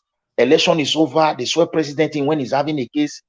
These are things why I refer to this even Kanu. When Kanu flee away, somebody that you said is already he committed a treason and there was a lot of charges against him, that would have been a space for you to judge his case. The day they nab him, he will be from that day to prison. There's nothing for a lawyer to do any longer. Because I know somebody that he did something in Italy, came to Sweden here. So he even got his first Swedish paper. So it was when he wanted to renew, he put his paper down, everything just came out. It's like when he got the first paper, the case was still there. They haven't judged the case. Because they didn't see him, the judge judged his case and sentenced him. So he was already here in Sweden, while they have already sentenced him like a year plus in Italy. But the day he wanted to complete and renew his document in Sweden, they just caught him that day. And the people say they just look at the Africa. Before you know it, from there, they bought it, they just arrest him, put him in the next flight. He land Italy. From that Italian port, straight to prison. That's all. So that is how you work here in Europe. All European, if you run away from any case, once they judge it, like they sentence that person 5 years, if you are able to hide from the day they judge it in that 5 year, police not see you. You use one day to pass that 5 years. The case is dead. Nobody, no way to put you in prison again. If you remain 1 week for it to expire, then nab the person, you will start serving that 5 years from that day. The whole of Europe, I know of Spain, I don't know whether that place, but Italy, and here in Sweden is the same thing. If you run away from the charges, that will not stop the judge not to judge the person. So in Nigeria case, the way they do the whole thing, I think they should try their best and make it look, because people are looking at us outside the border. Because the what obedient are all these IPOB are now queuing into is that a case is in court. We have an existing government already, and the court is unable. How will you not truncate an existing president as a judge, whether that person did not win or he lose, in a country that is not stable politically? And don't expect a severe crisis. There are wisdoms that judges use sometimes that we ourselves we don't use it. Even the persecutors don't even use it, because I've seen a case here where somebody committed a crime. They put the person for it. The person said he's not the one that did it.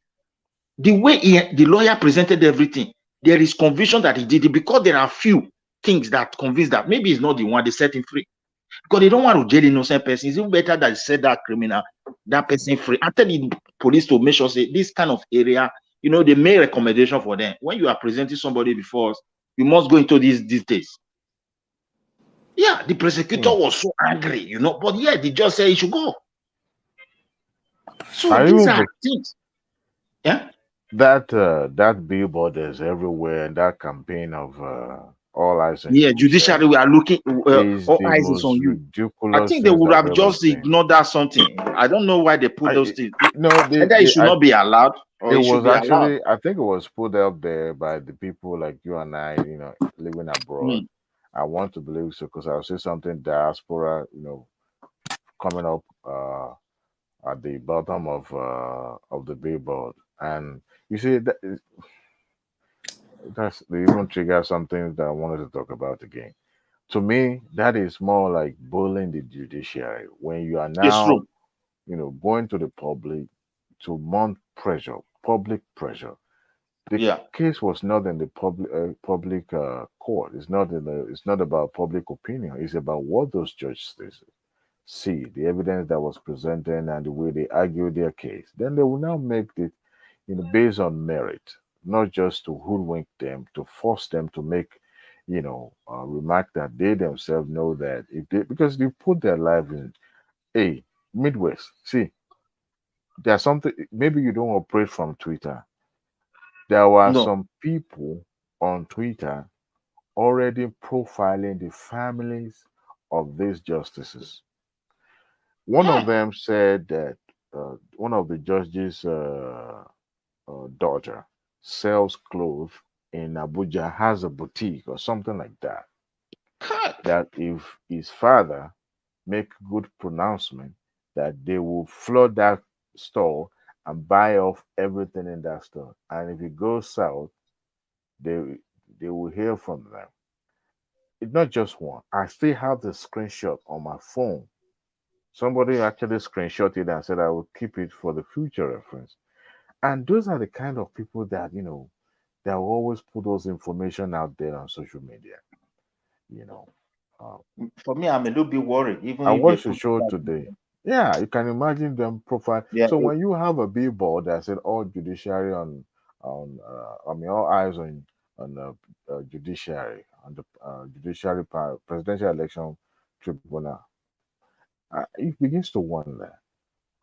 You already empty the court judgment, because if it doesn't go in your favor, that means the court is biased. But if it goes in your favor, the best thing that will ever happen in a judiciary. These people do not know how to play politics. You are creating enemy. When you create enmity, the enmity is already there. Politically, even those that are supposed to have their networking with the people in politics, they will ostracize them because they won't even know where they stand. If you look at it today, every politician from the Southeast has no political currency. Right now, they're operating like a floating, unlike before. So, for example, Tinubu wants to give ministerial position. Look at Odius Okalu. Of what importance or value is Odius Okalu going to add to the Tinubu administration when his people did not even vote for him? You see what I'm talking about? So, it render Okalu useless. By the virtue of the office that he was holding and his time in the Senate, Odius Okalu was supposed to be number 3 man in Nigeria, supposed to be Senate president. He qualified for it. But if you look at it, what is his political currency? It was stripped bare. He couldn't command anything in the Southeast. They despise him, right? And you can't overlook all that and say, because he has been in politics all this way. He managed to win, but that is not the issue. He barely managed to win. So even if Tinubu had wanted to support him in the first place, he would rethink and say, look, man, I can't put my water in an empty basket by supporting this man, because it's not going to, I'm not going to gain anything. If his people will not vote for me, why should I stick my neck out for this man? And then that means one way or the other, it's like a domino effect. They're going to alienate the Odius Okalu and people like him, right? So people that you now have that will represent you will be some people that have no political value. People that they like when you have a celebrity group B or something like that, they won't even listen to them. It's unfortunate. It's unfortunate. It's Very quite unfortunate. It's quite unfortunate, my brother. I cannot lie to you, because even the real supporters of Peter Obi and even the elders, from Yoruba land, from any South, from everywhere, they're already giving up because of the attitude of these people. I'm just telling the truth. Look at the governorship election. It reflected. Yeah, they're already giving up. A lot of people that I used to comment on while Tunde Ednot on Instagram, they were changing their tune. And I'm sure those ones are the ones that voted for Obi. They were changing their tune. Well, remember what happens in Lagos then and all that? Yeah, that was where the genesis of the thing is, the way they approach sensitive issue. Mostly the younger ones, these children of 80s, 90s, they don't understand the gravity of provoking people. And when you start acting, they want to point to this, what is coming out from that your provocation and your action. That's what they want to describe. I don't understand how we put it. The reaction, yes, the way you react to their action, that is what they want to, the picture they want to present. And I see no reason why somebody you leave your space. You know that this place is not your space. And you start making some statements. And when you make that statement, they will not be the first person to tell you the Nigeria Constitution did not say. And you are not calling the Nigeria Constitution a place where you call zoo. And the thing you keep on in mind, you keep on wondering what exactly does these people really want. You see, everybody is now becoming conscious of their territory because we don't know. People, I cannot lie to you. People are, those who have those they can reason with are already reasoning the entire issue. That free movement of everybody go here and that with what is going on, because we don't know what may happen in the country tomorrow. Only God knows. We all hope to have a safe country, united country. That is our own desire. But tomorrow things may change. And another thing again, I think Tinubu should never neglect that South-South. He should not neglect South-East. Whether that is after the judiciary, because what I hate about this judiciary is that people looking at us across the border, none of them listening to the explanation of other Nigeria apart from this IPOB something about this, because they are wondering, how did you swear this man in? He has ministers. He has changed the head of the army, the head of the police. And he have a case in the court that will say whether he's no longer the president. They look at the judiciary somehow. And the other day, that of Mefele came out. The court said someone should go home and they were rearrested. Some people say it's correct, it's not correct. But for me, I think from my own point of view, there should be a process that everyone have to respect whatever the judge said. If, for example, there's a way you can present those forms before the judge. Wait. Before you continue, Midwest, one quick thing. You said, like, Tinubu, the president, right? How should they have a power to be appointing ministers? Running as president? Not for him to have power. You look at where I speak to. It's like after the election, there is a judiciary issue. Judiciary matter is there. The way the judiciary is structured is like everything that is final in the whole I see what you're saying. You're saying because there's a court case, electoral court case. In most cases, when people. But wait, before you divert, I'm trying to understand that point you made. There's electoral case, right? Court case going on, filed by someone that ran an election that believe something was wrong. Under normal circumstances. But wait now, but what you are saying is that because that case is going on, so because someone is filing a case, now they shouldn't. It's best they shouldn't swear president until that case is, what's the word? Taking. Is that what you're saying? Wait, Mike. When you conduct an election, even when they have announced the result, before swearing in, there is a length period. And in most cases, every country where there is a challenge, that length period, they will settle that judiciary matter. I'm not saying the judge should say this. You're saying they should have settled it between that length period before. You're saying they should accelerate the. Before swearing in. But what if? Wait now. But before. By the time the OB and all these people they have issue, by the time they gather their evidence, don't put OB. Just okay. Those that have issues, to get me cool down now. But if you allow me, don't worry. If you allow me, those that have issues, right? They want to go to court. But what if the time they are gathering their evidence and everything?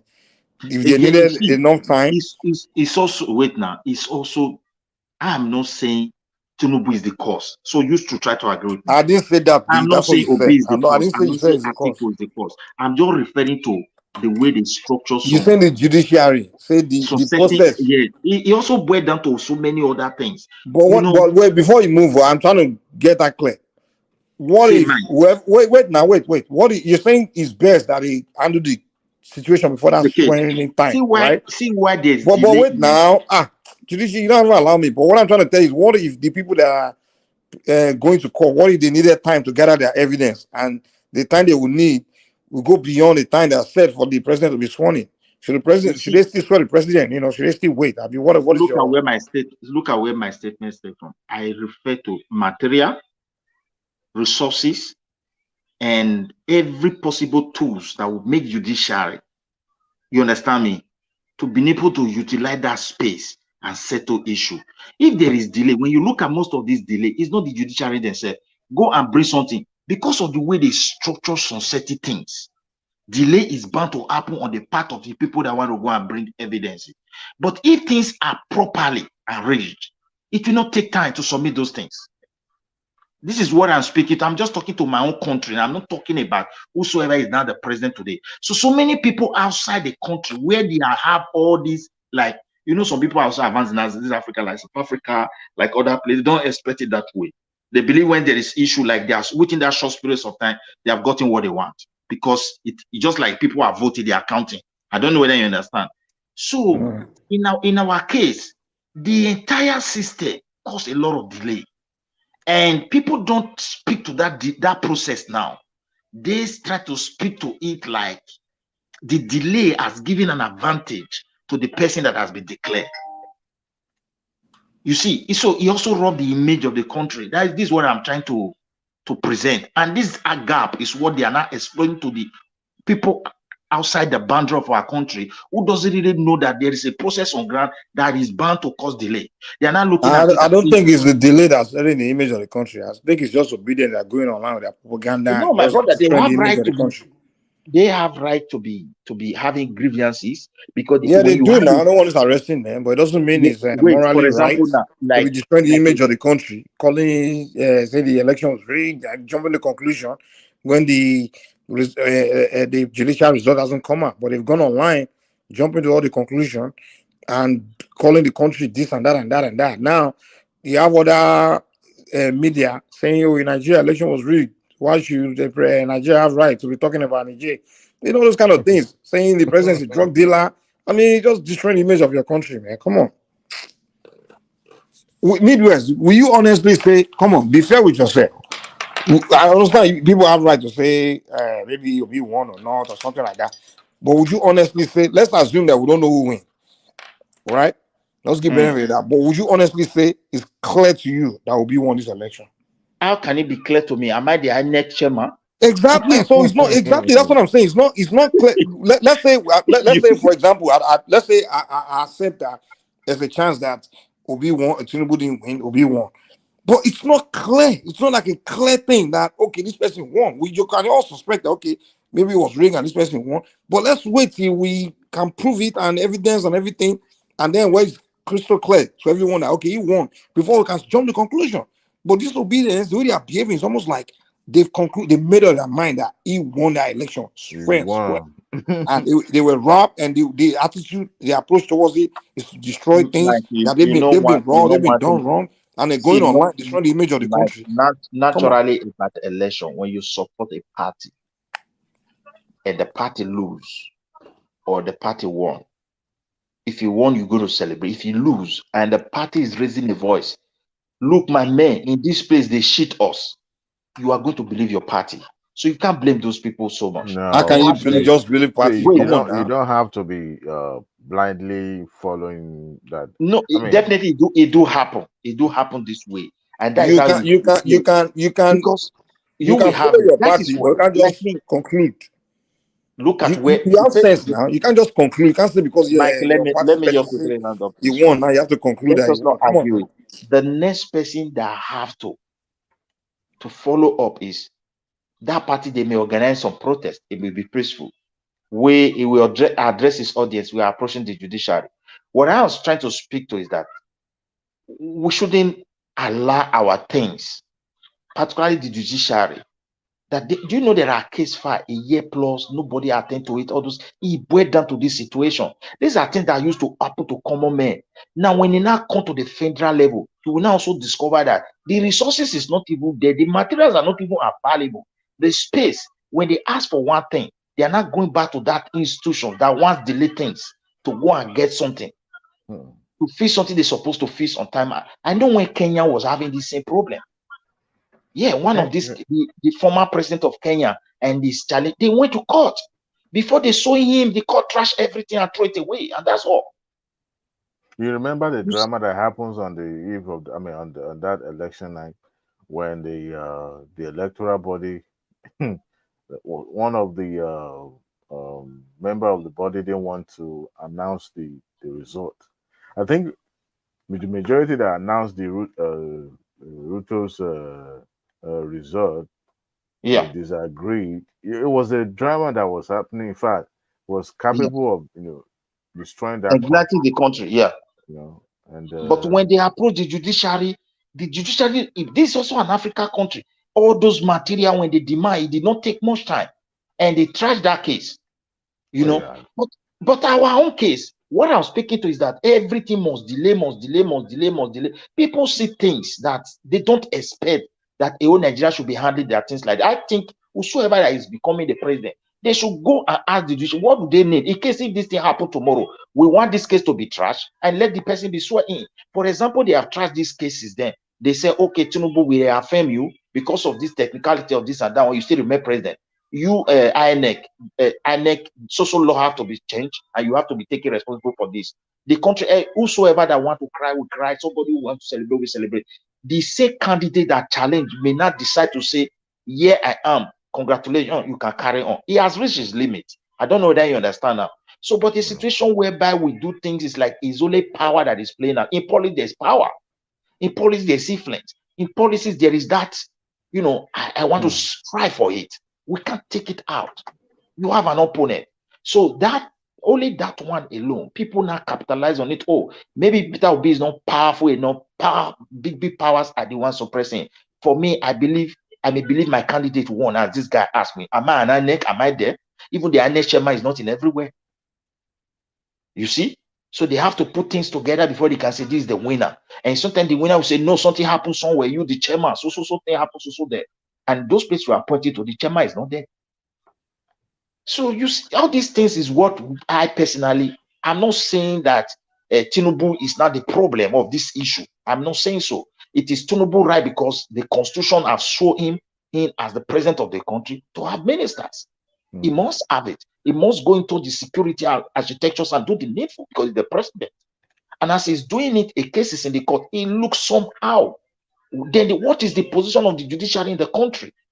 I remember when Trump said, so people from this country, you don't come to United States. They approach a court, Supreme Court somewhere, whether in the state, I don't know how America, because those people, they structure their things not to create problem for themselves. A high judge sat down and questioned certain things about those things. There was nothing. He said, no, those people can come to this country. They land in his own area and they entered all the immigration officer. That same moment. What are you saying? They obey what the judiciary said. Instantly, everything. When those people were coming, go in. Nobody want to risk his life because they will send you to jail straight. Our own place, let us see that judiciary, something that is growing and is already on top of that country. I keep referring to this case where they are now saying free Kano. Someone will jump bail. He has charges on ground. Does that mean you cannot sit down and trash that case? I keep on asking this question.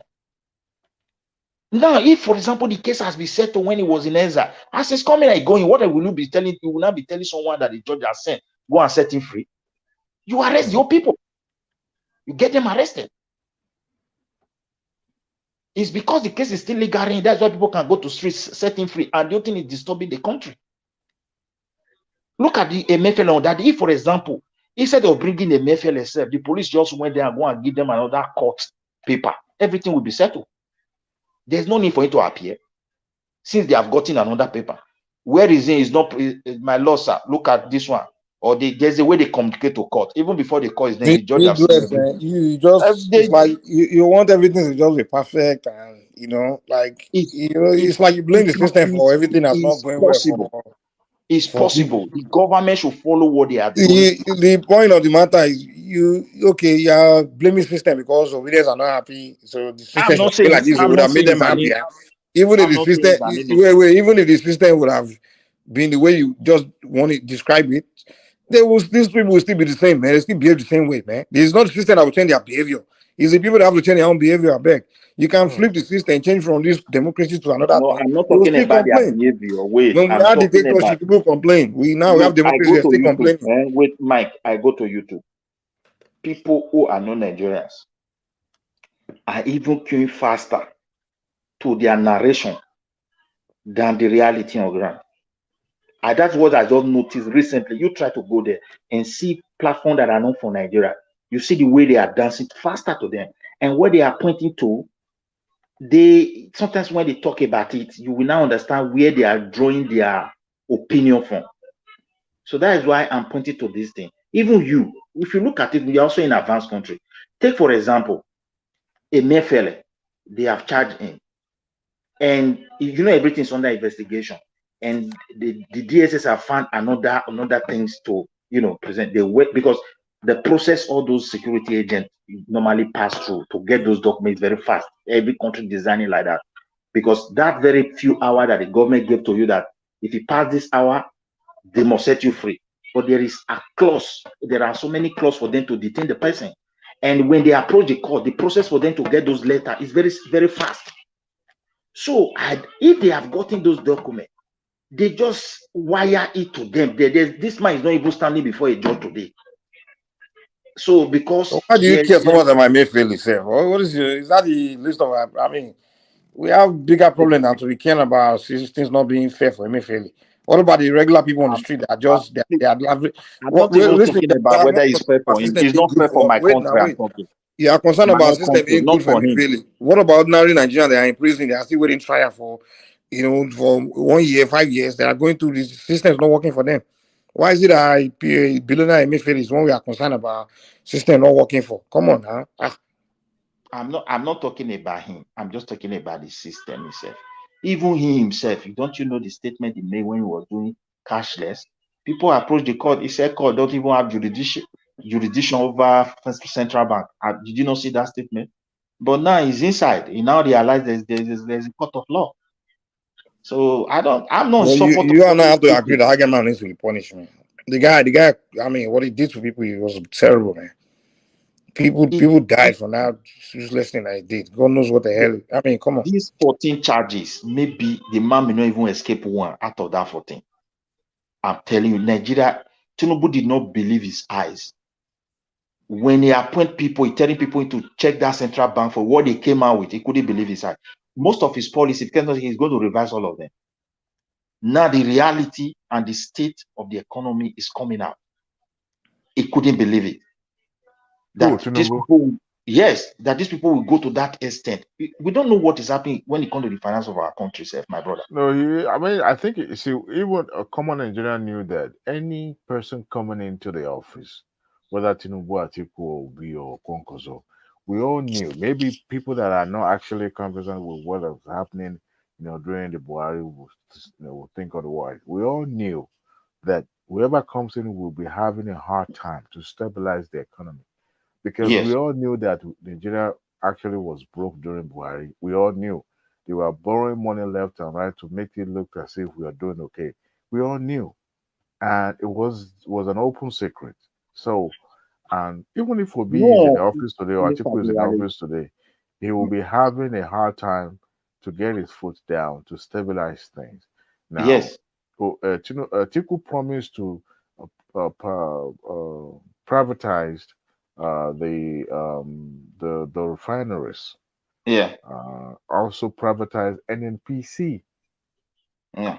You know what? I knew for a fact that it was just lying. He would not be able to do that because that is the cash cow of the federal government to completely privatize it and leave it in the hands of individual. That would be too great. Too suicidal for federal government. So all those political talk was just for rhetoric's purpose, nothing more. And Obi that every one of them think is the Messiah. I actually wish the man win the election. When I was during the election, I was secretly hoping that he wins, just to quell all these necessary agitation. That the people of the southeast. But where I was having issue is, whether the northerner would willing to relinquish the power for an easterner. Yeah. To become That's president. another challenge. That was where I was. But I mean, I understand, politics, the way it's being paid. Sometimes you have to act like a villain or to do whatever you got to do to win the election. But the reality, we hit hard when the time to govern. You know, it's true. So I know that. Mr. Dewa, sorry to God. I listened to one analyst. What they found out in the central bank, you know what is happening? Almost, not even in our central bank, the reserve that we have, Nigeria is having so amount. They have already used that reserve almost 40 or 50%. That is when the guy was talking, he said we are in trouble because he said they use it as a security to borrow. And those people they borrow for, if he mature, they ask for their money. Then Nigeria is in serious trouble. It's like everything will just collapse. That is what they give to Tinubu that is cracking his head. He's so surprised. They don't know what to do. Not only broke. No, they would.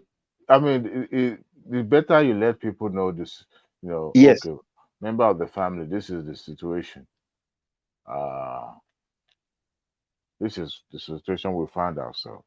But the people are not ready to listen. People are not ready to make sacrifice as well. They are already making sacrifice anyway, but they are not ready to listen because they believe that a magic wand must be waved and things will get back to normal. No, it won't get back to normal. It's just that Tinubu had it difficult to, just like the way you speak against oppositions, against PDP, but he found it really difficult now to castigate his predecessor. Because, his own party. Yeah. Yes. Because they belong to the same the same party, yeah. The same party. So it was. But what I knew was it's gonna be really trouble time for Nigeria. It is. Because the guy was analyzing everything. My brother, he didn't even talk about. He said, "Don't talk about the same. I'm talking about reserve now." When they came across on certain document, how those money they were loaning, they use more than 40%. The money that they got from JP Morgan. Did the National Assembly know about it?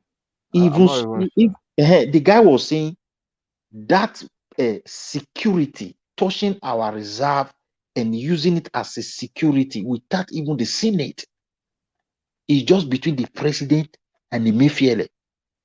And they were telling us we have so amount as our reserve. It was when they were looking into this central bank, they now found document that reveal those things. And when they find out, indeed, those money is already a security loan that they have used already.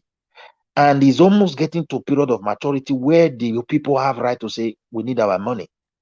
And in that case, we have to pump all our reserve to them, and the whole country will just like something from top to ground. That the only hope that we have, that they are saying that we are blessed with human resources and both natural resources. They should be serious on how to stop those criminality around our natural resources and quickly do whatever to raise fund. That is just the only way out. He said there is nothing there. That is this, not to even talk of even within the central bank that they were printing money. It was and true. I think also speak to Tinubu appointing Dele Alake to solid Bedera. Anywhere, any means, he already has his goons in finance and economic planning. So now he wants to explore other areas to make more money. So I just hope so. I hope so that for me, I don't see him like a bad person, but I don't see my country like a place that is going to be easy. Because we have to find a means to earn money other than the crew. And I also think that if you are not making much money, but domestically you are able to at least provide enough for the people back home. You at least you know that you are okay domestically. But another thing is the fact that it's taking the country into a different direction. Now we are moving from petrol to gas and all that to power the transportations and all that. It is quite changes in a way that we conduct transportation in Nigeria. So it's a drastic changes or departure from the what we used to do before. It's trying to explore the natural gas thing. Yeah, let us hope and give him more time.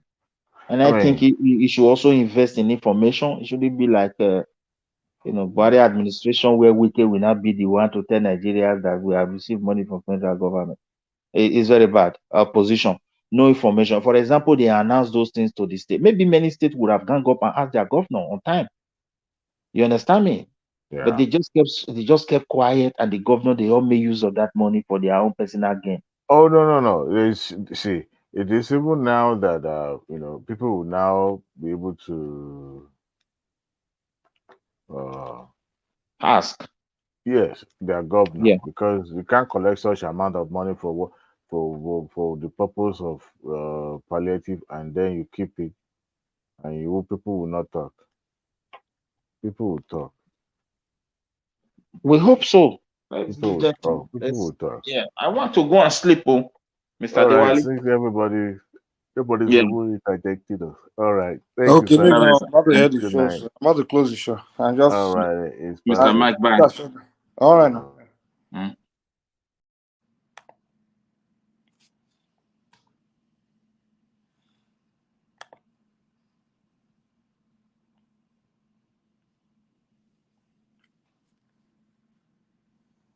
This computer is slow. Need to hand this thing.